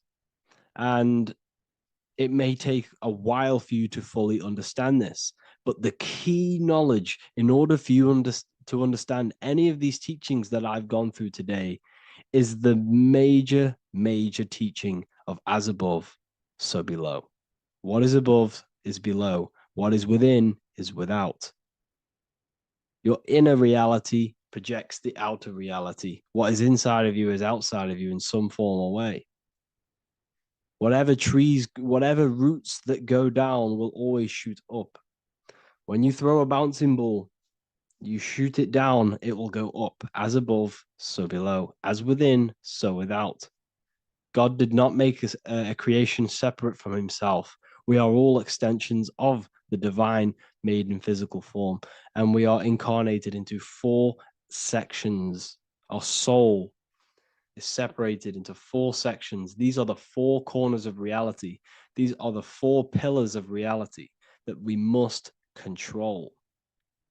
So in order to access our soul in meditation, we must turn off these 4 things. Turn off the mind, the emotion, the spirit, and the body. And then we access the soul. So I hope this video helps today. And you can learn all about this in the Book of Wisdom, Volume 2. This book is a revolution in consciousness. I do not recommend everyone reads this book. This book is only for people who are serious and want to transform their lives. This book is a book that will change the scope you see reality. It will change your perspective on yourself because you will resonate with this. This book does not just give you information. It gives you a sense of well-being. It gives you truth, and you will find your power from this information. This information is not just information, it's a key to your path of enlightenment and transformation. So you can find this book in the description of this video. And if you are part of the university, I will see you on the live calls. Thank you, everyone. Please leave a like, subscribe, and a comment, and let me know whatever videos you want me to make next. Anything that you fail to understand or have any confusion with, I can make a video on it. So let me know in the comment section any reviews or anything I should do. Thank you all, people. Have a great day.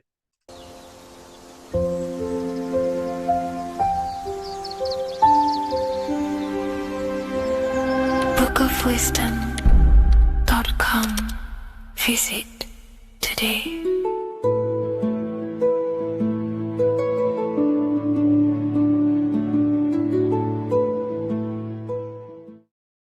Neo is plugged in on the back of the neck, which is the reptilian brain stem.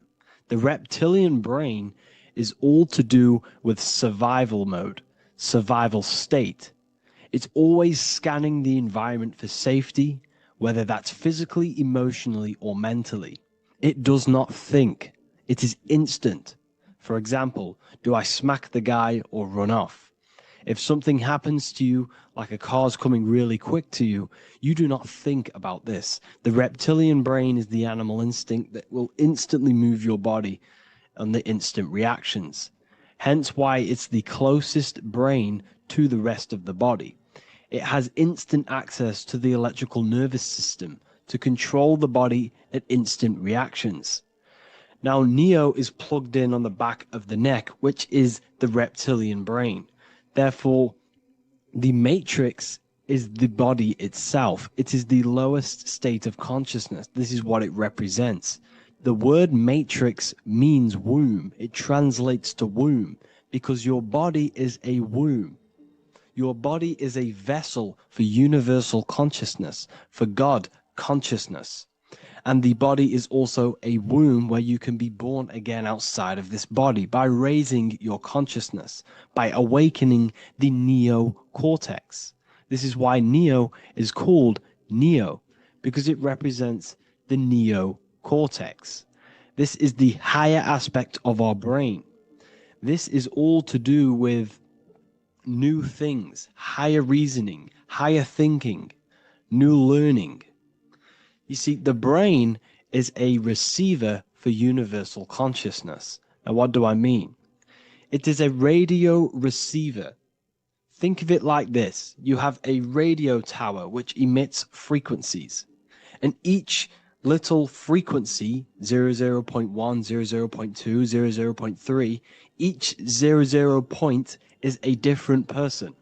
We are all the same universal consciousness, encapsulated inside of a different vessel. This is why our body is the temple of God inside of the Bible. Your body is a sacred temple of the divine essence of the universe. However, consciousness is controlling this physical body. And I'll show you this diagram here. Consciousness consists of imagination, emotions, thought, and memory. All of these things are not physical. They're not made out of atoms. You cannot think with atoms. If I split open your brain while you are thinking of a cheesecake, I would not see a cheesecake. It's because these things exist metaphysically within consciousness. They are not physical. The body is physical. It's part of matter. It's part of time. You see the Leonardo da Vinci, the circle and the square. The square represents limitation, beginning and end, because when you draw a square, there is a beginning and end. It represents the body, the mortal self, the ego, the echo. Then you have the spirit raised above, which represents spirit over matter, mind over matter. Invisible forces create physical forces. Everything physical exists in non-physical. This is also the Freemasonic square and compass, why the square is below the compass, because the compass creates the circle, which is spirit or mind. Then you have the square, which is matter. Mind and matter are the same substance. Mind creates matter through thought. Everything in this physical universe manifested through thought. Everything began as thought. So you are spirit and matter. You have a material body and a spiritual body. And you are right in the middle. This is why humans are very, very important. Because we have an animal nature, the reptilian brain, and a higher consciousness, the neocortex. And we must awaken out of the matrix, which means womb, which is the body. And neo is waken up from the lower self, the reptilian brain, and moves into the neocortex. Because the brain is a radio receiver for consciousness. Now, what do I mean? I went over this before. Your consciousness is controlling the brain. The brain is a computer. And when our consciousness, our imagination, our emotion, our thoughts, and our memories are all contributing towards just survival things, food, safety, fear, all of these things, and our consciousness is locked into a survival state, we are using the reptilian brain. We're no longer thinking. You don't think with the brain, but the consciousness is thinking, which activates the different parts of the brain. When we think for higher reasoning, we use the neocortex. It stimulates the neocortex. When we think about survival, we're using the reptilian brain. So therefore, when Neo wakes up, he wakes up to the higher aspects of consciousness, which is only utilized by the neocortex, by learning new things, an expansion of the mind and expansions of consciousness. Okay? So the whole matrix is to keep you designed, well, the whole matrix is designed to keep you in a survival state, in the three-dimensional awareness. They want you constantly scanning for safety, scanning for food, scanning for emotional safety in relationships in other people. You see, they do not want you to think. They want you stuck in that reptile, that animal state, that beastly state that most people are in. Most people, all they do is eat, listen to music, consume, have sex, lust, desire. This is all the reptilian brain. So when we say the world's being ran by reptilians, it's symbolic. There is no physical reptilian humanoid beings controlling, manipulating human consciousness. We are all the same consciousness. However, there is a corrupted state of consciousness running this world. And this consciousness worships the physical plane. And they control the physical plane. So by doing that, they keep you stuck in a reptilian way of thinking, the animal state, to keep you stuck in the lowest state of consciousness. Now, this is the god Osiris, which represents the reptilian brain. None of the Egyptian gods ever existed. They are all symbolic for the brain and anatomy of the human body. Osiris represents the reptilian brain. As you can see, this anatomy compare to the brain stem and Osiris statue found in Egypt. And we also see an ancient artwork of Osiris with green skin and two reptile crocodile alligators next to him, which also symbolizes the reptilian survival state of human consciousness and the activation of the reptilian brain. This is what it symbolizes. Now, this is what the Matrix is all talking about. It's talking about the awakening, the expansion of consciousness. The word divine is dive in because you connect with the divine by diving inward. There is no man in the sky going to save you. You must connect with the self. Know thyself. Truth comes from within. All of these things I'm telling you comes from within you. I'm just pointing it out. All of this is self-realization. A lot of people say, well, what are my sources? My sources is knowing thyself, observing thyself, using the neocortex of critically thinking, sitting down and thinking about yourself and having deep realization of yourself. You can realize that your thoughts are not of this physical world. It's quite simple. The brain does not think. The brain does not imagine. The brain does not hold memory. All of these things exist in consciousness, the one consciousness, but we are all fractal, infinite parts of. This is the eye on the triangle, consciousness being given down to the rest. This is separate. Consciousness is separate from the rest of the pyramid. The pyramid is your body. Neo is the one consciousness. This is the Egyptians symbolizing the one consciousness giving Ankh, which is life, to all the different life forms. However, you can see that the central sphere is giving a big Ankh to the humans, because humans, like I said, possess the advanced consciousness, an advanced brain that allows us to turn above our reptilian animal self. For example, we can go against our reptilian lower animal nature and turn to our godly nature. Animals cannot do that. They are stuck in instinct. They are stuck in a reptilian animal way of thinking and operating. Everything they create is to survive. We can turn against our lower nature and create for amazing things like buildings, architecture, technology. We can use our creative consciousness for anything we wish, not just survival needs. And it's the same with your spiritual journey. You can raise your consciousness beyond this animal state that they try to keep you in through fear, consumption, food, and the reptilian brain. We must awaken, start to think critically, and awaken to our divinity, because the mind, the consciousness within you has infinite potential to expand. There are infinite fields of knowledge that you can explore. The mind can never be filled. It can never ever be full of knowledge. It always expands, and that's why you are alive. That's why you are part of this universe. That's why the science always says the universe is always expanding, because the universe exists in your mind, and the mind is always expanding into new fields of thought, new fields of knowledge and information. And that is your whole sole purpose, of expansion of mind and expansion of consciousness, and the exploration of the mind of God. We are living in the mind of God. You are a thought in the mind of God.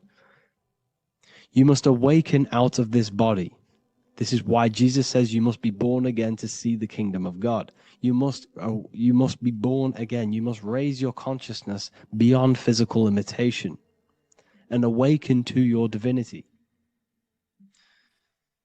And this is pretty much it for this video. I hope you all understand this, that this is all symbolic for consciousness.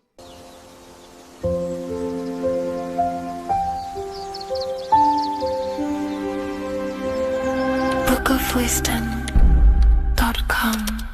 Visit today.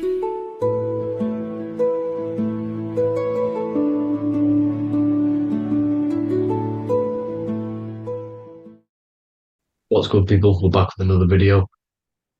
This is going to just be a quick video.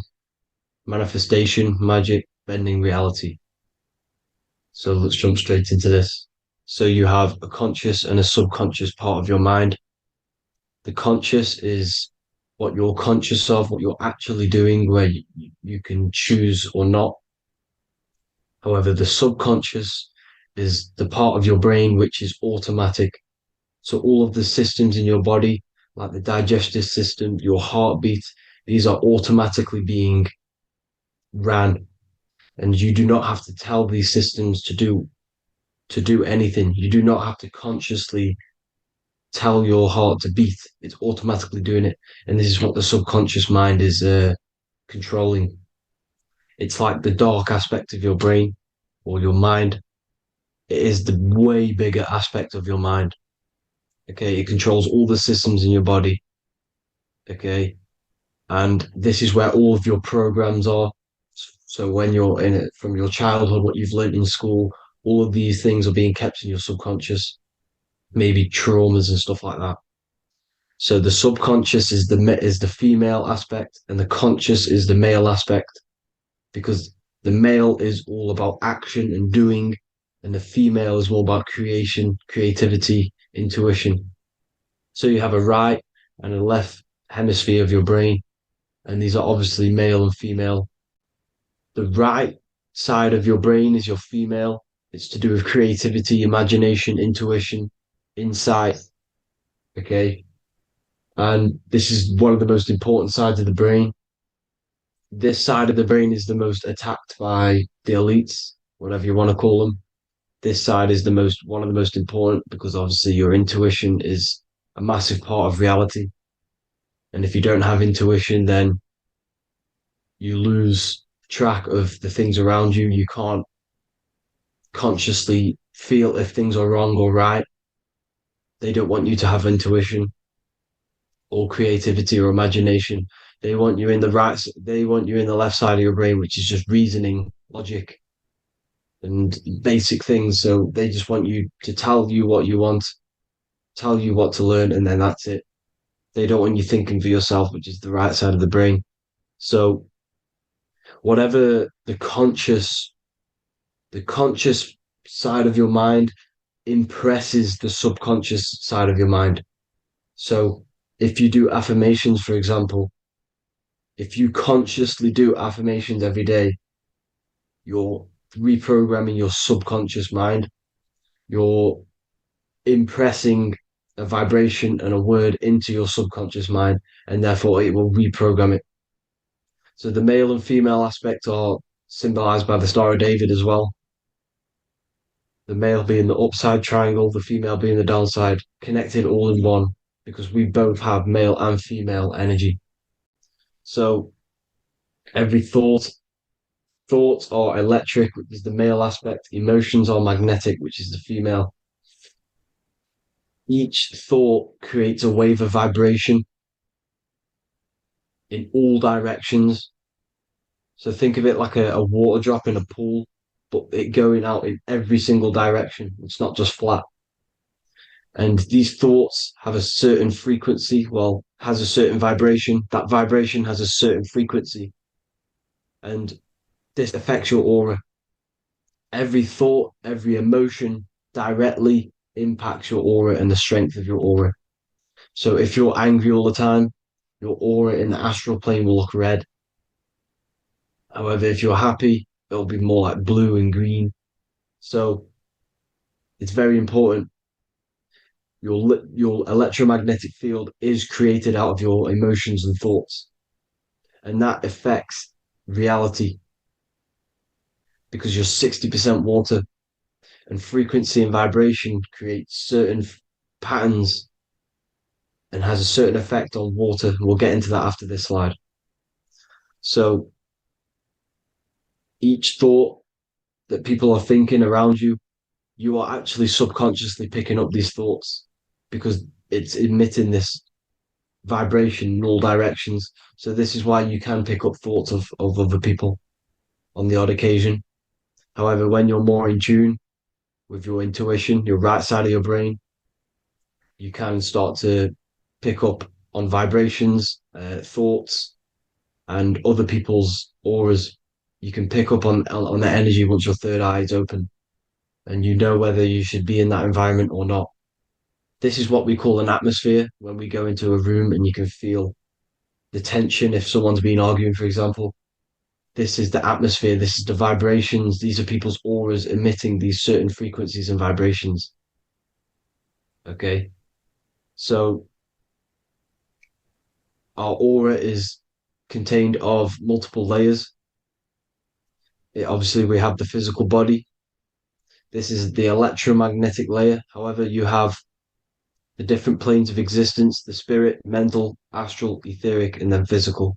The physical is the lowest plane of existence. And the physical plane is a product of all of the planes above. So the mental impresses on the astral impresses into the etheric, and then the etheric creates the physical object. So the mind is the root cause of reality. The mind is the cause of everything. Your consciousness is pure cause. There's no effect. Everything you see in this reality is the effect. Everything that you experience is the effect, because the root cause was the mind. The decisions you made you experience that certain experience. And that decision was created on the mental plane. And this is just pure thoughts. And thoughts are things. If it exists in your mind, it is a thing. It's a certain frequency. So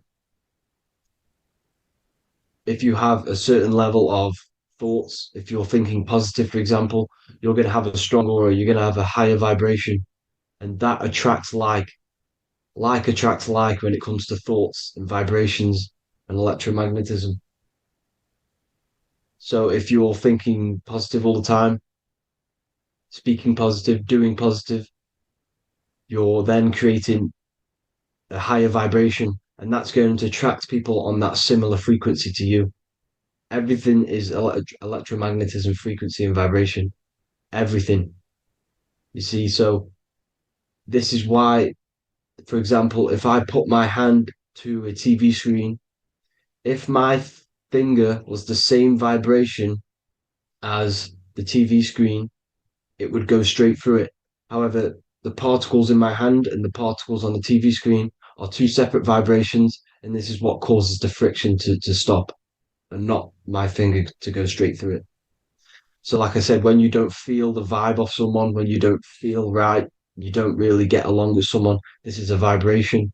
Your vibrations are not matching, they're not similar, they're two complete different vibrations, and they're not aligning properly.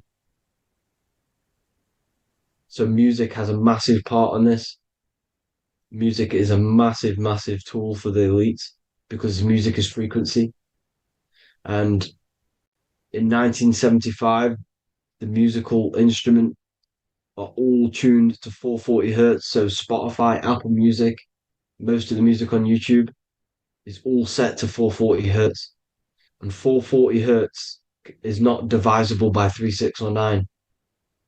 And when you can't divide a frequency by 3, 6, or 9, it's not a natural frequency. As you can see here, this is 432 hertz. This makes a nice geometric pattern. However, 440 hertz is a distorted pattern. So when you listen to this, this actually shuts off the whole right side of your brain. Like I said at the start, this is the most attacked side of your brain. It's to do with creativity, imagination, intuition. When you listen to 440 hertz, it shuts off the whole right side of your brain. And obviously shutting off all of these forms of your brain. Music is a very, very powerful tool for the elites because it's the only thing which can enter your soul or your ears without consent, your body without consent. Everything else has to be through consent. You choose whether to eat something, you choose whether to drink something, but frequency, you're going to hear it no matter what. This is why it's so powerful. And music influences the body in many different ways. It's the most powerful imitator of everything. It directly affects all listeners. It directly affects intentions, gestures, movements, and actions. It stimulates your mind, and certain songs, certain catchy songs, can reprogram your subconscious mind, invoking certain emotions. This is why when you listen to slow beat songs, it makes you feel more sad. When you listen to upbeat songs, you feel more energetic. This is because these frequencies have a profound influence on reality and on how you feel. Because, like I said, you are 60% water. And as you can see here, each frequency creates a different geometric pattern. And inside of you is 60% water. So, like I said, 440 hertz is going to make a distorted pattern in your water. And this is going to have a profound effect on your emotions and your reality. So, like I said, health is not just the body. It's you are made of body, mind, and spirit. You need to look after what you put in your body. You need to look after your spirit and look after your mind. It's very important to keep all these in balance, because once one of these are unbalanced, it affects the other two. So if you're eating wrong, it's going to affect your spirit and mind. If you're thinking wrong, it's going to affect your body and spirit. These are all interlocked. You have to look after them all. So it's very important you understand music. Stop listening to low vibrational music. To be honest, you want to listen to music without any sort of speaking inside of it. You just want pure frequencies, which are the solfeggio scale, like one of these, for example, 432, 528 hertz. These are all good frequencies. It's called the solfeggio scale. And these frequencies make you more in tune with nature. 528 hertz is what the earth vibrates at. So it's very important. And the Rockefellers are the one who changed this to 440 hertz. The Rockefellers, one of the elite families. So if you want to manipulate reality, it's very important to have your chakras aligned and having a high vibration, because the higher your vibration, the more powerful your words and your intentions are on reality. So the lower your vibration, the harder it is to affect reality, because you're on a lower state of consciousness. Like I said, you have the mental, astral, etheric, and physical. Everything is a product of the one above. As above, so below. This is what Hermes Trismegistus was saying in the Egyptian days. This is where it comes from. As above, so below. If you affect above, it directly affects below. So, like I said, meditation helps on this, helps align your chakras. Think positive, feel positive. Like I said, your feelings are magnetic, your thoughts are electric. So once you combine these two together, you're then creating an electromagnetic frequency, and that will have profound effect on reality. So the law of cause and effect. The law of cause and effect. Every effect has the root cause. Like I said, your mind is the root cause of everything. Every decision you make is having a different effect on reality. Everything happens for a reason due to the root cause, which is your mind. You choose everything that happens in your life. Okay? So it's very important you understand this and you constantly make the right decisions, the good decisions, to have good effects on your reality. You have to be very conscious of this law, because nothing escapes this law. This is the law of all consciousness. So think about it. Imagine a massive ball of consciousness. However, off this ball are different sparks, and each one of these sparks are in each and everyone's body. This spark is governed by these laws, the law of cause and effect, the law of correspondence, the 7 hermetic principles. It's very important you understand this, because this mass ball of consciousness is what is obeying these laws, and everyone has this spark of consciousness inside their third eye. And like I said, everyone is the same consciousness. This is why if you do bad onto someone else, that will directly affect your reality. So if you hurt someone, it's going to come back to you in one way or another, because you are that same consciousness. This is like a mirror reality. As within, so without. Whatever you feel on the inside, you're gonna see that on the outside. You're gonna experience that reality, whatever you've impressed. So there's different ways to bend reality to your will. This is kind of a sort of magic. So obviously you have black magic, which is manipulating reality to harm and influence others, or to be very selfish. And then you have white magic, which is manipulating reality for the good of humanity. So you do have to be very careful with your intentions, people, when you're trying to manipulate reality, because this is nothing to be played with. If you are manipulating reality for the wrong reason, it's going to come and bite you in the ass in some way or another. Because everything is balanced. Everything balances out in this reality. Nothing escapes the laws. Not one thing escapes the laws. So if you're stealing from yourself, because it's just going to come back in one way or another. Inside of everyone's heart, you know whether you're doing good or wrong. You can feel it when you do something wrong. You can feel it when you do something good. The heart is the center of the torus field. It's balance. And this is why you say follow your heart, because it's the center of the torus field. It's very important to listen to this inner voice inside of you, because that is telling you the right things to do, the good decisions to make. And when you keep following that voice, that good voice inside of you, it takes you to your life path. Very important to follow that voice. However, don't let the ego get in the way of it. Don't care what your friends are going to say. It's very important to understand this. So you have different ways of manipulating reality. You have sigil magic. This is where you create your own sigil or symbol. You create your own sigil and symbol, and then you charge it. You behind that symbol, you have an intention. So, for example, if you want to manifest wealth, you create a sigil which represents what you want. You create that sigil, you draw it out, you charge it, because wherever your attention goes, energy flows. So whatever your attention is, you're sending energy that way. So what you do with your eyes and your hands, you place attention on the sigil. Imagine that it's glowing. Imagine that you're sending energy to the sigil. And then you burn the piece of paper once you've done this. And then after this, you meditate on that symbol. You constantly think about that symbol, because that symbol is the frequency, is the thing that you want to manifest. So that's one way. Or you can just meditate on your reality. So imagine yourself having already what you have. This is what they call a mindset. You must set your mind to the frequency what you want to manifest.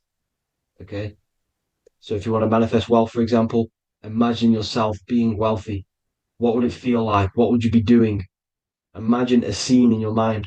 Constantly do this, and you're putting out that frequency. Like I said, you must think, because the thoughts are electric, and then you must feel, which is magnetic. Together, this creates an electromagnetic frequency, and this is how you attract things to you. You will attract the certain people to come in your life to bend reality to your will.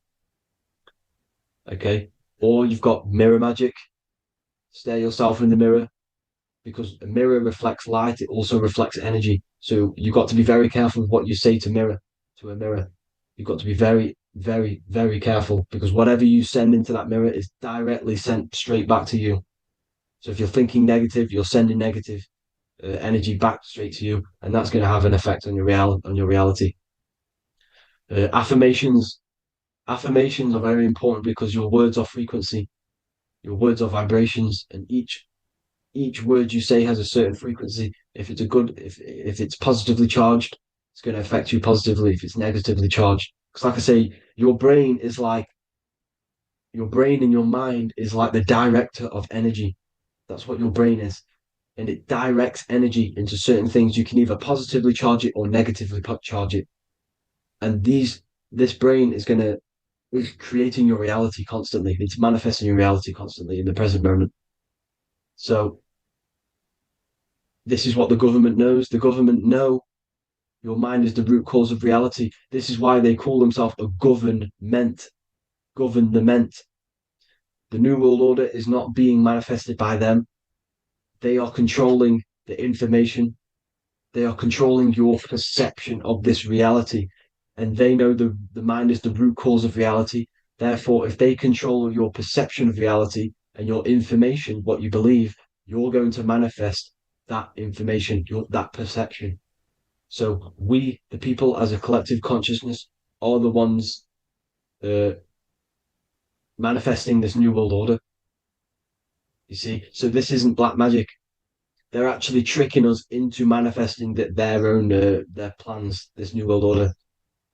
You see, this is how smart these people are. They know how to get around the laws of reality. They know how to bend reality to their will without facing the consequences. They're getting humanity to do it. You see, there is a collective consciousness. As like I said, we all have that same spark of consciousness, right? So as a collective consciousness, we are on a very low vibration at the moment. However, we are waking up rapidly. There are more and more people waking up at the moment, and light always chases away the shadow. Light is a lot more powerful than darkness, you see. So one person waking up has a massive effect than one person being asleep. It has a profound effect.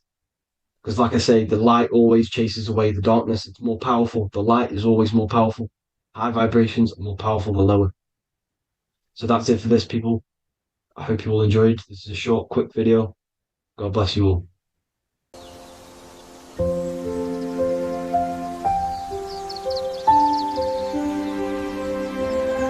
bookofwisdom.com. Visit today.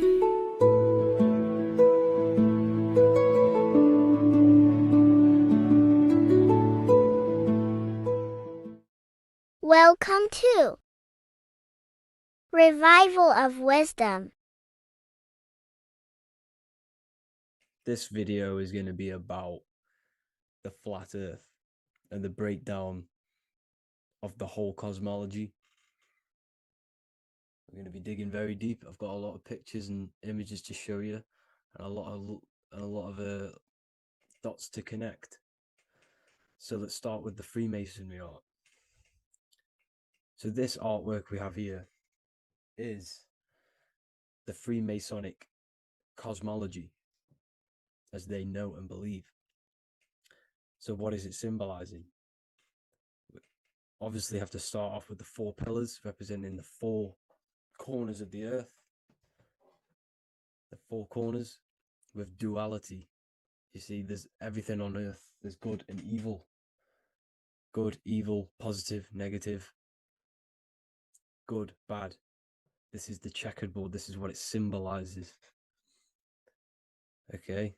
Obviously, we have the sun, the moon.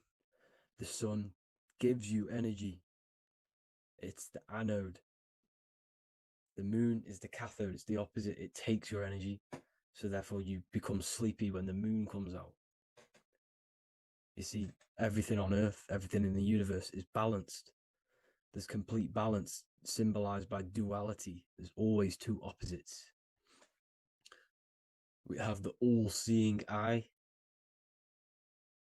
and obviously 7 stars representing the 7 planets, but not planets as in we know planets. They're not physical spinning balls of gas. They are energies. They are lights emitting from the realm above this realm.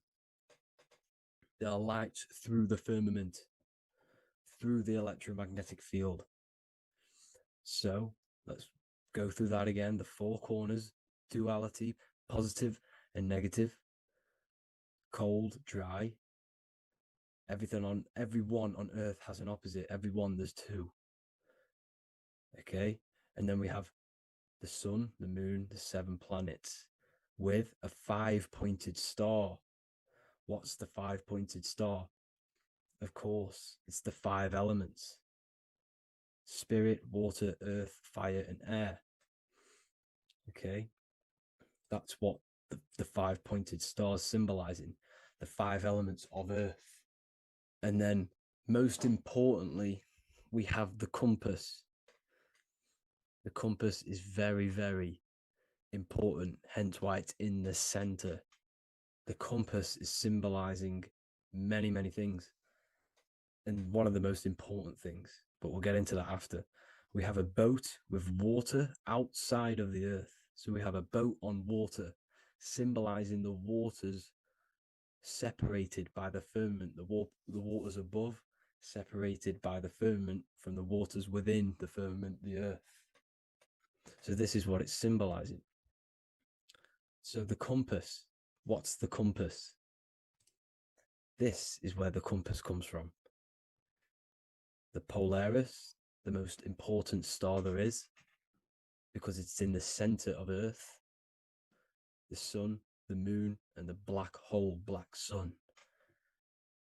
Because all creation comes from center, the seed center. Okay, but we'll get into this after. But also, this is a very important Masonic symbol because they use this symbol a lot. This is one of their main symbols, hence why Neil Armstrong has the Masonic ring with the compass on it. The people who supposedly went to the moon, which obviously they faked to push this globe model, because the globe model is based upon fear. Because the globe model, if they can sell you the globe model, they can sell you anything then. You don't know where you actually are. The globe model is to push fear upon the masses, because the globe model means there's not enough resources. There's also risks of asteroids hitting the planet. There's also risks of space extraterrestrial invasions, global warming, asteroids. You see, this is all the fear that they can gain off selling you the globe model. Okay, because they don't want you to know that this is an intelligent design. And also, they're hiding God, the creator, the source. This is why they are satanic. They are opposites. They are lefty, Lucifer, right, righteous, godly. Hence why they do the symbolism on their eyes. 666. This is another famous, what's it called? Sorry. Famous astrologer. Astronaut. This is another famous astronaut doing 666, showing that he's in the alliance of the occult. But even look at their 10th anniversary stamps. They have a Masonic compass on there. Also, the Order Out of Chaos. Order Out of Chaos, double-headed eagle. Okay, the Order Out of Chaos ring, which they wear.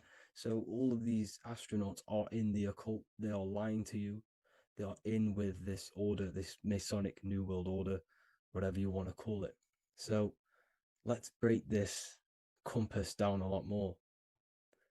Because as I showed you here, the center, okay, this is what the compass is symbolizing. Let's go into the North Pole map. This is from 1595. This is a rough estimate of where this map came from. It's from around the 1500s to the 1600s, maybe 1400s. There's not an actual set date on this map because obviously our history has been tampered with. But let's break down this map and the symbolism that they use towards this map, because this map is the map of the North Pole. Okay, so in the center, we have the black rock symbolizing the tower. The tower, the pole, North Pole. And what's on top of the North Pole? Obviously, it's Polaris. North Pole and Polaris. Okay, with the 4 islands around the center. Okay, 4 islands around the center.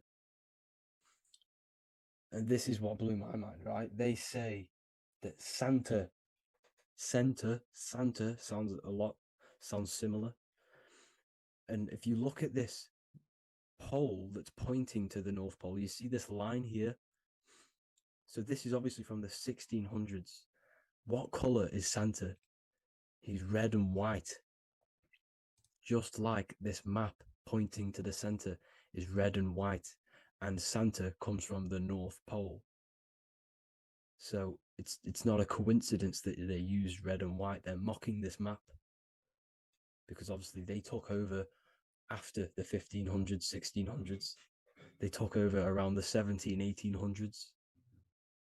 So they're mocking this map with Santa coming from the North Pole with this red and white line to the North Pole. Notice the 4 islands. Okay. Like windows, their symbol, they obviously in the occult, they're part of the New World Order, is symbolizing these 4 islands with the blue behind it for the water. Okay, so this is another occult logo They're symbolizing this center, because the center is so important. Okay, we'll get into that. Also, we have the Mayan cosmology. This is the Mayan cosmology. This is what they created. This is their artwork, with also 4 major lands around the center. You see there's 4 with green in between them all. 4 major lands with the underworld. You see this underworld is also symbolized by the Masons with the coffin of the skull and bones, the deceased, the dead. Okay, so this is also mentioned in the book of Enoch. Okay, and it's called Sheol. Sheol, the underworld. Okay, and in the book of Enoch, it says all spirits of the dead go to these hollow places, that they are wait until their appointed time of judgment. And it also says in the book of Enoch, there are 4 hollow places underneath. 4 as above, so below, representing the 4 islands. As above, so below. That's where that could link in. Okay. The book of Enoch is very important because it was found in a cave thousands of years ago, and has a lot of truths about this realm and about this world we live in. So let's go back to the Mayan cosmology. So the ancient cosmology, they all must have had some sort of communication. They must all be in peace, at peace with each other, because all of their cosmologies link together. See, the Greek, Babylonian, Indian, Celtic. Okay, they're all linked in together. They all knew that they were in an enclosed system with an underworld and obviously a firmament. Okay, so this is what they all knew. They all must have had some sort of communication. They were a lot more advanced than us. They knew the center of the realm. Okay, and obviously the United Nations flag also symbolizes their center. You see how it has like a grid with a circle around the center. It's symbolizing that center of the realm, because that center of Earth is so important. The United Nations flag, all have it. See, some different ones all have that circle around the center. Because the center is the seed. All things come from a center. So the torus field is so important because it is the spark of life. It's the building blocks of the universe, this creation. Because all things have a torus field. Just like an apple with what's in the center of an apple, a seed.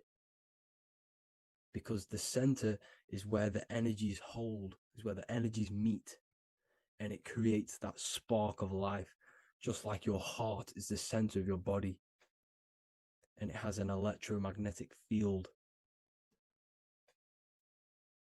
Because the center, all things come from the center. So this is why the North Pole is so important, because this is why it's so important, because this is where the creation sparked from, the center. This is where the most electromagnetic energy is stored. So this is why the northern lights come from the center. It's electromagnetic energy. This is what the northern lights are. It's being emitted from this black hole in the center. Okay? And obviously what else is on the center? Polaris. Polaris is the center star. Okay? So the center star is what sits on top of this North Pole, Polaris, because it's a pole of electromagnetic energy symbolized as a black rock. a black hole, pole. You see, because all creation comes from void.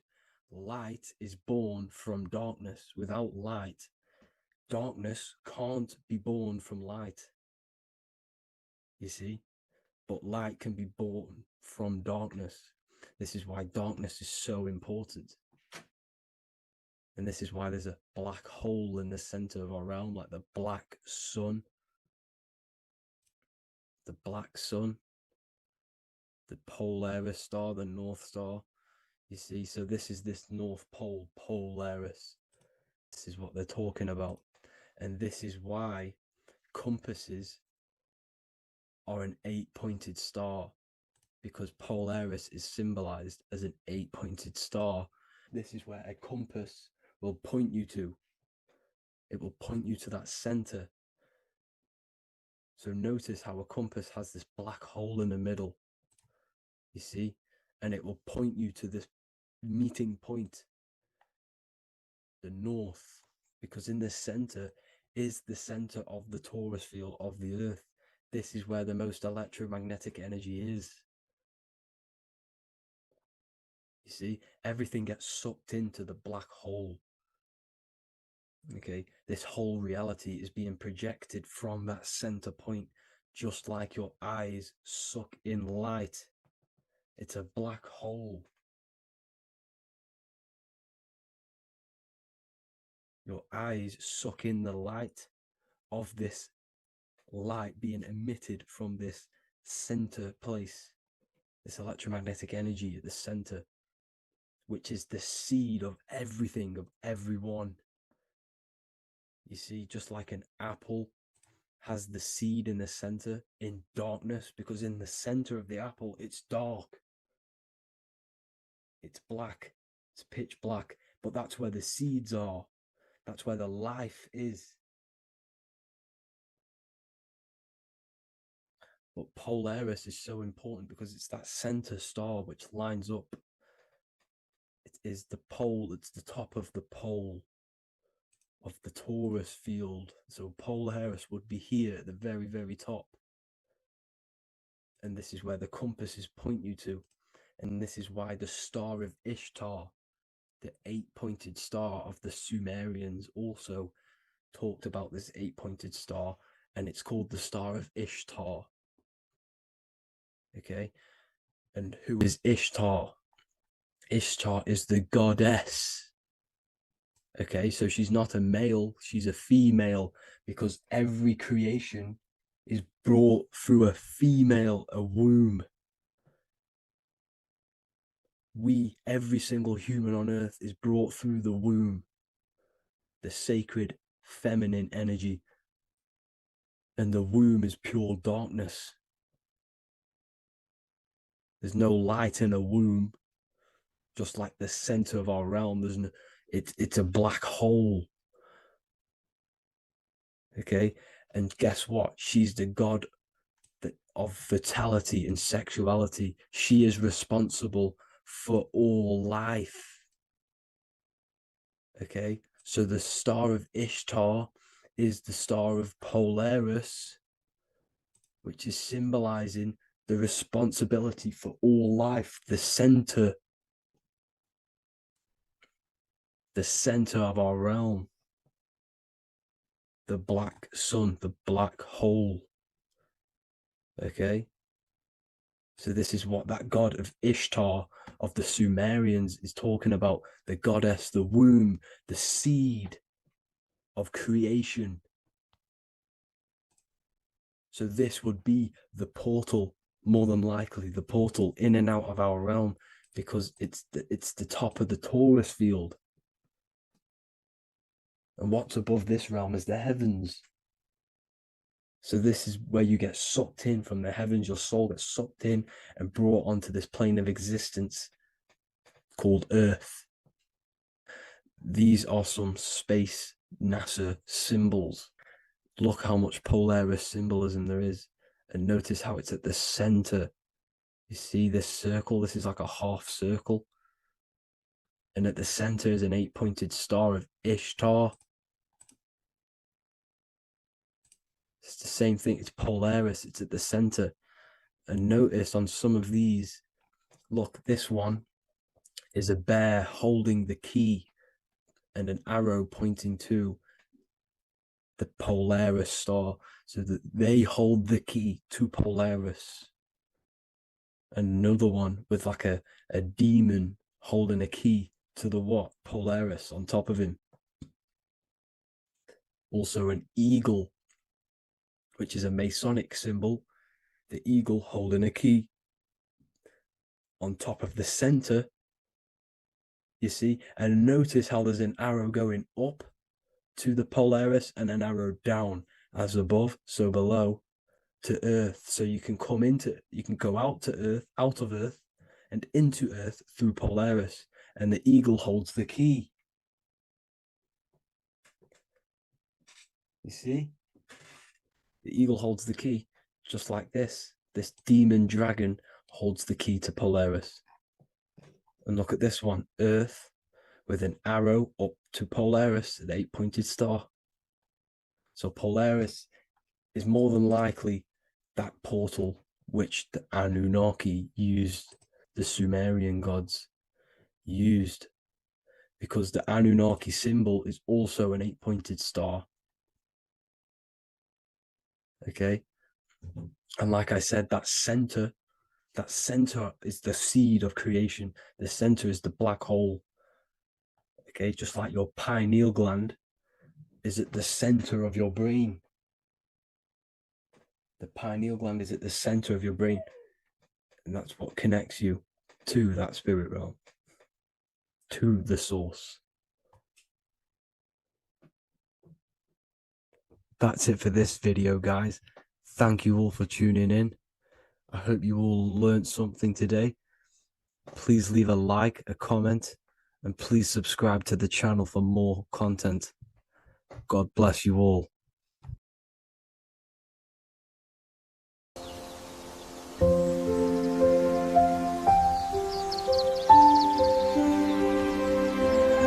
bookofwisdom.com. Visit today.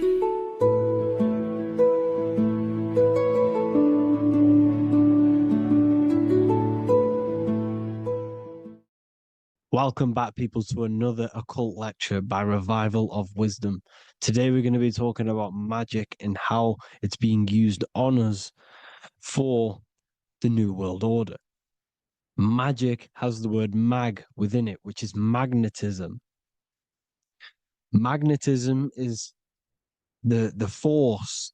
Magic is influencing forces, natural or supernatural forces, and using it for a certain agenda to gain something out of it. Now, magic is not what everyone's being thought. It's not some sort of fantasy thing.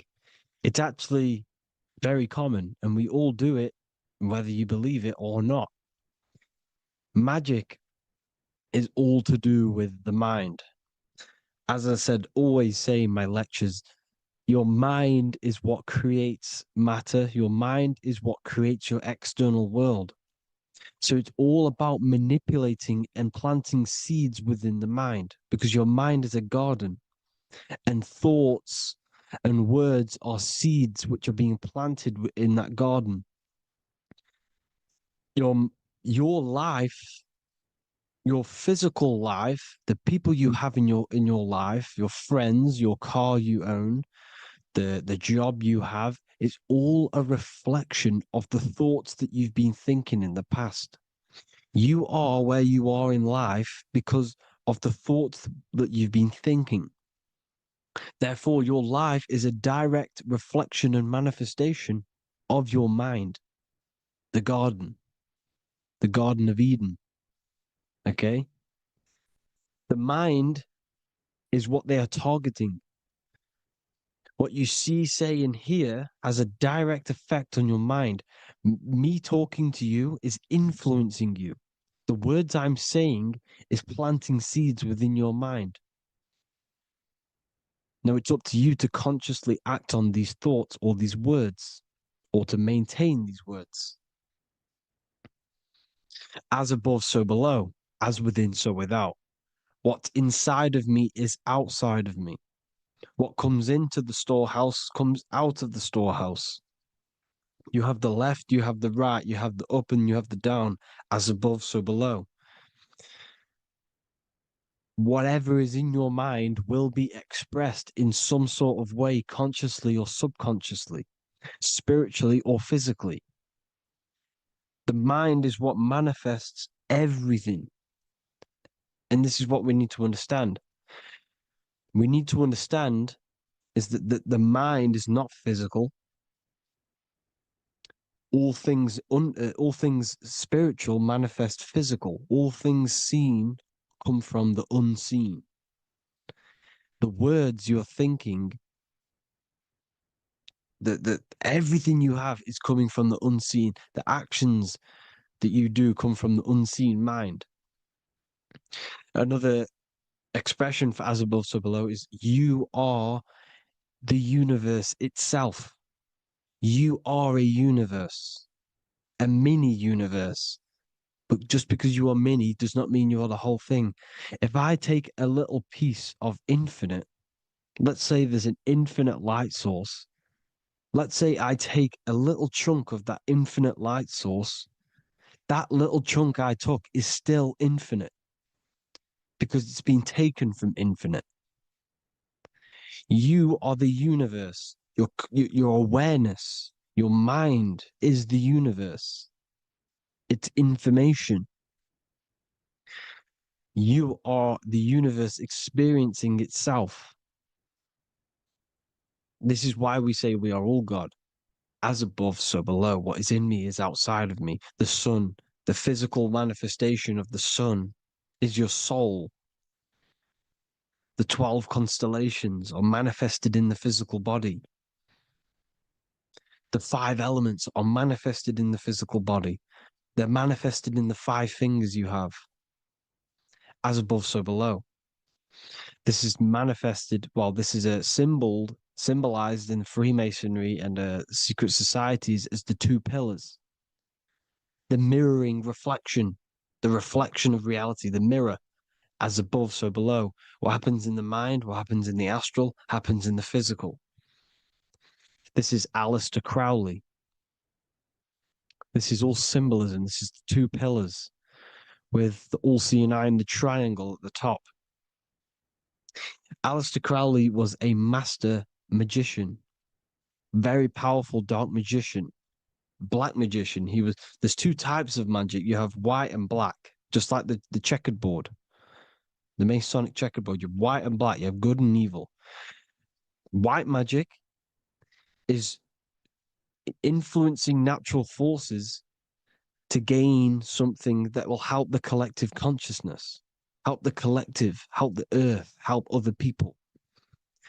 Black magic is something you manipulate something so you can get something personal out of it. Doesn't matter if it's good or bad.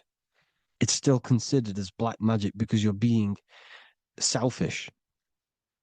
Everything you do should be contributing towards the collective consciousness and helping others.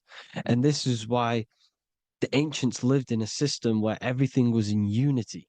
We understood that I am you and you are me. What I do to you happens to me because I am you and you are me.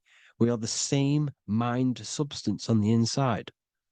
We're all the same mind substance being expressed in different bodies. So what I do to your mind will have a ripple effect on my mind because all of our minds are connected within the mental plane. So this is why they know all this knowledge. They know all this knowledge. So yeah, this is the mirroring effect of reality, the 2 pillars, or symbolizes the number 11. The number 11. We'll go deeper into that.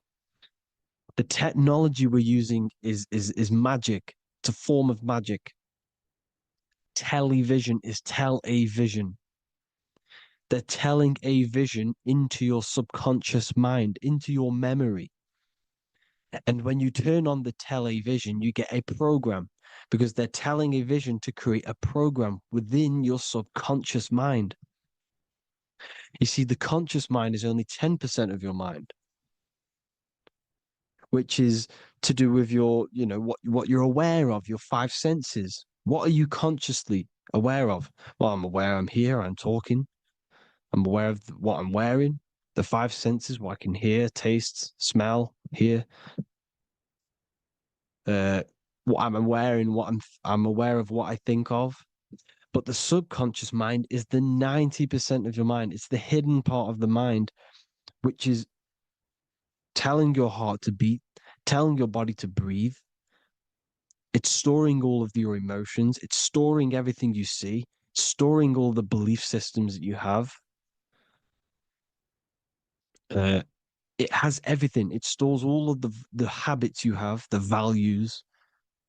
It stores everyone's name that you know. All the words that I'm speaking right now is all coming out of the subconscious. Everything is subconscious. And it literally manipulates 90% of your daily basis behavior. Most people don't know this.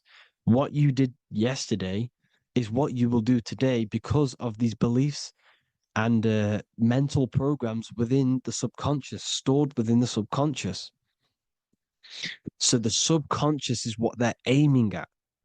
They're trying to create programs within the subconscious because the subconscious manifests 90% of your thought patterns, 90% of your actions and words. They know all this stuff. So the subconscious mind is the most powerful part of the mind. Another way the subconscious manifests and influences your life is, let's say you were in a car crash years and years ago, 10 years ago. Let's say you're in this car crash, right? And you really hurt yourself.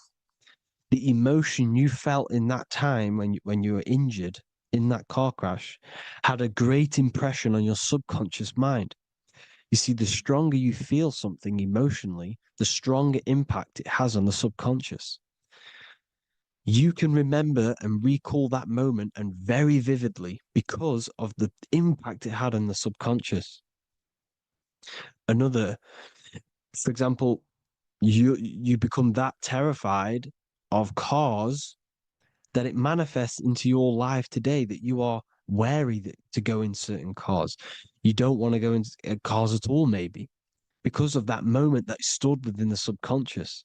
And it will manifest into anxiety. It will manifest into not going into cars. It will manifest into depression, maybe. These things, these emotional, very emotional, traumatic events have a great impression on our subconscious and they control your life. This is why you need to meditate and let go deep within yourself and let go of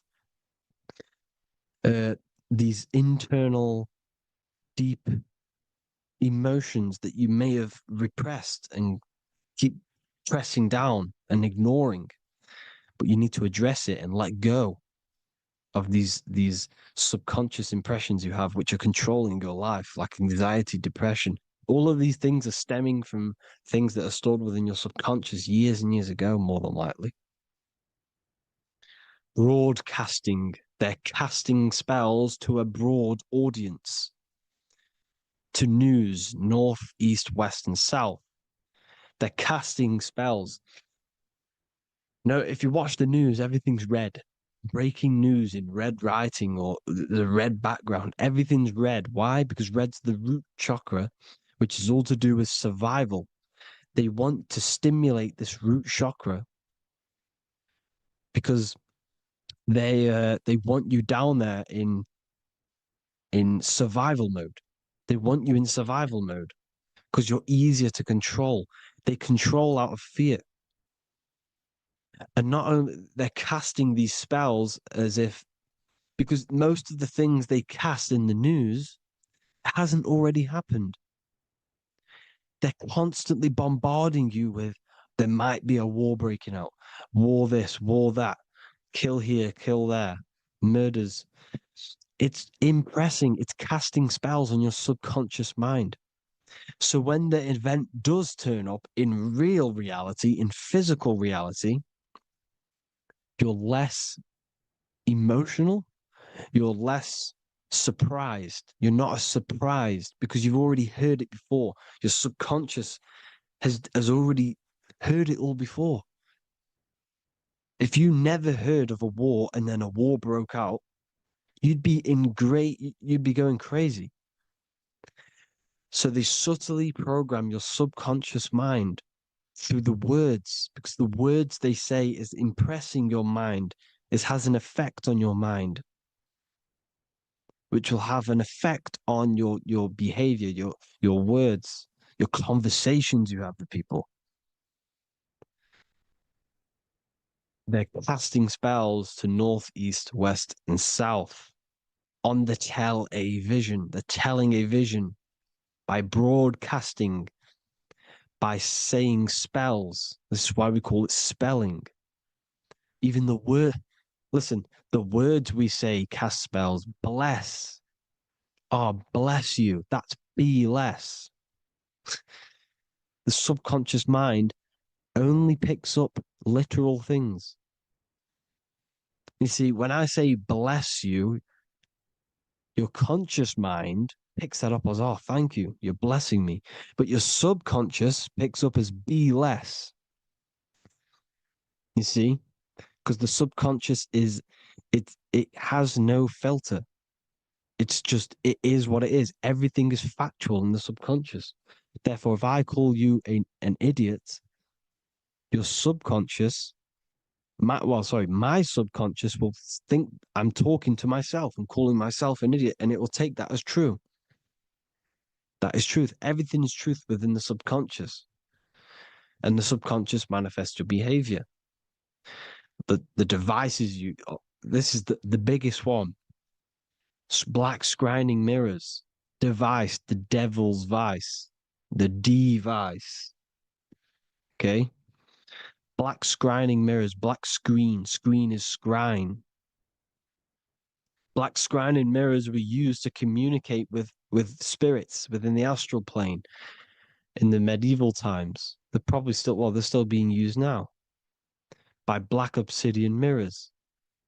And look at your phone, it's a black mirror. And there's some sort of, I'm not saying this is facts, but personally, I believe these are portals for spirits and ethereal entities to come into your life, to come into your surroundings. So this is the next big thing: the TVs, your iPhone, your iPod, all black mirrors. And mirrors are very, very powerful. Even just a normal mirror. Mirrors have an effect. Whatever you say into a mirror, what you say is energy. And when you say something into a mirror, you're saying it into yourself. It's an infinite cycle of words of energy because it's being reflected infinite times. When you say something into a mirror, it has a massive effect. You're saying it directly into your eyes, into your mind. So what you say in a mirror should be said with precaution. Never say anything negative into a mirror, because mirrors are very, very powerful ways for you to reprogram your subconscious mind for the good. You can say very positive things into mirrors and it will reprogram your subconscious mind. Okay? Manifesting is all magic. It's all magic. Everything is magic. But consciously doing it is what they're doing. They hid this knowledge. Your phone is magic. It manipulates your mind. The iPhone. Okay. See, magic isn't all of this with wands. See, Harry Potter. Okay, that was created to give you this perception of a mystical and amazing form of magic with magic wands and all sorts of stuff like that. Yes, that stuff was true when the collective conscious minds were on a higher level and our belief systems believed in these things, because the universal mind, all of our minds contribute to reality. If the masses don't believe in magic, if the masses don't believe in a certain thing, it's going to have an effect on physical reality. So when the collective minds are higher and have more open minds, things like Harry Potter can come true. See, it's all in the mind. The iPhone, the eye is the symbol for the mind, the invisible intelligence. The triangle is the ethereal plane. Okay. So the eye in the triangle is the eye that sees into the beyond the ethereal planes. The square is the physical plane. So the iPhone, your phone is a black box, just like the Saturn black cube. It's a black mirror. It's taking photos of you every 2 seconds. And it's your mind. Your mind is in that phone.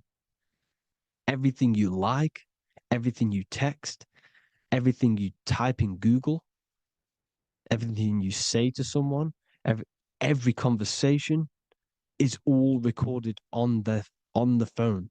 Therefore, it is a direct reflection of your mind.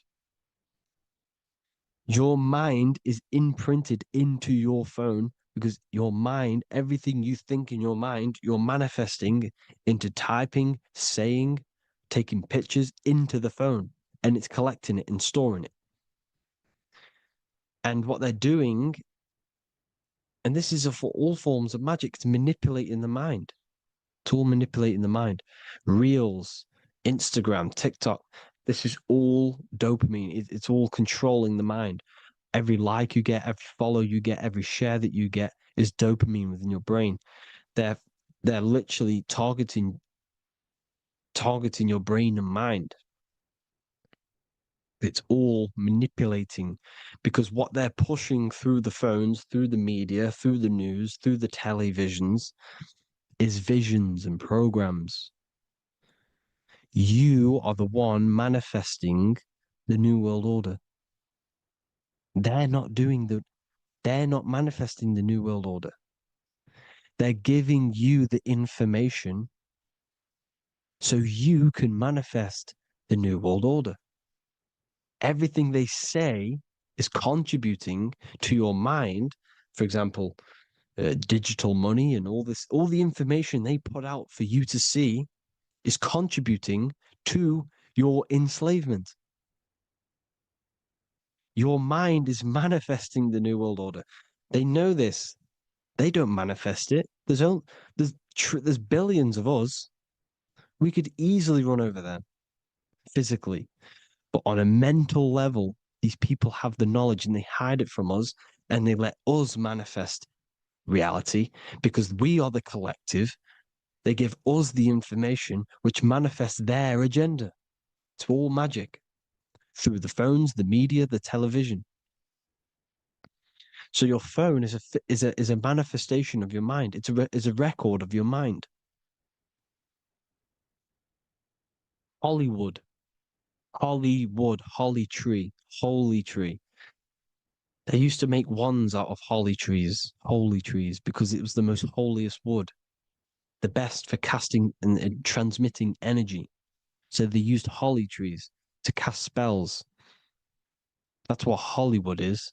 And in Hollywood, they have the red tear, the blood drop next to the Hollywood sign, because it's all satanic. They're all black magicians. They use Hollywood to cast the spells through the music, through the films. You see, music is a form of magic. All of this is magic. Everything they do is a form of magic because they want an agenda behind it. But it's not black magic. They're letting us create our prison. This is what you have to see. Yes, they're evil, but they're not doing anything evil, or else they would face the karma. They let us manifest this agenda through giving in the information, by telling you what's going to happen in the movies. Everything that happens in a movie, it's all there on purpose to program your subconscious, to plant a seed within your garden, your subconscious, your mind. Because when the mind has already seen something, when it comes up and turns up in physical reality, you will be less shocked. and you won't rebel. So they lure you slowly. They make you aware of these things over time. They make you gradually think it's okay. Like the technology, we never used to use these phones. How did we become so addicted and reliant on them?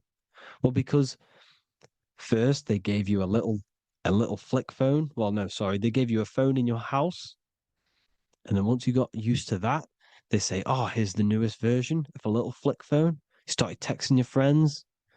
Everyone was loving it in high school. They could now meet up without saying, "Let's meet on the weekend at this point at this time," like your parents probably did, or maybe some of you watching this, you probably had to tell your friend to meet on the weekend at a certain time because you had no way of communicating.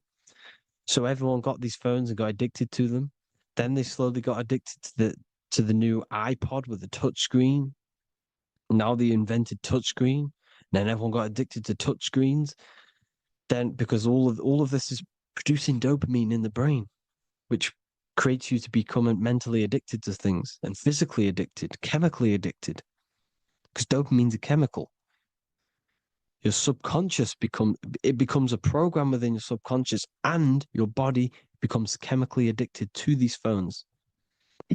And these phones are the enslavement of humanity, technology. Without this, we wouldn't be in this mess without technology. Because they're creating a hive mind. We're creating a hive mind. So back on track anyways, they program you. Look at the films, 9/11, 9/11, all produced by Hollywood.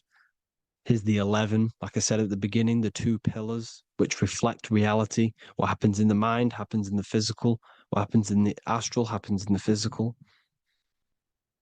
Okay, what happens in the physical happens in the mind. It's the two pillars, the mirrors. 9/11. 9 plus 1 plus 1 is 11. Flight 11 was hijacked. New York is the 11th state. New York adds up to 111.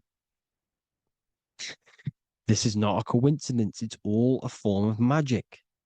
It's a ritual, energy harvesting ritual, because your mind produces energy. Your mental attention produces energy, and they're feeding off this energy in the astral plane, these demons.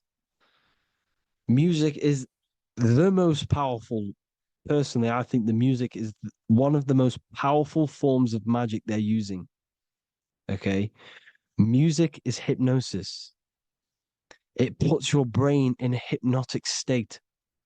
It influences your electromagnetic field through vibrational energy. It reprograms your subconscious mind. Why do you think you remember the lyrics? You see, your subconscious stores all of the memories. Remember, the subconscious manifests 90% of your behavior. So therefore, the music you're listening to is manifesting your behavior. You wondered why some people wonder why they have drug addictions and they can't get out of violence and they can't get out of all this negative mind space. It's because the music they're listening to is creating a negative mind space. The words you listen to have plant seeds within your mind. So the reason you remember the lyrics is because that song created a program within your subconscious. Yes, that is what happens. You can use magic to reprogram your mind, but you can use music to reprogram your mind because it's all forms of magic.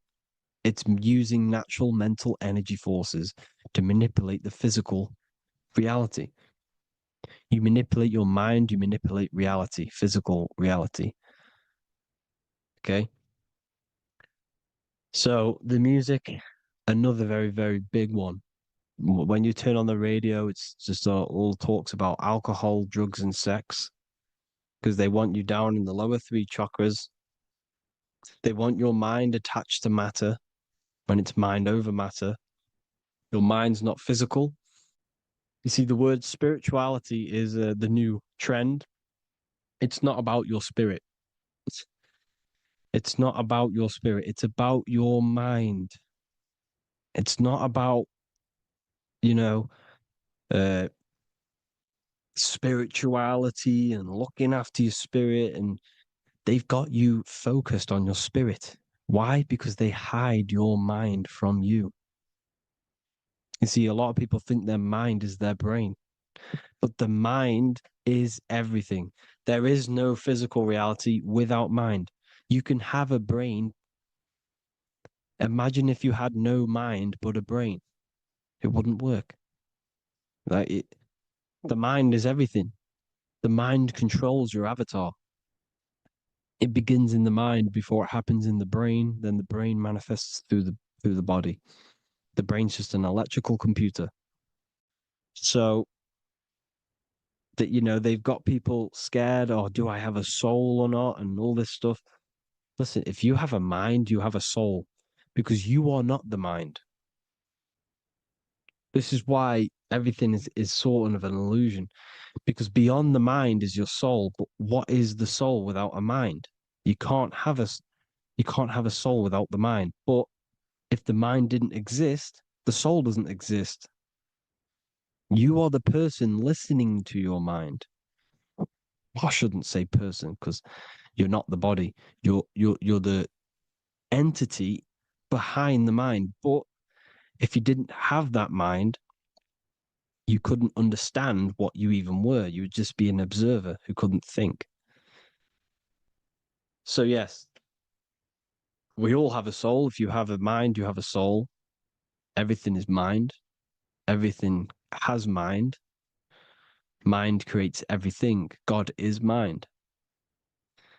And then manipulating your mind through TV, your phone, every little thing, the school, it's all about the mind, people. Control your mind, you control your reality. Just the last thing, here you go. Aleister Crowley, the dark magician, Kanye West doing the exact same thing because they're implementing magic in the music. Here's the Beatles with Aleister Crowley in the background. Bet you never noticed that. Aleister Crowley was influencing music and placing magic within the music to influence the subconscious. This is what Baal worship was. This is why they killed children. They sacrificed these children. Why? Well, because in order to ascend, in order to raise your consciousness internally, godly, by being good, God, or being in order to be good and raise your consciousness and to get something in the physical world, you have to sacrifice yourself. And what do I mean by that? In order to raise your consciousness and ascend, you have to sacrifice the lower nature of yourself. You've got to abstain from having sex to retain your sexual energy, to transmute it, or staying away from negative, some poisonous foods like meat. So staying away from blood. We shouldn't be consuming other animals' blood. We should be keeping our blood pure. We are humans. We shouldn't consume chicken blood, chicken germs. We are the most divine creatures on this creation. We are the most intellectual creatures in this creation. Therefore, we should keep our temples pure. We are not animals. If you want to associate yourself with an animal, go out in the wild, go and find a wild boar and go and try rip its guts out with your bare teeth, because you can't do it. You're not a carnivore. Okay? So in order to ascend, you have to kill and sacrifice your lower part of yourself to ascend up to your spirit self, your mind self, the highest version. And the elites don't want to do this. So they sacrifice other things like babies to kill them, to exchange their life over to the astral plane, so these demigods in the astral plane can give them something in return in physical. They don't want to sacrifice their lower self, so they sacrifice other things for exchange, for physical pleasure. But the godly person sacrifices their lower self for their higher self to do good and ascend. So this is what all the Baal worship is, people, and this is why they're doing it. Hope you all had an amazing lecture. If you haven't already, go and get the Book of Wisdom for more information. You know, I don't go into dark stuff in this book because all I do is enlighten people in this book. You can get it in Spanish, English, German, Italian, and French. Worldwide shipping, you can get the PDF or paperback. Or there is also a new one called the Human Health Guide 2.0. It gives you a list of all the foods, grains, oils, nuts, you know, everything that's alkaline and positive for the body and not man-made and hybrid. It tells you all the products to stay away from, how to fast, how to improve vision, how to improve everything, literally. So the Human Health Guide has been released. If you want that, I'll pull all the links in the bottom of the description. Hope you all enjoyed the lecture, people. God bless you all.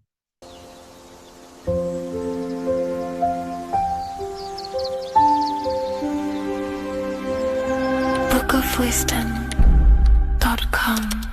Visit today.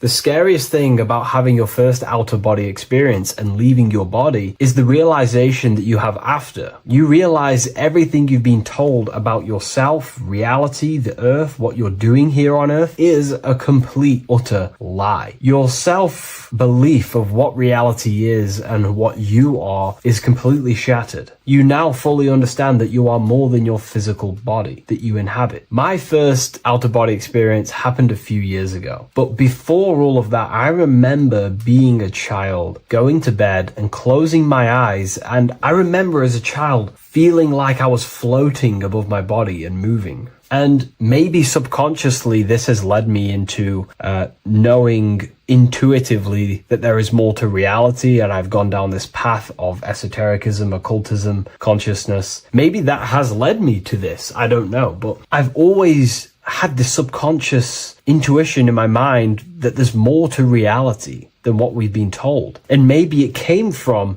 having these experiences as a child. And I'm pretty sure some people in the comments will also have that experience, feeling like you're floating when you close your eyes in bed as a child. I remember this very vividly. But a few years ago, I had my first out-of-body experience, and it completely shattered everything. And it confirmed to me that I am eternal, and there is so much more to the self, to consciousness. I then realized after my first out-of-body experience that our self is not just here in the physical dimension, it's existing in every dimension there is in the universe. However, our mind is focused primarily on this physical time space. When your mind is totally giving its attention and time to this particular time space, it locks in the mind or consciousness into that particular body of consciousness, such as the physical body, right? But for example, let's say you have a daydream and your full focus isn't in the present moment and your environment that you're in physically. Your mind kind of wanders off into a daydream, what we like to call it. That again is shifting time space. Your consciousness is 40% here in the physical plane because your body's there, but then the other 60% is in this daydream, this imagination. So you're shifting time space, and what an out-of-body experience does is allow your mind to reduce that attention to the physical body and access attention to this altered body or dimension of consciousness. So I'm going to give you the story of my first out-of-body experience, because I know when I was researching this, I was always looking for personal stories about someone's out-of-body experience, and there's not many out there, to be honest with you. Well, based off my research, I couldn't find many, you find a few, but I'm going to give you my experience of my first out-of-body experience that happened a few years ago. It was early in the morning. I kept on waking up and falling asleep. to my alarms. I went back to sleep after waking up for like the third time in the morning. When I fell back to sleep, that is when I had my out-of-body experience. It's also good to mention that I have been listening before that about podcasts, books about our out-of-body experiences, astral projection, and things along them lines. So this was stored in my subconscious, this topic. And I had a desire in my heart to actually experience this for myself. Long story short, I went back to sleep early in the morning because I kept on waking up, and it began with this tingling sensation, a high energy sensation. It was like bursting, intense, high frequency energy. My attention was no longer in the time space of my body, but my attention shifted into this energy body, which I now understand. I didn't understand at the time properly, but I now understand that as my consciousness started to feel like it was being pulled upwards, right now, our time space, our attention is in our body, and you feel all the data of the senses, right? And that's what I'm feeling right now. That's what you're feeling right now. But imagine that was completely stripped. My attention was no longer feeling the sensations of my body because my body kind of just dissolved as I fell back to sleep. So this was a natural out-of-body experience. I didn't force it. I didn't meditate. I didn't do anything. This was just a natural out-of-body experience that I had. And a lot of people get these that I've read about. So my attention started to feel like I was being pulled upwards, and I no longer felt my body, but I felt this intense energy, frequency, sensation all around my body. It felt like this, it felt like illuminating energy that's moving very, very, very fast. So my conscious awareness was now shifting. I now understand. My whole body faded into this sensation. My whole mind faded into this energy sensation, this tingling, free, and it was very, very intense. I was not feeling my normal senses anymore, only this energy. This energy was also pulling me up. The more I was lifted up, the more intense the frequency became. So think of it like just a frequency resonator, how it just goes up and down, up and down. But then imagine the frequency resonator just going higher and higher and higher frequencies, and it was just getting more and more and more intense. The energy was moving faster. This tingling was faster and faster and faster as I was being pulled up. Part of my mind began to fear this. My arms and legs grew very tense. I started to tense up because at this moment in time of the experience, I was very vaguely conscious. I was half there, half not. And as I was being pulled up, my physical body started to tense. And this is again when I started to feel my body again. But then I remembered what I heard out of body experiences is that you have to submit to the process. If you try and force an out-of-body experience, it will never happen, because an out-of-body experience is not truly out of body. What we're trying to do is trying to find a needle in a haystack. If you're trying to find a needle in a haystack, you don't go rummaging through the haystack to find the needle. What you do is you burn the haystack and then the needle reveals itself. It's the same with an out-of-body experience. We dissolve the senses of the body, so the body falls asleep, but the mind stays awake. As soon as I let go of this fear and I let go of the tensations in my body, I started perceiving through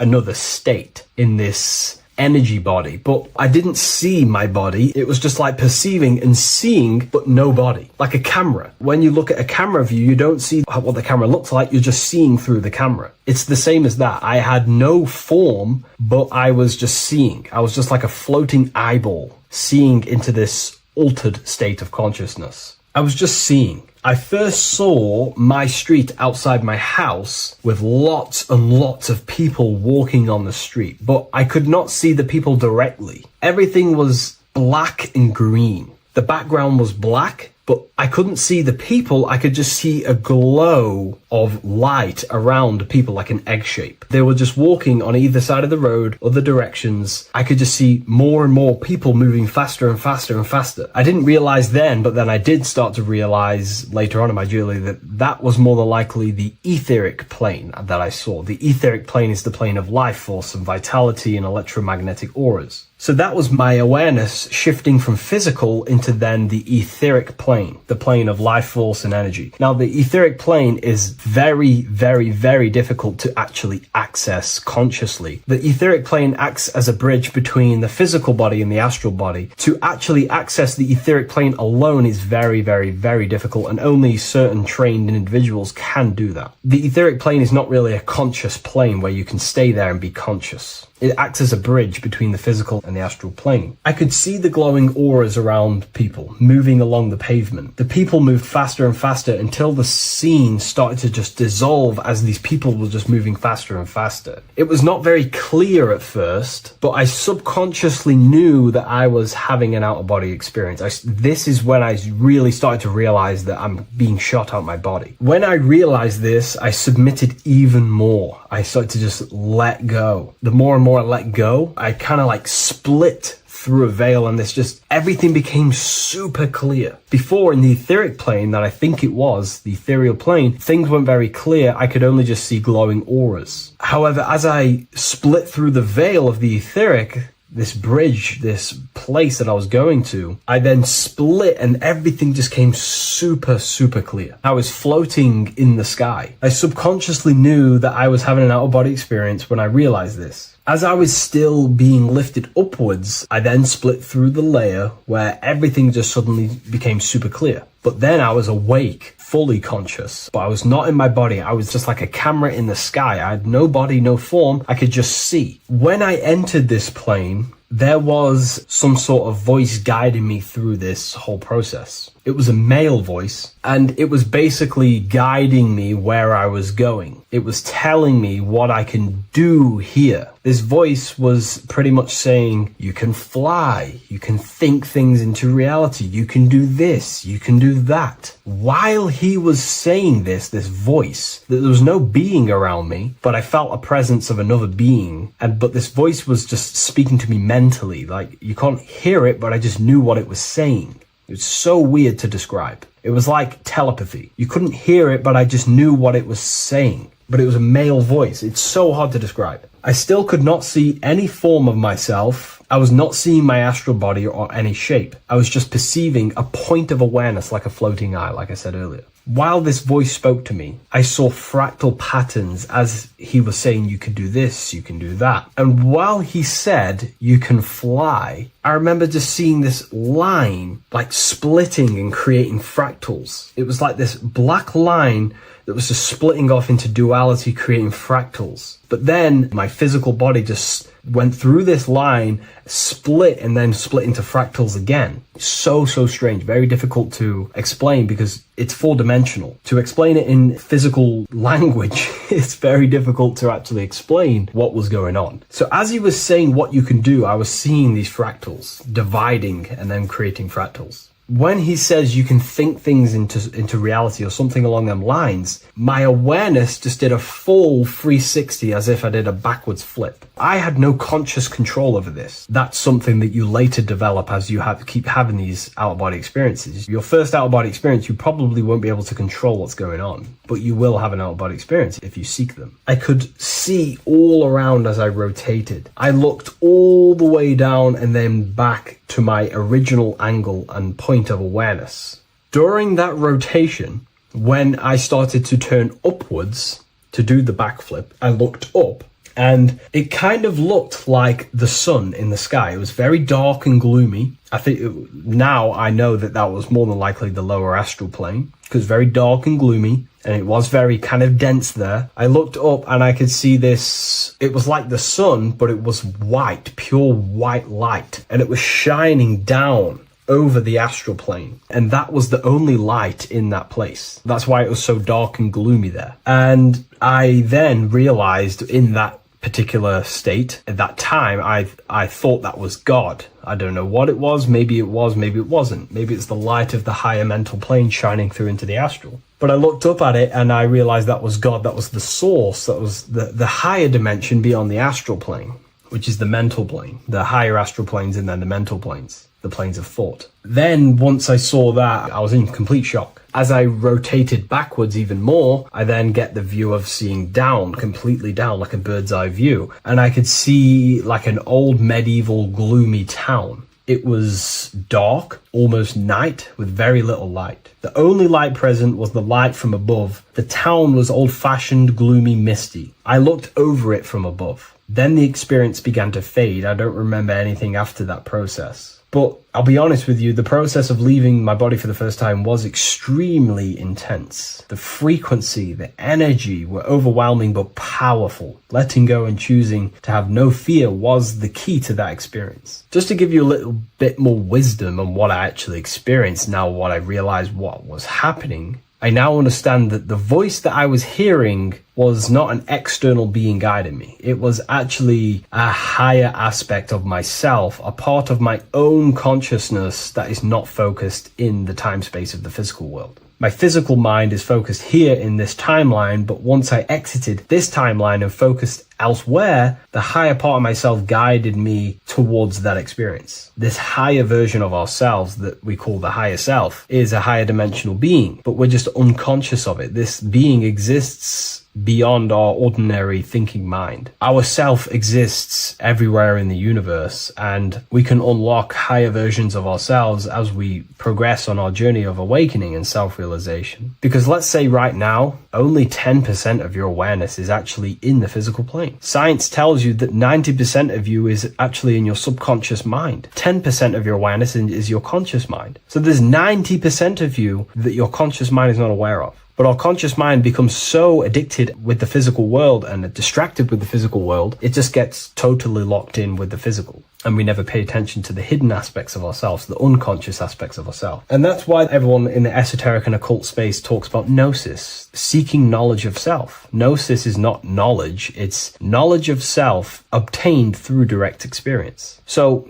gnosis is about rediscovering who you truly are. And another bit of wisdom that I could give you from this is that the observer is the same observer that is observing this video right now. You're watching this video, but who is the one seeing the screen? Who is the one seeing the screen of your reality, of what you call life? There is an inner witness consciousness within you who experiences and observes your thoughts, emotions, and actions, experiences and observes the screen you call reality. And that witness also witnesses your dreams. When you shift your awareness from your time space of this body into your dreams, that same witness is witnessing your dreams. So when you meditate, connecting with this witness aspect of our consciousness really does help to excel the process of having an out-of-body experience. Because a lot of people have out-of-body experiences, but they don't understand what's actually going on. They don't understand the nature of it. But it's all mental. You move mentally in that dimension. You create mentally in that dimension. The same that you do in this dimension, but just on a quicker scale, because things manifest in the astral plane instantly as soon as you think of it. Just like the screen in your mind, you think of something, you have a screen of an object in your imagination. That plane, it manifests instantly, but down here, it takes a longer time for things to manifest and condense. Once you understand that thought rules the universe, thought is the creative force of the universe, you start to understand, these different dimensions and these experiences that you have. But really connecting with that witness consciousness, that part of yourself that observes everything, really does help with excelling the process of having an out-of-body experience, or mystical experiences, or lucid dreams. Because connecting with that witness consciousness just makes you more conscious. Even in your physical life, staying conscious. Most people aren't conscious. They think, feel, and act unconsciously throughout their day, and they unknowingly create their reality. Connecting with that witness consciousness allows you to actually stay conscious over your thoughts, emotions, and actions, because they are giving birth to realities. That's pretty much my experience, my first out-of-body experience. What that did for me was make me so much more confident and powerful. Most of my fears just disappeared overnight. The fears of death, the fears of unknown, the fears of that I had of things shattered, disintegrated, because I understood that I am eternal. No one can use death against me to control me, because I know I am eternal. I now take riskier actions because I know I am eternal. I know that I will never truly disappear or die. So it really, really does help you, and it gives you a lot of internal power, because no one can make you scared of anything. You should not fear someone who can hurt you physically. You should fear someone who can corrupt your soul. That is the worst thing, who can corrupt your internal world, because that is what truly matters. So I hope this helps you understand out-of-body experiences. Hopefully this can help you move along in your journey. It's good to hear other stories, because this is exactly what I was seeking when I was researching this stuff. Maybe in the future I can share some more stories about my out-of-body experiences now I'm a bit more advanced. But yeah, please leave a like, comment, and subscribe on the video, and thank you all for watching.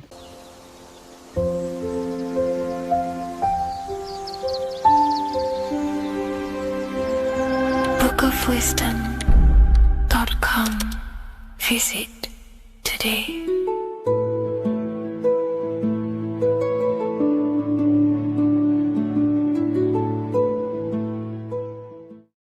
Hello, Seeker. Welcome to Revival of Symbolism, a channel devoted to the language of esoteric symbolism, helping you discover yourself and expand your consciousness into new realms of thought. I'm Harry B. Joseph, also known as Revival of Wisdom, and in this video, we're going to be discussing the symbol of the double-headed eagle, also known as the emblem to represent the 33rd degree Freemason. So let's jump straight into this. We have a piece of Masonic artwork here, which is what we call a complex symbol. A complex symbol is not just one symbol, but many different symbols in one piece of artwork coming together, forming a greater meaning. So we have many different symbols to break down here. And we're going to start off with a little bit of context so we can understand this symbol. This symbol represents the 33rd degree Freemason. Once you reach the 33rd degree of the York Scottish Rite Mason system. So once you reach this level, this symbolism corresponds to that individual. So therefore, this piece of artwork is representing the consciousness, the mindset, the ways of thinking, the ways of viewing the world of the 33rd degree Mason. It represents the consciousness of the 33rd degree Mason. And this is what esoteric symbolism is about. Esoteric symbolism is symbols and emblems representing states of consciousness and teachings within the forces of consciousness. So let's jump straight into this. The first thing that I see when I look at this piece of symbolism is the double-headed eagle, okay? The double-headed eagle. What is this eagle doing? So the thing with symbolism is that symbolism trains the mind to think in a subconscious way. Now, what do I mean? You know, to the person who thinks in linear thought, straight line thought, A to B thought, they see an eagle. They see a piece of artwork. They just see a piece of artwork with no meaning. But to the person who is trained in the occult, these symbols are representing thought vibrations. One example would be in occult symbolism, what we're meant to do. These symbols represent thought forms in the mental plane, within the mind of the individual. Instead of me just giving you the answers, in the occult, they give you symbols. And what you're meant to do is look at these symbols, stare at these symbols, and see what kind of thought arises in your mind, and follow the chain of thought. This is how you unlock deeper levels of symbolism. This is what we call the chain of thought. Now, what do I mean by the chain of thought? If I look at the eagle, I see an eagle on a basic level thought. But then that thought leads to another connection, because this is how thought works. Whatever the character of the thought we think is, or whatever the vibration of that thought, for example, the character of the thought right now would be an eagle, then that leads to another thought. For example, flying. Then flying is connected like a chain to another thought, higher perspective. So we follow the chain of thoughts until we unlock the deeper levels of the meaning of the symbol. And this is what the occult seeks to do. Symbols make and force the individual to go inward. You look at the symbol, it's not a direct meaning, but you have to go inward and start to think and follow the chain of thought that this symbol is connected to until you find its deeper meaning that relates to the individual, to you, to a teaching or a force of consciousness or a state of consciousness. Okay? It's very difficult to explain in words because symbols transcend the barrier of words. Okay? So what we're looking at here is a eagle. And what does the eagle do? Well, the eagle has the ability to fly above the earth. It looks down upon the earth. In allegory and metaphor, this represents a higher perspective of reality, a higher perspective of the world, of the self. So this is representing the consciousness of the 33rd degree Mason They have a higher perspective of themselves. Why? Because they studied the mysteries. They studied the Kabbalah. They understand consciousness. They understand the human psyche. They understand the origins of consciousness, the forces of consciousness. They understand how the material world is created through the forces of consciousness. So the eagle represents higher perspective because it can fly above the earth. And here you have the earth, this circle here, this sphere. So it's flying above, symbolizing a higher perspective of reality, a higher perspective of the physical world, the physical body, and the self. Because ultimately this is what it's about. Freemasonry is about, of course, self-mastery, building a better self. That's what the craft is, but it's ultimately trying to figure out the mysteries of consciousness itself and the origins of reality. We gain this insight through Kabbalah, the study of the Kabbalah tree. So let's not get off track here. So the eagle ultimately represents a higher perspective of reality because it can fly. On a deeper level, it also represents the astral body, because the astral body can fly above the material plane. It has no connection, no limitation to the physical plane. It does have a connection to the physical plane because all of the dimensions, the mental, the astral, the etheric, the physical, are all interwoven to each other. However, it also represents the activation of the light body, hence why we see this light rays around it. But that's a bit too deep for now. Let's go a little bit deeper into about the basics of this symbol. If you look at this eagle here, this eagle's looking backwards, and this eagle's looking forward. So this is forward and backwards. This is symbolizing time. So we have an eagle looking into the past and an eagle looking into the future. This is called the mastery of time. This is how you master time. You have a crown in the middle of these two heads. A crown. A crown is something worn by royalty, and royalty has a lot of power. So this is symbolizing personal power and mastery. How do you gain your personal power and mastery over time, over the past and future? Well, it's very simple. In order to master time and master your future and master your past, you have to look at the forces in your past that have led you to this very moment. Here we have a triangle which represents the number 3. Remember, in this middle, which is the present. So you have to look into the past to see what thought, emotion, action, the number 3, the 3 expressions of consciousness. Consciousness expresses itself through thinking, feeling, and acting. That's how consciousness manifests itself in 3 different ways. You have to look into your past to see what thought, emotion, and action has led you to this very point in your life in the present moment. And what you can do now, which is your power, the present moment is your power, you can ultimately change your thought, emotions, and actions now to create a better future. You observe the past to see what thought, emotions, and actions created your present moment. You notice the mistakes and you change the now through thought, emotion, and action to generate a better future. This is how you master time. Now, keep in mind, this is always in the mind of a 33rd degree Mason. Someone who is highly, mastered, they keep this in mind. Just like they keep in mind what thoughts they are paying attention to. 33rd degree Mason has a lot of self-mastery power, and they hold conscious thought. Most people think unconsciously and without power. A 33rd degree Mason is trained, their mind is trained. Therefore, their mind thinks powerfully. They do not think randomly because they understand thoughts are the seeds to physical creation. All physical creation is a crystallization of thought.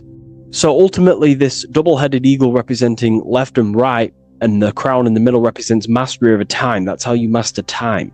Again, here we have the eagle standing on top of a sword. The sword is this, of course, on a basic level, the sword represents power.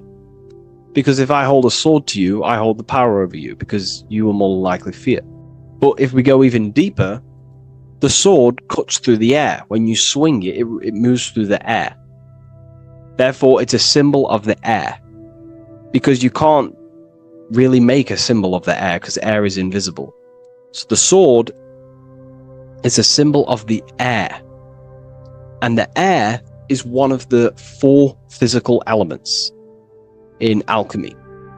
We have water, symbolizing emotion. We have fire, representing the spirit. We have earth, symbolizing the physical body. Then we have air, symbolizing the mental body. The mental body. So the mental body is symbolized by this sword. A sword has to be continually sharpened.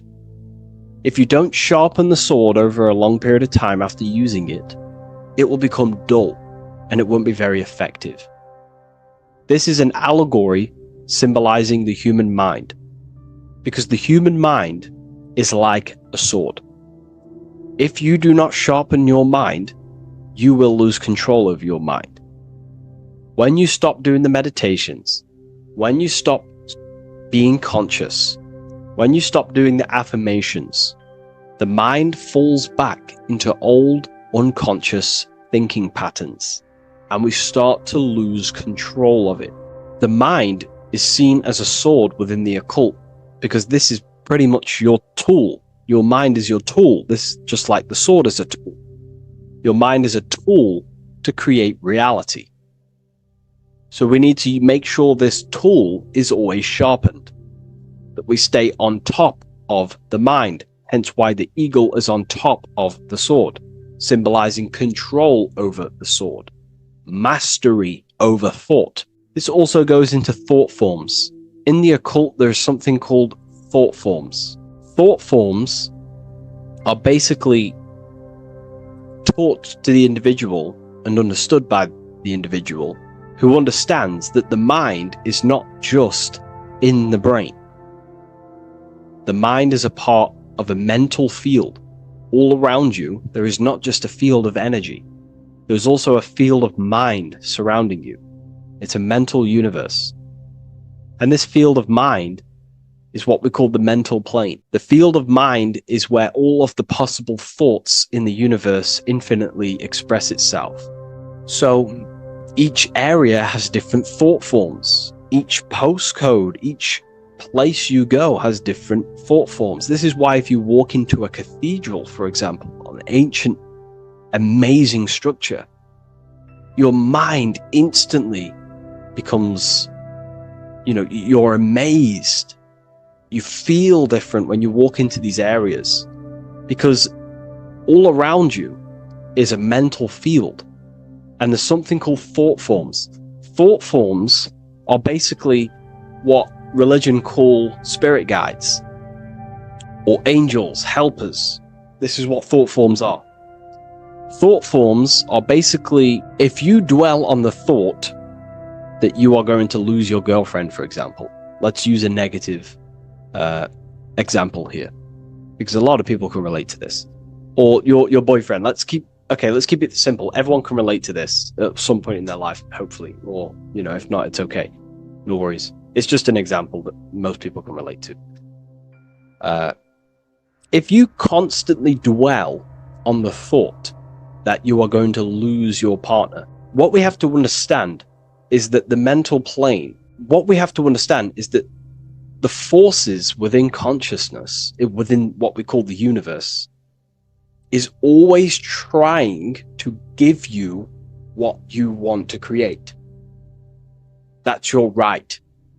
The universe or mind or consciousness, whatever you want to call it, is always trying to unfold what you want to create. It doesn't know the difference between something you don't want to create or do want to create.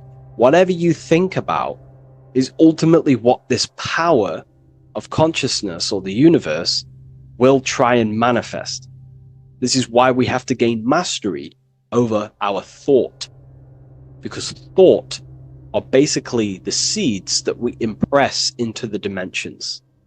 So we have a mental dimension, we have a higher, middle, lower subplanes of the mental dimension or the mental plane. Then that's just thought. The mental plane is just thought. Below the mental plane, thought takes the body of imagination, which is what we call the astral plane. And the astral plane also has higher, middle, and lower subplanes. Then we have the etheric plane. The etheric plane is basically an energetic copy of the physical plane. So you have an etheric brain, you have an etheric body. It's just basically an energetic exact copy of everything that is physical. So if we think something within our mental body and we dwell on that thought, the more attention you give, the more you feel that anxiety about losing your partner, you're literally forcing energy and direction and attention into this thought idea, which manifests itself within your own aura. Your aura is basically, it's not just your electromagnetic field. Your aura has many different levels. It has a physical level, it has an etheric level, an astral level, and a mental level, like layer. So it has a layer for each one of these bodies. If you dwell on this thought and you keep giving attention, power, you start to imagine this because you're worrying about it. You literally create a elemental or energetic substance that clouds your aura. And this is what people have been called demons, people call spirit guides, whatever you want to call it. This is what it is. It's a thought form. But this is not something that's come after you. This is something that the individual has created. And wherever they go, this cloud of thought forms that they've manifested literally clouds their aura. You can see it within the astral plane and the mental plane. You can see how it's affecting them. Wherever you go, you start to randomly think about it. You keep thinking about it. You know, it's infecting you. It's like a demon. It's tormenting you. But it's simply just a force, an astral force, and a mental cloud that they've manifested within their aura. Thought forms. The 33rd degree Mason has very powerful thought forms. And this is, you know, if you're a Mason yourself, and you're not aware of this, this is why it's great to be around a 33rd degree Mason within your lodge, because they have very powerful thought forms, and you being in the present of them, you're also taking on his thought forms, and they can assist you. We're all affecting each other through thought transference through the mental field or the mental plane. Okay. Now I'm not going to go too deep into that because, you know, people can use that knowledge for really bad. But ultimately it represents thought forms also, symbolized by these clouds. Clouds are a symbol of thought forms, because they manifest themselves as basically like a cloud form energy within the aura of an individual. So this represents the mastery over the intellectual side of consciousness, of thought, sharpening the mind, gaining mastery. Then we have 33 in a triangle. A triangle in alchemy symbolizes, well, the upwards triangle, the upright facing triangle symbolizes the element of fire. The downright facing triangle represents the element of water. So an upright triangle represents fire. Fire is very transformative. If you place, I don't know, a pencil into fire, the fire will burn it down into its raw material. And this is ultimately what this triangle represents. It represents the consciousness of the 33rd degree Mason, who has basically transformed themselves from ego consciousness, only dwelling within the limits of their ego, their old belief systems of thinking they were the body, only reacting to five sense thinking, linear thinking, low base consciousness, not knowing right from wrong. It's basically transforming themselves. They have burnt themselves down to their raw soul form, and they understand that they are a soul, and they've experienced this, by casting off all the attachments to consciousness. This is why there is the number 33 within this triangle, because 33 is the age that Jesus dies. It's also the number of the Kabbalah tree, because the Kabbalah tree has 10 Sephiroths, 22 pathways, and one hidden sphere called Dot, which all adds up to 33. And the Kabbalistic tree of life, just to give you a bit of context, basically is a blueprint of how God manifested the world, and you are an expression of God, so it's also representing how your soul fell into matter, how consciousness creates matter. And it's also a diagram of how reality is not fixed, but it's ever unfolding creation through these forces of consciousness. So the Kabbalah teaches a way back to source consciousness if you go from the bottom of the tree to the top. And in order to go to source consciousness, you have to die symbolically. It's the death of the self, the death of the ego, the death of the old self, the old belief systems that you had. That has to die. The old person has to die to give room to be spiritually reborn, so you can actually figure out who you actually are. Your ego has to die. Now, that's not saying ego death, but you have to basically give away all of your old belief systems to then be spiritually reborn.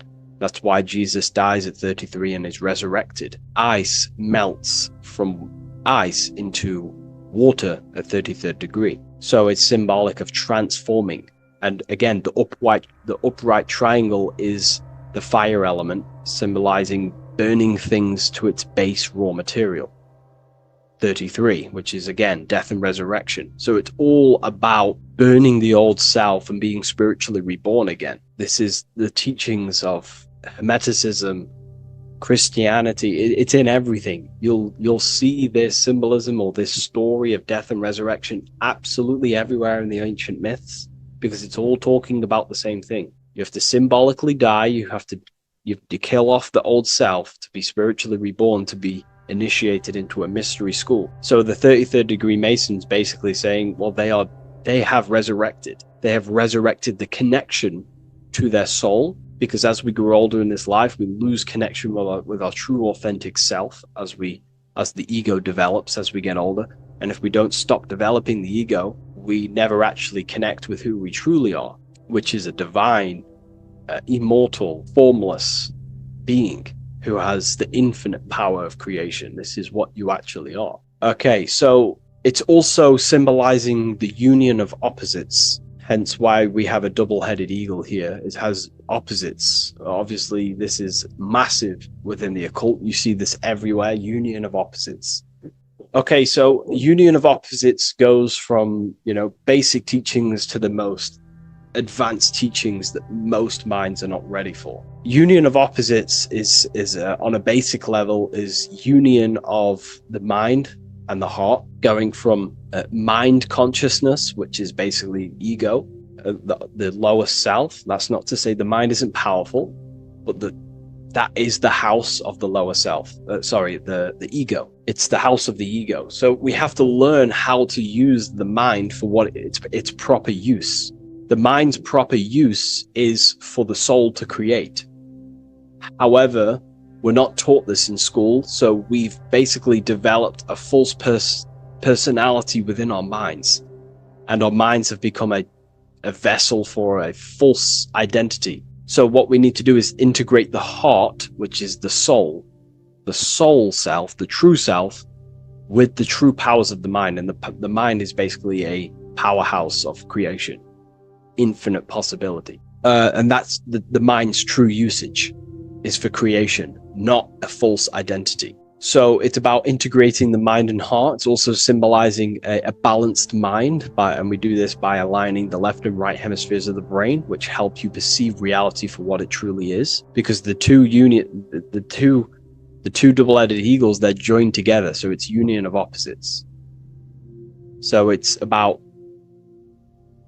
reintegrating the female and male aspects of self, such as the left and right hemispheres of the brain, the mind and the heart, all working as one system. When we align the left and right brain, we see reality for what it truly is. Now, what do I mean? 90% of people You know, I'm not putting anyone down. You know, if this, you know, if you relate with this, it's fine. You know, we're all here to work on ourselves. I'm not putting anyone down. People with a left hemisphere dominated view on reality see things as a very logical. They see reality logically, basically. Now, what do I mean? They see things as this is science, that's mathematics, that's religion, that's metaphysics. They're all separate and divided because that's what the left hemisphere does. The left hemisphere basically dissects everything down. The way the brain works is truly magical. The right hemisphere of the brain allows us to basically see a bigger perception on reality. It sees the bigger picture. The bigger picture, for example, the woods. It sees the woods as a whole unified woods. But then the left hemisphere of the brain takes that view and perception of the woods, dissects it down and analyzes it into individual branches, trees, leaves, animals, insects. But in reality, it's all one, because all is manifested from the one God, the one source, the unmanifested consciousness, the unmanifested force. So it's union of this. We have to view the world as in, yes, everything is one, but I'm also living in my personal consciousness. Yes, there is a collective consciousness. We're all one consciousness, but I also have my personal consciousness. I need to think about both, making sure that my thought, emotion, and action is contributing towards the evolution of myself and the evolution of humanity. A person who is only left hemisphered only thinks about themselves mainly, 90% of the time. They only, they're trapped in ego, and the individual can't see pattern recognition, really. Pattern recognition is more the right hemisphere because it sees the whole. So it's about aligning the brain hemisphere so we can actually see reality for what it is, so we can, without distortion or illusion, and be neutral. Okay, we have light rays. Light rays are very symbolic within the occult, especially Freemasonry. Light rays are symbolic of force and form. These are the two dualities within the occult: force and form. The internal world is force, external world is form. Everything outside of you is a formation of force. No force ever takes place on the physical plane. All force takes place within mental, astral, or etheric. The physical world is formation. Therefore, what is the force that drives you? What is the desire that's a force? Emotion, force, thought, force. What are the forces driving you to take action in the physical world? And we need to gain mastery over these forces. Light is also a symbolic of knowledge, because knowledge is considered light. This is why Freemasons say going from darkness to light. Darkness is ignorance. People who are only aware of their five senses, they don't want to know anything else. Their minds are completely shut off. I have my belief system. That's it. I'm happy. I don't care. That's their ego limiting themselves and building their own prison. Light, on the other hand, is about going from a state of unconsciousness, of not being aware, into a state of light. Light makes things reveal itself. If I shine light on you when it's dark, I reveal truth. You're there, you're manifested. If you're in a dark room and I shine a torch on you, you're revealed. The veil is lifted. The darkness is gone.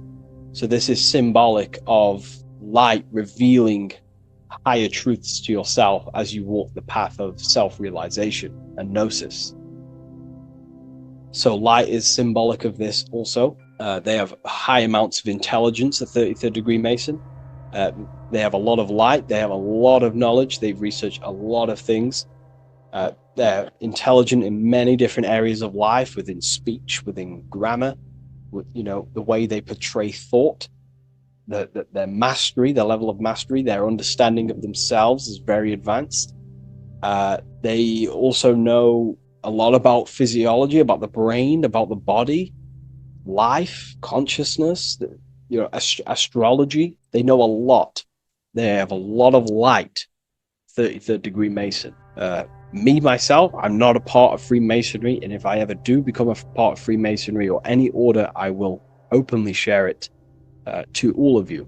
This information has come from following the chains of thought through self-study and self-realization, and studying Freemasonry from an external view. You can gain a lot of insight just by studying symbolism itself. Masonry is about being a builder. That's what the word mason is. Mason is about building. The word mason means builder, and it's about building the self. We're all building either our prison of our soul, or we're building our freedom of our soul. Every single one of you. Every time you reject something that if you reject if you did something wrong and you reject you being wrong, someone tells you were wrong, but you reject that, or they try to give you a piece of information and you reject it, you're building your mind's prison, stone by stone. But the person who has an open mind to all things is freeing their mind, freeing their soul. So we're all builders of our soul, and we're all builders of reality also. And we're all building Earth. This is the building project is Earth. We're all contributing towards it through our thoughts, emotions, and actions. These are our God-gifted powers: thought, emotion, action. These are our rights to operate in the world. These are your buttons to control the character in the game. So I hope this information has given you a lot of insight about this symbol. Please leave.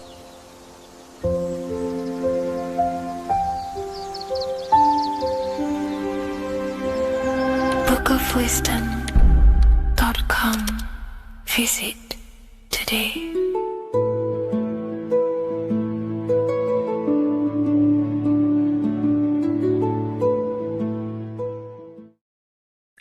What if I told you that reincarnation is real and that there is a metaphysical, spiritual science behind this?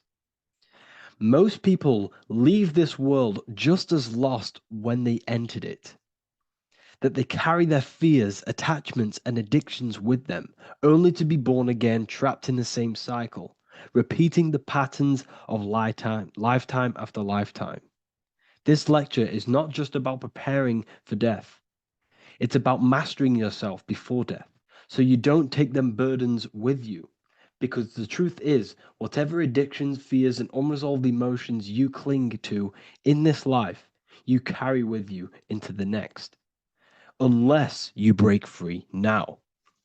You must master yourself before death. Death is not the end. It is the great passage.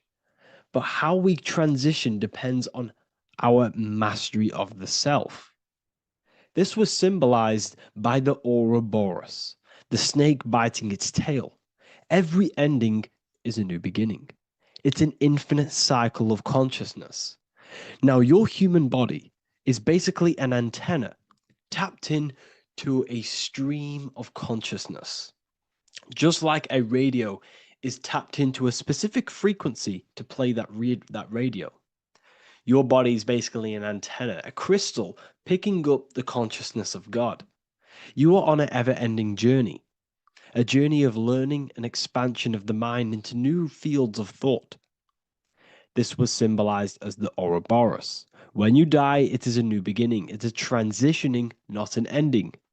Everything is eternal in this universe, as consciousness is formless and constantly transforms into new forms of life. Let's break down the word death. Death contains the word ether. Now, the ether can be found in the word heart or earth. Ether. Everything in this plane comes from the etheric plane. The etheric plane is the barrier between the physical plane and the spiritual plane, the astral plane. The astral plane is the screen that you have in your mind that allows you to imagine a red apple, for example. This is the imaginative plane where thought forms start to take form.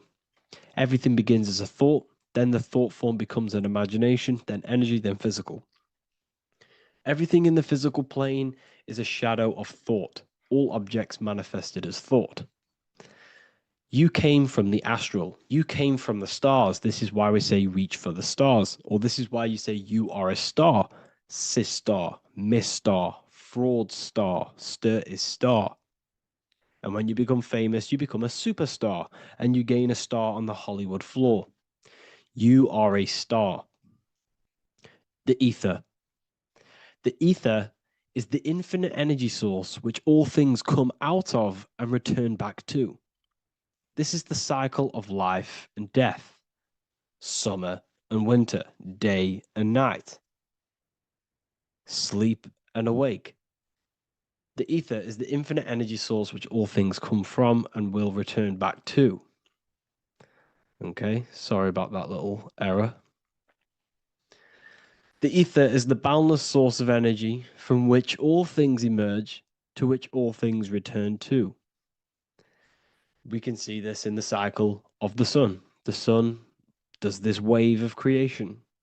It rises and it falls. We have the day and the night. The daytime represents our conscious mind when we are alert. The nighttime represents our subconscious mind when we are inside the spiritual realms. The nighttime is spirit, the daytime is matter, spirit and matter. Awake and asleep, conscious and subconscious. We see this in the yearly cycle.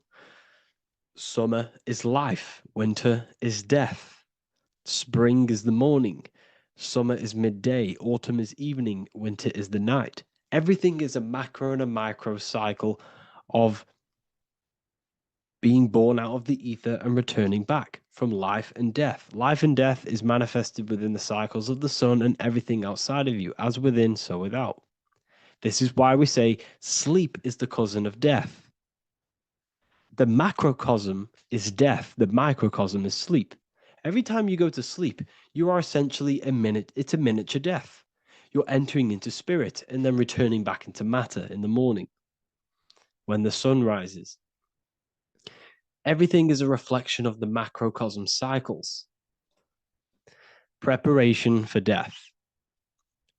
The first thing we must do in order to prepare for death, for life after death, in order to stop being reincarnated in this cycle of materialism, in order to progress as a soul, because remember, you are a soul in a body. Just like the sun gives power and life to the earth, your soul gives power and life to your body. When you say I, you're referring to the soul. And your soul can be stuck underneath layers of false identifications. Who you believe yourself to be is merely a collection of subconscious programs running within your mind. Now that's very deep. That is very, very deep. Who you think you are is a part of your thinking mind. Your name, your job, your reputation, your family, your friends. These things are not you. They're all aspects of the thinking mind. What happens if you meditate and you turn off the mind? Then all these things do not exist. You're left with the pure soul, the pure awareness, the pure observation. If you turn off the thinking mind, you're no longer your body, you're no longer your reputation, you're no longer your friends, you're no longer your job and your labels. You are the soul. That's the true you, the observation of the mind, not the thinking mind. The ego is the echo. It's an echo of your true self. The ego is your mind's perception of itself, shaped by experiences, trauma, emotions, and beliefs. It is merely an echo of your true soul self. The ego is not you. Your mind is not you. You are the soul. And this is the true self that we must express within our life and we must connect with before we die. Because when we die under the echo, under these false layers of the emotions, the traumas, the experiences, the addictions, the emotional attachments, when we die underneath all of this, when we don't know our true self, the soul is still hidden. The true you is hidden underneath these layers of false identification. We must remove these layers of false identifications. We must remove them. We must destroy the echo. Remember, the ego, you never had an ego when you were a child. When you were a child, you were pure. You didn't, you didn't show off things. When you were a child, you were pure. You expressed yourself freely with you didn't hide anything. You didn't hide any aspect of yourself. You didn't suppress any aspect of yourself to fit in as a child, as a baby. Because the ego was not here when you came here. The ego grows with experience. The ego is a false perception of yourself while being incarnated in this material world. It's your mind's perception of itself and it's created through your experience. Remember, you are unconditioned consciousness, and your experiences, thoughts, traumas, emotions, and beliefs have conditioned your consciousness into believing you're only a physical body, but you are the soul. We have to remove these layers. How do we remove these layers? Like I said, the best thing, meditation. Meditation. There is a great meditation that you can do every single morning and every single night time. You can sit there and repeat over and over before you meditate. You can repeat that you are not this, you are not that, you are not this. You can label them one by one. Start with, I am not my body, I am not my job, I am not my name. And then detach from absolutely everything until you are left with nothingness. And when you start to meditate, detach from everything. Nothing matters. I am here right now. And what will be left? The only thing that will be left is the language that your mind is using. Now, this is very deep. Not many people will tell you this, but I've lingered in meditation many times. And I can tell you from experience that the only thing left once you detach from everything is the language that your mind is attached to. So whether that's English, Italian, French. Once you detach the language of the mind that that little voice in your head's using, you're left with the soul. Once the mind is switched off, you're left with the soul, and you have detached from all of these external things. You're left with the soul. That's you. That's the power. That's the source of all creation, where everything you've ever done has come from. Every thought, every idea has come from your soul. Number two, that's meant to say number two. Sorry about that. Mental addictions and emotional addictions. Okay. These two are very important. Mental addictions, this could be thought patterns. This could be the labels that we've just been talking about. Then you have emotional attachments, which is maybe you're too attached to an external thing. Maybe you're too attached to your phone. Maybe you're too attached to family. Maybe you're too attached to loved ones. Yes, I'm not saying don't love them, but what I'm saying is do not rely on anything in this world to make you happy, to fulfill your emotional needs. Everything is found within you. You must look within, and if you're looking without, if you're trying to find yourself in the outer world, you'll never find yourself. You'll constantly be looking around in loops. Because you cannot find yourself in the outer world. Nothing will give you long-term validation. Seeking validation in the outer world will leave you soulless, leave you feeling empty inside and sad and depressed. You have to find yourself within. You have to detach from everything you are relying on to give you emotional stableness. You have to detach from all. Yes, love your children. Yes, love these people, but do not rely on them. Because everything in this world is temporary. Do not conform to this world. The Bible tells you this. Everything in modern society nurtures the body, but neglects the soul.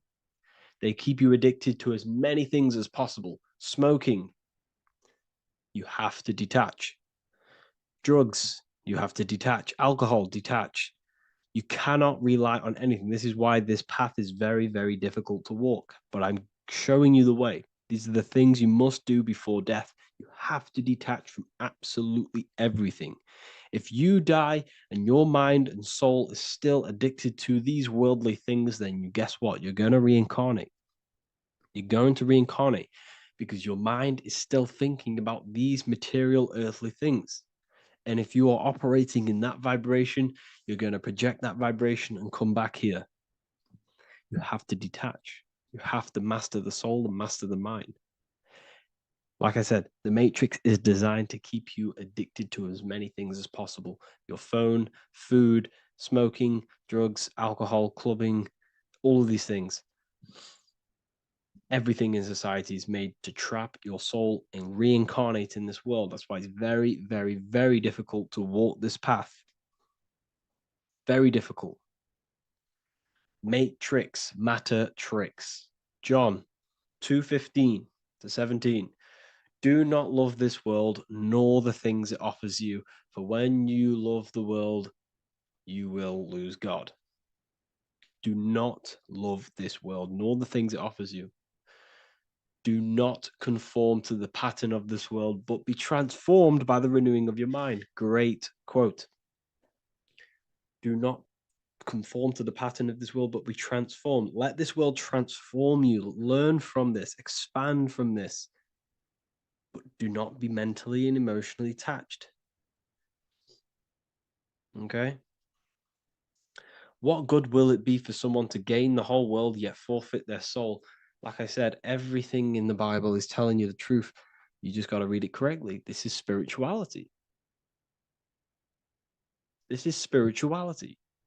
The Bible is spiritual. It's a spiritual text. We must disconnect from everything outside of us and connect with the true soul. Here we have the Egyptians showing you the soul leaving the body. Here we have the soul here. Here we have the Masons showing you the soul coming out. The soul is real. You are the soul. And when you leave this physical plane, you will go into the astral plane. That's where you came from. You came from the astral. You came from the stars. You incarnated into this physical body. Your consciousness fell into this material form to experience limitation, to experience a 3D world. So in order to ascend properly before we die, we have to let go of all the attachments. Every addiction you have, write them down. And one by one, tackle them. Before you die, you have to, or else you will reincarnate. This is the teachings of Egyptians. This is the teachings of Masonry. All of these addictions contribute towards life after death. Everything must be controlled.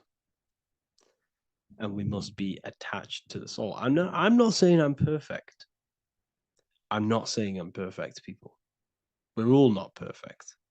We're all under psychological operation by the government. We're all in a very difficult situation with this awakening.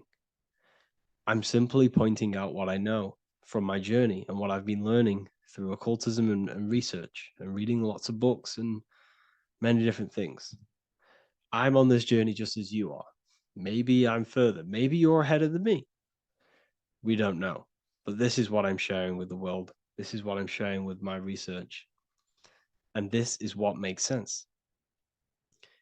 It's common sense. Look at everything around you. Everything's made to feed the body, not the soul. So my beautiful watchers and fans and supporters, I appreciate every single one of you, and I hope this video has supported your journey. If you're feeling lost in life, if you're searching for deeper answers, whether you're seeking clarity, looking to expand your studies, or ready for personalized mentoring, this is your chance to connect with me live and receive insights tailored just for you.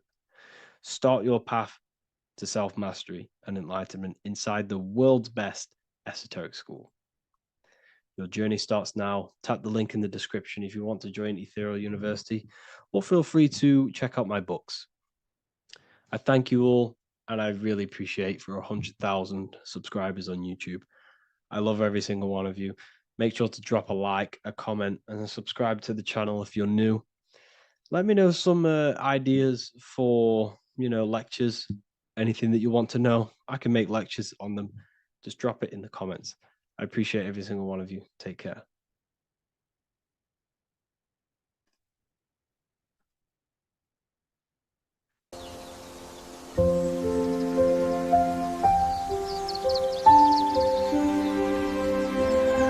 bookofwisdom.com.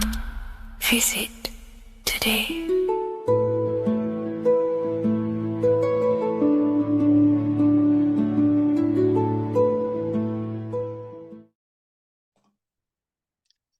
So this is known as the bag of the gods. This symbolism is widely known, but no one knows what it truly symbolizes. We see this in ancient Sumerian artwork. We see this in the Mayans' artwork. We always see this bag with the gods. What does this actually represent? Okay, so the bag itself represents carrying. Carrying what?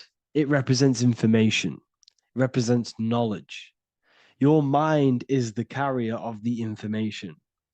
So this is why in his left hand, he carries the bag, and the right hand has the pine cone. This represents carrying of information. Why is it a bag? A bag can be passed on to someone else. The information can be taught to someone else. This is the information of activation of the pineal gland or higher consciousness of humans. Because as humans, we all possess an animal nature, the nature that tells us to eat, to steal, to gain material wealth, to survive, to hate. This is our animal self. This is our animal behavior. But we also have a divine nature of consciousness, which we have access to, the higher planes of consciousness, the planes that manipulate this material world and create all things in this material world. The human mind has access to. The animal does not. The animal has no idea he exists. The animal has no inner dialogue, but humans have the inner dialogue. Humans can create infinitely. We can expand our minds infinitely into new realms of thought. So we have this higher divine nature and a lower nature. This bag of the gods is basically just representing the knowledge they possess of higher consciousness, of the higher aspect of life. Okay? Which is the activation of the pineal. The pine cone. The pine cone is in his right hand. The right represents wisdom. The left represents intellect, knowledge. Knowledge and wisdom are two separate things. Wisdom is applied knowledge. It's a feminine aspect. Knowledge is just gained information that you know, which is masculine. So in his right hand, he holds the pine cone. The pine cone can be opened and shut. The shut pine cone represents the asleep human being, the human being that exists in his lower nature, that just basically survives, lives on eating, consumption, material lust, living in chaos with his emotions, living in a place of hell. This is the animal nature. Then we have the awakened human, the one who has consciousness of himself, the one who looks within himself, the one who knows there is more to him when he looks in the mirror. He is far more than just the physical body. He is a divine spiritual being, a divine being who has limitless potential of creation into the material plane. So this represents the awakened. This represents the asleep. This is why he carries the pine cone in his right hand. It represents applied knowledge. This is the information. This is the intellect he possesses. And this is the applied knowledge of the awakening, of activation of the pineal gland. Because remember, the pineal gland is not your consciousness. The pine, pin, pineals, the same root word. Pine cones were always symbolizing the state of consciousness one was living in, whether he was asleep or awake. We see this at the Vatican. We see the pine cone over the two pillars. This is the two pillars of Freemasonry, and the dome. This is the Royal Arch of Freemasonry. This represents your head. This is the two pillars, the two hemispheres, and the pine cone in the middle, which is the pineal gland. What is the pineal gland? The pineal gland is not your consciousness. It is not the third eye, and it is not the mind. It's not the mind's eye. The pineal gland is a radio receiver. This is your body. Your body is an antenna. Most people think they are this body. This body is nothing but a receiver and a downloader of consciousness. Your brain does not produce consciousness. You are not this brain in your head. This brain is a downloader of consciousness. Consciousness comes from a way higher divine plane, which is what this image is showing here with the clouds. The mind is light. Consciousness is light. And this light is coming down into the material plane, and your body is basically a crystal antenna which is receiving and downloading this consciousness. So you can experience a three-dimensional reality. So God can experience himself in a divided, separate state.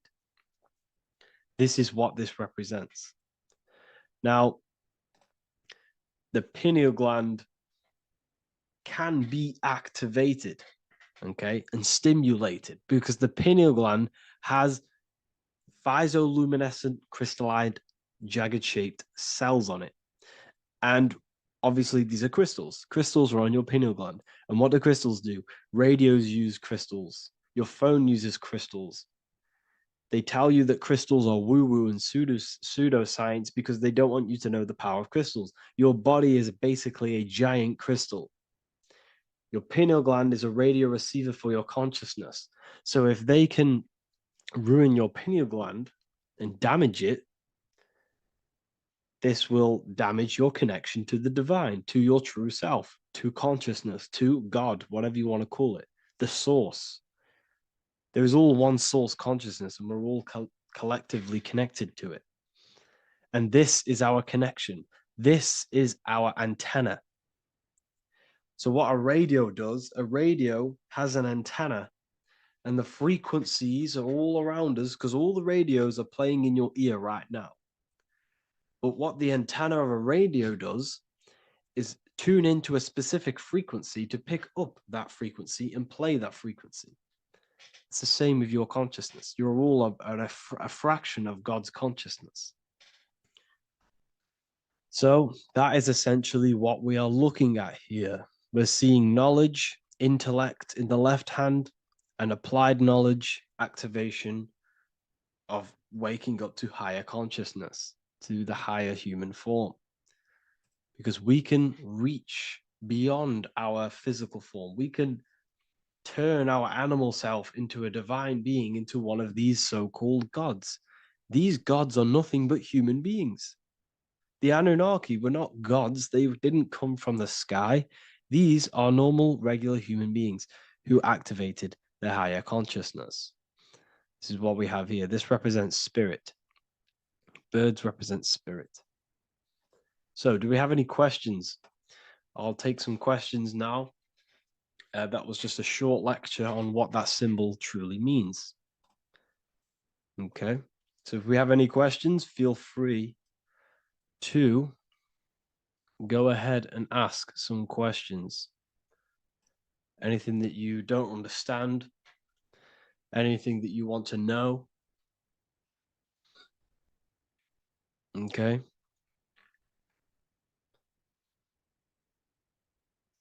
So base reality would be where source resides. Yes, the base reality is your consciousness. Are these lectures available in the university? There's a whole section, basically inside the university, there's a whole section with like over 30 long form lectures like this. So the base reality is where the source resides. Yes, the base reality is your inner world. Your consciousness, that is the only thing that exists. Your outer world is just an effect of your consciousness. Your consciousness, everything that has gone on within the mind and emotion is pushed outwards into your reality. You have thought and felt your way into your external circumstances. Your life is a direct correlation of every thought you thought in the past. Therefore, your inner world of consciousness is creating and molding your outer world.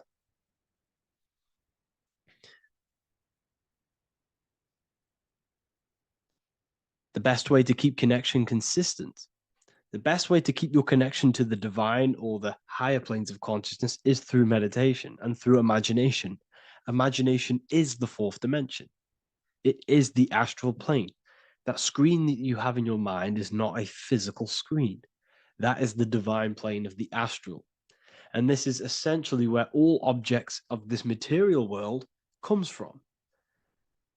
The phone that you are holding, the laptop you're watching this on, whatever you're doing, every single object you see in your room that you are in right now began inside of the plane of imagination. This is not a physical plane. This is a metaphysical plane that you have access to. And you have the ability to bring down this plane into physical form. That's what we call manifestation. That's what the ancients called magic. This is what we now call in science metaphysics. It's all the same thing.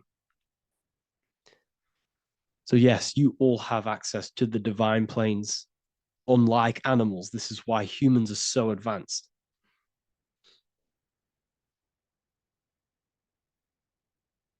Okay. Is the pineal able to constantly activated, or is it just a temporary experience? I don't fully understand that question, unfortunately. Maybe you could word it in a different way. The real meditations on the university, legit, y'all, yes. In order to connect to consciousness, you need to sit in meditation and turn off your feelings, and the feeling of unity will come. Do I understand correctly? Yes, that is correct. So when you sit in silence and in stillness, I highlight the word stillness because stillness, when you are still, no information from your nervous system is being decoded by the brain. So when your body is still and does not move, your nervous system starts to relax and comes to a balanced state. Your brain starts to relax, it comes to a balanced state. The left and the right brain stop working, the nervous system stops working. Then, once the body, the material body is shut down, you then have access to consciousness. You can't access consciousness if the body's in such a busy state. If electricity is being fired every 2 seconds, your whole body's electrical. When you move your foot, that's electricity being fired from the brain to the foot instantly through the nervous system. Your brain, your whole body is a technological machine. So you must shut down the technological machine to access the divine that exists beyond the technological machine. Do you understand that? Did we create ourselves from the higher plane? When you say yes, you created yourself, you manifested yourself in this material form for a reason in this specific time and place. Wisdom books, are these available inside the university? Yes, they are. So anyone who joins the university, they all gain 50% off the store. So you can get anything you want inside the store for 50% off. Plus, you get the Book of Wisdom Volume 1 PDF for free. You get the Human Health Guide. Plus, you get all of the library books. There's a load of different books on occultism, symbolism, esotericism. Do you need to place your attention somewhere specific during meditation? You can do. Okay, you can do. So if you struggle, when you first start to meditate and you struggle to turn off the thoughts, think of the back of the brain, the back of your head. Don't think of it, place your attention on it. Okay, so when you place your attention on the back of the brain, this now shuts off thought because the back of the brain doesn't have any activation to do with thought. The front brain does, the neocortex. That's all to do with activation of thinking. So place your attention on either the back of the brain or your breath. What's more important, creating yourself or finding yourself? It's balance of both. So in order for you to create fully, you must have awareness of self and awareness of thought and control over the mental dialogue, the inner voice inside of you. Okay? When you control that inner voice, that is when you gain power. That inner voice is what brings commands into physical reality. Before you kick a football, there is a change in consciousness. There's a decision made in consciousness before the body takes the action. Therefore, every physical manifestation is a change of inner consciousness before it's a physical reality. You can have the reality you want through consciousness before physically having it. That's the secret to creating. But you must believe it like you know the sun is going to rise in the morning. That's how much you should know that you have that reality in consciousness through feeling and thought and imagination. And that's how you can truly create in your reality. Shrooms help with consciousness or ego. I can't really talk about that because I'm maybe uploading this to YouTube, unfortunately. But we need to clean our pineal gland first from calcification. Yes, definitely. You should go on a detox the body. Because you can't really connect with consciousness if your body is in such a dirty state. Because the brain is, your nervous system is in a state of fight or flight, trying to fight off all these toxins. So when you meditate, you're probably going to be having thoughts all the time because your brain's firing, your nervous system's being attacked through toxins. So you must detox to have a true connection with the divine. Your diet plays a big role in your spirituality and mentality. What is the most optimal food for pure consciousness? Fruits and vegetables. They possess consciousness. So when you place them inside of you, they're syncing with your consciousness. How to check the cleanliness of your body, your skin, your teeth, your tongue, your mouth. If your skin has spots, different colors on it, you're not clean, because your skin is a reflection of your inner organs. Coffee's not the best for you. Coffee gives you fake energy. Okay. So what coffee does, that buzz you get off coffee, is actually the toxic effect of the chemicals reacting with your body. If I'm inside the university and wanted to buy your book, you said it would be 50% off because we are your student. Is that automatic or we need to have a code? You will have a code. Yes, I'm going to releasing a code for all the students after this. Caffeine equals neurotoxin. Yes, it fries your brain. It fries your nervous system. It fries your dopamine receptors. Will the Q&A last week about money symbolism be posted? Oh, I didn't post that. That's my bad. I totally forgot. I will post that after this. Thank you for reminding me. How to detox the body. The best way to detox the body is going through a week cleanse of fruit.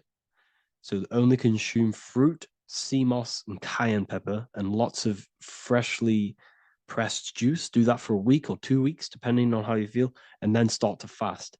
You will lose weight, but you're not losing weight. You're losing impurities. It's good to do this every couple months, to just go on a raw fruit diet, cleanse the body, push everything out, and then start to fast while consuming sea moss and having lots of freshly squeezed juices. What is an alternative for coffee? Something with high energy levels. Okay. We're not taught the most simplest thing about the human body. It is an electromagnetic machine. It's electrical. It runs off electricity. The only energy you need is electricity, and that is found in fruits, vegetables. If you want energy, drink pure, fresh, pressed juice. That will give you more energy, more electricity than coffee.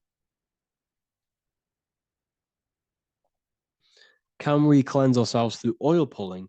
Do you recommend it? I do oil pulling every day with coconut oil in my mouth. Celery juice is a good one, very good one. Yes, celery juice.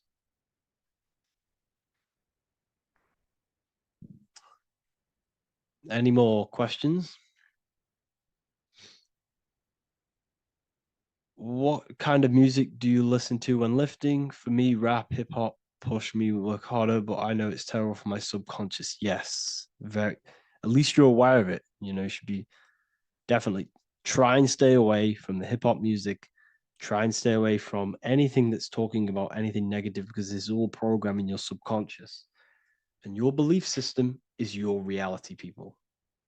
Your belief system is your reality. Okay? So look after your subconscious. That's what's controlling your actions. 90% of your actions on a daily basis are controlled through your subconscious beliefs. Okay? I listen to a lot of Pastel Ghost. I listen to a lot of... Let me get my playlist up. It's all like background music for TikTok. Do you know what I mean? Like Pastel Ghost. That's mainly what I listen to. That sort of music. I don't know what it's kind of called. I don't know what that genre is called. Does anyone know what that genre is actually called? Because there's not much words in it. The reason I listen to it is because there's not much words in it. And, you know, it helps the subconscious. And I just love that music.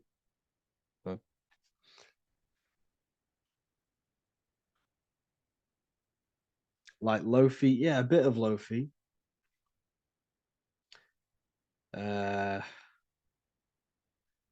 Most people won't even know this type of music.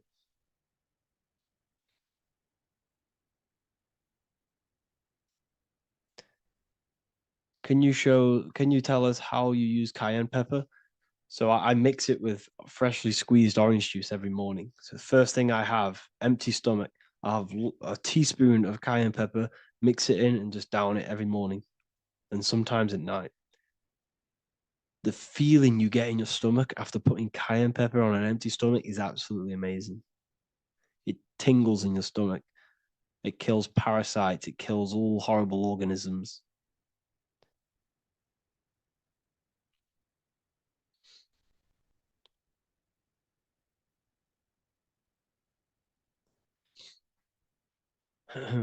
Mix it with hot water. Yes, hot water and key lime water. That I bet that's powerful. If you mixed warm water with key lime with cayenne pepper in first thing in the morning, I can imagine how powerful that is. I've never done that, but I'm going to try that.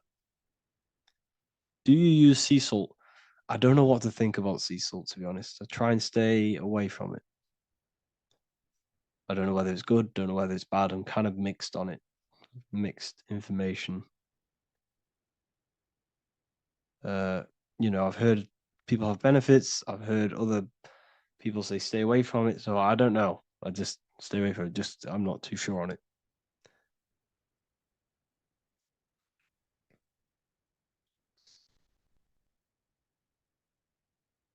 I drink fresh pressed celery juice every morning. Yeah, definitely. Is there any chance we could like move to like esoteric occult questions? The only reason I say that is because I might be posting this to YouTube, so it's like I don't want them thinking I'm giving health advice because I'm not. This is what I do. I'm not giving anyone medical advice. This is what I would do to myself. Because I can probably get in trouble for that. So the subconscious is the all-knowing. It is the all-seeing eye. The subconscious knows everything. Your conscious mind does not. Your subconscious knows every single cell in your body. Your subconscious is making your heart beat. It's talking to your heart. It's talking to every organ, every cell in your body is being connected and spoken to by your subconscious mind. It is the all-knowing. The subconscious has access to the astral plane, imagination, the fourth dimension. It has access to the mental plane, thoughts. It has access to the ethereal plane, energy. And has access to your physical body. It's the door. It's the portal. The subconscious is the portal to the divine. You must go through the subconscious in order to access the divine. Any coupon codes for book 2? Yes, inside the university, there will be a 50% off coupon code. Speaking of ancient civilizations, why did they use symbols to give us true knowledge? This is a very, very good question. Very good question indeed. The reason they use symbols is because symbols are their keys. They hide meanings. They hide things. For example, if it was written down, if all of this sacred knowledge that I'm speaking now was written down, it can be easily taken. It can be easily misused. Someone can take it, read it, and steal it and misuse it and abuse the world and create horrible things. The reason they use symbols is because they're hidden. They hide the teachings. Only the ones who possess the key, that possess the knowledge, can read the symbol. So the symbols act as a guard towards this higher wisdom, this higher knowledge, which gives you power. All of the knowledge I teach you gives you power. And you can misuse it. You can misuse your imagination. You have no clue, unless you've put this into action, how powerful your inner consciousness is. You can become a Okay, listen. If you hate your job, it's not the job that you hate. Think about it. It's not the job that you hate. The hate is coming from your inner consciousness. It's the state of consciousness that you hate. So what does that tell you?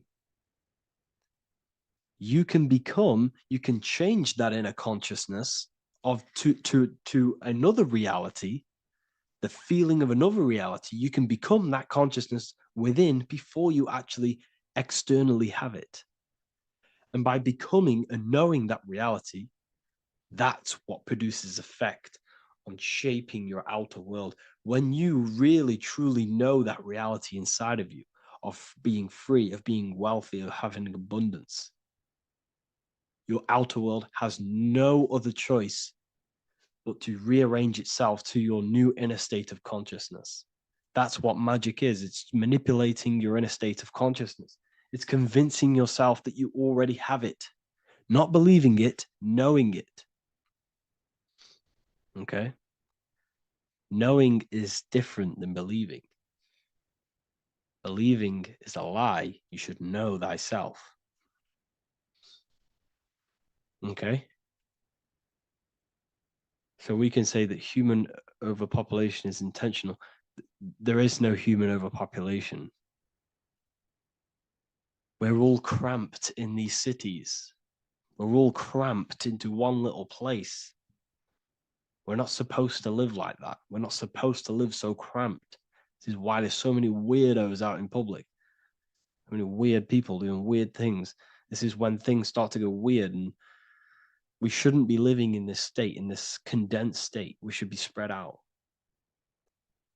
Okay. There is no overpopulation. It's just an illusion, because we all lived in such. Have you ever been on a plane? Have you seen how much land there is? It's crazy. There's no overpopulation. And how many people do they say there's in the world? There's not that many people in the world that they say. I think it's like 8 billion. I think they say there's 8 billion people. There's not 8 billion people. There's probably more like 2 billion. And the reason I say that is because I have a friend who only has like 300K followers. That's a lot of followers, okay? And he gets recognized everywhere he goes. And he's into all this stuff. And he says, listen, the population is definitely not 8 billion or whatever they say. I think it's like a couple billion. It's probably more like 1 billion. How to properly manifest intentions. Thought, emotion, and imagination are the key. You must know that you have that reality. Don't believe it. Become that reality within your consciousness. All day long, as much as possible. Feel it. Imagine it. Say it. and have zero doubt. How to have zero doubt. You can't, well, okay, so the doubt, that little voice that will seep into your mind saying, you can't do that. You can't do this. That's your old voice of your subconscious program. Listen, the reason why most people fail in life is because they have trained their subconscious that they will fail. They have told and believed that they will fail. The reason I will succeed for the rest of my life is because I have trained my subconscious to say, I will win, I will succeed, I will solve any problem. That's my belief system. And if my belief system is that, then my external reality, my conscious mind, will seek a way to fulfill that belief. It will seek to control and create that belief in my external world. It will seek to solve any problem. I've trained my subconscious mind to know that I already have the reality, to know that I'm abundant, to know that I have everything that I already need. Therefore, if any problem comes, I can sort it straight away. But most people have a different belief. It's not your fault. We've been kind of manipulated and told this, that they will fail, that they can't do anything, that it's too hard. And that basically casts a spell on the conscious mind, where your conscious mind is just like, no, I can't do that, because of this subconscious belief that you hold. So you must reprogram your subconscious that you can do it, that you will solve any problem, and that you are abundant. That's the reason why successful people succeed. It's because they have a complete different mind state, a complete different belief system in their subconscious.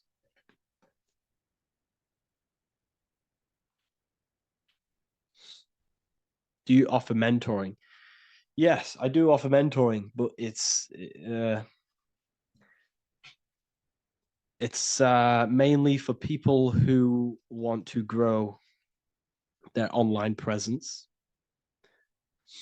and for the amount of value and transformation that I can place into your life, and the time that, well, the price of my time, it will be a higher price tag, but your life will completely change if you join my mentoring, because I will transmute your life. I will transmute your mind, and I will transmute your whole reality,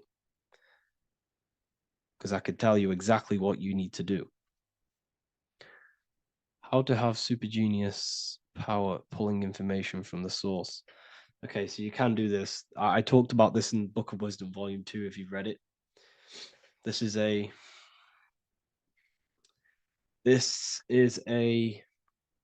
technique that Albert Einstein used. This is a technique that Thomas Edison used. This is a technique that all of the ancient geniuses have used. So you get on a chair, you place metal below you or plates, and you hold a metal ball in your hand, and you fall asleep. And every time you fall asleep on the chair, you're going to drop the ball, because your body will become unconscious, and you will basically drop the ball, and it will wake you up because it's going to hit and make a loud bang on the plate. And every time you go to sleep, basically what this is actually doing is shifting your consciousness from conscious into the subconscious. So from physical into the astral. Your consciousness is shifting between these two planes. And as you do this, you can bring down great ideas from these higher planes. So when you fall asleep, have an intention. And when you fall asleep, you'll drop the ball. And when you wake back up, you'll have an idea, and you just got to write it down.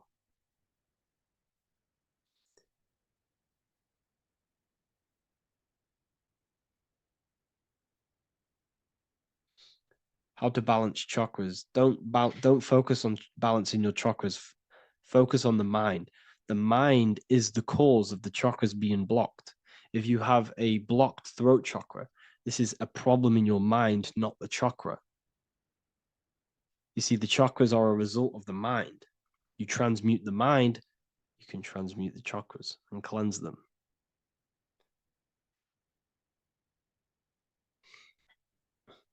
So was Jesus a real man that walked?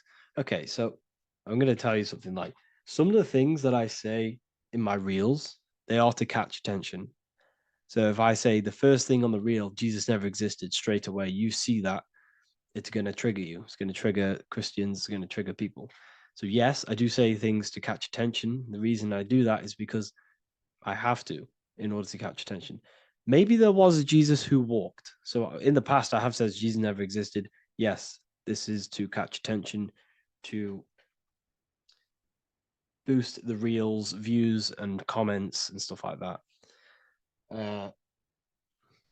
Maybe there was a man who was called Jesus and walked the earth.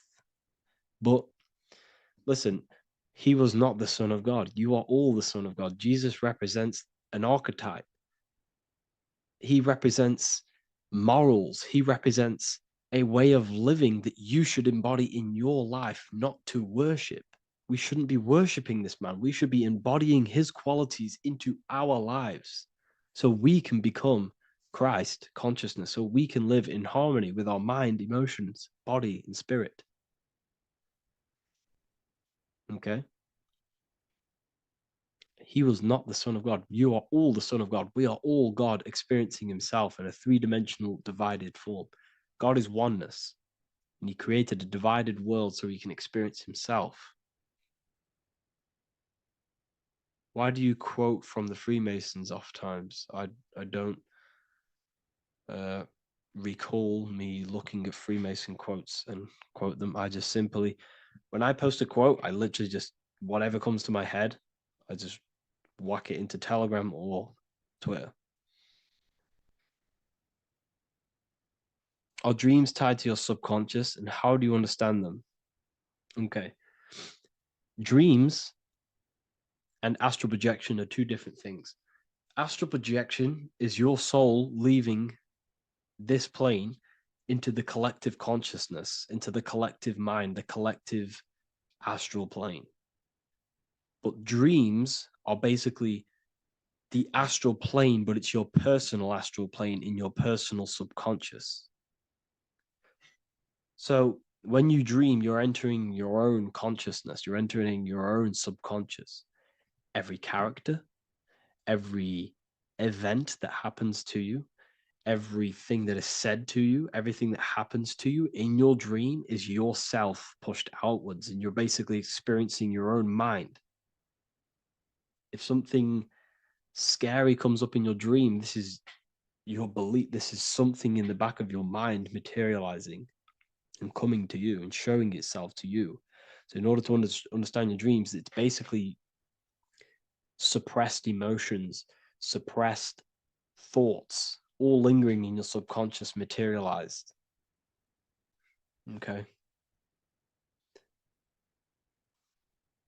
A few months ago, I'd have concurrent dreams of getting in a car crash that lasted for months. Then one day out of nowhere, I got into a really bad accident, and that low-key bugged me out. I didn't know if my mind was trying to warn me or what. You can explain that. Okay. If you are having dreams about having a car crash, this is a belief. Okay, so let me tell you something. Let's say you're a drug dealer, okay? And you live in fear every single day of the police coming to you. This dealer every day is worried, he's scared, and he lives in fear of the police getting him. He was believing it. This fear, this emotion he was feeling on a regular basis, repetition, and the emotion is basically impressing your subconscious. It's impressed his subconscious that deeply that he now believes it. It's now become a belief. So one day the dealer gets caught and he goes to prison. Let me tell you something. He placed himself there because he created a program, a belief in his subconscious of the police. And his external reality is now in a prison cell. But that prison cell is just an external manifestation of the prison cell of fear he installed in his subconscious mind.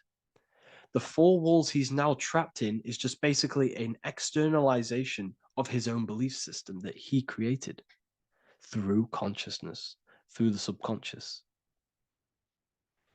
If you embedded your belief that you will be in a car crash, you will be in a car crash. He placed himself there. He materialized that reality through the thought, through the emotion, through the belief. He put himself there. You see? So if you were having dreams, this was maybe, it could have been anything. You could have watched a program when you were a child about a car crash, and that maybe scared you. Or you saw a car crash when you were very young, and that scared you, and that impressed your subconscious. Then you had a dream about it. Then you started to believe it. And then one day, bang, it happens. That's the power of the subconscious mind. It holds control over you. It holds control over every aspect of your reality, of your being. So, I hope you all enjoyed this live. I'll see you all inside Ethereal University. I'll be posting another lecture this week. And yeah, let me hold on.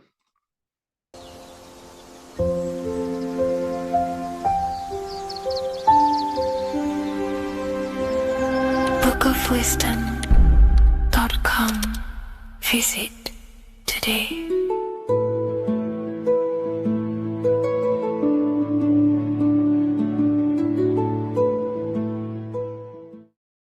Hello, Seeker. Welcome to Revival of Symbolism, a channel devoted to the language of esoteric symbolism, guiding you to discover yourself and expand your consciousness into deeper realms of thought.